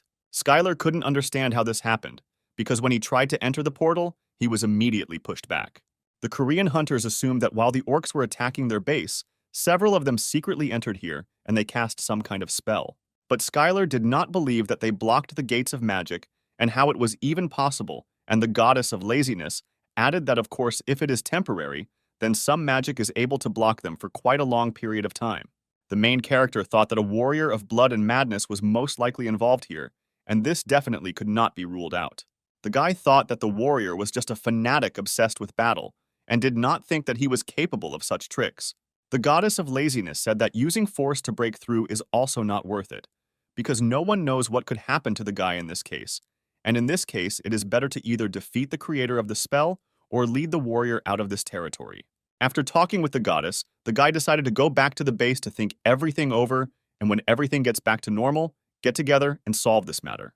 At the dragon base, the guy shocked everyone by revealing that the gates were blocked. Eliza was very surprised by this. It was necessary to resolve the issue of food. After all, despite the fact that they had hunters and technicians here, there were too many people to feed. But the guy asked her not to worry about this, because since he was here, he was responsible for everything as a leader, and would not allow his comrades to go hungry. And with the help of the portal, a mountain of provisions appeared in a second. The girl was shocked that he had been wearing it all this time, but the guy replied that cooking was his hobby, but carrying so many things for some hobby was a little strange. Skyler ordered the hunters, who had nothing better to do, to move everything inside, and the technicians to start repairing the base. He also asked Eliza to warn the Korean Expeditionary Force and tell them that they could use their base while they repaired their own. But the girl did not understand why they needed this. But the guy reminded that the Korean squad suffered the most from the attack, and since they were fighting together, they should help each other because they were neighbors. The main character added that he knows that they won't do it, but if anyone dares to humiliate Koreans or bully them, he will perceive it as disrespect for him because he is also a Korean. But none of the hunters were going to discriminate against them and were willing to welcome them with open arms, and there was no need to worry so much. When the Korean hunters arrived at their headquarters, they were greeted as expected with balloons and a huge banner, and everyone hoped that they would get along until their base was restored. The hunters began to kindly offer fried rice with kimchi, packaged for consumption in the dungeons, and the hunters did not understand what all these joyful greetings were for, and sincerely thanked them for everything.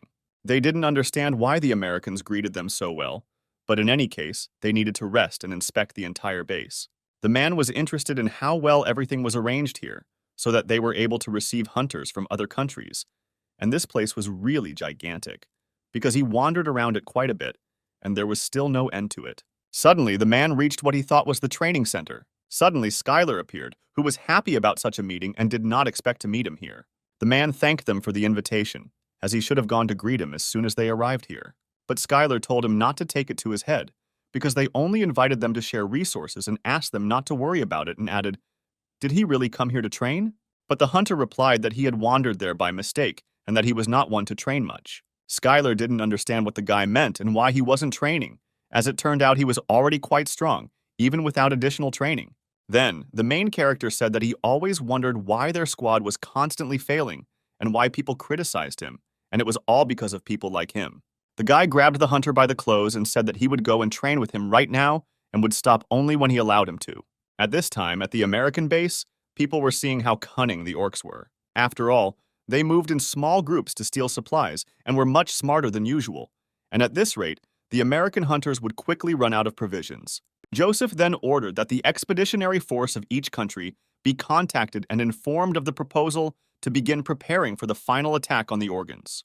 The man added that if they promised to follow their orders during the operation, they would hand over all the supplies. It didn't matter to them at all, despite the fact that they themselves were short of supplies, but they needed to reduce the number of mouths to feed in the form of low-ranking hunters and civilians. But they had one goal. As long as there was at least one worthy hunter, they were obliged to conquer the orc fort located in the center. At this time, Skyler was training the hunter. Did he really think that his opponent would just stand there and wait for his high-level magic to fly at him? The boy added that he should learn to force him to open up in order to keep his opponent under control, but the hunter had no experience in one-on-one fights, and the main character left him no choice but to train every day until they returned to Earth and go through a special training with him. Suddenly, Eliza ran into the training room with urgent news from the American base and wondered what the two of them were doing there. The girl said that in order to get supplies from them, they would have to join the final attack and follow their orders without question, and all this sounded more like a reminder of a threat slipped in the guise of an offer. Skyler decided that they were probably being slightly underestimated because he would never have thought that he would be so openly treated as a non-entity. The protagonist turned to Eliza and said that since an offer had been made, it was worth giving a respectful answer, and asked to make sure that all the words were conveyed exactly as he said, word for word, and to send someone to observe him for reconnaissance. At this time, at the American base, the men were accepting positive offers from teams from other expeditions. It seemed like everyone was seriously hurt and responded to the offer almost immediately, and the offer to help worked perfectly. Even hunters from Germany and France, whom they contacted through a special channel, accepted their special offer and everything went just fine. But they did not receive a response only from China, Korea, and the Dragon Company, but for them, this was absolutely expected. Suddenly, the dispatcher said that they had just received a response from all of them, and everyone immediately rushed to see the response to their offer.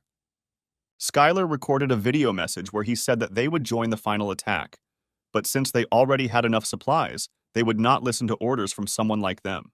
The guy also added that if they do not want to follow them, they will show mercy and consider such an opportunity. The man was skeptical about their offer and said that they could do whatever they wanted, because nothing would change if someone like them refused to join them. He also added that the dispatcher should tell all the expeditionary group who accepted their offer to gather and bring all the hunters here. And once everyone is gathered, they will begin the final attack. The main character noticed the orc fortress and realized that they had quite a lot of people. Then he looked at the exhausted hunters and realized that they would not be able to fight in such a state. The protagonist's team said that everyone had finished preparing and were ready to move out. The protagonist asked Eliza if there was any more news from intelligence. And at that moment, a powerful explosion thundered. This sound came from the great fortress. One of the hunters ran up to Skyler and said that the Expedition Alliance had begun their operation. But the guy didn't understand how they could start the operation if they hadn't even moved out yet.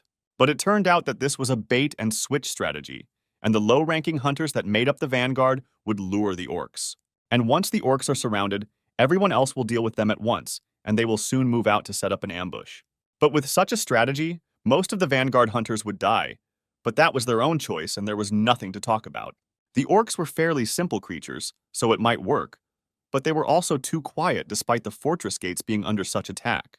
The protagonist suggested that it felt like there was no one inside, and everything was exactly like that. On a high mountain, the main orc watched all this and laughed at the stupid people because their master had said that they would all gather at one point. And the great warrior Org shouted about the beginning of the operation, and the loyal servants of his master ran after him to kill every single hunter. At this time, the vanguard of the hunters heard a loud stomping on the ground. When they turned around, they saw a horde of orcs who were rapidly approaching them. They couldn't understand why the orcs were there, and after a few seconds, they realized that it was an ambush, and the orcs had already arranged it for them. The Constellation watched all these battles and did not understand how stupid people were, that they could think so about the orcs, that they were lying in ambush so openly and had relaxed their vigilance so much. After all, no one could even guess that among them there were a bunch of spies of the constellation of warriors of blood and madness. But for the Constellation it was even better, because in any case, the more deaths they bring, the stronger he will become. Suddenly, another squad appeared among the crowd of people, which greatly surprised the god of blood and madness. He saw the main character and immediately recognized him and realized that now everything would not go according to plan. In this situation, it would have been reasonable for everyone to retreat. But then all the hunters who were in the ambush were lying, and Skyler began to move forward with the squad. The guys walked around the battlefield because everything was because since ancient times, a house should be stormed while it is empty. The hunters did not understand why the barrier was so strong, and they could not get inside. After all, if they fail or escape, then the squad will not only not receive supplies from Joseph, but will also be obliged to issue compensation for disobedience and breach of contract. It was necessary to destroy at least the gates of the fortress, since they could not lure the orcs out. At that moment, Skyler appeared and asked the hunters why they still couldn't break through the fortress gates. The man said they attacked as much as they could, but the barrier was too strong. Then the main character thanked them for their efforts and suggested that they rest while he finished everything here. Gathering his mighty strength into one fist, he delivered a heavenly blow that destroyed the barrier in one blow. The main character said to follow him, because now they had to destroy the gate and quickly break inside, and in comparison with the barrier, it was nothing. The guy asked not to worry about the other hunters, because he was also going to help them so they could rest. At this time, on the battlefield, Joseph was already fighting a large army of orcs, and did not understand how they learned about their plan. Retreating might not work because their base was too far away, and by the time they got there, they would all die and no one knew what to do. But thanks to Skyler, who used existential power and captured the great fortress, he was able to reach out to everyone below. He shouted that those who wanted to live quickly ran to the fortress. The man couldn't understand what he was doing and when he managed to get there, because he wasn't even there. At the same time, all the orcs were shocked by the conquest of the great fortress and were also slightly stunned. Then the orc leader shouted for them to stop standing there like a pillar, because they would easily win it back after they killed a few hunters. The orcs were not particularly smart and asked various questions about what they would do if the owner got angry because they gave up the fortress and what they should do. First, recapture the fortress or kill these people. And the man made a strong-willed decision and gave the order for everyone to immediately stop fighting and retreat to the great fortress before the orcs came to their senses. When everyone arrived at the fortress, Joseph was glad to meet the hunter Skyler. He thanked the boy for the fact that while they were fighting, he was able to stealthily and brilliantly capture the great fortress. But he was content with just gratitude, because at such times and in such situations, everyone needed to help each other. The man asked what they would do next, but the boy replied that he had nothing to do with it, and that he would assign a region to each country and asked him to make sure that they protected their own well. The man was furious, because Skyler really wasn't going to take control of the fortress, despite the fact that he had captured it. But he didn't need it at all, because no one here wanted to listen to him. But the protagonist also added that he needed something from Joseph. Namely, he heard from the hunters in the vanguard that the reason they were risking their own lives was because he threatened them with astronomical fines. But the man replied that someone had dared to set him up and that this operation had been fully coordinated. And then Skyler warned that if he tried to deceive him in any way, he would immediately throw the man out of the fortress. Then the guy shouted for everyone to get back to their places. He knows it was hard, but he doesn't think there is time to rest now. But at that moment, the whole earth shook, and this meant only one thing: the advance of the orcs, who decided to attack with everything they had. None of the hunters had any strength left for the next attack of the orcs. They had been fighting nonstop all day and had not even eaten anything. Skyler approached the boys and asked if anyone here was hungry. The protagonist used a portal where he kept his always prepared food and offered to try the rice balls that he made all the time as a hobby. The hunters were surprised that the guy had done so much for a simple hobby, and the rice in these balls was special because it restored mana. One of the hunters could not understand why the guy was sharing something so valuable and why he needed it, which the main character was very surprised at.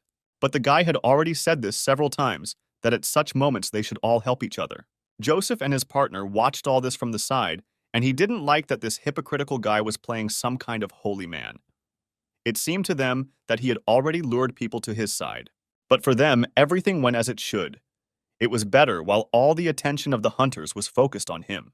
The man decided to quietly approach the other hunters with whom he had previously made a deal for priority in receiving the reward in the dungeon and carry out the plan. Meanwhile, a huge crowd of orcs was still trying to break through to the fortress. Due to the great pressure, the barrier slowly began to fall, and the command was given to everyone to focus. Anyone who could use protective magic had to go forward and do everything as Skyler said, and now they needed to help each other, because everything would be over for them if the orcs broke into the fortress. The orcs were too fierce for the guys, and looking at how excited they were, one could think that they wanted to end everything with one blow, because for them they were like rats driven into a corner. But the guys were worried about the fact that all the orcs were moving too coordinated, although they never listened to anyone. The protagonist assumed that behind all this there was a warrior of madness and blood, and in a special tent behind the army, there was a boss who received instructions from him. There was a constellation behind all this, and it was really hard to get out of this mess, but Skyler decided to personally go and finish it off. Eliza thought it was stupid because how could you go and kill the boss on your own? But the guy replied that it would be even better if he went alone. At that moment, the guy noticed how Joseph and the other hunters ran out of the fortress, and it seemed to him that they were up to something again. At this time, the great leader of the orcs, Igor, rejoiced at how stupid humans fought with them, because he understood that soon they would still dance to the tune of his master. After all, as soon as they give up, he will personally burst into the fortress and crush their heads. And thanks to this, he will increase the reputation of his master. When the Constellation heard these words, it was convinced once again that making him the boss was a great decision. The Constellation waited impatiently for the common people to be completely and accurately defeated. At this time, Joseph was watching all this and saw how the orcs relaxed, just as one person had said. The man asked the hunters from France, Adeline, and Germany, Ben, if they were ready to attack. And everyone was extremely prepared, and then they decided to run through the plan one last time.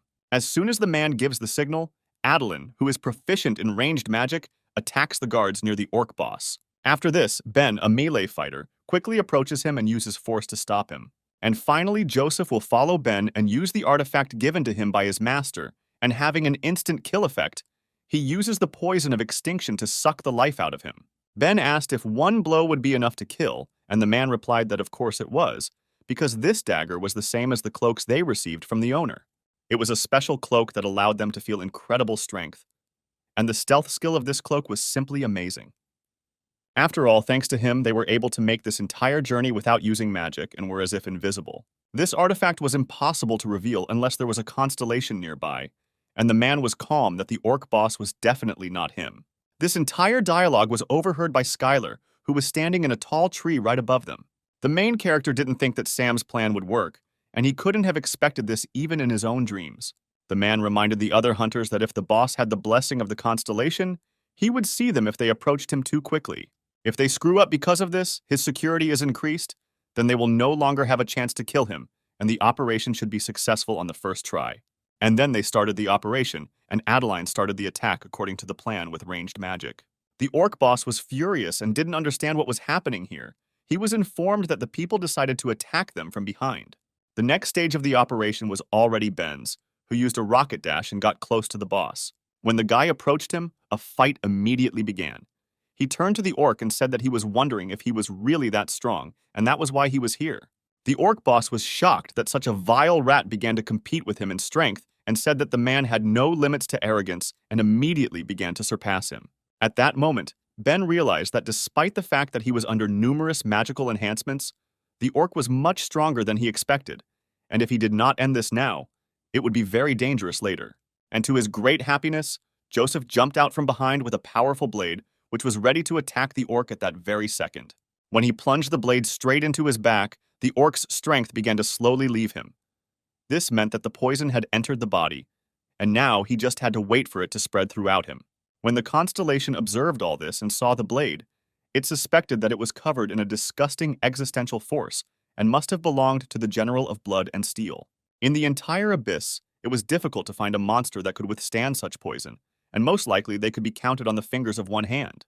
It was surprising to him that a powerful constellation would give such a valuable item to an ordinary person. Could it be that this time the general decided to go all out? But only the constellation knew that Igor was the strongest of that handful of monsters, and he was a warrior with the strongest life force. The orc grabbed Joseph by the throat and began to hold him in front of him and shouted that he was a servant of the warrior of madness and blood and would never lose until he died. He threw Joseph towards the hunters, and they couldn't believe it because they were sure of victory, since the man said that he would die from one blow. Then why was this monster still alive and full of energy? But this is what his master told him. Even for him, it was a great surprise, and he suggested that it would be better to run away from there. The orc boss Igor said that if this was the case, it was time to pay for their stupidity, and now he would unleash even greater force on them and finish them all off.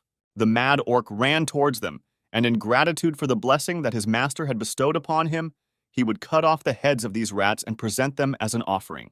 And at that moment, the hunters realized that they had no choice but to simply start running away from here. But suddenly Skyler appeared and asked the orc, because it was he who said that he would not lose until he died. He imagined the sword right at the orc's neck and added that now he could fall with peace of mind. And for the orc, this was a great surprise, because the guy ended up behind him and he didn't even feel it. And in an instant, the main character cut off the head of the orc boss, which flew straight towards the fleeing hunters. Joseph, just like the Constellations, were furious and did not understand why Skyler was here again and defeated this orc with ease. The great leader of the orcs, Igor, fell. The warrior of madness and blood lost this battle, and the first kingdom of the abyss became the territory of the earth. For the Constellation, this was impossible, because all the orcs were expelled from this territory, and at that very moment this meant only victory for the people. At that moment, the orcs, one after another, began to disappear and vanish from this land. But Joseph wasn't very happy with this turn of events. He didn't understand how Skyler got here. The guy replied that apparently they were both thinking the same thing, and thanks to his distraction it was much easier for him to convince him. But the man didn't want to admit it, because according to him, he simply snuck in and took all the cream. Joseph couldn't let the protagonist take the title of clearing the first territory of the abyss alone. After all, this meant only one thing: to give up the rights to all the resources of this territory. The man had only one plan left: to intimidate him with their force in order to share these rights, since he was here completely alone. But none of the other hunters shared this point of view, and besides, they had no complaints about the main character. Then Ben reminded them that because of the irresponsibility of Joseph's master, they were screwed badly, because if it weren't for him, they would all be dead already.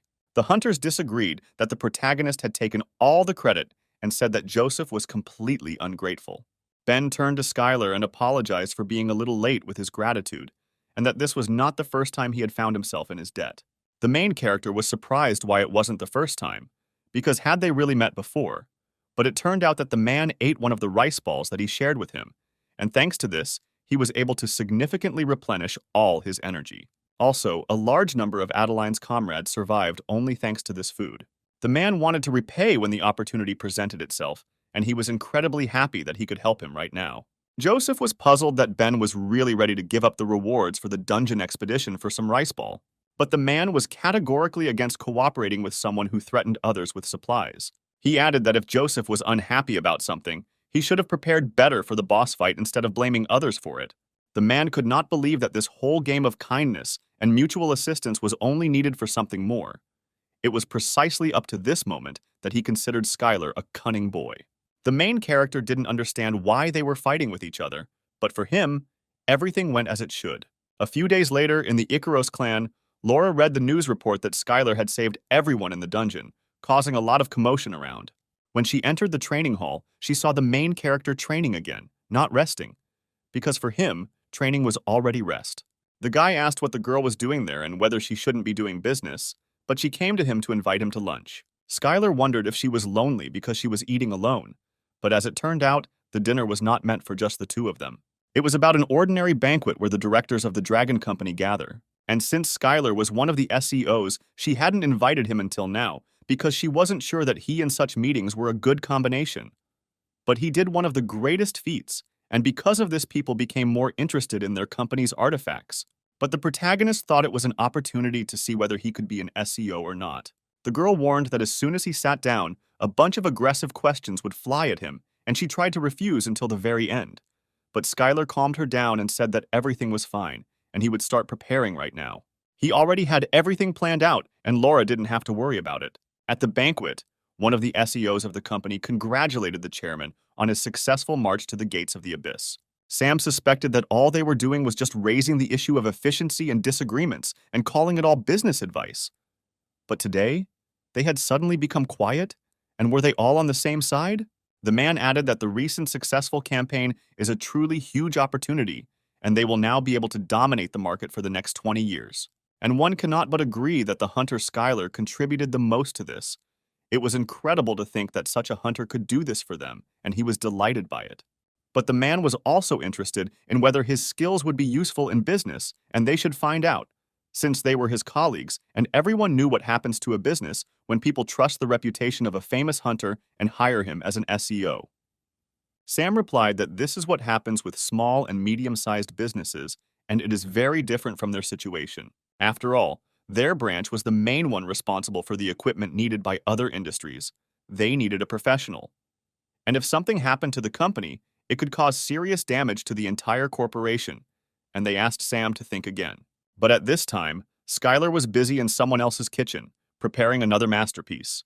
The chefs didn't understand what was going on here. They knew who was in their kitchen, but they didn't understand why an A-rank hunter was cooking here. Suddenly, there was a knock on the banquet hall, and they said that the food was ready, and they could set the table, and Sam was surprised that they had prepared everything so quickly.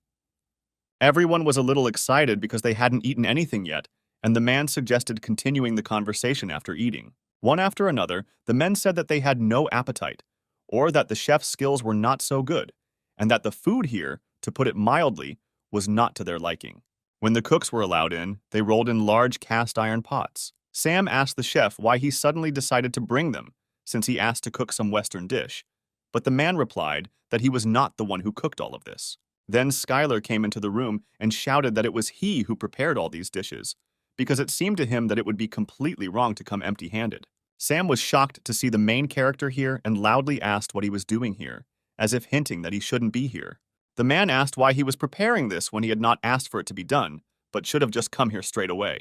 But the main character replied that it was all because of the directors who had gathered there. But they didn't understand why Skyler was late because of them.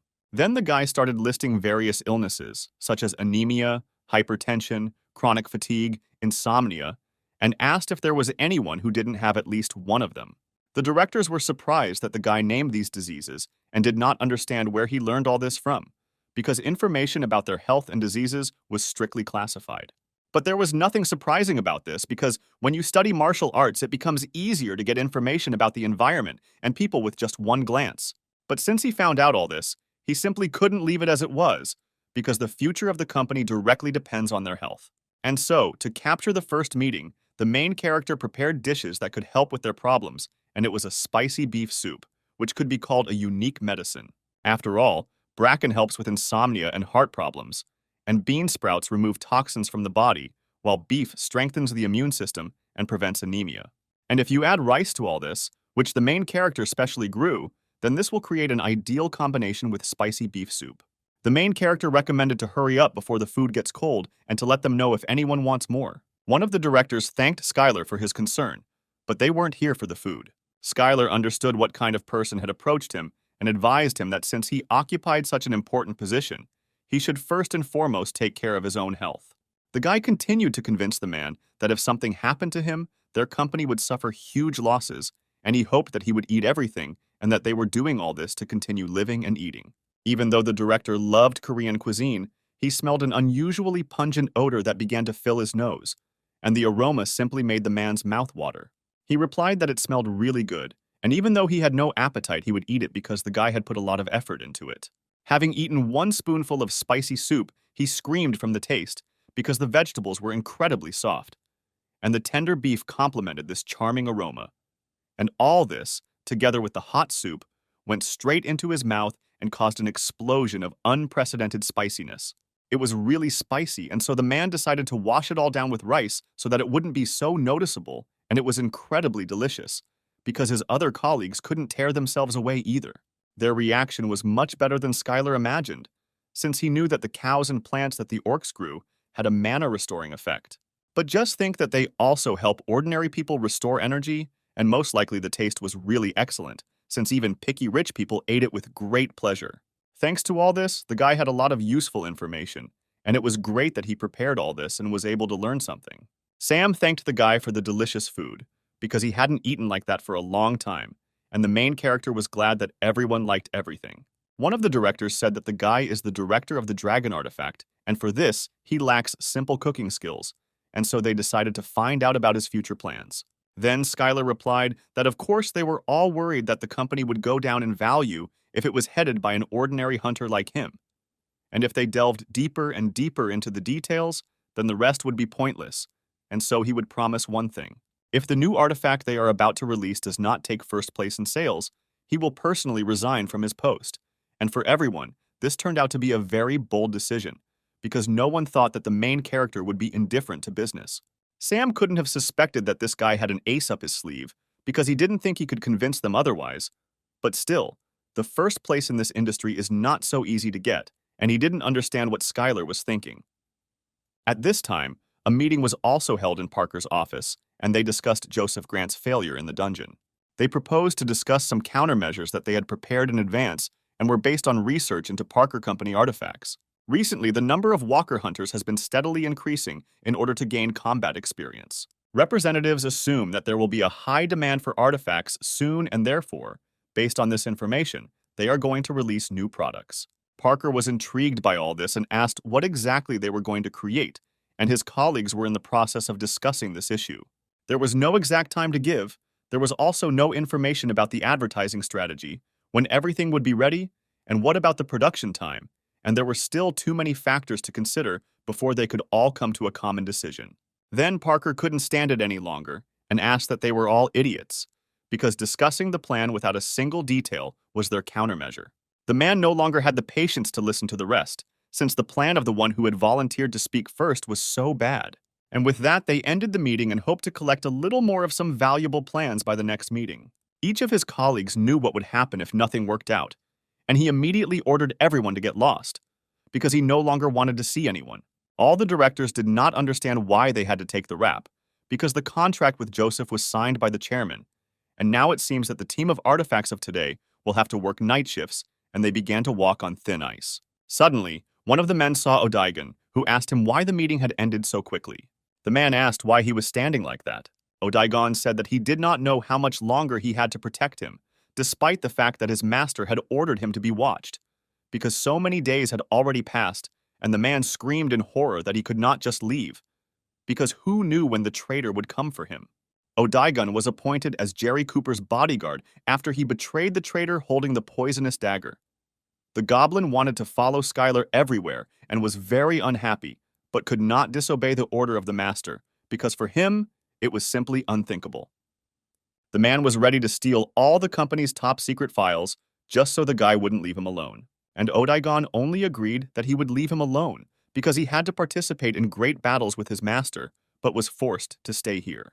Meanwhile, in Sam's office, Skyler said that the whole poignant speech to the directors was just a bluff. The guy simply shared his ambitions because he strives to become better, but he didn't have a plan for this yet. But Sam was sure that this guy already had some sketches in his head, and he completely trusted him and told him to do whatever he thought was necessary. But the only thing the guy thought about was that if nothing worked out, he would just leave. But as we know, the main character was not a complete newbie in creating objects and believed that something would work out. Then they came to another topic about how many hunters began to visit the abyss, and they had many opportunities. Because on the ground they can't just get into the dungeon, and basically people go there to raise their capabilities. But in the end, they get stuck there and die. On the other hand, there is an abyss, where the entrance is always open to them, so much so that they can only fight with those monsters that are within their power, and this is the best environment for hunters to gain experience. And if they show their skills well, they may even be noticed by some constellation, and not a single ambitious hunter will refuse such a thing. The guy didn't understand that they shouldn't stop them, because underestimating the abyss wasn't a very good idea. Sam replied that he had never seen hunters take counsel, and so he suggested sending their hunters there to gain combat experience. And he offered to go with them, and said that Skyler didn't have to worry about finances, and it sounded really tempting to him.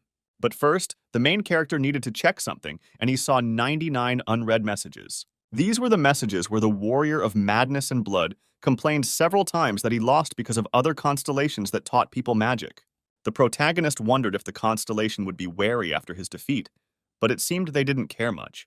Suddenly, the kitten's rumors began to take effect, and the six-winged angel hunting dragons asked the collector to explain the rumors that he was behind the attack on the nuclear plants. After all, it was one of the most powerful good deities of the constellations, who had an aggressive character, and he really swallowed the bait. The collector tried to come up with an excuse and said that he knew nothing about it, but the angel asked him not to avoid the question and to answer clearly.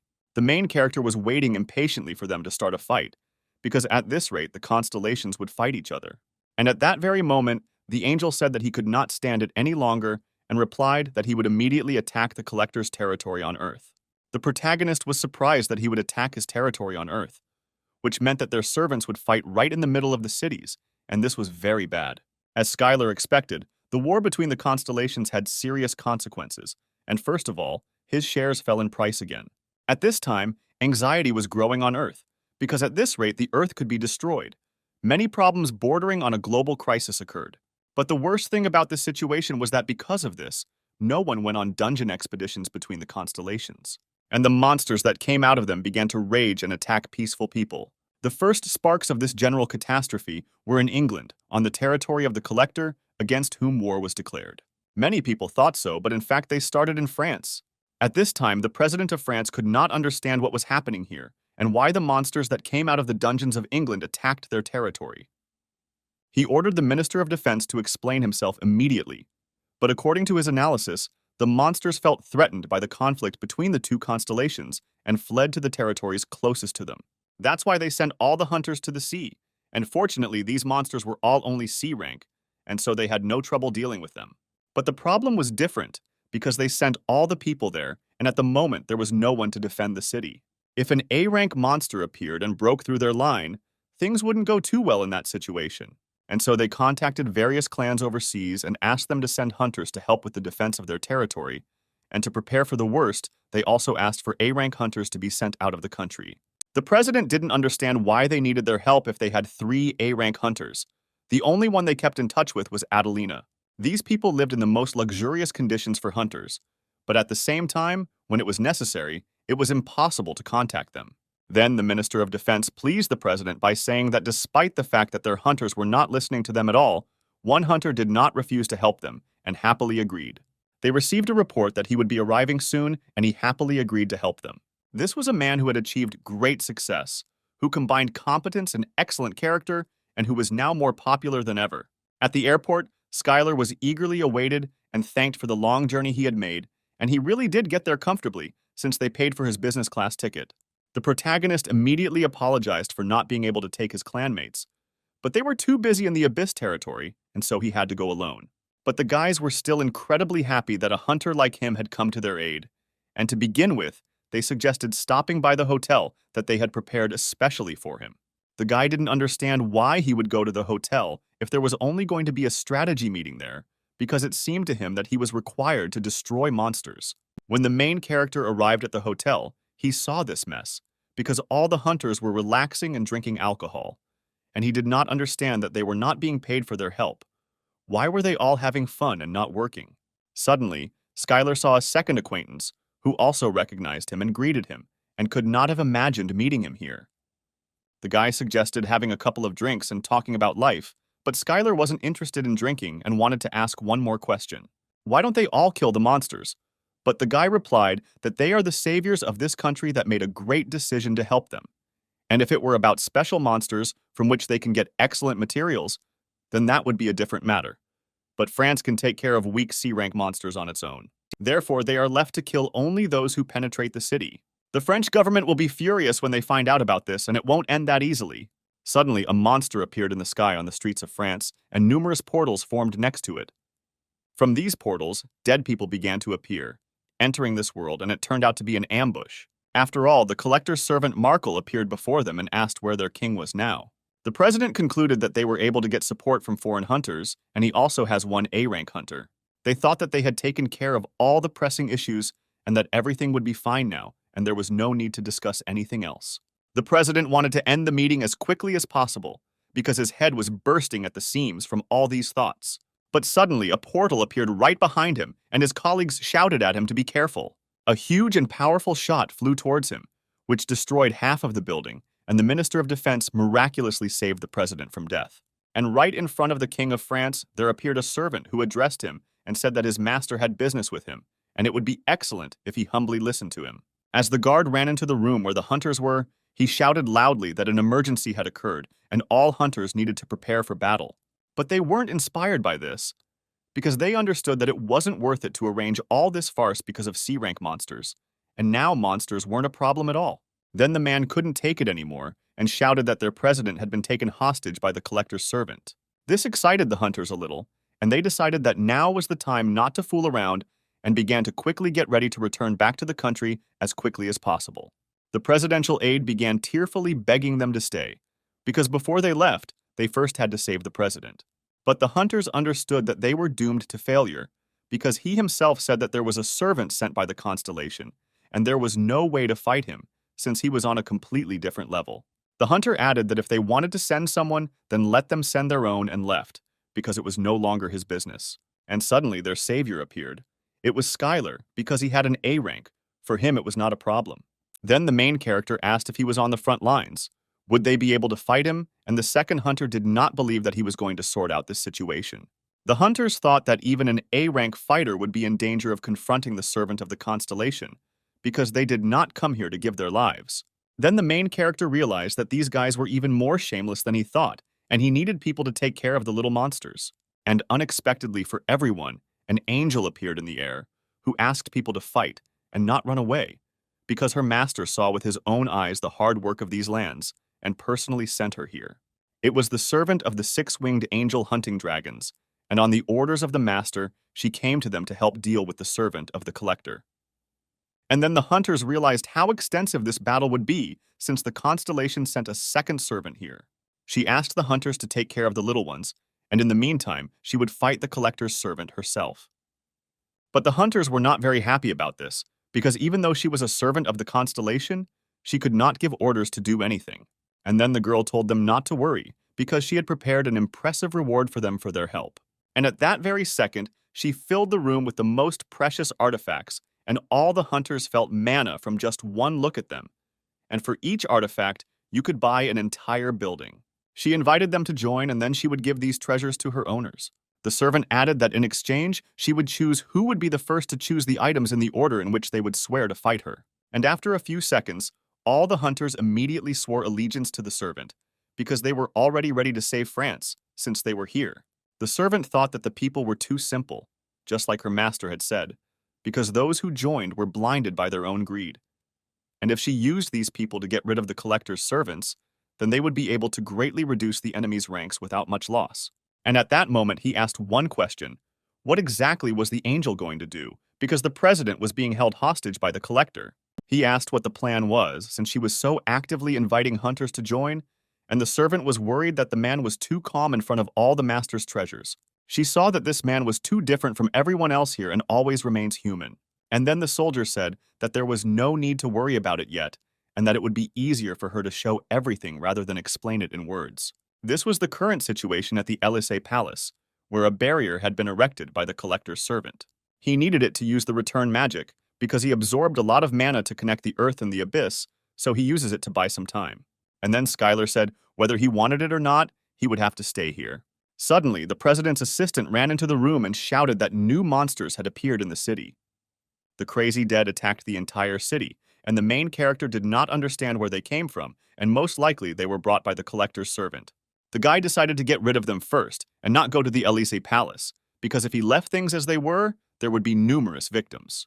And the servant screamed at him not to make her laugh, because it was much more important to get rid of the collector's servant than to protect anyone. At one point, Skyler couldn't take it anymore and turned to the angel, saying that she was a servant of the six-winged angel, and he was an avatar of training, and he was not going to listen to her orders, and asked her to get lost for a while, because she was starting to get on his nerves. And then the angel began to feel pressure from an ordinary person, because his aura was very strong. The other hunters couldn't believe their eyes that Skyler had just defeated an angel that the Constellation had personally sent to Earth. The main character asked everyone to get ready, because from now on the hunters will exterminate the dead in this area and move towards the Elysee Palace. The guy will distract the dead, and at this time others will just need to support him with magic. The hunters didn't understand why an A-rank hunter had to do such a mundane job, but Skyler was the type who hated people who shied away from their own work. And he added that if something similar suddenly came to someone's mind, he advised them to quickly change their mind. The hunters immediately began to listen to him in everything and follow his commands, and the guy was glad that everyone decided to work together. Skyler screamed at them to take advantage of this moment and end it quickly. But the hunters had not yet managed to conjure up an increase in magical power when the main character had already burst into battle. Skyler rushed past them like lightning, because these damn corpses should have stayed on the ground, and now it was their turn to go back to their own graves. At that moment, the main character was attacked by the local boss. It was a huge wolf, who immediately received a heavenly blow. After a few minutes, all the opponents were ready, and although from the outside it looked like recklessness, Skyler defeated them all almost single-handedly. The hunters were inspired by this moment, suddenly gathered themselves together, and entered the battle to kill every last one of the dead. At this time, in the Elysee Palace, a servant believed that everything people possessed was simply low-grade trash. But while he was collecting mana for the magic circle, this alcohol brought him true pleasure, and people no longer seemed so bad. The servant rarely and not so often praised people so strongly, and they could consider it as something great that happened to them in life. The French president screamed at the demonic god because he couldn't just leave after causing all this destruction in France because they didn't deserve him to do that to them. And then the servant replied that if he only wanted, he would seize their country because they were pathetic little people who could only maintain their own autonomy thanks to the generosity of his master. And how dare they show ingratitude and take the side of the good gods? After all his master wanted was to simply talk to the king of these lands and brainwash him to rid him of these indecent thoughts. The president of France was surprised by what it meant to rinse, and in that case the servant gave him a little taste of it. The servant asked to stop resisting and just accept this magic, because the effect is still incomplete, because he temporarily borrowed power from his own master, and this is how he will become much quieter. The president tried to say that he wouldn't get away with it that easily, because right now, the hunters and servants of the constellations of their allied countries were already heading here. But the servant didn't care how many pawns came here, because the barrier covering the palace drew on the existential strength of its master. And within this barrier of the ominous night, he possessed absolute power, and even he was interested in what kind of warrior would come to his aid. After all, be it low-grade hunters or servants of arrogant gods, you can call them here as much as you like. Until a real constellation of the current servant appears here, no one will be able to defeat him. At that moment, Skyler was fighting with the dead, and something itched in his ear, and according to an old sign, he thought that someone was remembering him right now. The regional news channels broadcast urgent information for the residents of Paris that the Élysée Palace was currently closed by a barrier installed by the collector's servant. Presidents and other important people are being held hostage, and new monsters are emerging from this place and are attacking people right now. If anyone is in the danger zone, they must evacuate immediately, and if they cannot get out on their own, they must wait for hunters to rescue them. Luckily for the civilian, Skyler arrived just in time and managed to protect him from the attack of the ferocious monster. The main character turned to the man and said that it was too dangerous to walk the streets now and recommended that he go into the building, and he immediately ran there. At that moment, other hunters ran up to Skyler and reported that they had studied the whole situation here. It was a great surprise to the guy that they followed his instructions perfectly because he considered them much lazier. And then the hunter replied that they had initially followed because they were a little scared. But killing monsters and saving people without counting the profits and losses was not so bad. And the guys were optimistic about this situation. That is, since they got involved in this matter, they should lead it to the end as professionals. Angel didn't understand what was going on here because just recently they were drooling over her treasure. She couldn't believe that people didn't put their own comfort above others, and yet they followed Skyler, doing useless things, and didn't even complain about this man. Then the girl flew up to the guy and asked how much more time he was going to waste, because she did not feel the energy of the dead in this area at all. Skyler replied that she had too nasty a character for an angel, and he heard her and asked her to calm down. He would begin to follow her master's instructions. Soon the barrier of the ominous night was discovered, and everyone felt a strong existential force from this barrier. The goddess of sloth felt that it would be more difficult than she expected, because in order to defeat the servant inside this barrier, the protagonist needs to use existential power, and quite a lot so that people can understand that he is a constellation, and this will put him in a difficult situation. The barrier was so powerful that it seemed to block the sight of the constellations from the outside, except for the collector. And she figured that if the guy used the power inside, the other constellations wouldn't know about it. But he would need to avoid being seen by that angel. And just at that time, this angel found Skyler and asked why he was standing there doing nothing. At one point, the guy just wanted to gouge out her eyes, but unfortunately, that was not possible. And since there was no more time to lose, the guy decided to enter the barrier. The servant immediately sensed a new guest, and he was wondering, since he was the new owner of this place, whether he should observe all the formalities and meet him personally. At this time, the bewitched president sat in place and asked the owner to be extremely careful. When Skyler walked inside, he was surprised that it was much quieter than he expected, which made him suspect that there might be some kind of trap here. But the angel screamed that there were no traps here, and she would now simply go to the servant and ask the guy to follow her and cover her. The servant suspected the vile Manna, because she was one of the servants of the six-winged angel, and he decided to get rid of her first. The girl did not even feel the presence of the servant's power, and first decided to get rid of it as quickly as possible, and tried to fly higher. But the servant was not so weak and could not allow her to simply fly away. The angel couldn't move, and at that moment the main character shouted for her to duck immediately, because he was ready to deliver a powerful blow. And the collector's servant shouted loudly that he, as an ordinary human being, dared to challenge him. He couldn't believe that he was losing in strength to some person, and it was completely impossible. When Skyler threw him back into the distance, it was time to use a ranged attack, as it was the perfect distance for the heavenly finger. And to avoid this, Markle used the shadow of the collector of noble crowns. He couldn't believe that such a person existed, because in addition to incredible strength, he also had an excellent sense of combat and was not at all open to attack. For him, the angel's servant was not a problem at all. It was all too unexpected, and the collector's servant had to retreat. And in one moment he disappeared. Skyler realized that he quickly assessed the situation and fought very well, and it really would not be easy to deal with him as expected from a servant of the abyss. But at the moment there was a more difficult problem, because something was wrong with the angel. The servant's mana was rapidly absorbing her mana, and although he was much stronger than she expected, this ominous energy was exactly the necromancer's control magic. If this continues, she might become a puppet of this servant, and all the hunters around will be scared because of this. One of the hunters approached Skyler and suggested that if she was right, then maybe it would be better to kill her right now. After all, if she becomes a dead person, then they will have one more problem. The angel heard this and added that the man was right and asked to kill her, and she said this in all seriousness. She is a servant serving the six-winged angel, and she will die if necessary, but she will never become a toy of the demonic god Constellation. The guy was happy because it was cool that she made an incredibly strong-willed decision. But as he said, he did not intend to obey her orders and would do as he saw fit. He suggested using even more power to erase that bastard's mana from her body. Angel thought that it wasn't that simple, because even she couldn't do anything with this mana. And then the main character began to use his own internal energy and try to do something. He warned that there would be a clash of completely alien forces in her body, and therefore she could experience excruciating pain. But in any case, it was better than dying, and she should just endure it. The collector's servant was watching all this healing, and was shocked that this man was refining his mana. Even though it was only a part of his master's power, it still contained his existential power. He needed to have a strong body to use the Dark Knight, and he didn't believe that someone like that could exist, because Skyler was just a mortal, and he would do anything to get him. After some time, the main character was able to heal the angel, although it turned out to be incredibly difficult, and she was infinitely grateful to him for this. After all this, the girl promised that she would listen to him in everything and asked what he was going to do next.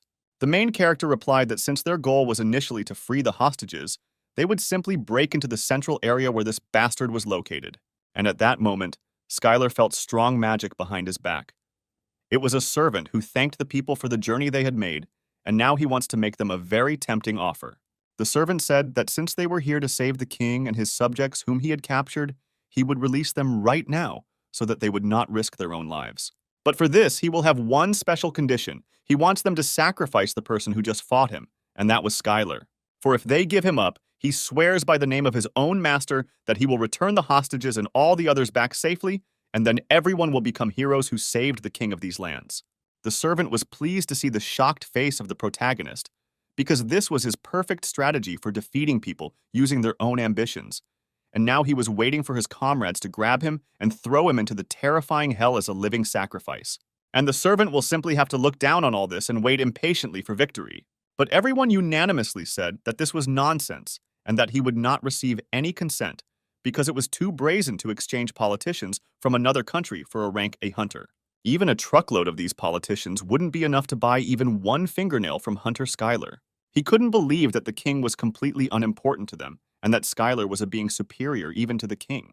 The hunters immediately began to discuss the fact that, frankly speaking, their president is a real bastard, and someone heard that half of France can't stand him. It has reached the point where it might be easier and better for the French to elect a new president. But all this time, Skyler carefully analyzed and came to the conclusion that he agreed and he was ready to go along with the servant's offer. The angel screamed that this was nonsense and that he would fall right into his trap this way. But for the guy, it seemed like an excellent solution to end it all at once. It was too dangerous for the protagonist because he was an unusual servant, and even he would have problems. He asked the girl not to worry too much because he had a plan, but she wasn't worried and didn't want to show that she would worry about some person. Then the servant turned to him and said that he had noticed a faithful man and he had impressed him very much because this is how heroes should sacrifice to save the king. He hoped that he and Skyler could create a truly strong relationship and told him to enroll in one of the symbols in the center, and after that, he would meet him right away. And he immediately, as he had promised, freed the king of these lands and his subordinates. The main character didn't think long and stepped onto the circle, and the servant liked how quickly he acted. The main character turned back and confidently said that he would definitely return and that they shouldn't even worry. And so Skyler appeared inside the barrier core, and although he expected it to exude darkness, it was not that dark. Right behind him was a servant who turned to him and said that it was a little sad to hear him say that, because he had put a lot of effort into decorating this place. It seemed to him that despite the main character's fighting skills, he was lacking in the body. But it didn't matter, because once he made him a Death Knight, everything would be perfect. The guy was surprised that he was trying to turn him into a dead man, and that was exactly why he brought him here, because initially the servant did not plan to turn people into Death Knights. But it was all because Skyler was able to surpass even the warriors of the Abyss And it was from that moment that his power attracted him so much, and because of this, he decided to free the hostages just to transfer him here. The servant hoped that the guy without tricks would become his soldier, because although he promised to free all the hostages, no one said that he could not capture them again. Then the guy asked what would happen if he refused, and the servant was very amused by this and his audacity, because of course he could refuse. But this place was created thanks to all the power given to him by the master, and it was created especially for him, because even the constellations cannot look here, and the guy is completely isolated here, and he will have no choice. He ordered to silently give his own body to Skyler and accept all the conditions. But the main character liked the fact that this surrounding world was completely isolated, and for him, it was just great news. And then he used all the existential power he had, and the servant could not believe that he had removed all the shadows created by the power of his master. The main character wasn't going to explain to him where a simple man got so much existential strength from, because he was going to die soon anyway. Without the servant, things were not going as he had expected, and he decided it was time to retreat. But Skyler was so fast that even shadow teleportation couldn't allow him to escape. And then the guy struck a mighty blow, and in that moment he realized that he had used too much existential force after a long break. And the servant was still intact after all this, and then the guy decided to finish him off with the next attack. The servant's thoughts were that he could not cope with this hunter, and he could not even stop him. But there was only one way left among the shadows that he could summon, and that was the strongest shield that would stop him. The main character was surprised by this magic. He did not understand what the servant had rolled out this time. It seemed to him that he still had one more trump card up his sleeve. And this trump card was an angel who suddenly appeared from the portal and began to scream in horror about what was happening here. The girl couldn't understand how it all happened, but the guys really underestimated the servant's strength. But as it turned out, anyone who has ever touched his shadow will not be able to escape his control. And the servant turned to the guy and told him to get out of here as quickly as possible. Otherwise, it would be the end of his partner. Then the angel screamed loudly that Skyler should never listen to him, because he already knew everything, because she was ready to die for the sake of her master. And the main character is already very bored with these words, because she has been dying like this for the whole day. Then Skyler shouted that he understood her and would do everything in the best possible way. The guy quickly pounced on the angel to punch her right in the face, but at one point his fist stopped right in front of her eyes. The servant laughed loudly, because he knew that the guy was just pretending to be tough, but in reality, he was a simple and weak person who controlled the affection for his allies. And the demon again announced that he could still become his soldier, along with his partner. The guy turned to the angel and told her to hold on a little, because it was going to hurt a little now. The main character began to use the heavenly finger directly on his partner, and energy absorption occurred. And in addition, not only mana was depleted, but also the power granted by his master. Skyler's energy was so powerful that it instantly absorbed all of his shadows, and the power of the Shadow Crown was also absorbed. And thanks to this, the guy was able to save the angel, and he also saw a message that he absorbed the enemy using the shadow, which has power, and the absorbed opponent becomes a devoted servant. And for this, the guy was very grateful to the demon for such a wonderful gift. But was it worth it now to give Skyler something in return for such a generous gift? And it seemed to him that it was worth it. And he dealt a crushing blow directly to him, and the servant could no longer do anything without the power of the master, and did not have a single chance of victory. And then he decided that he needed to somehow escape from here and called the elite warriors of his shadow army from the portal. The servant ordered them to stop this brutal man who was threatening their master. But all this was useless, because it was only a pathetic attempt to buy some time to escape. And if the main character's assumption is correct, then he can no longer play the master for them. The servant could not understand what the main character was talking about, because these were his soldiers who had just been called up. And at that very second, Skyler screamed for them to grab Markle, because he was the one threatening their lives at that very second. The servant could not understand what these scumbags were doing to him and tried to stop them in every way possible, but everything was absolutely useless, because they were no longer under his control. Apparently, he didn't fully understand the essence of his power given to him by his constellation, but everything was in the description, because when a skill is stolen, all subordinates also pass to the new owner.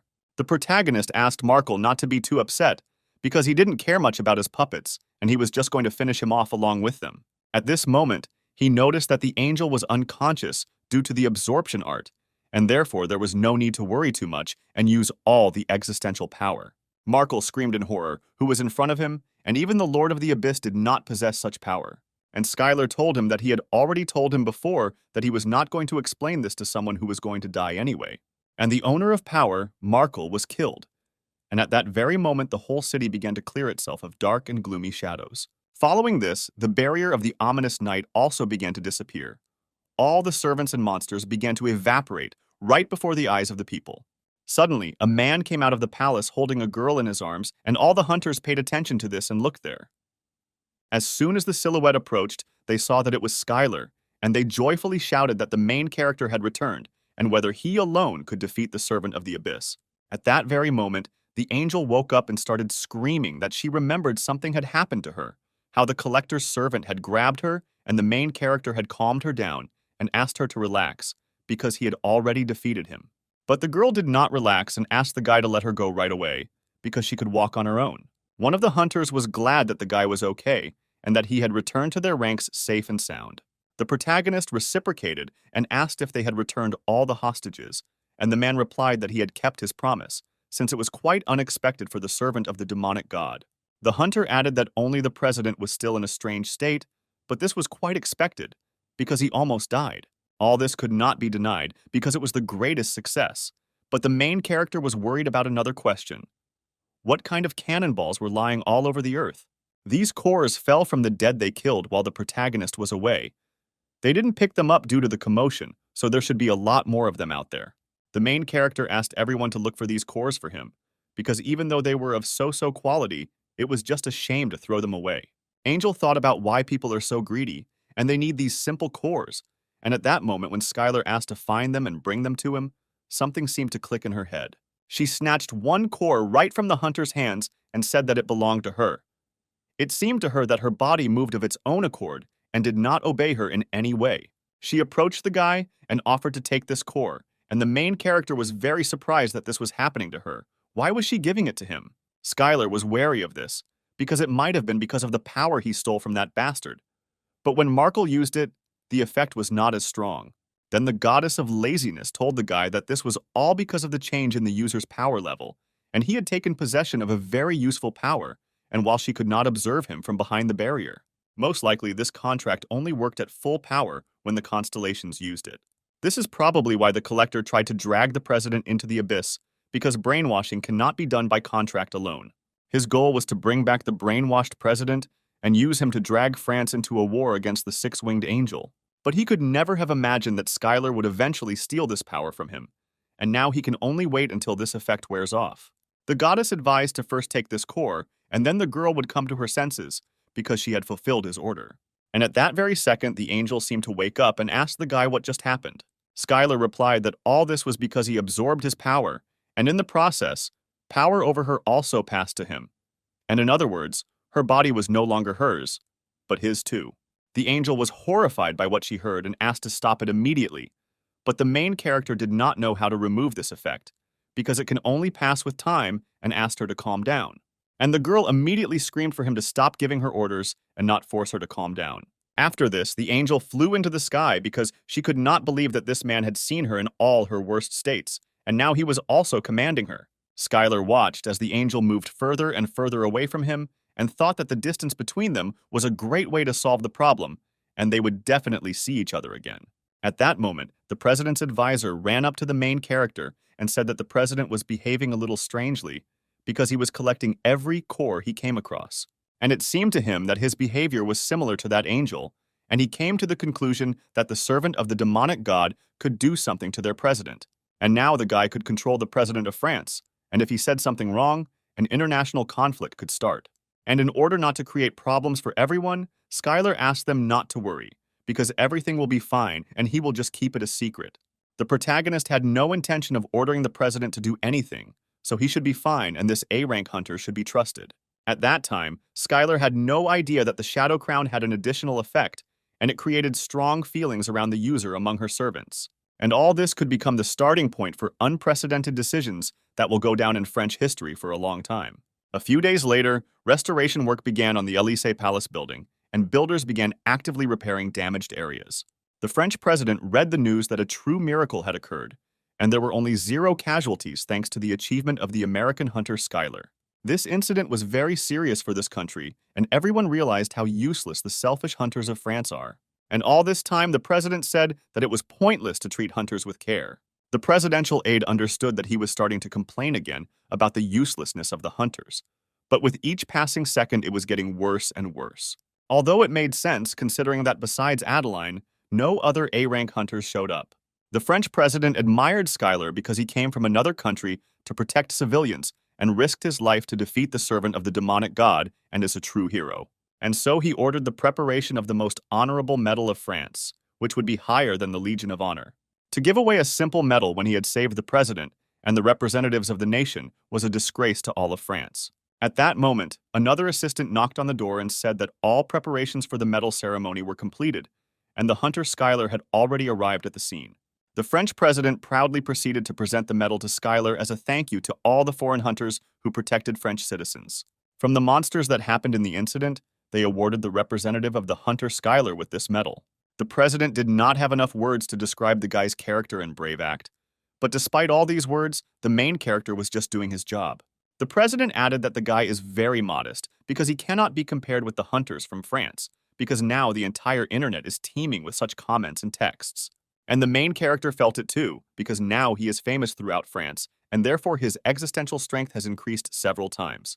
The president added that this incident was about the inferiority of his country's hunters, and he had decided to offer Skyler a business on which the future of France would depend. The man wanted the boy to take responsibility for building a French base in the abyss. All the reporters and journalists were shocked by such a statement, because how could a foreigner be responsible for a base in the abyss? It was complete madness. And although Sam asked not to create problems, things already smelled like kerosene for the main character. Building a base for any country in the abyss was of great importance, be it a clan or a business. And all this not only because it required the best people and machines and guaranteed fabulous money, but also because those responsible for construction receive privileges for more convenient trips into the abyss. This is why bases in the abyss are always entrusted to a national clan or enterprise to represent the power of the nation. When Sam heard the news, he realized that Skyler had broken that tradition and had gotten the contract to build a French base in the abyss. And this news pleased Sam very much because he had done something that would bring so much profit. Thanks to his antics, several of their branches will not have to do anything at all to survive due to the amount of money. Then the main character added that perhaps he should have refused some of the gifts, because the offers were too strange. After all, the president took him to the museum and took out several things and gave them to the guy. These were artifacts of Korea's cultural heritage that France did not allow anyone to approach. Sam couldn't believe that the guy had succeeded, because France considered any cultural value to be their property. In France, at the Louvre Museum, the museum director begged the president to leave treasures of immeasurable historical value. But the president believed that these were the treasures of Korea, and the only right decision would be to give them to a Korean hero. Even though Skyler was an American, he simply remained silent about it. When Sam began to look at the jewelry, his passion as a collector made his heart beat faster. And at that moment, the guy immediately stopped him, because he was going to return them to Korea to their rightful owner. And then Skyler had a great idea about what he could do with them. The main character decided to restore the image of the Korean fighting team, because it was not so good, and as soon as the match begins, he will definitely be criticized by Korean citizens. And thanks to this, all this criticism will at least fade away a little. The man didn't like this idea, because the guy knew how much he loved antiques and did everything to keep them out of his hands. The guy added that he did wrong considering how much profit was made from the station in the abyss. And then he thought about going to another company, but Sam stopped him and said that his side, which valued relationships, truly made him look good. Then Skyler was glad that Sam didn't mind him giving everything to the Korean clan. Speaking of the station, the outpost of their base was already finished, and the man invited him to take a look at it. At the entrance to the station, the man checked Skyler personally, and it was an honor for him to meet him, because it was his first time arriving at the temporary station. This was the first station where one could use a teleport, and to do this one simply had to go into the magic circle and then name the place where he wanted to be sent. When the guy stepped onto the teleporter, he asked to be transferred to the Dragon Company outpost. And then, at that very moment, teleportation from one place to another occurred. When the main character saw the new outpost, it reminded him more of an entire city. Elizabeth and her team of craftsmen were already there, and they greeted the hunter with pleasure. The main character asked why she was here, and not with the Ikaros clan. But as it turned out, the others had gone to scout the territory, and were already quite far from this place, and there was no one else here. so Elizabeth was in charge. This station was very cool, especially everyone was impressed by the barrier, which could constantly withstand protection and use the accumulator of mana and company. The lava and magma kitten was impressed by the technology, as it was truly amazing even for a blacksmith from the abyss. The main character became interested in how strong the people here had become, and he noticed that the entire team was trying to become B-rank hunters, and their internal energy had noticeably increased. Skyler expressed his pride in him, because after training with him, they should have become at least that much stronger. And since everything was fine with the station, and he didn't see any problems, he asked why they needed him here. But as it turned out, the problem was not with the station at all, but with the visitors coming to see it.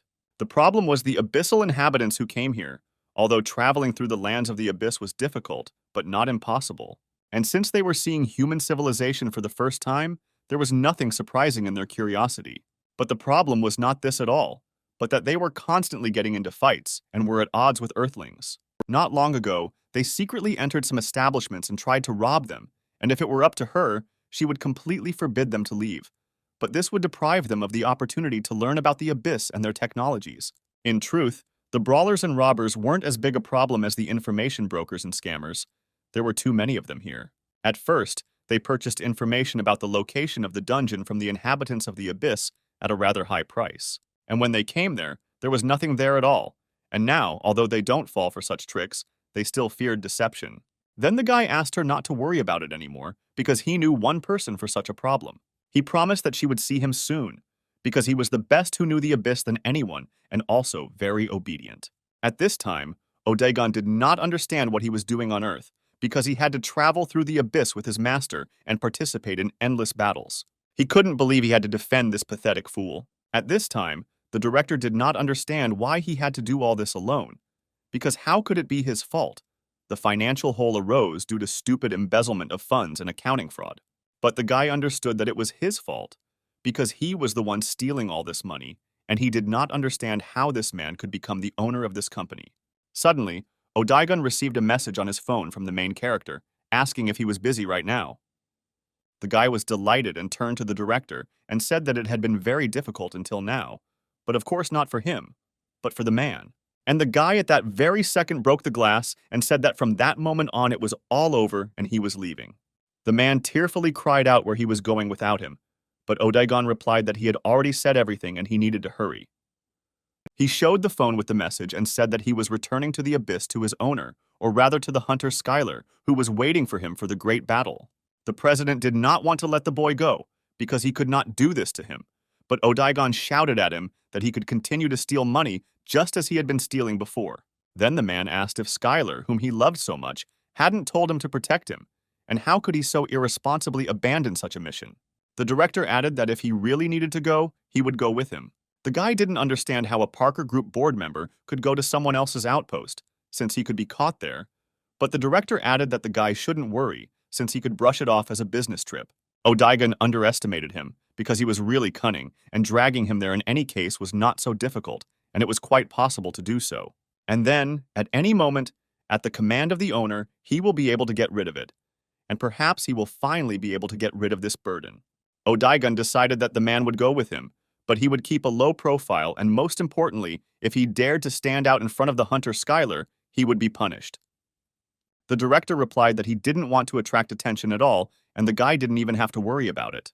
At this time, Skyler was looking at information about the Parker Group company, and he could not believe that there was manipulation of financial statements, theft of funds, and all the stolen money went into shares of other companies.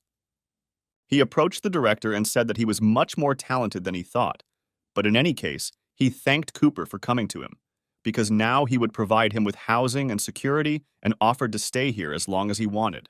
Cooper thanked the guy for the opportunity and said he would go get some fresh air and think about a couple more ideas. Odaigon turned to the owner and asked if maybe he should just throw him out, but the guy didn't think so because he was spying for their competitors. And then Skyler said that enough was enough about this, and it was time to get down to real business. Odaigon was very happy about this and began to list what they could do. Perhaps it was a trip to an unknown dungeon, or maybe a raid on a super powerful boss. No matter what it was, his servant was ready to give his life for him. It was all too encouraging, and the guy was the only one he could tell it to, and it was an incredibly important mission. the outcome of which could determine the future of their station. Odaigon could not believe that the main character was entrusting such an important mission to him. The guy replied that his master could trust him with any task, and he would do absolutely everything, and Skyler ordered him to get rid of the traitors. The next day, a line of traitors formed directly in front of Odaigon. One of the sellers convinced the guy that this was a fire spirit crystal buried here, and that he really didn't need it, and in return he asked to give him their mana accumulator, to which the guy replied that it was just funny. After all, how could a spirit crystal be underground? And all this was similar to the ordinary gallstone of fire lizards, which is worth nothing. The merchant was very surprised that such a simple man could know such a thing. And then Odaigon took a stick and hit him hard on the head with it and ordered this swindler to disappear. The guy ordered to immediately throw him out and put him on the blacklist and ban him from entering here. He did not understand how it was possible that everyone who came up with great offers turned out to be scammers, since he had about 42 of them on his account.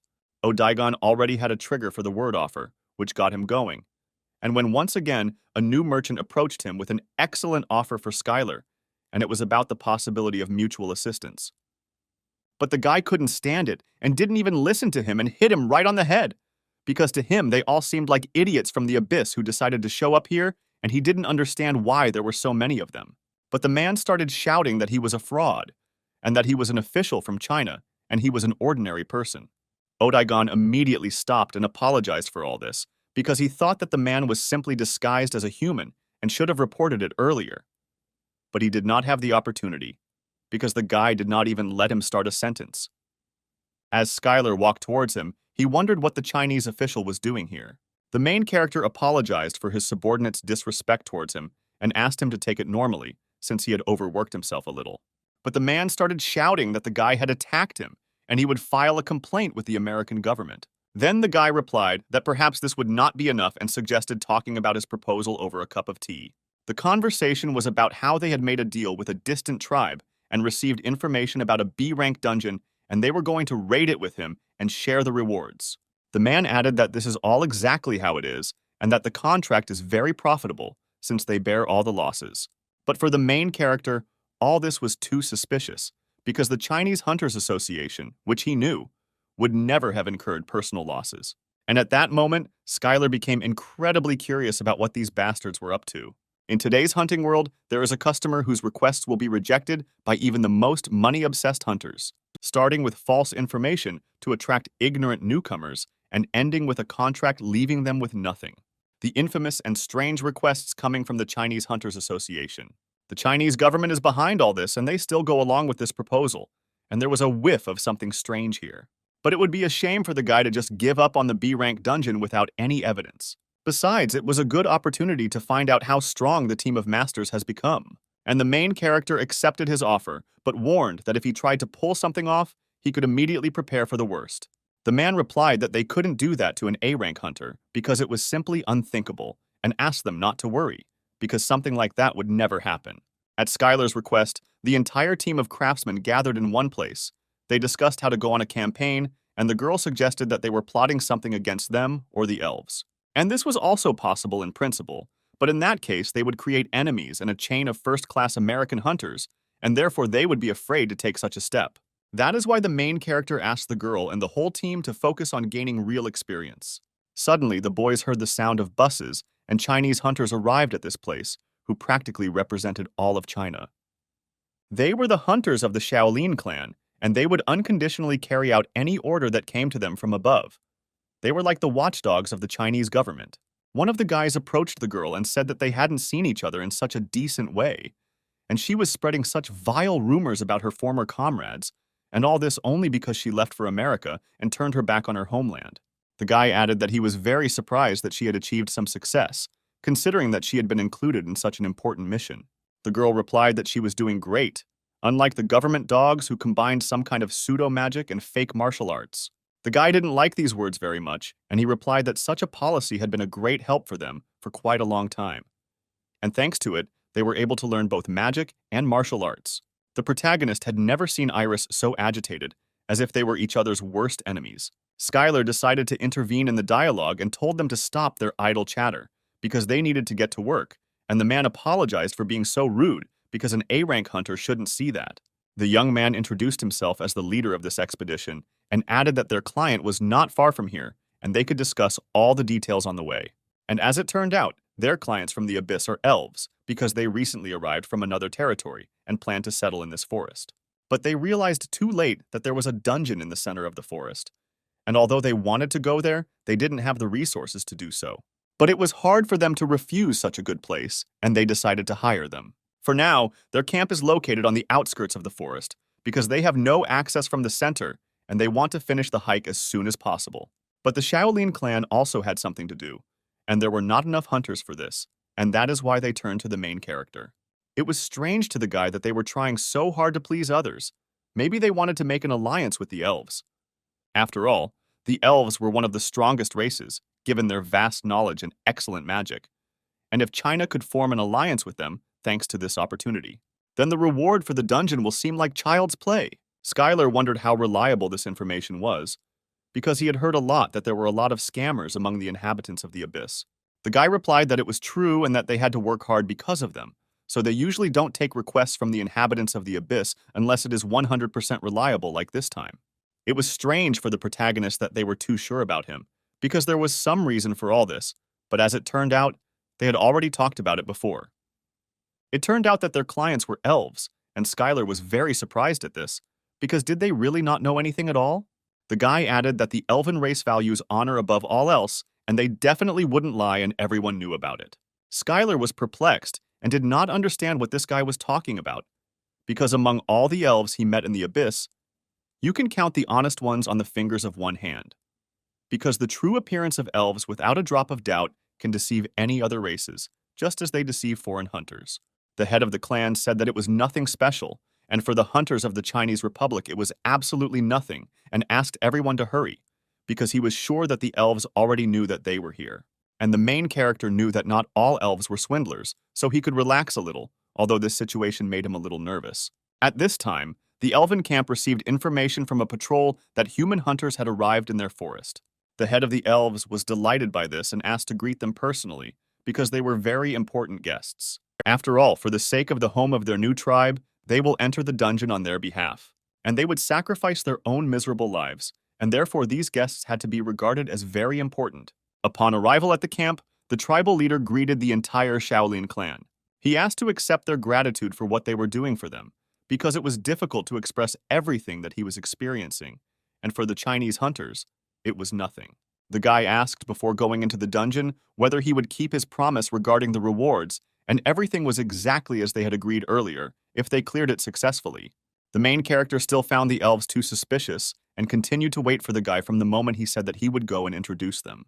The guy found that the warriors near the elder were quite strong, at least comparable to B-rank hunters, and there were several of them, so were they really asking for help from other races because they themselves lacked the strength to clear a B-rank dungeon? All this led to the thought that this dungeon concealed something more dangerous. In any case, it was a great opportunity to train a team of masters. The elder elf asked the boy who the man standing in the distance was, and he was told that he was reinforcements, and they shouldn't worry about him. The elf noticed how this man had incredible energy, because even in the abyss, it was not always possible to meet such a person, and therefore everything would go better than he thought. Soon the elf added that when they explored the dungeon, they discovered something, as they said earlier, mostly beast-like monsters lived there. For the most part, they liked to attack from the rear, and although they turned out to be ordinary monsters, they made very cunning ambushes. And so the elder warned them that as soon as they went into the dungeon, they should put the Chinese hunters in the vanguard so that everyone could conserve their strength and succeed in the campaign. The guy thanked the elf for the advice and promised that he would never forget his help, and added that they were going to the dungeon and told the elves to prepare to move to the center, because they would soon return. One of the elves asked why the chieftain had told about attacks from the rear, since usually these dogs attacked straight from the front. But the reason was that the weaklings in front would become bait, and this was precisely the Shaolin clan. The main character did not understand why there was such a rush, and the clan quickly ran forward. Skyler didn't like this, and he turned to them again and shouted why they had moved so far away from them. Then the guy shouted that they shouldn't shout so loudly because the monsters might hear them. The main character replied that he shouldn't worry because he would take care of everything, and asked again why they were so far ahead. The guy decided to answer that since they were the main team on the expedition, they should be the ones taking the main risks. Skyler was surprised that it was a sense of responsibility, But the girl added that it was definitely not, because they had no place for such sentimentality, and she was sure that the clan was up to something, and there was an ambush somewhere at the end of the path. The main character understood that it was impossible to fall behind any longer, because it would be much more difficult to cope with dangerous situations. Skyler yelled at the clan to stop this and come back to maintain formation, but the boy yelled at the hunter not to cross the line, since he had no right to order them around. It seemed to him that since they had proposed this expedition, they would be the ones to command it. The main character couldn't believe that he was reacting like that when he simply suggested slowing down, and he no longer had the strength to argue with it, and he decided to let the clan do what it wanted. At one point, Skyler noticed that there was something strange underneath them and asked him to listen and come back.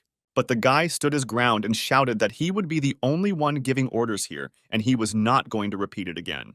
After these words, the main character could not stand it and began to run straight towards him. The guy was surprised, because despite the fact that the hunter had rank A, he couldn't even keep up with him with his own eyesight. But all was not lost yet, because his clothes had high-ranking spell protection, and therefore he could withstand one blow with ease. But how sad it was to realize that everything didn't work out the way he planned, and he received a powerful blow to the stomach, and his plan didn't work. The Shaolin clan hunters were surprised how their captain could lose so quickly, since he had expensive artifacts on him. And at that moment, Skyler said that he would give orders to them all. And he immediately ordered everyone to return back immediately if they did not want to die. But suddenly, numerous tree roots appeared from under the ground, which immediately tied up all the hunters. Skyler realized that he was already too late, because he knew that the elves were really hiding something. After all, right in front of him was an A-rank monster called a carnivorous tree. This monster had combat abilities around rank B+, but its marching class was raised to A, and one of its abilities allowed it to steal the energy of living organisms that come into contact with it, after which it began to regenerate. When the tree grabbed all the hunters from the Shaolin clan, it immediately absorbed all their energy. The main character could not understand why the elves hid such information, because were they really afraid that China would not take on such a task because of its complexity? At this time, the goddess suggested that most likely they needed bait. Although the carnivorous tree was a monster, it was surprisingly quite cautious and would never appear in front of an enemy who was stronger than it.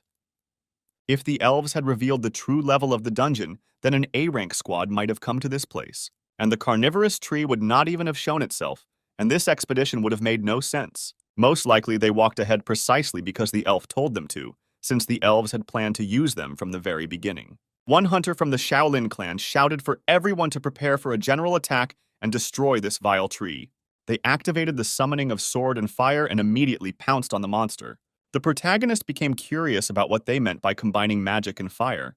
Although it looked bizarre, their martial arts were garbage, because they moved along a straight and predictable territory. The entire clan ran straight towards the enemy as he attacked from underground. At that moment, Skyler's students ran up to him and thanked him for the training in energy detection and footwork, because thanks to it, they were able to avoid death. Then the guy suggested showing what they had learned over such a short period of time and taking it all as real training. They decided to show these pseudo-free people what real martial arts are like. The hunters no longer had any strength left, and the strong branches hid their throats and exhausted them with every second. And then they saw how Skyler and her squad ran to save them. The guy shouted that in order to defeat the tree, it was necessary to deprive it of the ability to use energy absorption. Otherwise, it would simply regenerate endlessly. In other words, they had to first cut off the branches with the Shaolin fighters and only then the roots that absorbed energy from underground, and only after that kill the tree. The protagonist ordered that as soon as they saved them, they waited for his signal, and the squad immediately made a jade sword formation and increased the user's internal energy several times. The fighters were too fast and unpredictable, and such attacks from the tree could only work on the Shaolin fools who couldn't even use their legs. In just a moment, everyone from the Shaolin clan was saved by a team of masters, and the girl screamed that the attack could begin. And Skyler began the fight with the sword's energy boosted and headed straight for the decrepit tree. But the combination did not end there, and the next blow was a heavenly fist, with which he tore the tree from its roots and it flew into the air. The guy immediately ordered everyone to finish him off as quickly as possible, because if he fell to the ground and took root, he would quickly regain his health, and before that happened, he needed to be chopped into pieces. And Skyler's clan successfully accomplished this task, and this is what was called real martial arts. For the Shaolin clan, Skyler's team of masters was incredibly strong. They no longer believed that they would allow these traitors from the master team to take all the credit, and if their association found out about it, then they would all be finished, and the guys didn't know what to do. And everything would be fine. But in such situations, the leader should always take responsibility. But their leader was lying unconscious. None of the Masters team were hurt in this fight. Everyone was ready for the next training session, and they collected all the trees they could and loaded them on their backs. At this point, they began to make their way back to their precious client, who had a lot of explaining to do. Upon entering the camp, the elf greeted them joyfully and was glad that their heroes had returned safe and sound, and apparently his prayers had reached the heavens. But unfortunately, one of the main hunters of the Shaolin clan was not in the best shape, but he still thanked the heroes for their help. The fighters did not understand this, because they were the ones trying to deceive them, but now their reaction turned out to be quite sincere, and they assumed that perhaps the elves did not know about the carnivorous tree. Skyler couldn't believe that a bunch of hunters had fallen for these words again, and he understood why the elves had decided to trick them, but that was none of his business. The guy thanked the elder for such an emotional greeting and added that he would like to discuss the distribution of awards with him personally. He said that there were several amazing items of approximately S rank, and there were too many ears around to reveal such information about it, and he suggested that they and several members of the clan move somewhere more secluded. And then everyone moved to the elder's tent, because it had been cast with isolation magic, and there was no better place to be found here. The elf was incredibly happy that they not only managed to clear the dungeon, but also got hold of S-rank treasures, and it was necessary to get the most out of this situation, leaving them with a couple of unnecessary treasures. When they entered the tent, the elf invited them to sit down at a table, since the conversation was not going to be short. The elder was looking forward to hearing them discuss the S-rank treasures, but the boy interrupted him and said that he had lied about it. The protagonist immediately slammed the elf's head against the table and said that it was all a lie, just like the information about the dungeon that they had given them. Skyler knew that the elves knew that there would be a carnivorous tree in the dungeon and therefore used them as bait and asked the elf to stop lying, because the slightest trick and he could say goodbye to his head. To which the elf replied that they knew about the existence of the carnivorous tree, but they used a Chinese hunter as bait, so he told them to go in the vanguard so that he could finish the campaign in peace. But the main character continued to be tormented by the question of how the elf had the courage to commit such a deception, because if the Chinese Association found out about this, they would definitely take revenge on him. But the elder was sure that they would not dare to break in here, because their warriors would quickly stop them using the advantages of the terrain. People are not adapted to moving through the forest, and they were confident that they would be able to stop them no matter how many hunters came. But apparently the elf was not aware of the number of fighters in question, because he suspected that China was a fairly large country and assumed that a couple of juicy fighters, or, in the worst case, 2,000. Then Skyler said that if it were some tribe from the abyss, then it is unlikely that a couple of thousand warriors would come for their heads. But the population density on Earth was completely different, and especially in China, and amounted to more than 1 billion. The main character warned that after this they would have to deal with about 1 million hunters, and this was not a joke at all. The elf screamed in horror that it was impossible to give birth to so many people, but Skyler replied that this was how people were. The elder began to think that even if they mobilized everyone they had, and if they only sent hunters here, his tribe would come to an end. And then Skyler offered to help them protect themselves from them, although his clan was against protecting such deceivers. But they could be used well. After all, if they could monopolize their knowledge of magic and artifact production, they would be an extremely useful asset. And since they had gone through so much trouble to cover up their lies, it was worth taking the reward, and it made sense. The elf was interested in this proposal, because if they protect them, they will share everything they have, and it seemed to him that this man is so strong that he can be used for personal purposes, and he will definitely become more useful than the Chinese hunters. But Skyler immediately warned him not to even think about being cunning, just because this is a contract with people, as he said earlier. If he dares to do something like that, then his head will say goodbye to his body. At this time, one of the Shaolin clan told the commander that while he was lying unconscious, everything ended, and as a result, all the honors for the campaign were taken by the hunter Skyler and a team of masters. And judging by the way Skyler spoke with the leader of the elves, it seemed to them that he was trying to monopolize the relationship with him. And then the guy screamed in horror for them to get out of here because they were stupid weaklings. They couldn't do anything about it. But all these were just his thoughts, and perhaps he wanted to say so, but it was better to refrain, because everything could turn against him. Then they decided to go back and think carefully about what to do, and then return to this issue. The guy didn't know what they were planning, but whatever they did would still remain in the palm of his hand, and for such situations he placed listening devices in their artifacts. He was sure that a lot would spill out before him, so it would be impossible to use it in the report, but he had to listen to everything. The guy couldn't believe that while he was unconscious, his guys had conspired against him and betrayed him. He was furious, and he decided to let them know that he was not some idiot, and soon there would be nothing left of them. At this time, Skyler was carefully studying the contract that he would have to conclude with the elf. Suddenly, the guys from the Shaolin clan burst into the tent and tearfully began to ask the main character to save them. Their commander demanded that they all take responsibility for the failure of the campaign and accused them of disobeying his orders during missions and leaving the battle. The guy asked why they couldn't just give up on it, since there were many of them and he was just one. But they were sure that their commander-in-chief had contacted the association and told them a couple of stories, and that they were already expected there for desertion. The girl added that this could have happened, because this guy was capable of this, because he was sucking up to his superiors quite a lot. The boys continued to ask him for help and talk to him, because they were on a hike together, because the association couldn't ignore an A-rank hunter. The guy couldn't believe these words when these guys actually betrayed him, but putting the responsibility for the expedition on them when they didn't make any decision was clearly too much, and he agreed to help them. The hunters were very grateful that the main character could help them and asked how much he would ask them for it. But Skyler had no self-interest and he would simply tell the truth as it is. Although he was certainly annoyed by all their antics, they were simply following his orders and also fighting this carnivorous tree to save their comrades. The main character didn't need anything because he would just tell the truth. And if the guys really wanted to repay him with something, they could help him at the station. The guy turned out to be some kind of holy man. Nothing was even needed in return.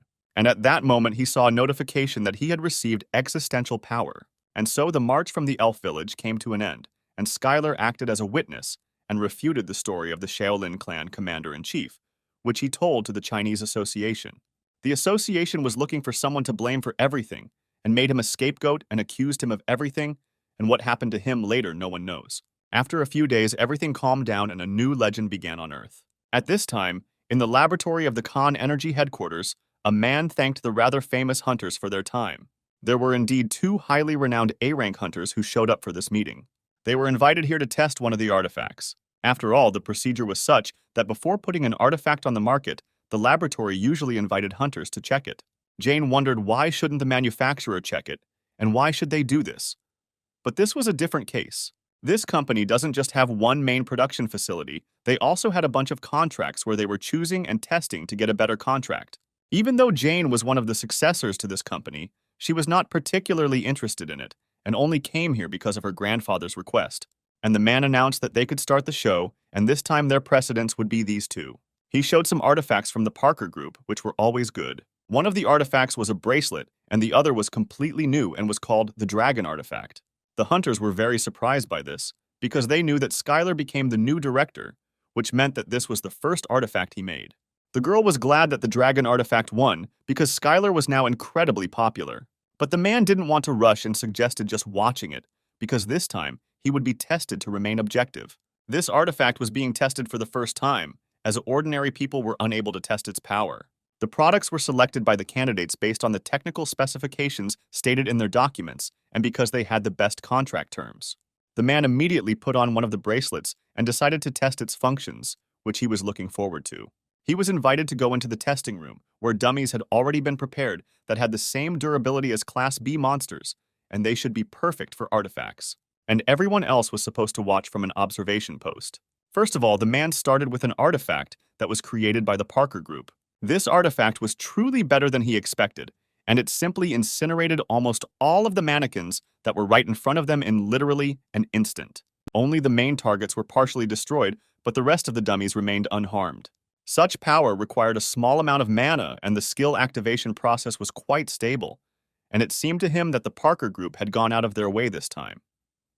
The scientist added that this issue can now be considered resolved and noted that although this is Skyler, it will be difficult for him to show a better result. Skyler was truly an incredible person, but the creation of artifacts was a different matter. Jane, who was crazy about Skyler, couldn't help but agree that this artifact from the Parker group was truly magnificent, and she didn't understand how much money they poured into it. But despite all this, it was necessary to finish testing the weapon of Skyler's artifact. The girl screamed for the man not to be greedy, and to use as much mana as possible and show all his strength. But no matter what she said, the man was decisive and fair. Suddenly, the man felt the power of some other dimension. It was a hurricane whirlwind that flew out of the sword and was directed towards the mannequin. The girl thanked the man for listening to her and using a lot of mana, but he replied that he did nothing of the sort and used the same amount of mana as in the previous artifact. All the laboratories were extremely surprised by this and thought that there was nothing more to discuss here, because this time they had to conclude a contract with the dragon artifact. And on that day, the company announced that it was entering into an exclusive agreement with Skyler's company. Afterwards, the two companies were able to successfully cooperate without any problems, and thanks to this, Skyler's artifact was successfully put into mass production. Soon, Skyler's magnificent work of hunting began to appear on the hunting market.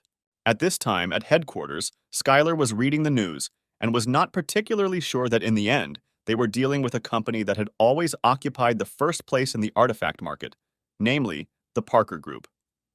When they received the exclusive contract, he was already pleased with the result, but his artifact ended up being the top seller with a stunning result. The guy became interested in why this happened and whether someone had bought a bunch of artifacts without his knowledge, but the girl replied that of course not. And if he really wanted to know the truth, then she would assume that 80% of the matter depended on him. After all, many hunters left reviews on social networks, and this was an incredible case, because usually hunters do not share their opinions unless they are sponsored, and so they carefully studied this issue, and the reason turned out to be Skyler. From those he shared food with during the last expedition to the Shaolin clan hunters, everyone who left a review were hunters who fought alongside him. It might sound a little strange, but all his good deeds bore fruit.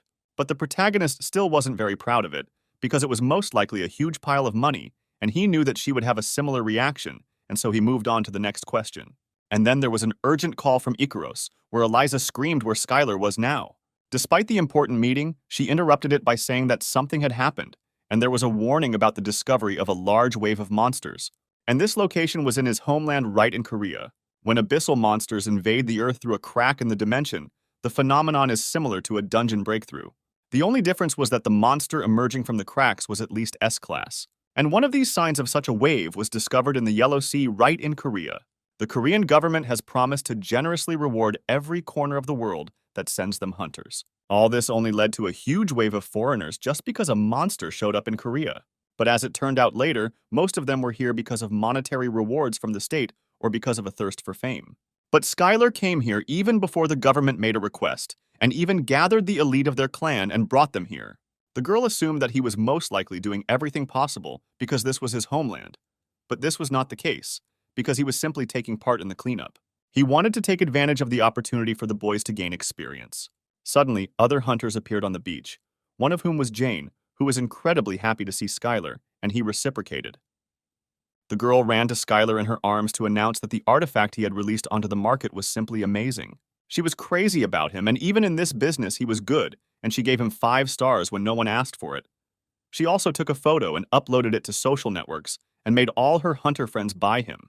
Her partner couldn't understand that this was the same Jane who fought like a dog when she was even a little upset, and beat all the anger out of everyone who caught her eye. She had changed since the last time we met and was no longer a mad dog, but rather a tame one. Then she turned to her partner and said that if he dared to do something stupid and get in the way of the hunter Skyler, then he would not leave her even in Class A. The main character also recognized the second hunter, and he was very surprised that he came to him without permission, because he was a little guilty before him. After all, if you look back, he was too rude to him, so he assumed that he would be uncomfortable when they met.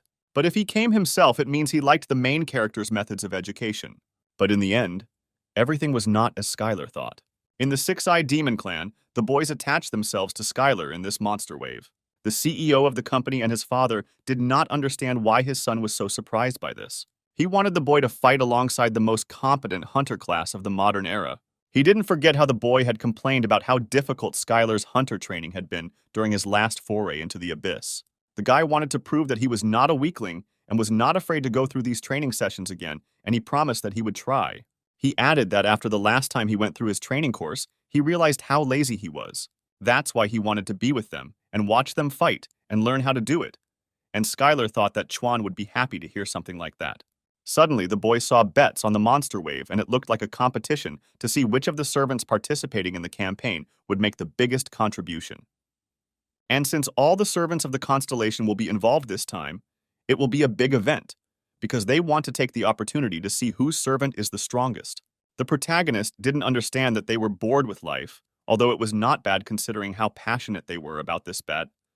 They bet quite a large number of soul stones, and the invincible training avatar also joined the bet. The rare opportunity to get a bunch of soul stones was not to be missed.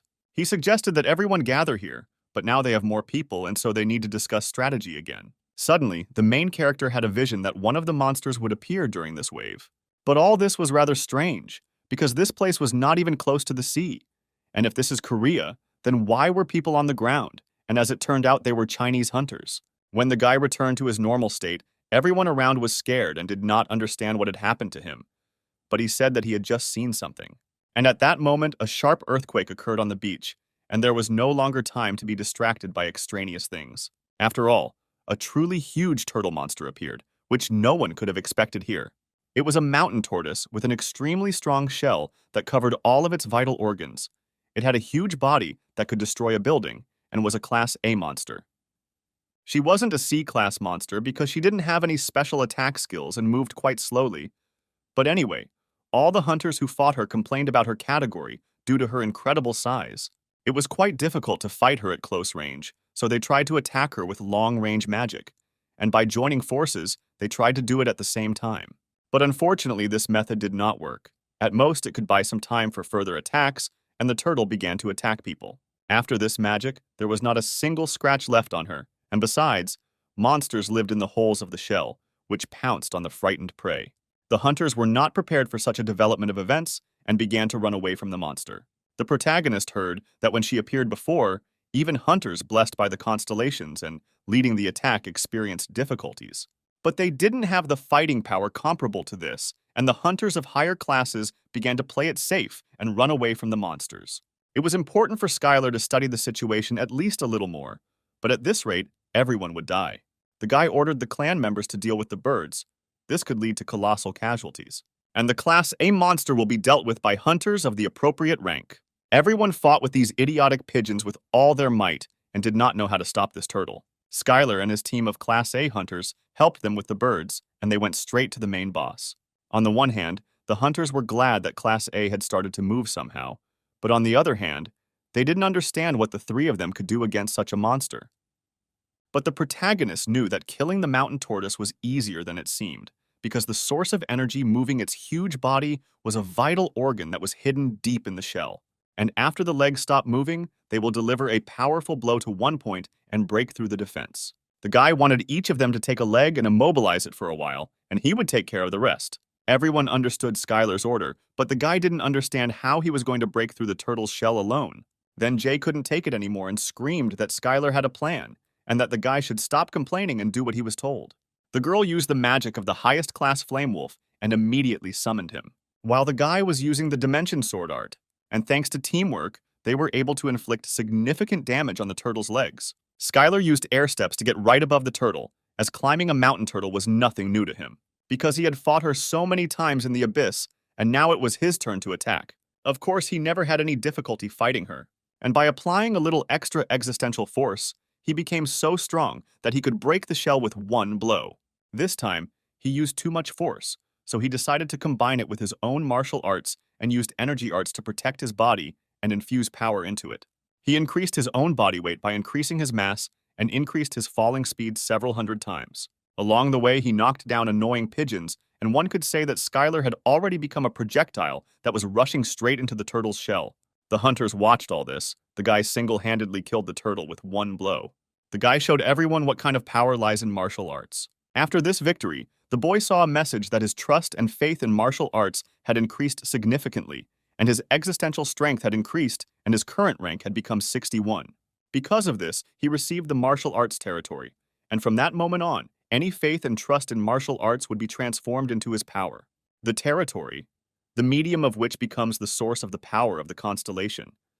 It can be a sword, a spear, or any other weapon, even something like magic or magical arts. What they have in common is that the more people believe in the power of the medium, the greater the power of the constellation he will possess. But the main character had no followers of martial arts or anyone interested in it, and therefore there was no territory for it. But this fight made a huge impression on everyone around, because they were filming it all on their phone cameras and admiring the martial arts. And judging by how the constellations were seething, the Abyss also became interested in martial arts, and it was very strange that even the warrior of madness and blood expressed respect to him, and for Skyler, everything was not so bad. After the battle, Jane couldn't contain her emotions and immediately ran up to the main character and shouted that it was incredibly cool. Skyler thanked the guys for following his instructions and doing a great job. The guy had no intention of going back because someone was still bothering him. Suddenly, Eliza came running to them, shouting that they had problems because she had just received a report. At this time, a wave of monsters was also discovered in China, which was larger than in Korea. Skyler didn't understand how this was possible, since the monsters had been here just recently. But the girl replied that there had been cases when breakthroughs had occurred in several places, and that this shouldn't be particularly surprising. But this situation was unprecedented, because there were two waves, one after the other. Surprisingly, the Chinese Hunters Association also sent out a request for help. The waves did not appear at the same time as she was discovered, and it seems that they wanted to study the situation better, and the hunters were doing the same. During the monster wave, there was a good opportunity to increase their own value. They knew that it would be hard for them to fight something like the mountain turtles several times in a row. Eliza added that what was worse was that the help was needed by a Chinese association that was known to exploit hunters unless they promised a really attractive reward. The Chinese association was not going to take the initiative, and he saw this introduction as only Chinese hunters were lying on the ground. And then the guys came to the decision that they should also wait and first deal with the monsters that came out with the turtle and take a short break.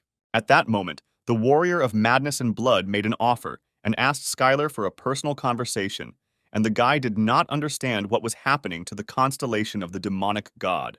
Considering that he didn't have a very positive attitude towards him after the last expedition into the abyss, he still needed something from him. The protagonist replied that he was very busy and did not understand what kind of trick he wanted to pull off again this time. But the constellation replied that there would be no games, and that this offer would be as beneficial for him as for his master if he really did not trust him. And the warrior swore by his own real name that he would not cause him any harm. While it was normal for a constellation to break promises to people, a name oath was a completely different story. But it was a guarantee tied to their existence. If they broke the oath, they would lose a huge amount of existential power, and all this turned out to be serious. The warrior said that if the boy agreed, he would use his own existential power to invite him into his own territory. When the girls approached him and asked what was wrong with him, he turned away and said that everything was fine, and now it was time for a break and he needed to get some fresh air. After some time, Skyler found himself in the territory of the constellation to meet this madman. The demon god was quite pleased that they finally met him in person, because what he did last time was truly magnificent. But Skyler didn't have that much time for idle chatter, and he immediately asked what his proposal was. The warrior was surprised that the guy was on his territory, but he still remained arrogant and decided to get down to business. He proposed an alliance with his master, the invincible training avatar. His goal was that as long as he called it an alliance, they should just continue to punish the demon gods as before. After the Earth stole his territory, other constellations began to laugh at him. And the fact is that because of this, his followers on Earth began to go to other demonic gods. The constellation was furious that the cunning demon gods dared to steal his followers while he was in decline, and took the opportunity to throw him out as the strongest into the abyss. And then the constellation decided that even if he united with his past enemy, he would destroy all the demonic gods who dared to interfere with him and return his own followers. And at that moment, the constellation showed the main character the first gift. It was the second territory, which was connected to the Earth. After the Earth gained its first territory in the abyss, another gate was discovered on the outskirts. The countries soon sent experts to analyze the energy of these gates. And a little later, they announced that the gate was another passage connected to another territory of the abyss, like the one on Earth. Because of this news, the society was wondering who would be the first to be sent to the territory. As a result, the pioneers were those who were already in the territory of the abyss and observed the others, and no one dared to take the initiative into their own hands or act too aggressively. Because going into the abyss is not something so elementary that you would go there without any information, and everyone has long since learned this well from the last expedition. And the main character thought that if he wants to get more territory of the abyss, then first he needs to collect data, and this is already the business of hunters. But no one could have imagined that he would be able to obtain these lands in this way. Most likely he created this landscape with the help of magic, and it was incredibly amazing. It was truly the territory of the second abyss of the earth behind the second gate. What was curious to all Earthlings, it was the territory of the demon of contracts and orders. It was a powerful constellation of a demonic god that ruled the African contingent, and it turned out that this time the territory was very difficult. Skyler was surprised and said that for the land of the demon god, everything turned out to be quite normal, because he expected something like burning sulfur. Then the demon suggested the guy to take a closer look at the jungle and pay attention to the demon in the suit, who was a servant and collected contracts from monsters. With one condition, to give permission to drink from the pond, because all demons loved the contract. But this one was really obsessed with them, so everything on his territory had to be sealed with a contract. And then the Constellation added that his first gift would be this spectacle, because he had already spent a lot of energy on the next one. He provided the identities of the other constellations of demon gods that they had made contracts with complete information from their contracts. There were a lot of them. The main character even recognized a class of hunter from China, and no one would have thought that such a famous person served a demonic god. And this knowledge about another territory was already a lot for him, and he could not believe that the demon shared this with him as well. Apparently, no one expected him to betray his own colleagues to such an extent, and the mere thought of other demon gods going through something similar already made him nervous. The guy was sure that this demon was a complete psycho, but despite this situation could play into his hands. A few moments later, the main character returned back to Earth and was immediately greeted by Eliza. She asked what was wrong with his face and whether he had been hiking alone or something. But the guy replied that he had been at a meeting that had drained all the energy out of him. Skyler asked who was standing next to her, and the girl added that they were guests who came because they wanted to talk to him about something. These were the servants of the six-winged angel, and the guy was interested in what business they might have with him. The guy asked what happened to Jane's hair. Did she really get gum in her hair, and what was she doing here among them? But it turned out that it was her twin sister, Class B hunter, Sayla. When the boy left, Jane was escorted out by hunters from the Korean government, who called in all Class A hunters. Then Skyler apologized for this misunderstanding, but the girl replied that everything was fine. This happens from time to time and suggested to continue. They came here because their master wanted to form an alliance with him and thereby gain some points. But technically they were still rivals. But the man explained that in situations like a monster wave, forming an alliance would be much more effective. Besides, now that he had single-handedly killed the mountain tortoise, it would be very difficult for them to take the lead. And in this situation, the gentleman decided that it would be better for them to unite with the first number and guarantee the second place, and added that the angel also trusted him and praised him very much. The main character was surprised that the cruel angel who took part in the French campaign suddenly praised him. She said that she wants and serves another master. She will gladly lend him her own shoulder in any battle. The boy then replied that since they needed all the help they could get, he believed that nothing bad would happen if they all united with the good God, and the man replied that this was truly a wise decision for a hunter. He said that in that case, they would form a four-man patrol and deal with the hidden monsters on the islands along the way to China. And all that remains is to wait until they receive information about a wave of monsters in China, and this plan sounded great and everyone supported it. Skyler needed everyone to communicate with each other to form squads, because that was necessary. The guy brought him here to negotiate for him, but he turned out to be completely useless. There was nothing to be done, and when he asked questions to find out what topics would be interesting to her, she only nodded or shook her head, remaining silent. They had no choice if they continued to force her, because the situation could become even more awkward, so they decided to forget about it. After the last meeting, Leia became much more capable, and the guy did not know who her master was, but he was probably very proud of her. She wanted to keep it a secret, so the guy didn't really ask what clan she was from. But the energy emanating from her was not like that of a demonic god, so he was not entirely sure about it. But another ship began to sail to the same island, and the hunter was very surprised that they were late, and asked the hunter Jerry what they should do. The man was very surprised that someone had gotten to where he was going before him and ordered everyone to get ready for a fight. When the hunters began to approach the shore, they realized that, judging by the tower, it was the ship of the Icaros clan. The sponsors of their clan, the Parker Group, were very upset when they lost the dragon artifact. If they defeat the scoundrels associated with them, they will be in good standing with them. Then the guy asked what if the hunter Skyler was there, and Jerry immediately grabbed him by the throat. He was sure that he would never give in to this stupid jock. Jerry told the little hunter to shut up and do as he was told, and if he continued to get on his nerves, he would be sent to be food for the fish. One of the hunters asked Skyler if they could move to another place, because it seemed to them that they were a little late here. but Skyler still felt the presence of many monsters here. Suddenly, the main character saw several ships that were about to dock at the island. There seemed to be a chance that they would collide with their ships, and apparently these hunters were unfamiliar with the rules of hunting ground etiquette. These were the Western Shieldmen, a large American guild sponsored by the Parker Group, and therefore they were often in conflict with them. And the one at their head was an A-class hunter, Jerry Gilbert. He was a high-class assassin with powerful buffing and recovery skills. The man could control his colleagues with his own incredible support abilities, and was also infamous for forcing them to fight until they were on the brink of death, earning him the nickname the Puppeteer of Death. The guy asked the main character what they should do if they got into a conflict with him, because it would be hard with this guy. And to begin with, they decided to try to establish a dialogue with him. When the ship's crew landed on the shore, Jerry immediately said that he knew there was someone there because there were ships moored near the shore, but he did not expect to meet such big shots. The man began to get acquainted with Skyler and began to introduce himself, but the main character asked without self-introduction because he was not interested in it. He wanted to hear the reason why they had landed on this shore, even though it was obvious that they were here.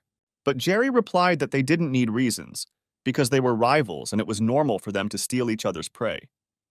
The man added that it would be nice if they even crossed paths by chance and they could contain them. Skyler asked what kind of trick it was, but Jerry asked him not to worry, because they would just hold them off, as he said, only until they dealt with the monsters on the island.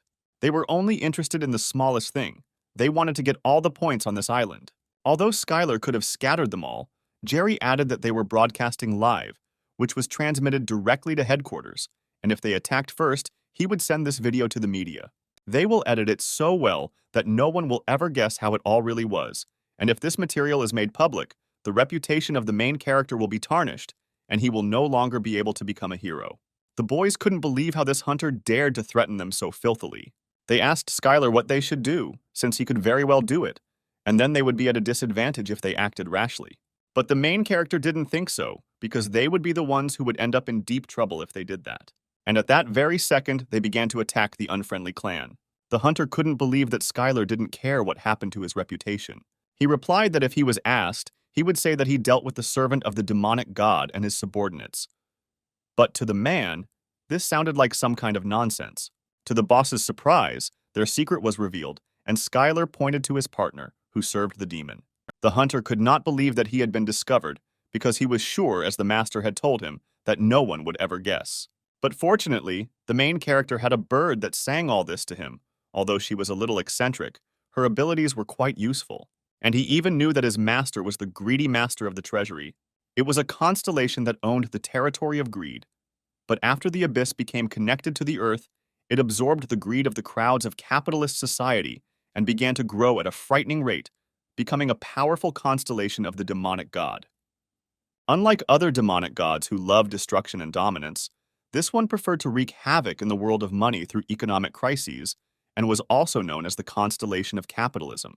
And after that, the guy realized that his way back was cut off, and he took out the magic sword of the fallen Avenger, because he had no other choice but to immediately begin to carry out the plan. And then the guys grouped together to turn on the defense and fight this hunter. But to the main character's surprise, this guy didn't come for him at all, but for Jerry, and his commander was shocked by this outcome of events. The man didn't understand what was wrong with this bastard and what he was doing, because had the guy really forgotten how Jerry had taken care of him all this time? But the guy didn't agree with this opinion, because he called it care that he made people work for him during the hike without stopping. The hunter wanted only one thing, the death of Boss Jerry, and was already ready to launch a close attack with his sword. The main character didn't understand what was going on, but he ordered the guy to stop it immediately. The guy was angry about this because Skyler interfered in their affairs, although he knew that the man was also his enemy. But the main character had no goal to help him, and he decided to simply subjugate the servant of the evil god standing in front of him. But the guy didn't care much about that, and since it came down to it, he brought down the full power of the treasury master right on them. Skyler said that he had received a lot from the master. But among these gifts, there were certainly no artifacts that would grant him additional life, and immediately dealt a heavenly blow.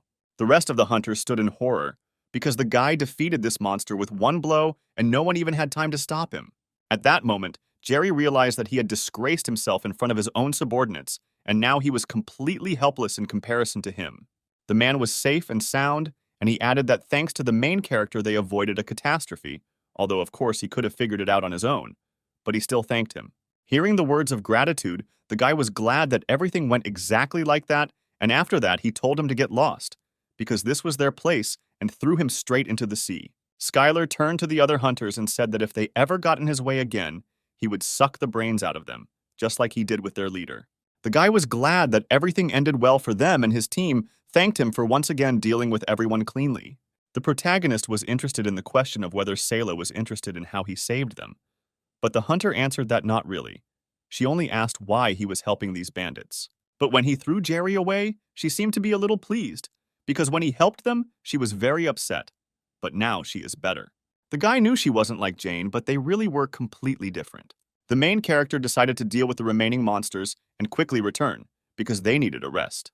But the man replied that most likely the guy would not have time for both, because there was an urgent call on the radio.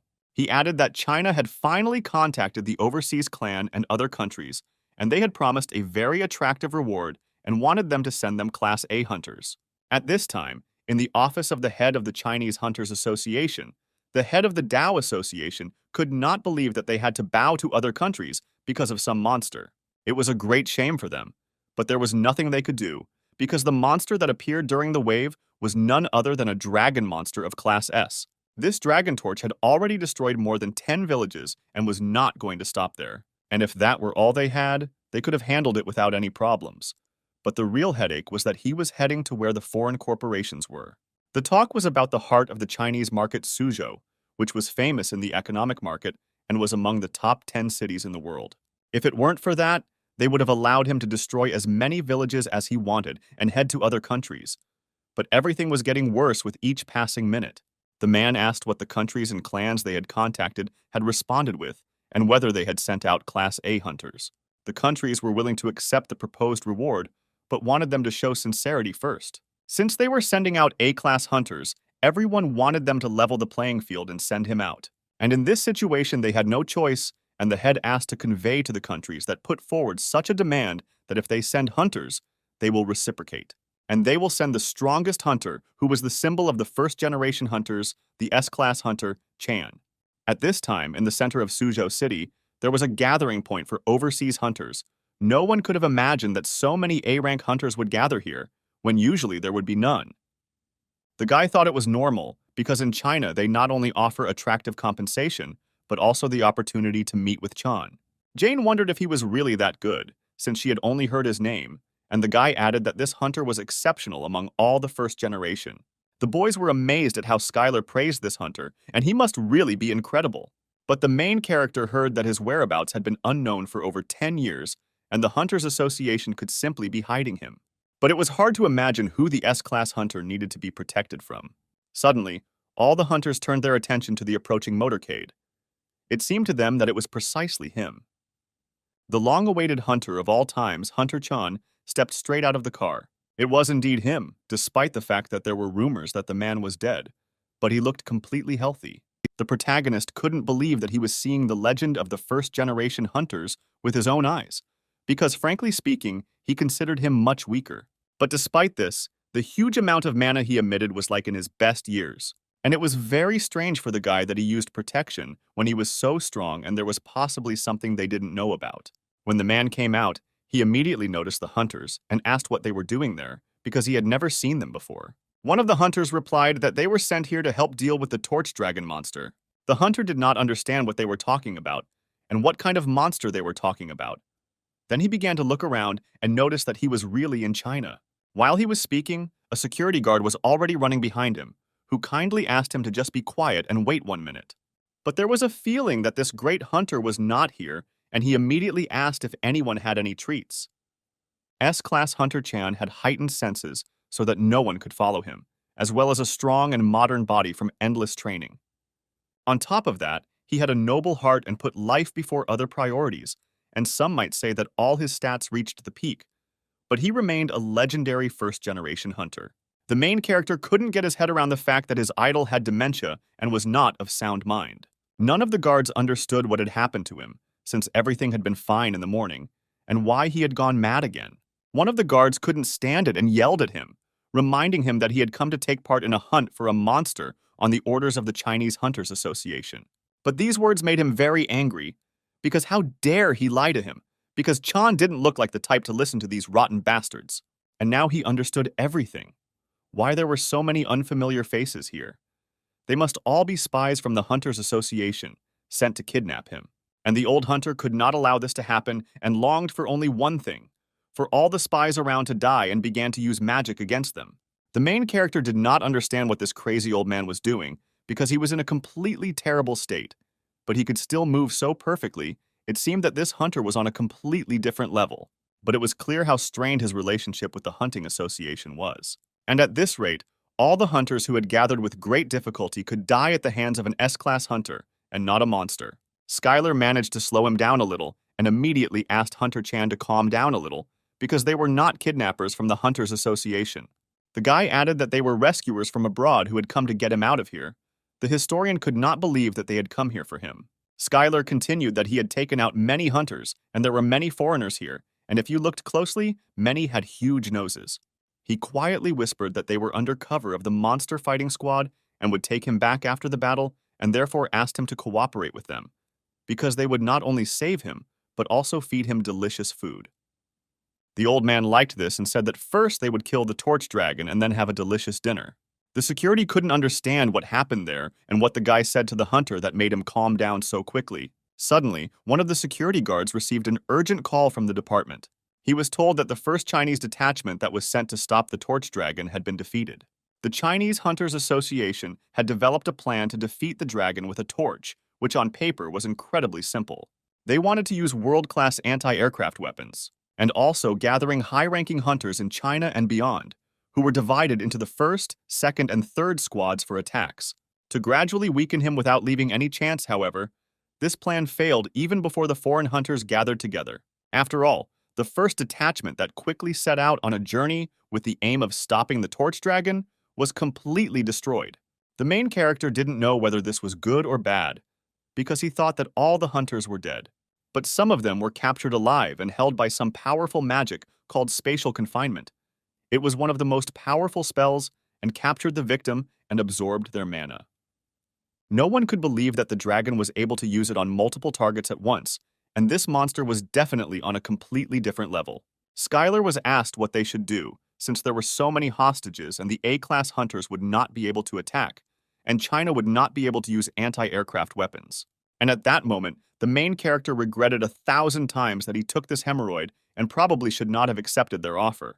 As it turned out, an hour ago, the men from the Hunters Association ordered Skyler to take charge of the expedition to hunt the monster. It was certainly strange for a foreigner to command the operation, and it was truly unprecedented. But they had no other choice since the Chinese hunters had already been eliminated. And while they didn't know what to do, he was the only one who was able to keep Chan in check. That's why the Hunting Association in China decided that he was ideal for the task and asked him to take on the expedition. And the main character had no choice but to agree. And first of all, he said that they needed to free the hostages, and only then would they be able to focus on the dragon.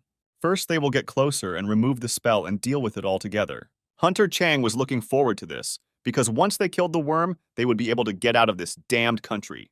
At this point, Jane asked if they could handle it together, and Skyler asked her not to worry, because in such operations, when it is important to act quickly, the fewer people, the better. Anyone who could use flight magic had to catch the hostages. The two hunters went into battle using air steps and headed straight towards the dragon. And the monster immediately began to use a mass magical discharge, and the main character liked it, because this is exactly how a dragon should act.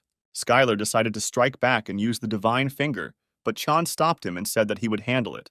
The main character was impressed by this because Hunter Chan was simply incredible. And then he added that if the guy really wants to see something impressive, then it should at least be something like this. And he instantly used his own unique style to deliver a magical blow to the dragon and shouted for the guy to take the chance and get closer. The hostages could not believe that the great hunters had come to save them and that there were only two of them. Both hunters began to use divine finger magic and great mana chain, which allowed them to destroy the shackles and free the hunters. And as soon as they started to fall, they were immediately grabbed by Skyler's squad, and as a result, all the hunters were successfully caught and were safe. Then Hunter Chan used the most powerful magic and chained the earthworm. Right above the monster was Skyler, who was curious, because the turtle that appeared with him was knocked back by one heavenly blow, And would he be able to withstand it now?